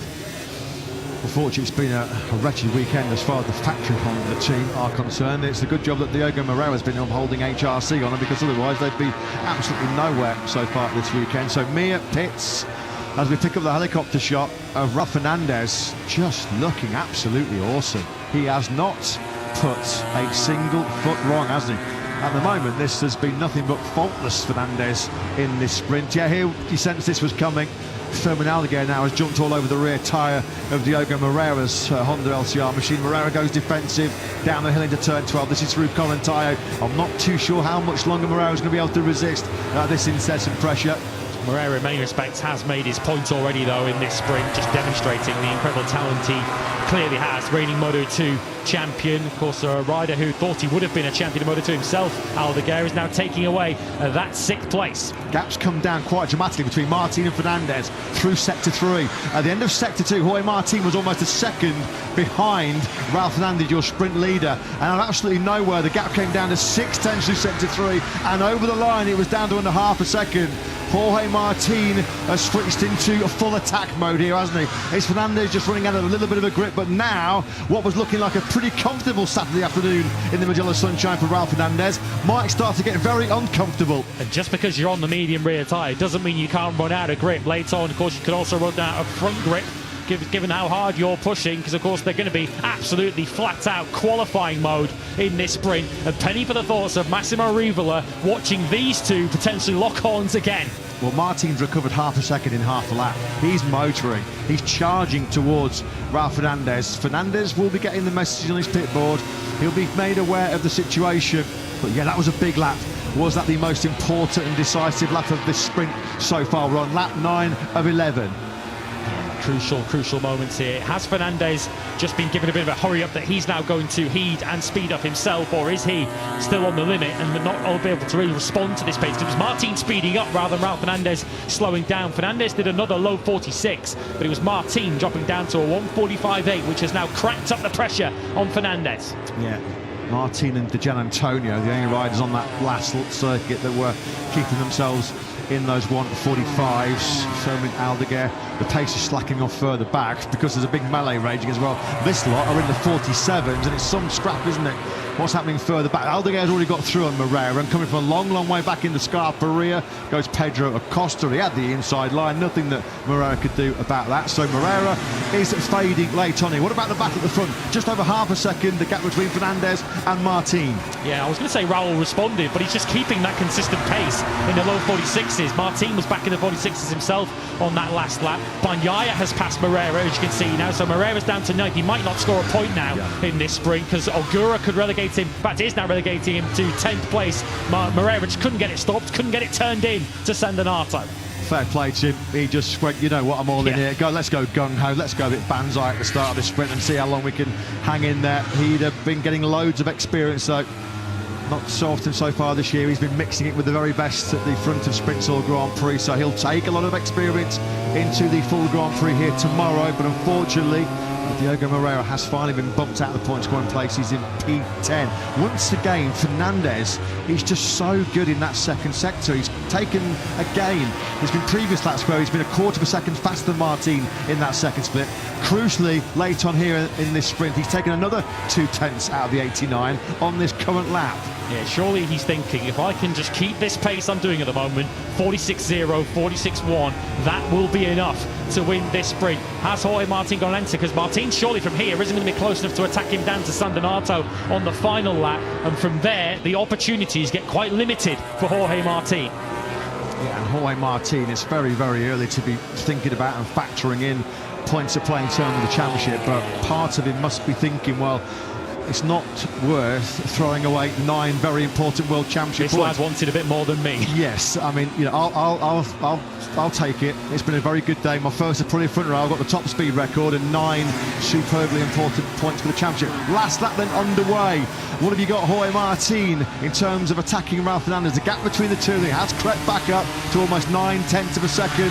Surely Ralph Fernandez has this in his hands. Bagnaia looks like he's got 7th place now in his hands, but he couldn't outbrake Acosta as Acosta outbraked himself. No, Bagnaia's the one who goes in hot as he caught a bit of the draft behind the KTM, so Acosta hangs on to that 7th place. Aldeguer is also catching Marc Marquez on this final lap as Bagnaia does now lunge up the inside. His favoured turn 2 move here at Mugello. Yeah, you've got to feel that 93, the reigning world champion, might just be suffering a bit of late fatigue here. He's a bit ring rusty. We haven't seen him since the Le Mans sprint. He's had 2 separate surgeries on the right foot. He damaged in that sprint high side in Le Mans, and also yet more surgery. I mean, how many times have the surgeons opened up Marc Marquez's right shoulder down the ears? This is still an excellent performance, an excellent Saturday as Agura sends it on the inside of Acosta down through Casanova and Savelli. That was textbook. That was beautiful. Of course, these two have got very, very recent history. This time around, after their last corner skirmish in Barcelona, Agura made sure that that was very squeaky clean. Yes, much cleaner last lap move this time for Agura,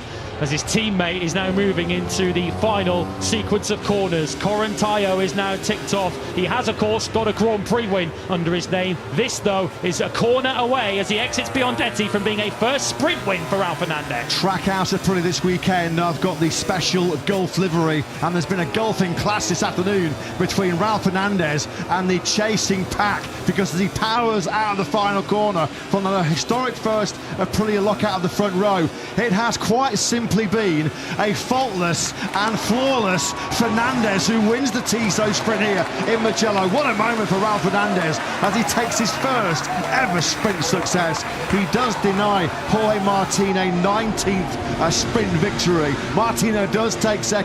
Fabio Di Gianantonio, once again when there's big points at stake for the championship, fights his way through from 7th to 3rd. Marco Bezzecchi, that's not what he came for at all. Pole position to 4th and almost 4.5 seconds behind Ralph Fernandez. He was never in the game, was he really? After that start, there are points for Marc Marquez, an excellent 5th. Aldeguer rounds out your top 6. Bagnaia, Agura and Acosta claim the points going finishes. Diogo Moreira, of course, at one stage was as high as 3rd. He has to settle for 10th over the line. But Ralph Fernandez, well, we know that he's fighting for his MotoGP future, and he has just sent out an almighty message to Aprilia management. How dare you replace me in 2027? It's all smiles, it's all high fives and handshakes now between Massimo Rivola and Davide Brivio.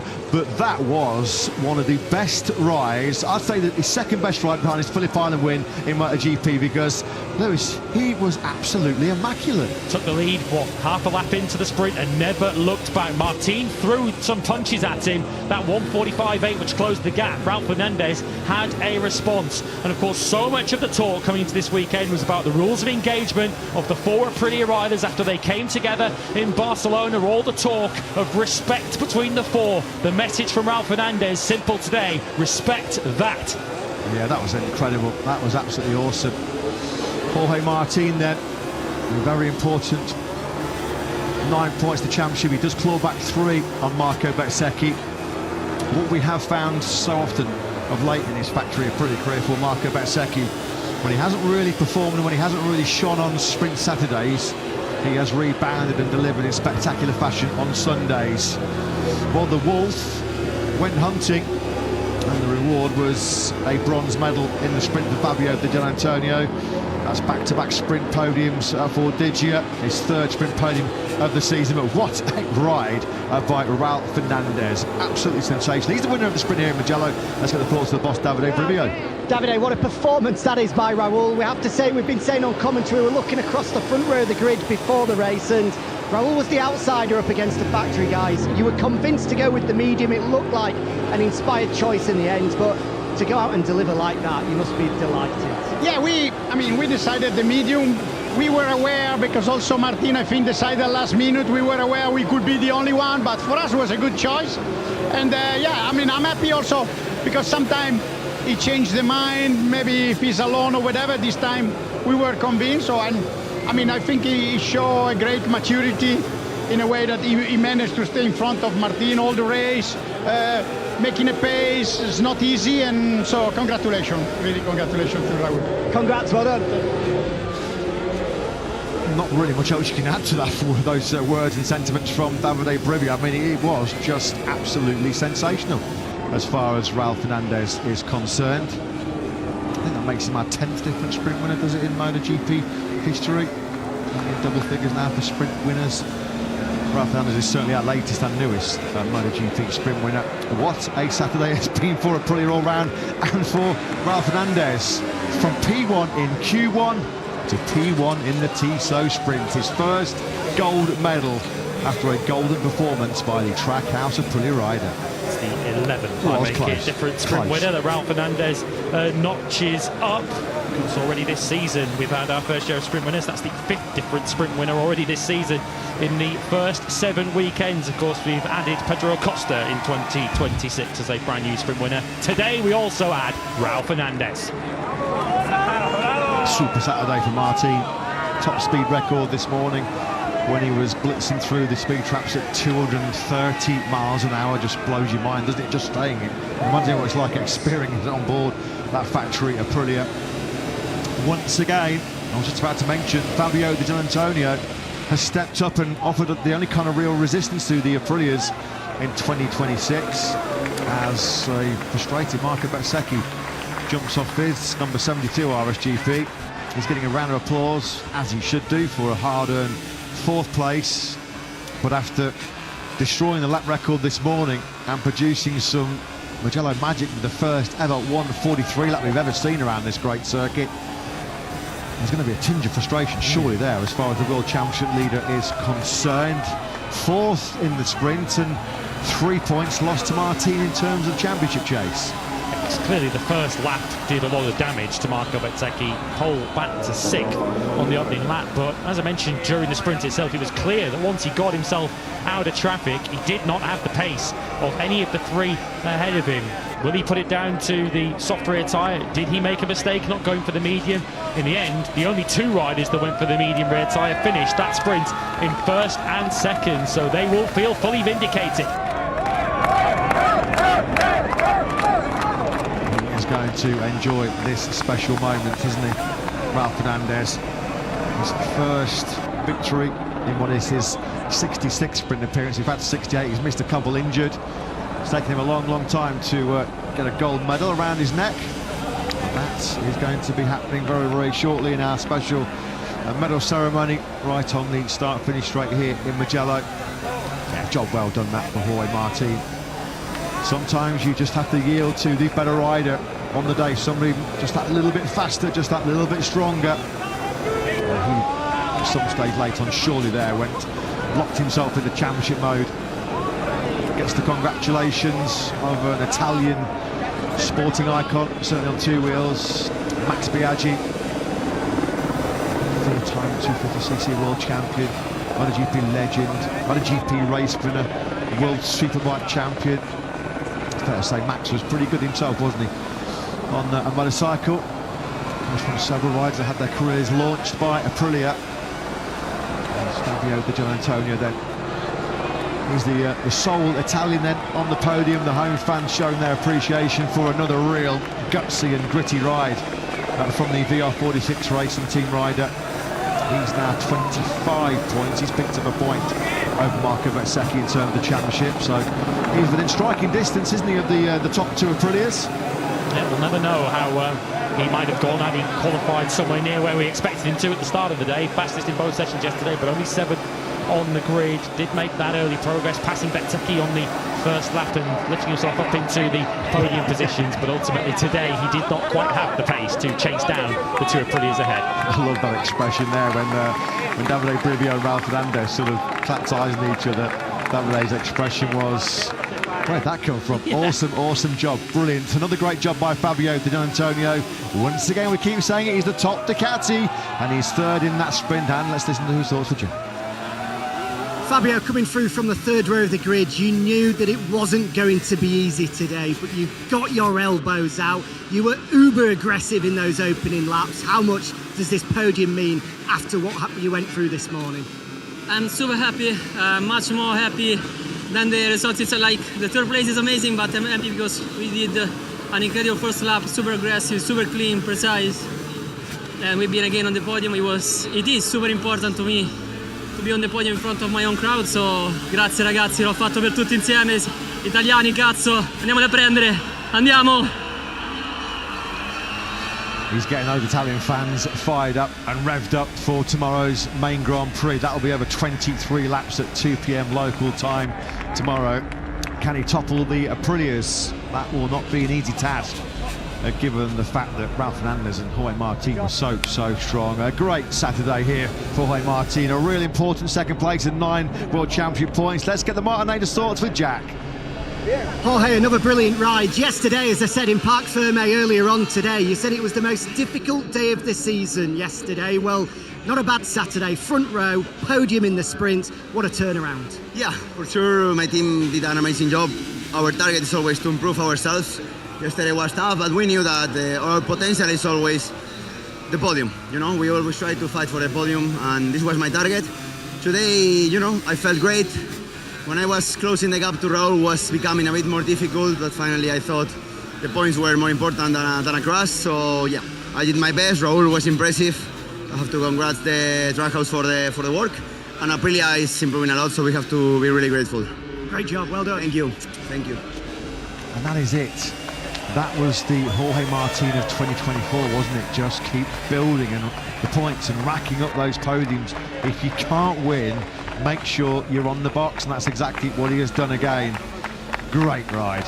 Warrior spirit once again by Marc Marquez. He led that sprint, didn't he? Right at the very start of it after a dynamic start. But Ralph Fernandez, what a superstar performance here in Mugello. His first sprint win on a great day for Aprilia and for Trackhouse. Let's get Ralph's thoughts for Jack. Raul, what a performance. What a time to do it as well. From lights to flag victory in the sprint. How vital a victory does that feel? Yeah, I feel super happy, and I don't really have the words, but anyway, thanks to the team. I think since Jerez we are making a good job, and yeah, today and yesterday we were well. I felt the pace. I felt comfortable with the bike also, and I try. Anyway, thanks to the team. It is also really nice to see all the good people here, because it's the first time that they are using this livery in Europe with MotoGP. So thanks to them, and tomorrow we will try again. Congratulations. Thank you. If he carries on like that, Gulf might be backing a few more European races for a Trackhouse. That was brilliant. Pretty fast sprint that was as well. 3 seconds quicker than Marc Marquez's sprint winning time here last year. A tap on the screen, and congratulations. What else to say? An awesome job by Ralph Fernandez. First time in his 66th attempt he went to Tissot sprint, and his timing could not be better, could it? He's giving Aprilia management a bit of a headache right now, isn't he? Better kind of headache than he gave them a couple of weeks ago, it's fair to say, when he and Jorge Martin, whichever side of the fence you fall on, they came together on lap 1 of the Grand Prix. And Aprilia top brass must have had a touch of nerves when they saw the possibility of them locking horns in the latter stages of a sprint today. In the end, Ralph Fernandez took care of that. He was far too strong. Simon Le Bon, the lead singer of Duran Duran, is going to hand over the bronze medal to Fabio Di Giannantonio. Keeps up his good recent sprint record. Back-to-back bronze medals for him, and a 3rd sprint podium of the season. Silver goes to Jorge Martin. A few riders have, well, knows what sprint record he's got over the course of the entire sprint era. And does take some valuable points back on Marco Bezzecchi today. But proving more than just a point today was Raul Fernandez. Questions about his long-term MotoGP future and a performance to remind everyone just how good he is today.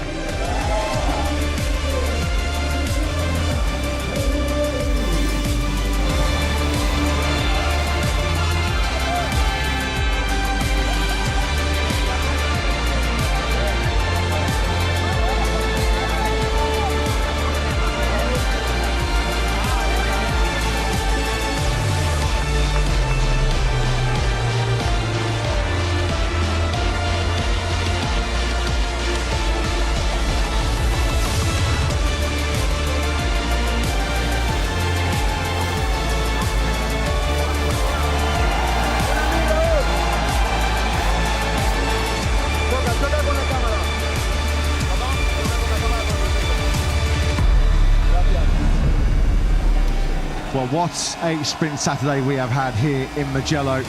Let's hope there's more of the same to come tomorrow. Congratulations to Trackhouse, Aprilia, and to Raul Fernandez. Simon Le Bon, Duran Singer, of course, they had a big hit. Was it Hungry Like the Wolf? Well, he got to hand over a bronze medal to the Wolf, Fabio Di Gianantonio there. Great to see so many celebrities enjoying the MotoGP action here. What a day, a top speed record, an all-time lap record, and a first-time sprint winner. All of those accolades going to Aprilia riders as Jorge Martin. So another sprint podium for Martin. He keeps racking them up, doesn't he? That is sprint podium 34 for the 28-year-old Spaniard. He's going to need an extension on his house for all those medals, isn't he? Very, very quickly. But to the victor go the spoils, and today your victor is Raul Fernandez in dominant fashion. 1.2 seconds he was clear of Martin at the checkered flag. Point well proven from Raul Fernandez today. And it really does whet the appetite for tomorrow, doesn't it? It's not going to be the Marco Bezzecchi cakewalk that many might have expected after qualifying this morning when he smashed the lap record to take pole position. Well, he truly shuffled back in those early stages, wasn't he? And ultimately having to make do with fourth place. So as our drone peels away then from the grid, and we are set for another fantastic day of Grand Prix action tomorrow. Join us for live coverage, 10:45 a.m. tomorrow, build up to Moto3. 23 laps will be the Brembo Grand Prix of Italy here at 2 p.m. local time this afternoon, where can Raul Fernandez pull off what would be a big shock win double? You can't discount him, can you, after his victory here this afternoon? The Italian fans, well, they had their party gate crash somewhat with Marco Bezzecchi from pole to fourth, but Raul Fernandez, your sprint winner in Mugello. Our fifth different sprint winner of the season. Raul Fernandez holding off Jorge Martin with relative comfort in the end. Fabio Di Gianantonio, back-to-back bronzes for him in third. Marco Bezzecchi from pole back to fourth, having dropped as low as sixth on that one. Marc Marquez fifth, hold off Fernando Aldeguer on the final lap. Bagnaia recovered from a dreadful start to seventh, Agura eighth, and Acosta ninth. They both passed the fast-fading Diogo Moreira, who was third on lap one, ended up falling out of the points in 10th place. Pre-retirements, both Frankie Morbidelli and Enea Bastianini crashed out on the same lap before Joan Mir's Honda broke down. Marco Bezzecchi then was always going to keep the World Championship lead, but it has been cut down to 12 points now over Jorge Martin. And Fabio Di Gianantonio closes in by a point. He's now 25 off the lead. Acosta stays fourth, and a switch of places between the Trackhouse teammates. Raul Fernandez leapfrogs Ayagura into fifth.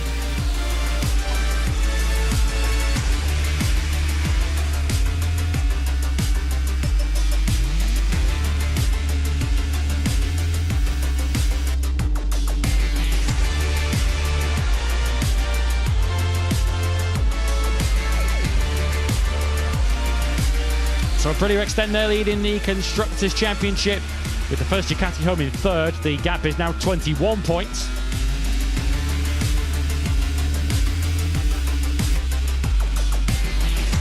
Aprilia Racing's team standings advantage is 125, with Trackhouse back up out of BR46 into second.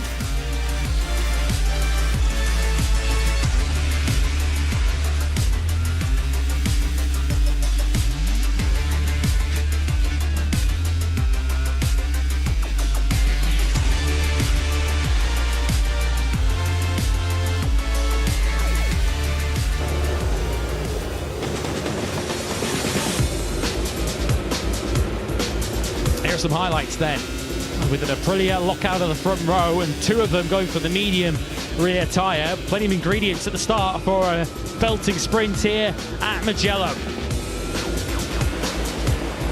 Aprilia is so often fast starting, we wonder whether anyone could challenge them off the line. We hadn't bargained for a stunning launch from Marc Marquez as the world champion from 4th to the lead into turn 1.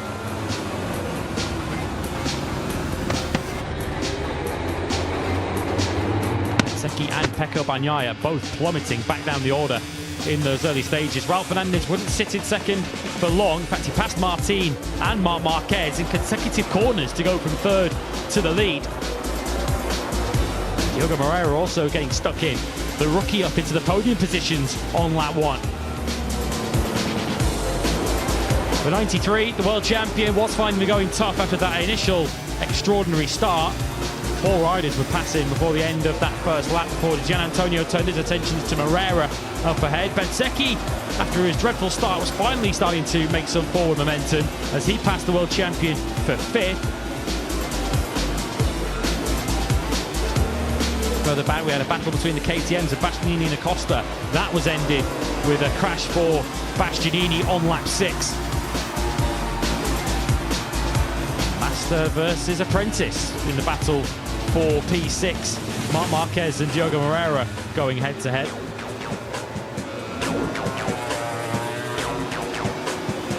Raul Fernandez, truly untouchable at the front, proving a real point to himself, to Aprilia, and who knows to who else in the MotoGP pit lane as he seeks a job for next season. Performances like that will certainly do him no harm at all. It's Raul Fernandez who wins your Saturday sprint at Mugello. We'll see you for race day action tomorrow here in Italy.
see, and also through Puccini.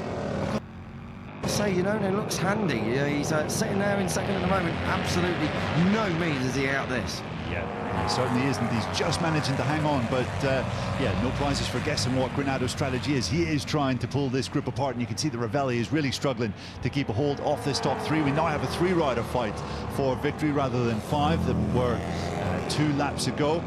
See Iannone and Archie McDonald, who's also been given the track limits warning. Both of them are just catching their breath here in the Brazilian slipstream. Yeah, Brazilian slipstream, and I'll tell you what, it's pretty warm like it is over in Brazil at the moment. Henrik Granado, 57.0. Where's he found that? That's an unbelievable lap time. That was a...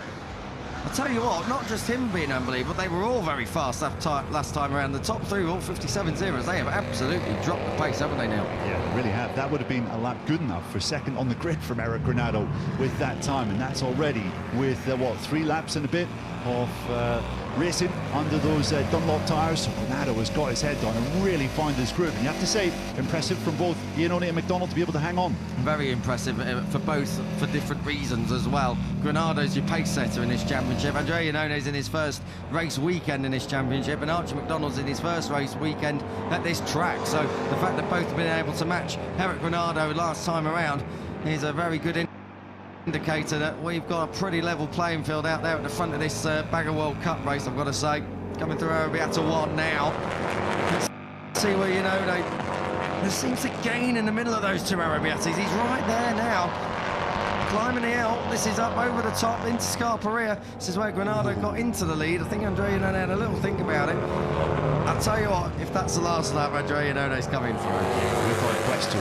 We saw this a little bit in race 1, didn't he? When Granado hit the front, we thought, okay, this is going to be it. He's going to maybe clear off, but it wasn't the case, and the riders behind were able to react. And yeah, Iannone through Arrabbiata 2 there was really quite something. He felt that he could have made the move in Scarperia if he wanted to, but I think at the moment he's quite happy to sit in second and suss out the Brazilian rider just ahead of him. Yeah, nice bit of movement as well coming through Biondetti as we get back through the gearbox. This is for Puccini, the final corner. Just a little bit wide, but you can do that. Oh, that gets a bit tight though, doesn't it? But you can do that. We've seen that a couple of times now for the riders across the couple of days we've been watching the baggers here. They sometimes really V off the corner, really in deep, and then squirt it back across the late apex. 3 to go, Neil. This one's bubbling away nicely under the surface. You can see again just how good Andrea Iannone seems to be under braking at San Donato. He's gobbled up Henrik Granado there. Archie McDonald, good mid-corner speed, unable to make it count though for a position change. Yeah, McDonald, the fastest rider on track last time around, so the Australian most certainly has responded to the lowering of the pace up ahead of him, and is just sitting pretty there. Remember, McDonald was so strong at the end of race 1, set his personal best lap the last time around. Can we see something similar as this race 2 edges toward its conclusion? Granado is really giving it some there, isn't he, through turns 4 and 5, just trying to eke out a couple of tenths here and there over Iannone just behind, but still he cannot get that lead above 0.3 of a second. Iannone, I tell you what, he gives himself a little bit of building room as well, doesn't he, coming through these corners, so he's been able to run his own lines, and that means that he can put himself in that position to attack down into the next corner here, turn 10. Maybe not this time around, but expect the next time, the penultimate lap, or maybe even the last lap, Andrea Iannone to be barrelling on through. Further down the order, 3 seconds now split Archie McDonald and Filippo Ravelli, then it's 5.2 back to Jake Lewis in 5th, and then it's Dimas Ekipitama who's 6th just as he started, ahead of Corey West who's come from 10th on the grid, Cody Wyman and Travis Wyman 8th and 9th, and as we know, Oscar Gutierrez is circulating at the back of the field. Last lap around was a 1:59.2, so he is quicker than the 3 riders ahead of him, but that is about it. So fast stuff at the back for Oscar Gutierrez, but not sure he's going to really get much further up the road than his current 10th place. We're coming out the final corner, and Henrik Granado leads Andrea Iannone, leads Archie McDonald, as we come on to start the penultimate lap here of Bagger World Cup action here at the Italian GP. And again, fast lap times, tight lap times with Iannone and Granado very close indeed, and now on track, very close up at turn 1, that's very tight. Andrea Iannone parks it at the apex and drives out the hill towards Luca and Poggio Secco. Great move from the number 29, the Maniac is back. Most certainly is. Back at the front of racing in the MotoGP paddock, which is fantastic to see. And just as Eric Granado had lowered the pace down to low 57s once again, Iannone was able to match that and has decided to go for the jugular into turn one. And let's see what the Maniac can do now that he's hit the front. And I just wonder if he's gone a bit too soon, Neil, because now he's given Eric Granado a chance to see exactly where he's strong. Let's see if Iannone also wants to drop the pace even further and really try and stretch Eric Granado. Of course, Andre Iannone was not here in COTA. He's not at the minute a title contender. If he doesn't get it to the line today, it doesn't really make too many differences. Let's see where Andre Iannone ends up, of course, at the end of this season. But a win today and forcing Eric Granado into a bit of a mistake now, that would be a surprise, and that would elevate the number 29 up the order. A little bit wide that time around from Archie McDonald. I'm going to say that the number 69 is going to settle for 16 World Championship points here. He looks a little bit distant in Peak 3. I think it's a head-to-head between Iannone and Granado here. Yeah, I think you're right, Kiko.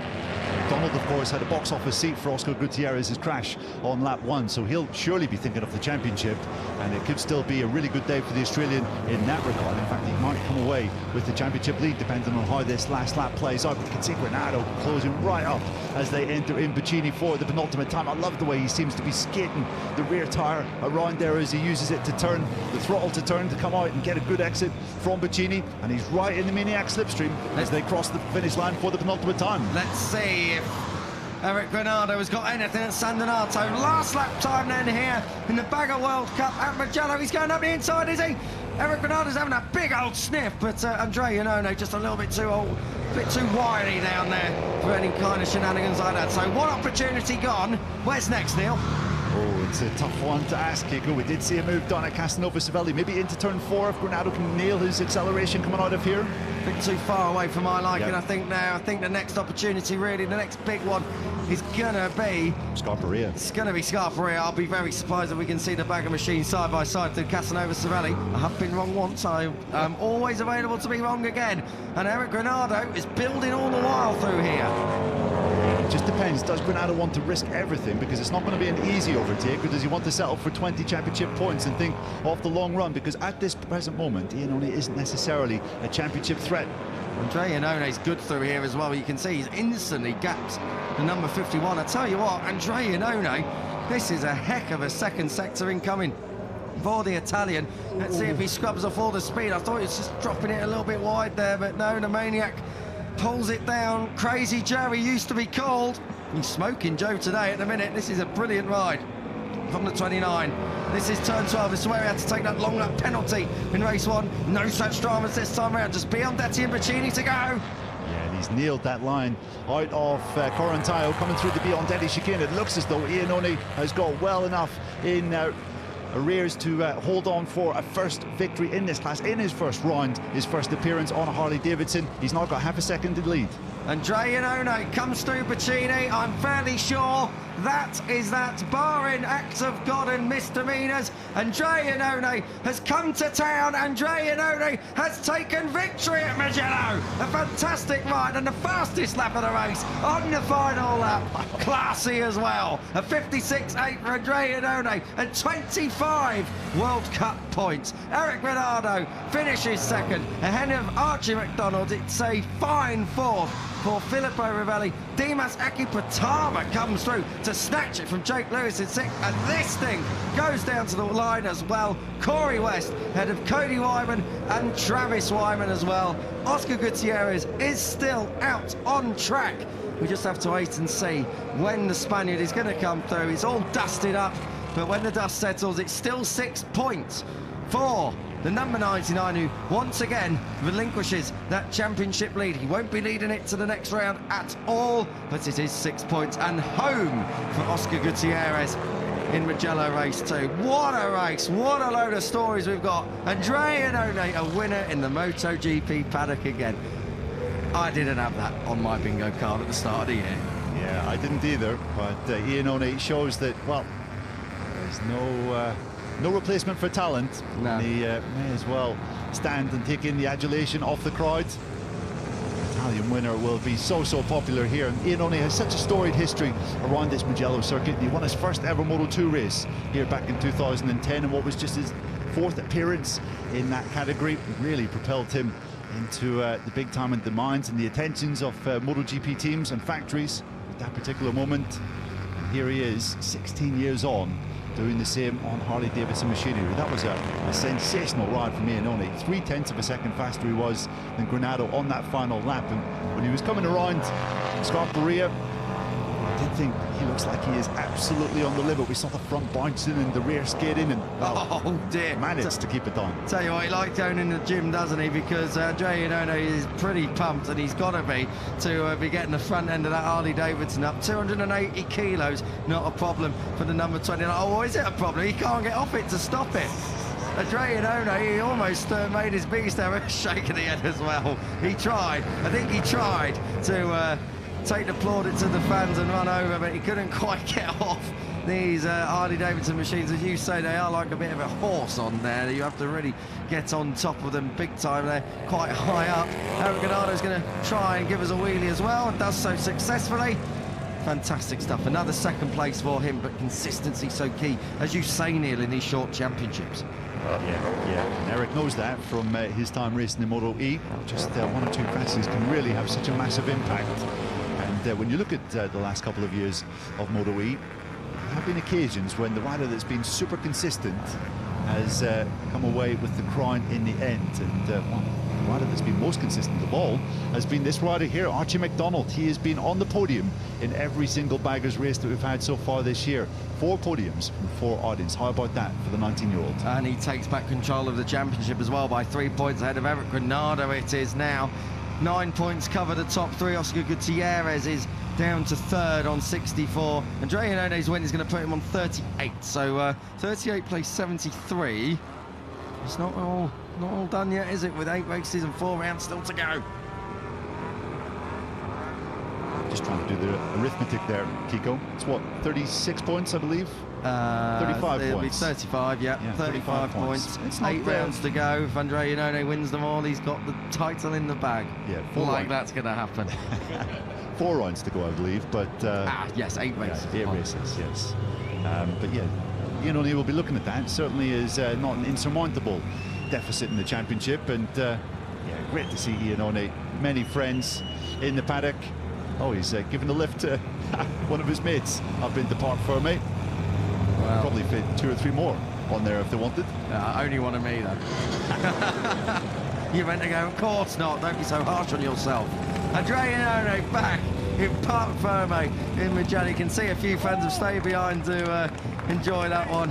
Andrea Iannone, he lives life to the full. Fantastic stuff from the number 29er. Looking forward to seeing that Andrea Iannone's celebration here. Oh, he plays it cool in the end. Andrea Iannone, your race to winner. 2nd place goes to Eric Granado, and 3rd is your new championship leader by 3 points, Archie McDonald. Eric Granado there in 2nd, but fantastic job from Archie McDonald once again, Neil, as we say, championship leader right there, right the way through this battle as well. He's got to be happy with coming here for the first time, a track that's very, very difficult to learn, to master, to really get hold of. He's done a cracking job. He really has. After Kota, I have to say, my one doubt, my one question mark over Archie McDonald was what will his lack of track experience be like? How will that play out when we get back to the European tracks where Granado, Gutierrez, now Iannone have a bag load of experience? And while he's proved this weekend, Mugello, one of the more difficult, daunting technical tracks on the calendar to learn, he's come away with a double podium and been in the victory fight pretty much throughout both races. So, yeah, that question mark has been, extinguished. The only thing that really, I suppose, Archie McDonald needs to not necessarily work on, it's going to come with experience, is those last couple of laps in the race, strategy, positioning yourself, understanding how these bikes work, of course, which is what also Eric Granado and Andrea Iannone have got to do. So, yeah, very, very interesting stuff right the way through the field. I've got to say, Jake Lewis coming away with 6th place. Unlucky not to come away with the top 5 in the end, but still hangs on to 4th place overall. He's on 53 points now. Yeah, Jake Lewis, well, a bit like Archie McDonald, model of consistency in the top 6 in all 4 races that we've had so far this year. Another impressive performance from the Snake, who is up there on the cusp of the victory fight for the first 2 laps before dropping away. But good to see Jake looking so strong early doors, but really great to see Archie McDonald back in Parc Fermé again for a 4th time in succession. It hasn't been an easy time for the young Australian of late, but what a performance it's been here in Mugello this weekend. A properly decent performance from Archie McDonald. 3rd again, but brilliant championship leader. Archie, a double podium here in Mugello. A great job yesterday and again today to be on the box twice. You must be very proud of your performance this weekend, and you are the championship leader. Yeah, no, for sure. I had to do a lot of thinking at the start of that race when I saw Oscar go down. I was like, look, I'm going to have to push to keep up with Eric and Andrea. But once I started having moments myself, I was like, nah, it's not a race to lose the championship over. So I'm going to take this weekend, as I've had it struggle coming up to the weekend, and now I'm over this weekend, so I'm going to put it all behind me. And 3rd's not where I want to be, obviously. No one wants to be 3rd, but I'm going to work towards the next one. We're in Assen, Netherlands, next round. And big thanks to the team. They've worked their ass off this weekend. I shouldn't say that, but they've worked their bum off this weekend, and I'm super grateful. And I'm going to, celebrate with the Italian fans tonight in the paddock, go up there and set my tent up and, enjoy it while I'm here. Great job, well done. Thank you everyone in Australia. How can you not love him? Archie McDonald, brilliant lad down there. Going to set his tent up and get on it with the fans, I think. We will apologise for his language. I don't think it was too harsh. I'm sure no one's going to complain about that. Archie McDonald, championship leader, great job in 3rd. Yeah, brilliant stuff from the young Aussie. You wouldn't know that he is, 19 years of age from his comments there, speaking like a seasoned pro. Very, very eloquent. Another rider who's very, very eloquent, Eric Bernardo, is 2nd today, and he's right in this championship hunt. Eric, I know it's not quite the win you wanted, but still 2 very, very strong 2nd places here at Mugello. Talk us through that race and the battle with Andrea. Yes, it was a great race. I could put a little bit more rhythm this race. I was feeling a little bit better than this morning. I know that I did my best, and to me it's an honor to fight with Andrea Iannone, ex-MotoGP rider, so I'm very happy. It's good to battle with a guy like him with a lot of experience. So yeah, it was a great race. I think the people at home enjoyed a lot, everyone pushing the maximum. And yeah, it's a great result for the championship. We are there in the fight, so this is the main target for us. So 2P2, I sign every weekend, no problem. The important is the end of the season. And yes, let's work for the next one to keep like this. And as always in português, foi uma corrida incrível. Eu dei o meu máximo do começo ao fim, consegui me sentir um pouco melhor do que a corrida da manhã, consegui virar mais rápido e próximo ao meu ritmo do classificatório de ontem. E o André fez uma baita prova, é uma honra para mim poder disputar com um cara como ele, ex-piloto da MotoGP, com muita experiência. Então, correr aqui na casa dele e poder disputar até o final é uma honra. Então, feliz com a 2ª colocação, muito importante para o campeonato. Agora, bora trabalhar para na próxima continuar nessa linha de resultados. É isso aí. Congratulations. Valeu. Thank you, El. Thank you, Eric. And brilliant job. Solid again, Neil, 2nd place. And 3 points off Archie at the top. Yeah, and also speaking in a mature way, he would sign for 2nd places every single weekend. The thing is, might have to start to win to keep someone like Andrea Iannone at bay, because the maniac in his 1st round has come in and won it, and we're about to hear from him right now. Yeah, this is going to be fun. Andrea Iannone, a winner in Italy. Brilliant. Andrea, your 1st weekend in the Bagger World Cup, and now your 1st winner of all places at Mugello as well. That must feel pretty special. So it's really special because I don't feel this feeling from many years ago. My last victory is in 2012 in Moto2. Yes, I achieved podium in MotoGP, but when you win in MotoGP in Mugello is always special. It's not important the category, but the feeling is unbelievable. I'm really happy. I want to say thanks to Harley Davidson for Bagger World Cup, for taking me and want me in this championship. I'm really happy about this. The bike is really fun, and we have 4 races in front of us. We try to do the best. Enjoy the podium. Thank you very much. Brilliant stuff from Andrea Iannone. He was a podium finisher in Italy in World Superbikes. He was a podium finisher here in MotoGP. He was a Grand Prix winner on 2 occasions in Moto2 here in Mugello. And 16 years after the first one, he's still got the talent, Neil. Yeah, that's something you don't lose. When Iannone was fighting with the likes of Marc Marquez, Valentino Rossi, Dani Pedrosa, some of his contemporaries back then. I remember Cal Crutchlow saying some of the things he can do on a bike are absolutely out of this world. His natural talent is through the roof. And well, we've just witnessed that again. He's jumped on a new motorcycle, and after a test at Misano earlier this week, he's come to Mugello, qualified in the front row, and won the second race. What an arrival to this Baggers World Cup, and what an addition he is to the series. It's got to be said that the song in the background, Go Your Own Way, over the images of Andrea Iannone winning once again, are pretty special. Fantastic stuff from the number 29, who takes victory and is our third different winner this year, Neil. I'm really enjoying this Harley-Davidson Bagger World Cup stuff.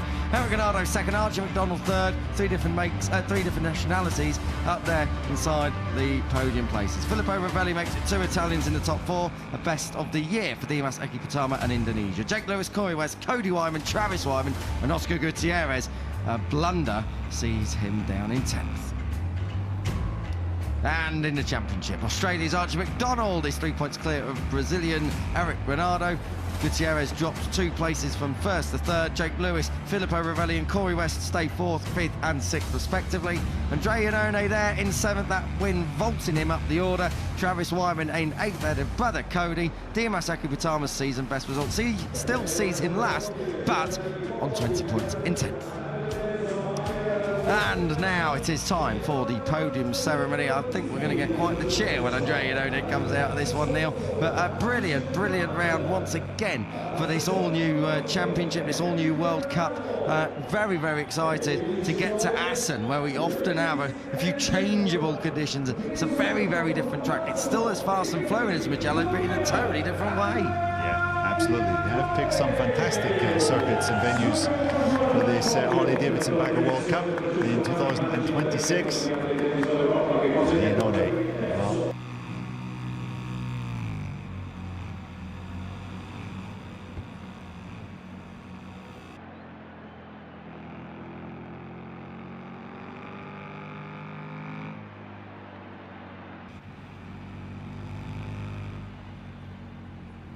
takes in the adulation of the fans that are here.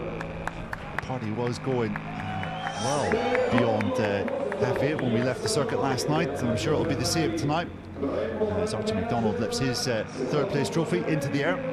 That was just the Paddock Pass podcast party, wasn't it?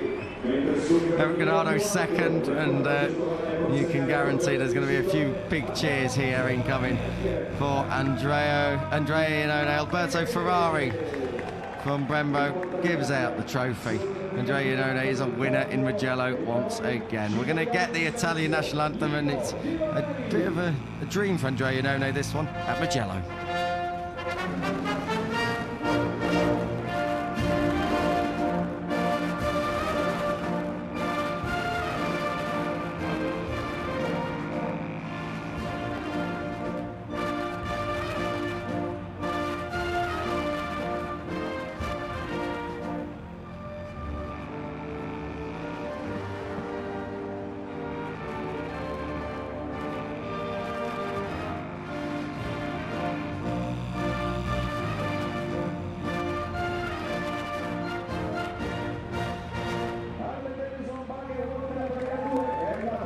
Andrea Iannone, a winner once again. Brilliant stuff. Eric Granado second, championship leader. Archie McDonald third. Assen next, Neil. What can we expect as we approach the halfway point in this championship? I think it's going to be more of the same, Kiko. 4 riders up at the front, capable of winning races, capable of winning the championship as well. Andrea Iannone is just absolutely drenched. I think that's Angie Kuhn, the team owner there of Nitty Racing, has got absolutely soaked and now gets a sweaty Andrea Iannone to hug her. She'll be hoping for less of that, I'm sure, but of course I'm joking, she's back to winning ways. Don't go anywhere, we're going to be back in Assen in a month. We've got Sunday to come in MotoGP just yet. We've got Red Bull Rookies on Saturday in just a few minutes coming up, so stay tuned for all of that. But for myself, Kiko Giles, Neil Morrison next to me and Elliot York down in Parc Ferme, we'll leave you with the highlights. There were plenty. Goodbye for now.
Mugello, a roller coaster of speed and elevation changes.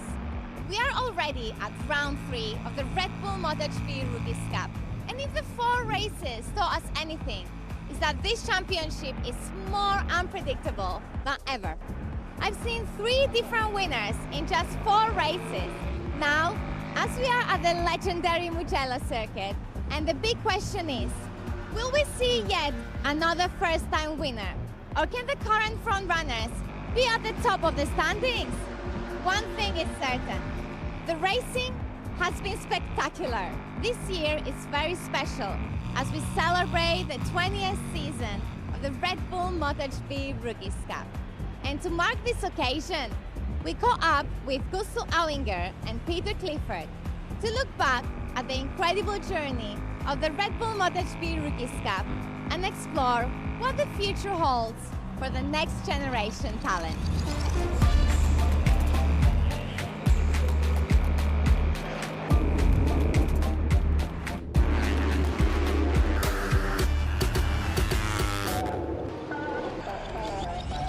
Because back in the beginning, you know, the top Spanish riders like Marquez, Alex Marquez, and that, they didn't come into the Cup because there was another route within Spain. These guys were picked up as soon as they did any success in Spanish Championship or something, and they were given good rides. But that has changed completely now. I mean, hardly anybody thinks of not coming into the Rookies Cup. Everybody wants to come to the Rookies Cup.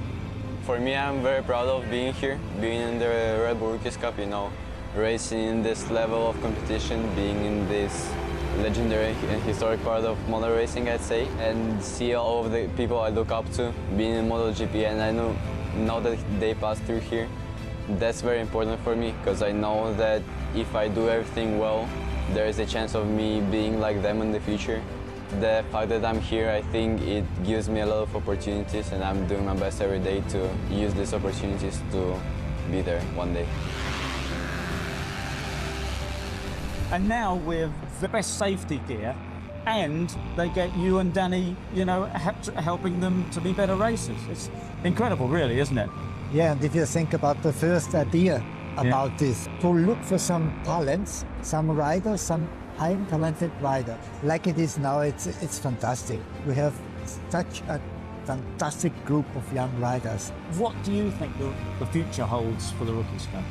The spirit this is what matters. We shall never forget. No.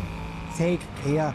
Everybody of these rookies shall come back home in well conditions and take good care about them. So this spirit, we have to keep, I think. And then the decisions are not far away.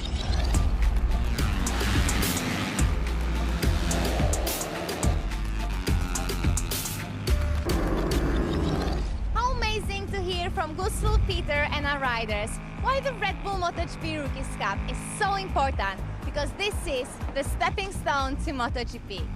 We caught up with the top 3 qualifiers from the Mugello circuit to find out how was their qualifying, how did they feel, and what's their strategy to win the race.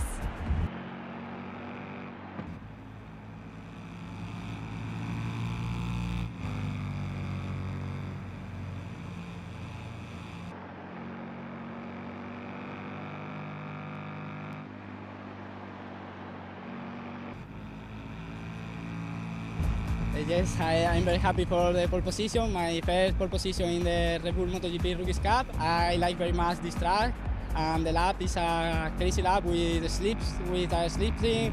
Part I tried, I think, the first and second sector lonely. Then I overtake 3-5 riders in the laps. I think it's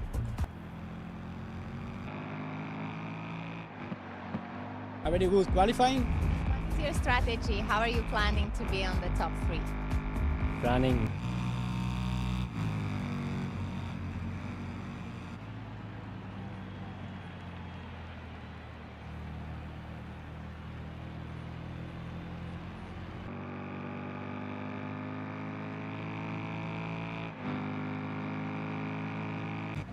Nothing, just full gas.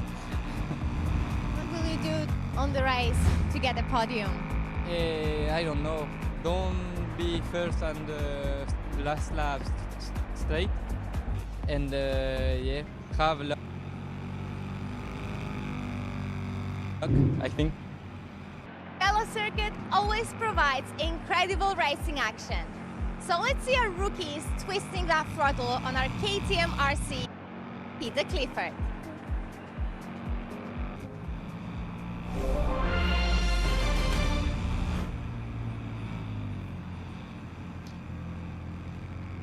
It's a clear blue sky here, very different to Le Mans a couple of weeks ago. Beautiful day here in the Tuscan Hills, and I'm sure we're in for an absolute stormer, aren't we? Yeah, we certainly are. It's an absolute scorcher out there.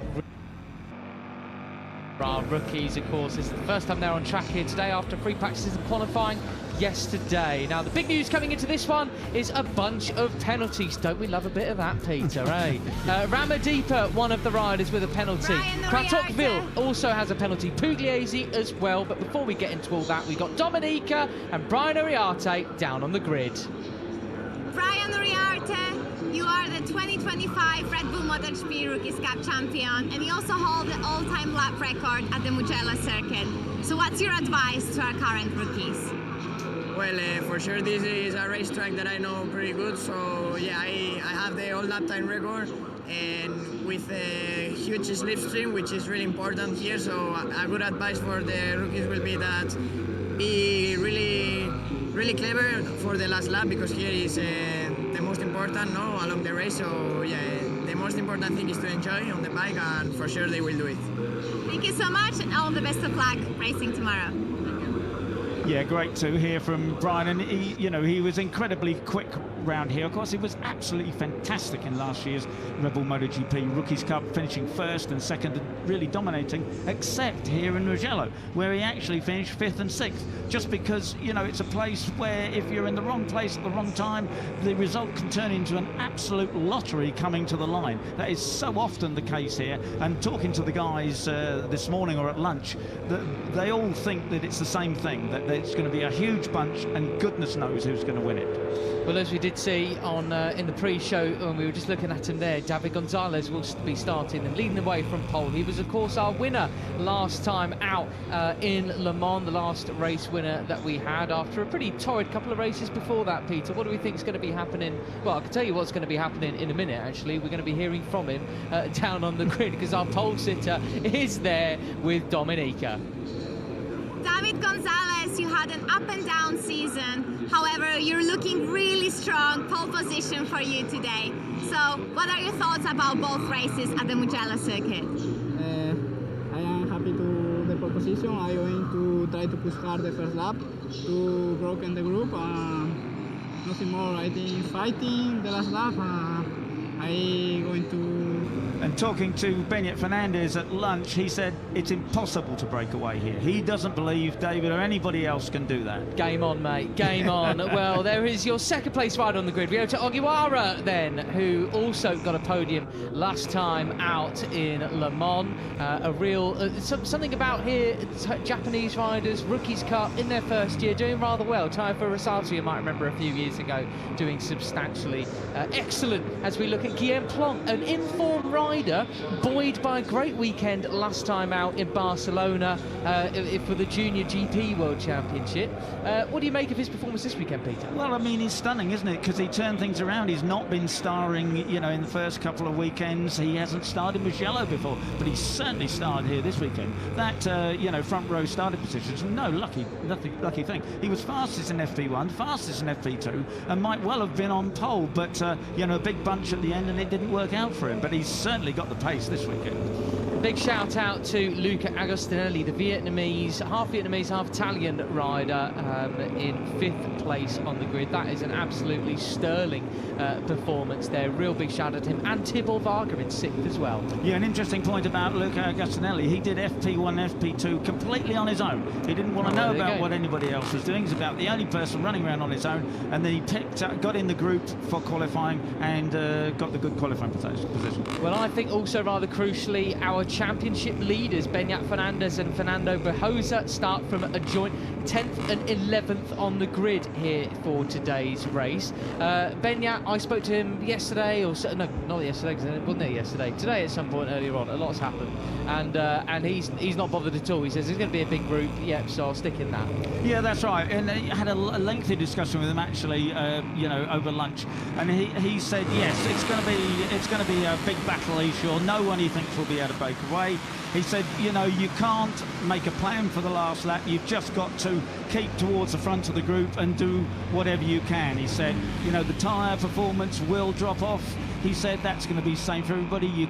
There's nothing you can do about that. He says you can't conserve the tyres when you're battling like that at every corner. He said, but that doesn't worry me. He says, I'm really happy with the way the bike feels on used tyres. So that's not going to be a problem for me. I think it will be a problem for some other people, and he thinks that may be the key when it comes to the end of the race. Well, I mentioned earlier that Kandra Ramadipa and Finn Kvartokville have grid penalties. They're down at 16th, 17th. But Giulio Pugliese, the local Italian star, will be starting from the back of the grid here today for his offences in qualifying. However, he did that last year as well in Mugello and said it wasn't too much of a problem starting so far back. He's also an informed rider from the Moto3 Junior World Championship, a second place and a win in Barcelona last weekend. But can we count him out here this weekend, Peter? No, I mean it's going to be difficult, isn't it, coming right off the back of the grid here? But there's so many overtaking opportunities, and he's a man. He's on form. He was quick in practice, and it's just that penalty. He really should be able to get to the front. Whether he can win it or not is another question. But I think it's going to be very exciting to watch.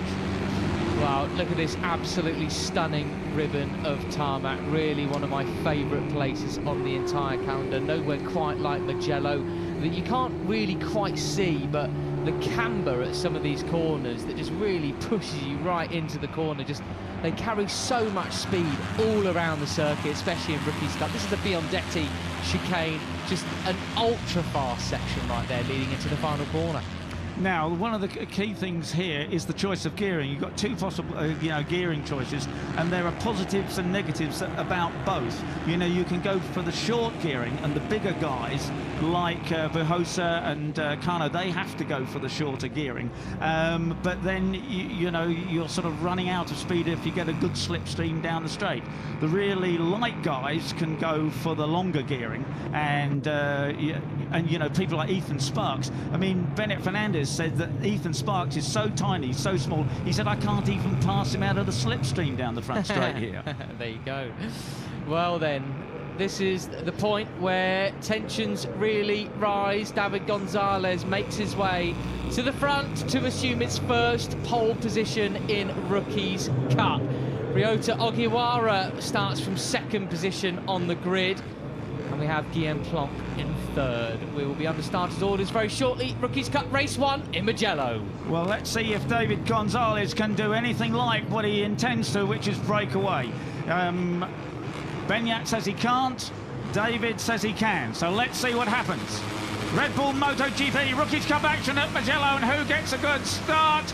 Guillaume Plonk comes across, but it is the number 11. No, it's in fact, of course, the Japanese ace who takes the advantage. Guillaume Plonk actually moves into second place. Is David even going to be in second or third place going into the first corner at the end of the front straight here? Absolutely brilliant start by Ogiwara as we see Tibor Varga moving up the inside into slotting into fifth place, I think, coming down of San Donato. Ogiwara completely stood up, not tucked in behind the fairing at all at the start. Such a big push with his right leg, and what a whole shot that was. A man on a mission here is the 97. And he's never been here, of course, before at all. Completely new, but he's got to grips with this place really quickly.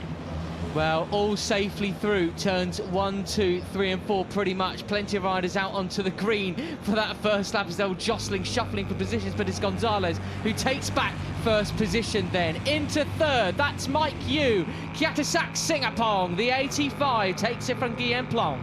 And one of the good things from practice was the whole day there, the 3 sessions, only Yaroslav Karpusha was a faller. So that was completely different to the unfortunate incidents we had in Le Mans, for example. Just looking in the back of shot, Travis Borg, the number 23, up there battling for the leaders already.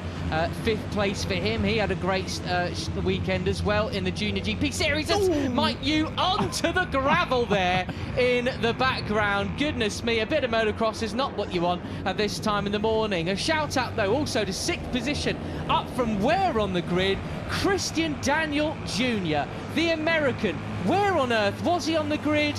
Fair way down, 14th and up to 6th. That's a heck of a start, slotting in behind Travis Borg, the number 23. Right, so now see whether David Gonzalez from the front now can get away from these guys. Of course, this is where he's all so likely to be swamped out of the slipstream.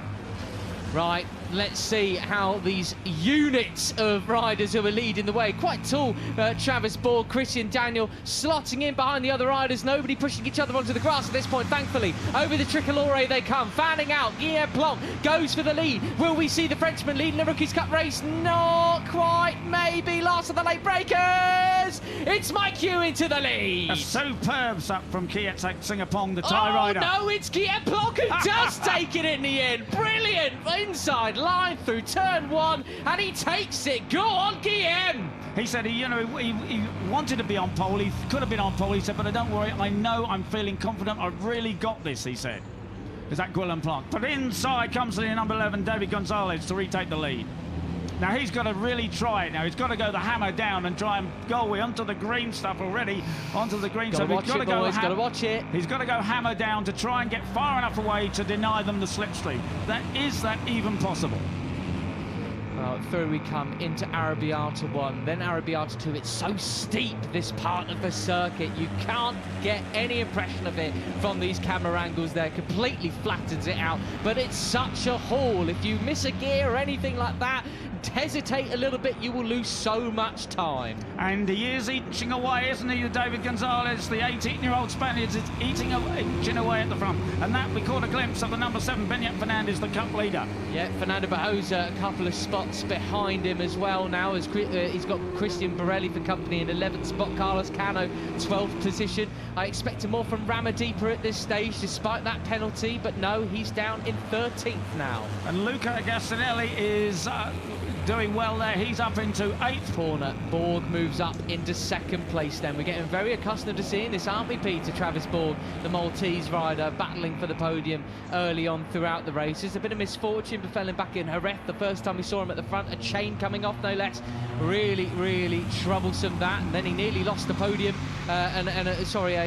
He lost one of his spots almost for celebrating too early across the line back in Le Mans. And it's Travis Borg who looks to have the advantage, but it's all on the brakes. Oh, it's tight squeeze. It's going to be Beñat. It's going to be Beñat up the inside, nearly from David Gonzalez. Beñat Fernandez up from 10th position on the grid into 2nd now. It's game on for the Spaniards. Yeah, you're looking back from Beñat Fernandez. There's the 77 of Kerman Tines back in the pack, but it's still the number 11 of David Gonzalez leading fellow Spaniard. David Gonzalez leaving Beñat Fernandez. Oh, and Beñat goes off on the green stuff. They've got to watch this.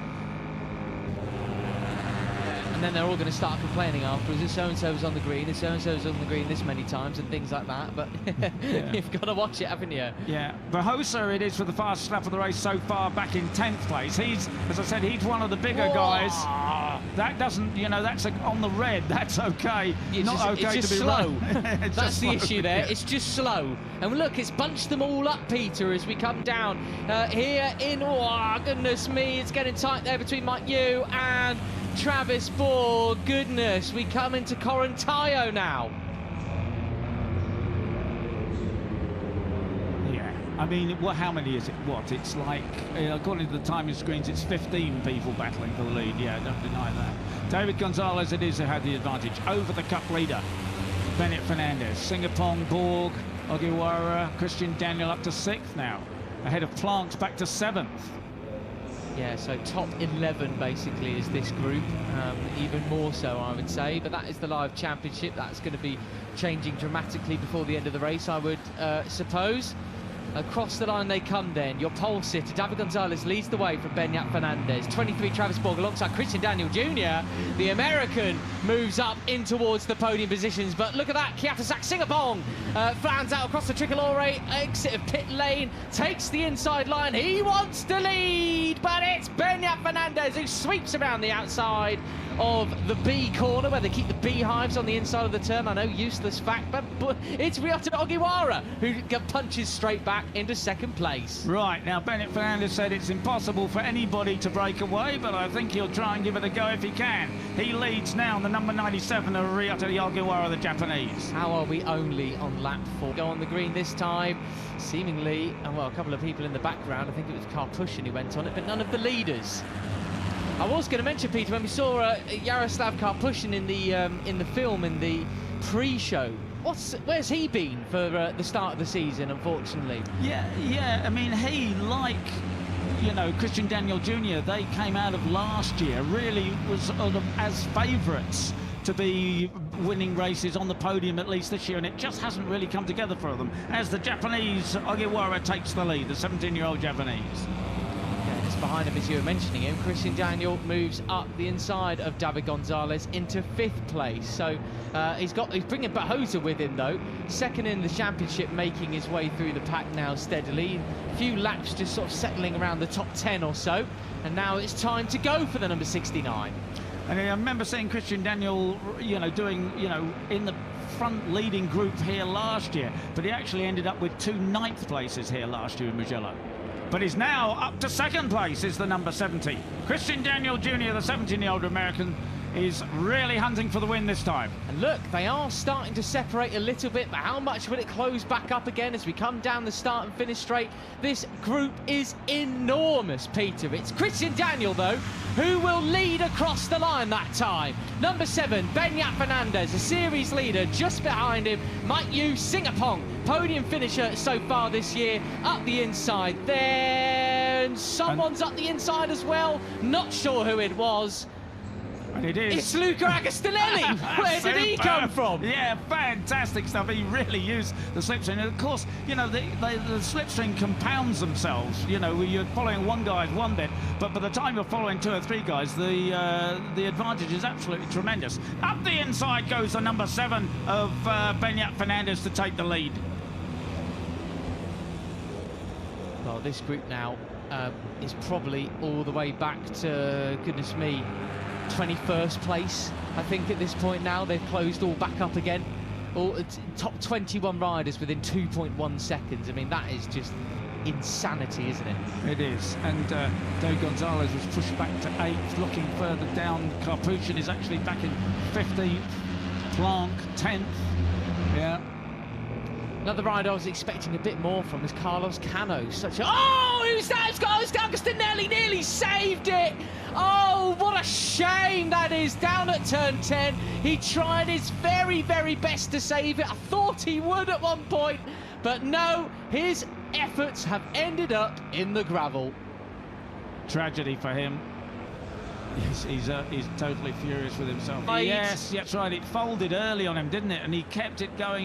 Oh, for a long way, propped up on an elbow and a knee. So close. Yeah. That little twitch of the knee, nearly got it back up, but no, unfortunately, he will be livid.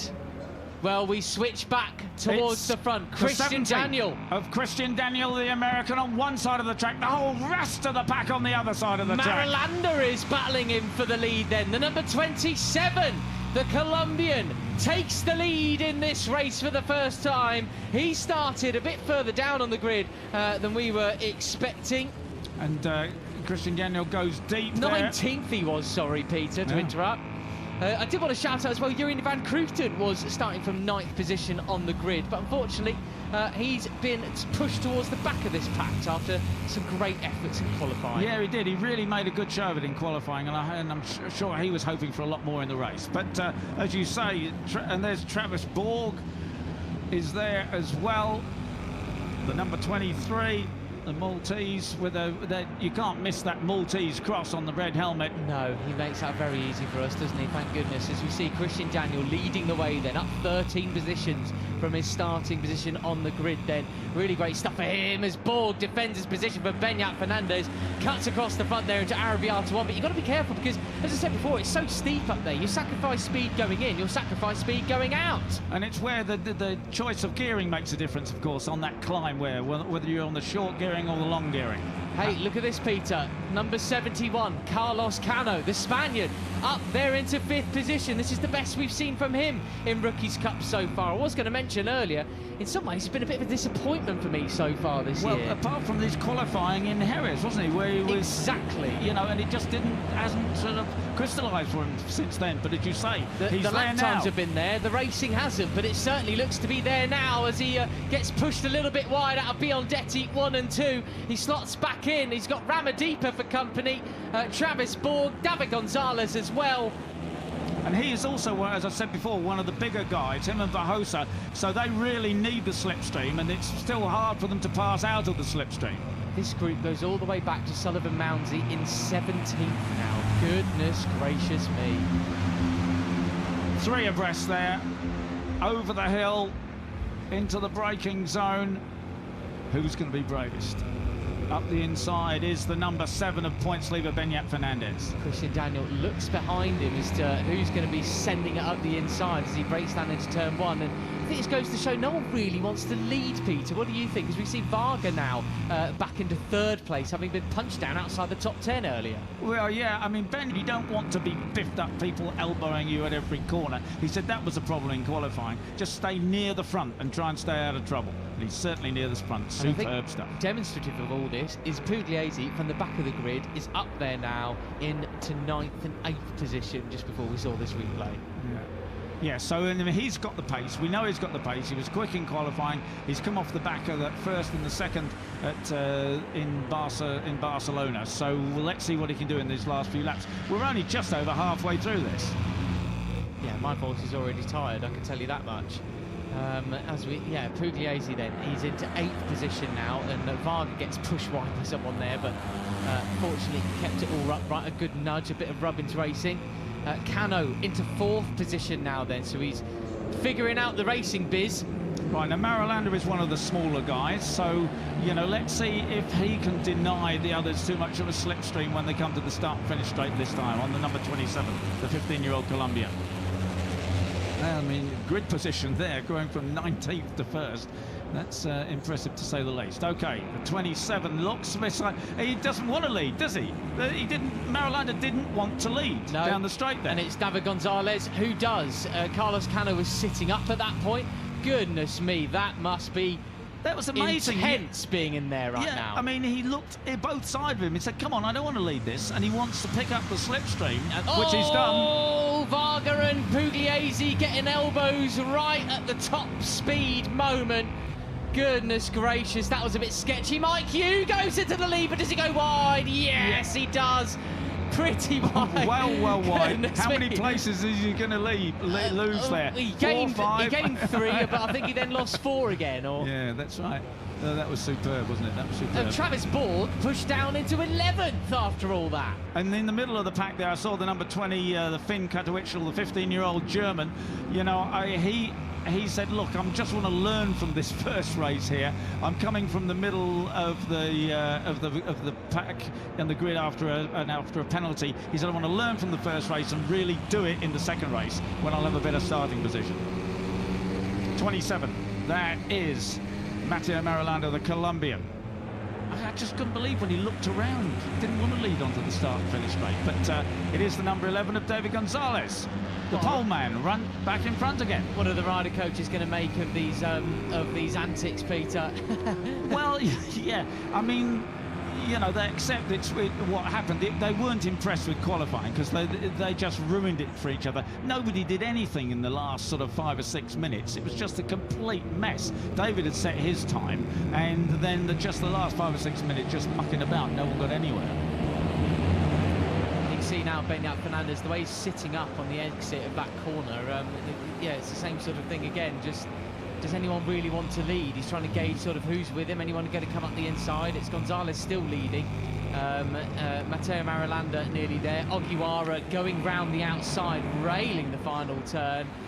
coming onto the start and finish straight we go once again. A little bit more orderly this time. There before, Varga weaving all over the place. Needs to be careful with that. We had some ugly memories from there a couple of years back.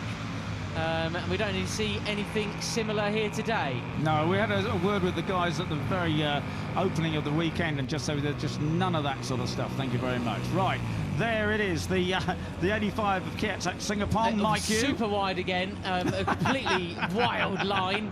He's gone even further back. He's gone first to like 8th this time. Christian Daniel into 3rd now, after being, what, 10th or something a lap ago? Right, David Gonzalez has the advantage over Benyat Fernandez. Ramadipa up there into the top 10 now as well. But it looks like, from the camera angle, it looked like he was way further up. No, he's still in 9th. As we see Paul Agostinelli back in the pit lane, but absolutely distraught with his... There's another day tomorrow. Yeah. Right, they're looking back at Christian Daniel Jr. on the number 70, the American. Benyat Fernandez is your camera ship. And up this climb here, where you've got to get a really good line, and then the drive out of it's so important to see who can lead on the brakes into this chicane section. It's David Gonzalez with the advantage over Benyat, then Christian Daniel.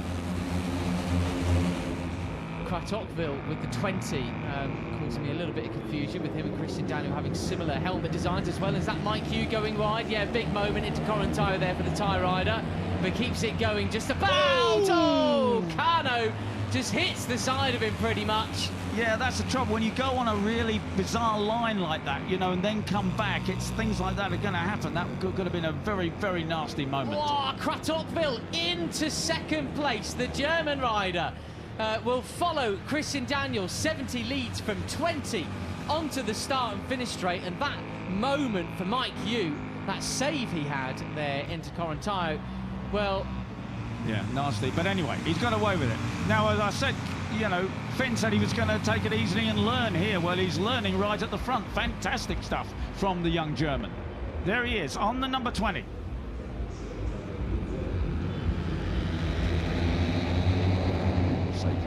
Again, got to get a good drive up the hill here, back. Now it's a bit, it reminds me sort of that 3 kilometres to go thing in cycling, where they all start jostling for position. They're preparing for their run at the win, coming out of the final sector and the final corner, aren't they? So things are going to get a little bit more intense now. You've got about a lap and a half left, and if you're not really at the front, I think you're going to struggle to get the win here. But this is Red Bull Rookies Cup, and I could well be surprised. We always are. Right, and there Tibor Varga goes for the inside line. He's got on the back of his helmet is Sikla, which apparently is rock in Hungarian, so he thinks of himself as the Rock. Does number 47. Dwayne the Rock Johnson or the geographical rock? I think he's between a rock and a hard place or something anyway. Well, yeah, he certainly will be in Rookies Cup on the final lap if he doesn't do something about it quick. As that was the moment for Singapore. Yeah, and look well, when he comes back across onto the track there. And Kano's unsighted, isn't he? Yeah, that's right. You don't see, you know, you don't have the peripheral vision to see that, really. Yeah, anyway, thank goodness we got away with it. Well, here we go. Biondetti 1 and 2. Benyat Fernandez then. He's like Thor. He's inevitable. He's there. 1st position, leading the way. As, it's 57 in the background's got an issue. I think that's Borelli. It is. Borelli, the other Italian that we've got here, has an issue with his bike and will be out of the running for the win. That's a real shame for him. Half of the flaming field are on the green. Gotta be careful. Yeah. There's no one who's got track limits warning yet. But as they come across the line, wow, 5, 6, 7 abreast. Into San Donato we go. Who's going to be the last of the late breakers? Mike Yu again! Christian Daniel, though. Christian Daniel has it, though. He's holding the superb line. There you go, Almeida, the track limits warning. First one, apparently. Brilliant. Love it. Mike Yu into 2nd place. He finally nailed San Donato, how to brake as late as possible and not set himself off. And Travis Borg does go off into the gravel and to the back of this group. Number 23, yes, right to the back, the Maltese 16-year-old. And he's got, what has he got? He's got 2.5 laps to get back in this. Goodness me, he has been sent way down the order with that one, hasn't he? What, yeah, 23rd now behind Archie Schmidt? Right, so now it is the American, the number 70 of Christian Daniel Jr., the 17-year-old American with the advantage. You're looking back from Benyat Fernandez at the 85 of Singapore. Mike Yu is his nickname. So, Peter, this race has basically the entirety of the field in it now, in this leading pack. I mean, that is, yeah, that's not a quick race. That is, it will be who's going to... He said you can't have a plan on the last lap. He said, but going on to the last lap, there unfortunately is the 57 of Christian Borelli, the 16-year-old Italian, being pushed. And he'll be very glad that he gets another chance tomorrow. Right, so Benyat said, you know, you don't want to be leading onto the last lap, but you want to be able to pick up the slipstream to get to the front, going up the hill as the last lap sort of starts. Christian Daniel doesn't care, though. He is absolutely leathering it. Will he get swamped across the line or not? He is like a scolded cat. Off he goes. Benyat on the chase. Bahosa, second place of the championship. Third across the line is the number 69. They come down towards turn 1 again. Who will be leading in towards turn 1? It's actually going to be the 7 or the 70. Benyat Fernandez breaks as late as possible. Mike Yu into third again. The tie rider knows exactly what he's doing now into turn 1. We are 2 laps to go, Peter. Yes, and Bahosa there, you saw him with a great position going across the start-finish line. But as I said, he's one of the heavier guys, has to run the shorter gearing, and he's just running out of revs there when it comes to the end of the straight. So, you know, and he's not being able really to pass out of the slipstream. So it's a tough one for Kano and Bahosa and any other big guys. So there's the number 7. He's not too big. He's Benyat Fernandez, and he has the lead, but can he hang on to it from the number 70 of Christian Daniel Jr.? Well, here we go then, up Arrabbiata 1 and 2. Another track limits warning. They're all coming in thick and fast now. One for Carl Pushing, one for Dakigan as well, who is in this lead group, but in 21st, sorry. Hopefully they'll run out of laps before they run out of track limit warnings. Exactly. Just a lap and a half to go. It's actually all somewhat orderly at this point, Peter, but I think it's about to go off. Mike Yu there, intentionally not making an overtaking manoeuvre. And there's absolutely certain in my mind that Benyat Fernandez let Christian Daniel Jr. pass there. He didn't want to lead here, coming round to going on to the start-finish to start the penultimate lap. Christian Daniel leads them through the final turn then. Ramadeepa from well down on the grid, 16th with his penalty, will be slotting into 2nd or 3rd. Christian Daniel runs it wide, into the slipstream he goes, and we begin the final lap. But Benyat Fernandez is there. I think he's just about where he wanted to be there. He's in 3rd fast with the other guys there. He'll get a good slipstream. Wow, oh, wow, goodness. Bahosa on the grass. That's not the line. Ryo Togiwara to the inside. Mike Yu towards the inside. He's going to lead. No, Mounsey. Mounsey's in 2nd. Where's it come? Oh, my goodness. Riders down in the background. Gonzalez. David Gonzalez, yes. He's in the gravel. I'm not sure who else. I think, is it Solomon Mounsey who has the lead? Goodness Incredible, me. From nowhere. Brilliant. Nowhere. Go on, Sully. Podium last. Oh, Mike Yu on the gravel. Absolute speedway style. But it's Kratokville and Mounsey leading the way out of nowhere. It's where is Bahosa gone? He's in 8th. What about number 7? It's Benyat Fernandez. He's third. Right. Tibble Barger was the one who crashed. Oh, disaster for him. Yeah, and the pole man went on the dirt. He's not going to get anything either, but it is Solomon Mounsey with the advantage. But can he hang on to it? Up the inside goes the number 7 of Benyat Fernandez to take 2nd place. I will love to watch this back because, yeah, he's been there. It's the whole leading group. But where did Solomon Mounsey come? Oh, dearie me, we got a big crash there. Fortunately, no one struck him. But I think, Peter, that might have been Bahosa. But I'm not too sure. He had the pink helmet. It was Bahosa. It was Bahosa. Goodness me. But it's Solomon Mounsey that leads from Benyat Fernandez. Solomon Mounsey, who was denied 2nd place, was on the podium in Le Mans. But this could be his first win. Ogiwara 3rd, Peter. Ogiwara in 3rd. Kratokville 4th. goodness me! Who can be brave at this last right-hander, the long dropping right-hander, and then hang on for the run for the line? Benyat Fernandez comes around the outside. Up the inside is the 97 of Ryoto Ogiwara. Oh, Mounty, Kratovville! Oh, and he goes getting Mounty very close slide. indeed. Mounty slides It's there, gonna be loses the Benyat. drive. Is it going to be Fernandez, Benyat? but can Ogiwara get out of the slipstream? No. He's going to drive. It's going to be a photo Oh, finish. it is. Ogiwara! He's done it. Ogiwara who has it. The Japanese wins. Brilliant! Absolutely Benyat brilliant! Fernandez, Finn, and then Sullivan fourth. Well, my goodness gracious me. Well, that's as dramatic as it gets, but Ryoto Ogiwara, first podium last time out in Le Mans, race 1 second place, race 1 Mugello, first position. That's how it's done. Brilliant stuff from him. A terrifying final lap, if I'm completely honest. Yeah, absolutely. I think we need something a bit more calm tomorrow, but goodness gracious me. And Yaroslav Karpushin came home 5th after asking where he's been so far this year. Well, he's turned up, Pugliese from the back of the grid, yeah. 6th position. Wow, oh wow. Well, my goodness gracious me. That was so exciting, wasn't it? As you say, and just a touch over exciting. Actually, we don't want to see. Yeah, the rookies need a word tonight, I think, don't they? Hey, calm it down. But what's he going to do? Because they're coming down the start of finish straight. They're fan out. They're 8-10 abreast. Yeah. But it's not that they're weaving all over the place or anything. No. They're not doing anything silly. They're just racing. But the proof in the pudding is who in those last laps was just absolutely leathering it and didn't back around coming to the final lap. Benyat Fernandez, Ryoto Ogiwara, Sullivan Mounty, they all just kept it pinned. Yeah, that's right. And look what happened. No one was touching them, the top 4, come the line. And this look, is that's what happened. This is what happened. It's 8 to 10 abreast there. Yeah. And it's all on the brakes. This is... yeah, there's the Sullivan Mounty on the 4 on the outside there. Marulanda got squeezed. 1, 2, Gonzalez. 3, 4, 5. But, yeah, well, that's... But... Yeah, you know, nobody's doing any. That's not stupid riding. That is just 5, 6 guys on identical machinery, identical tyres.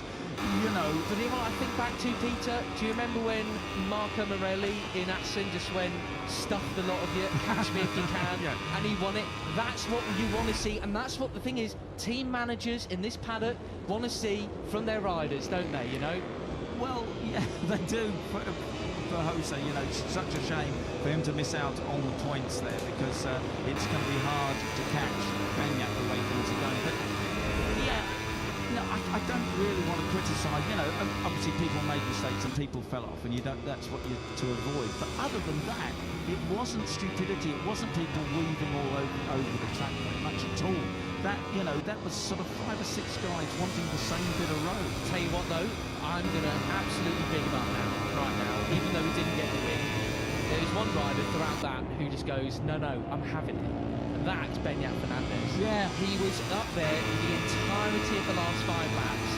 Not sort of hesitant like some of the others. Well, no, most of the others were. Oh, no, I don't want to lead. No, I don't want to lead. No, he's there like, I'm 2nd or 3rd every time. Yeah. I'm staying in 2nd, etc. And look where it got him. 2nd. Brilliant, you want people who just get after it. Yeah, absolutely. So, after all that, Hermantinez went down but rejoined the race, the Venezuelan. Kratovville, no. 3rd round, 1st podium. Well done, Finn. And he's been doing well all year. He's just been very intelligent about it. It's a big step up for him to come into the Rookies Cup, but he's doing it absolutely superbly. There's Ogiwara, winner.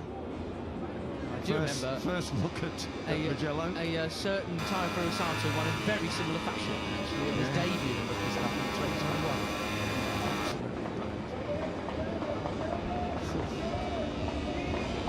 And are we doing it all again tomorrow morning? Well, yeah, it's not tomorrow evening. It's a very early morning start.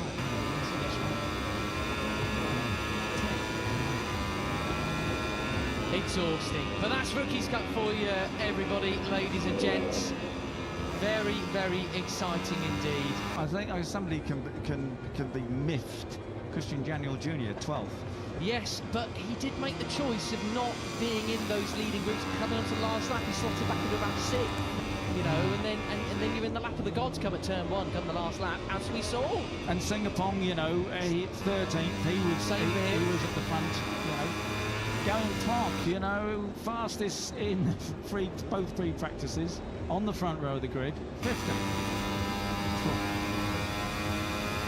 Well then, we will be hearing from our third place finisher, Finn Kratokville. The number 20 gets his first Rookies Cup podium. He must be absolutely delighted with that. He is down, as I speak very slowly, in Parc Ferme with Dominica. Take it away. Finn, huge congratulations, your first ever podium in the Red Bull Rookies Cup in your first rookie season. Well, tell us what happened in the last lap. How did you manage to do that?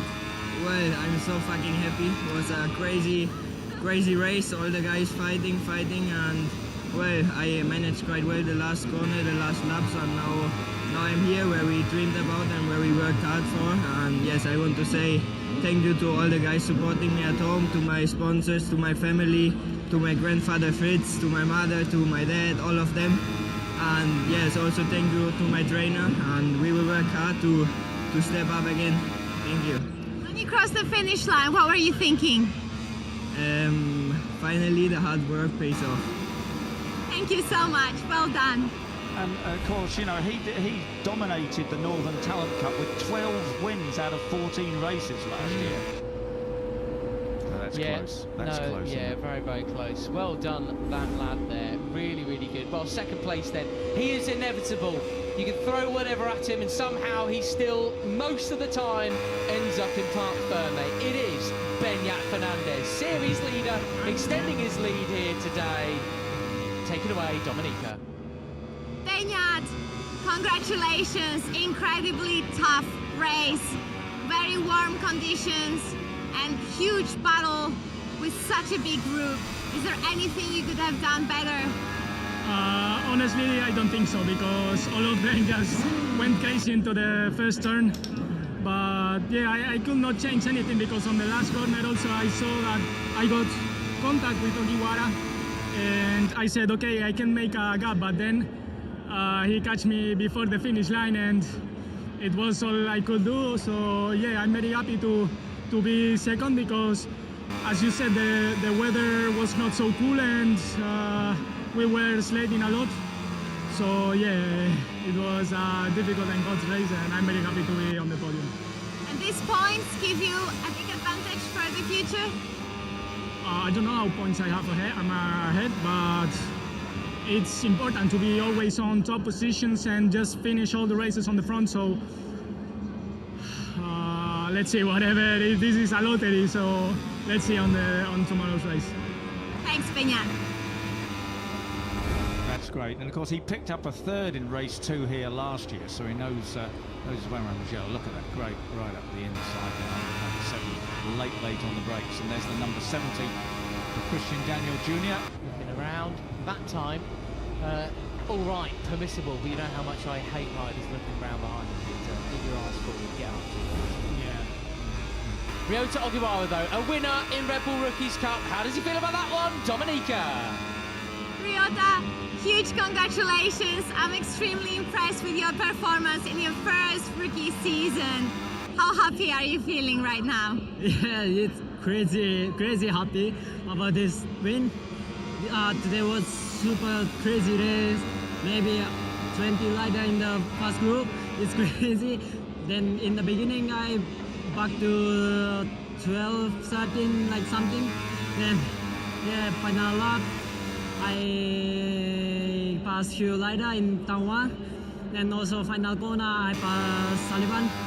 Yeah, then little bit contact with Beñat, but it's no problem. I full gas, but I said tranquilo, calm down. Yeah, I used to trim, and finally, overtake Beñat. It's good race, but crazy race. I'm super happy. Thanks to Lucas Cup staff and my family and my girlfriend. Thank you. How confident do you feel for tomorrow's race? Yeah, for sure tomorrow also like big group. But yeah, let's focus. Calm down. Stay calm. Then let's see tomorrow. Well done. Thank you so much. Yeah, I mean, I don't know how much, as usual, probably the thing to learn is what you were saying, is to stay at the front, isn't it? Look, I mean, who are the four that just absolutely went for it? Yeah. You know, I know they got fortunate with what happened at turn 1 and things like this, but particularly Beñat Fernandez. I mean, look at it. Like, Beñat wanted to lead onto the start and finish straight. That is someone who is just eyes forward. No, I'm doing my thing. That's why he's now so far out in front in the championship.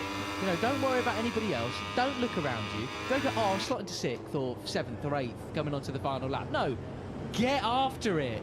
Yeah. Like, there's a finish line. Go for top 4 in that race, because they are ultimately the ones that went, stuck a lot of you, I'm having it, you know. Those aren't the final results, actually.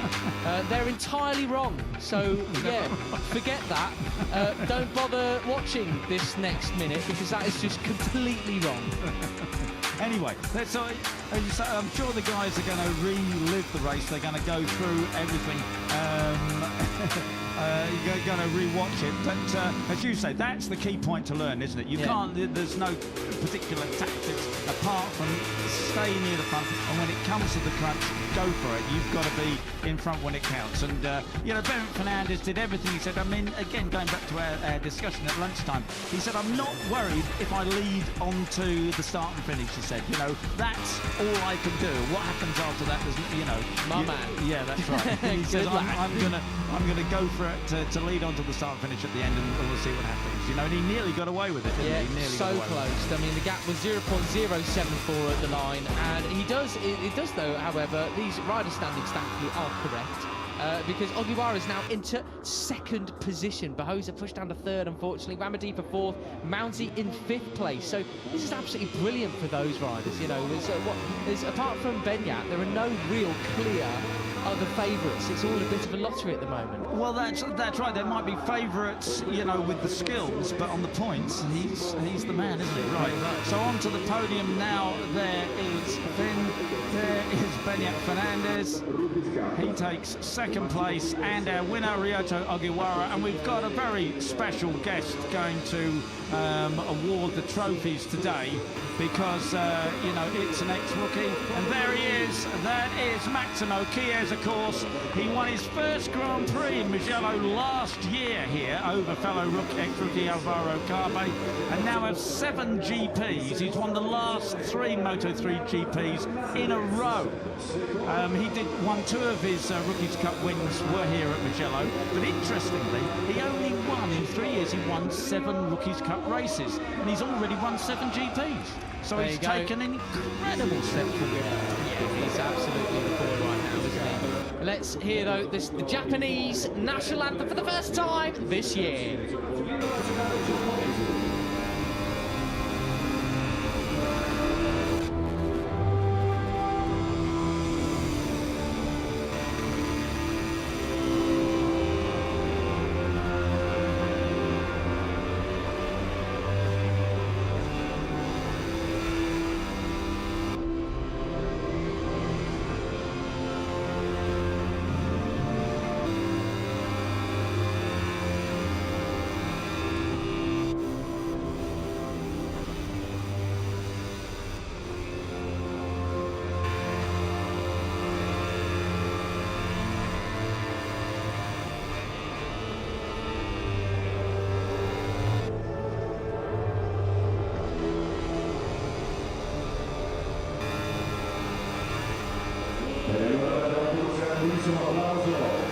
Fantastic. And just a quick look down, I think that is 10 different nationalities in the first 10 of the Rookies Cup result here, as it was in qualifying, actually. 10 different nationalities in the top 10. But that's the end of the race 1 here at Mugello, and we look forward to race 2 tomorrow morning early, with the show starting at 8:35. All races on Red Bull TV, Facebook and YouTube, Red Bull Motorsports. But until then, it's goodbye from Matt Dunn and myself, Peter Clifford.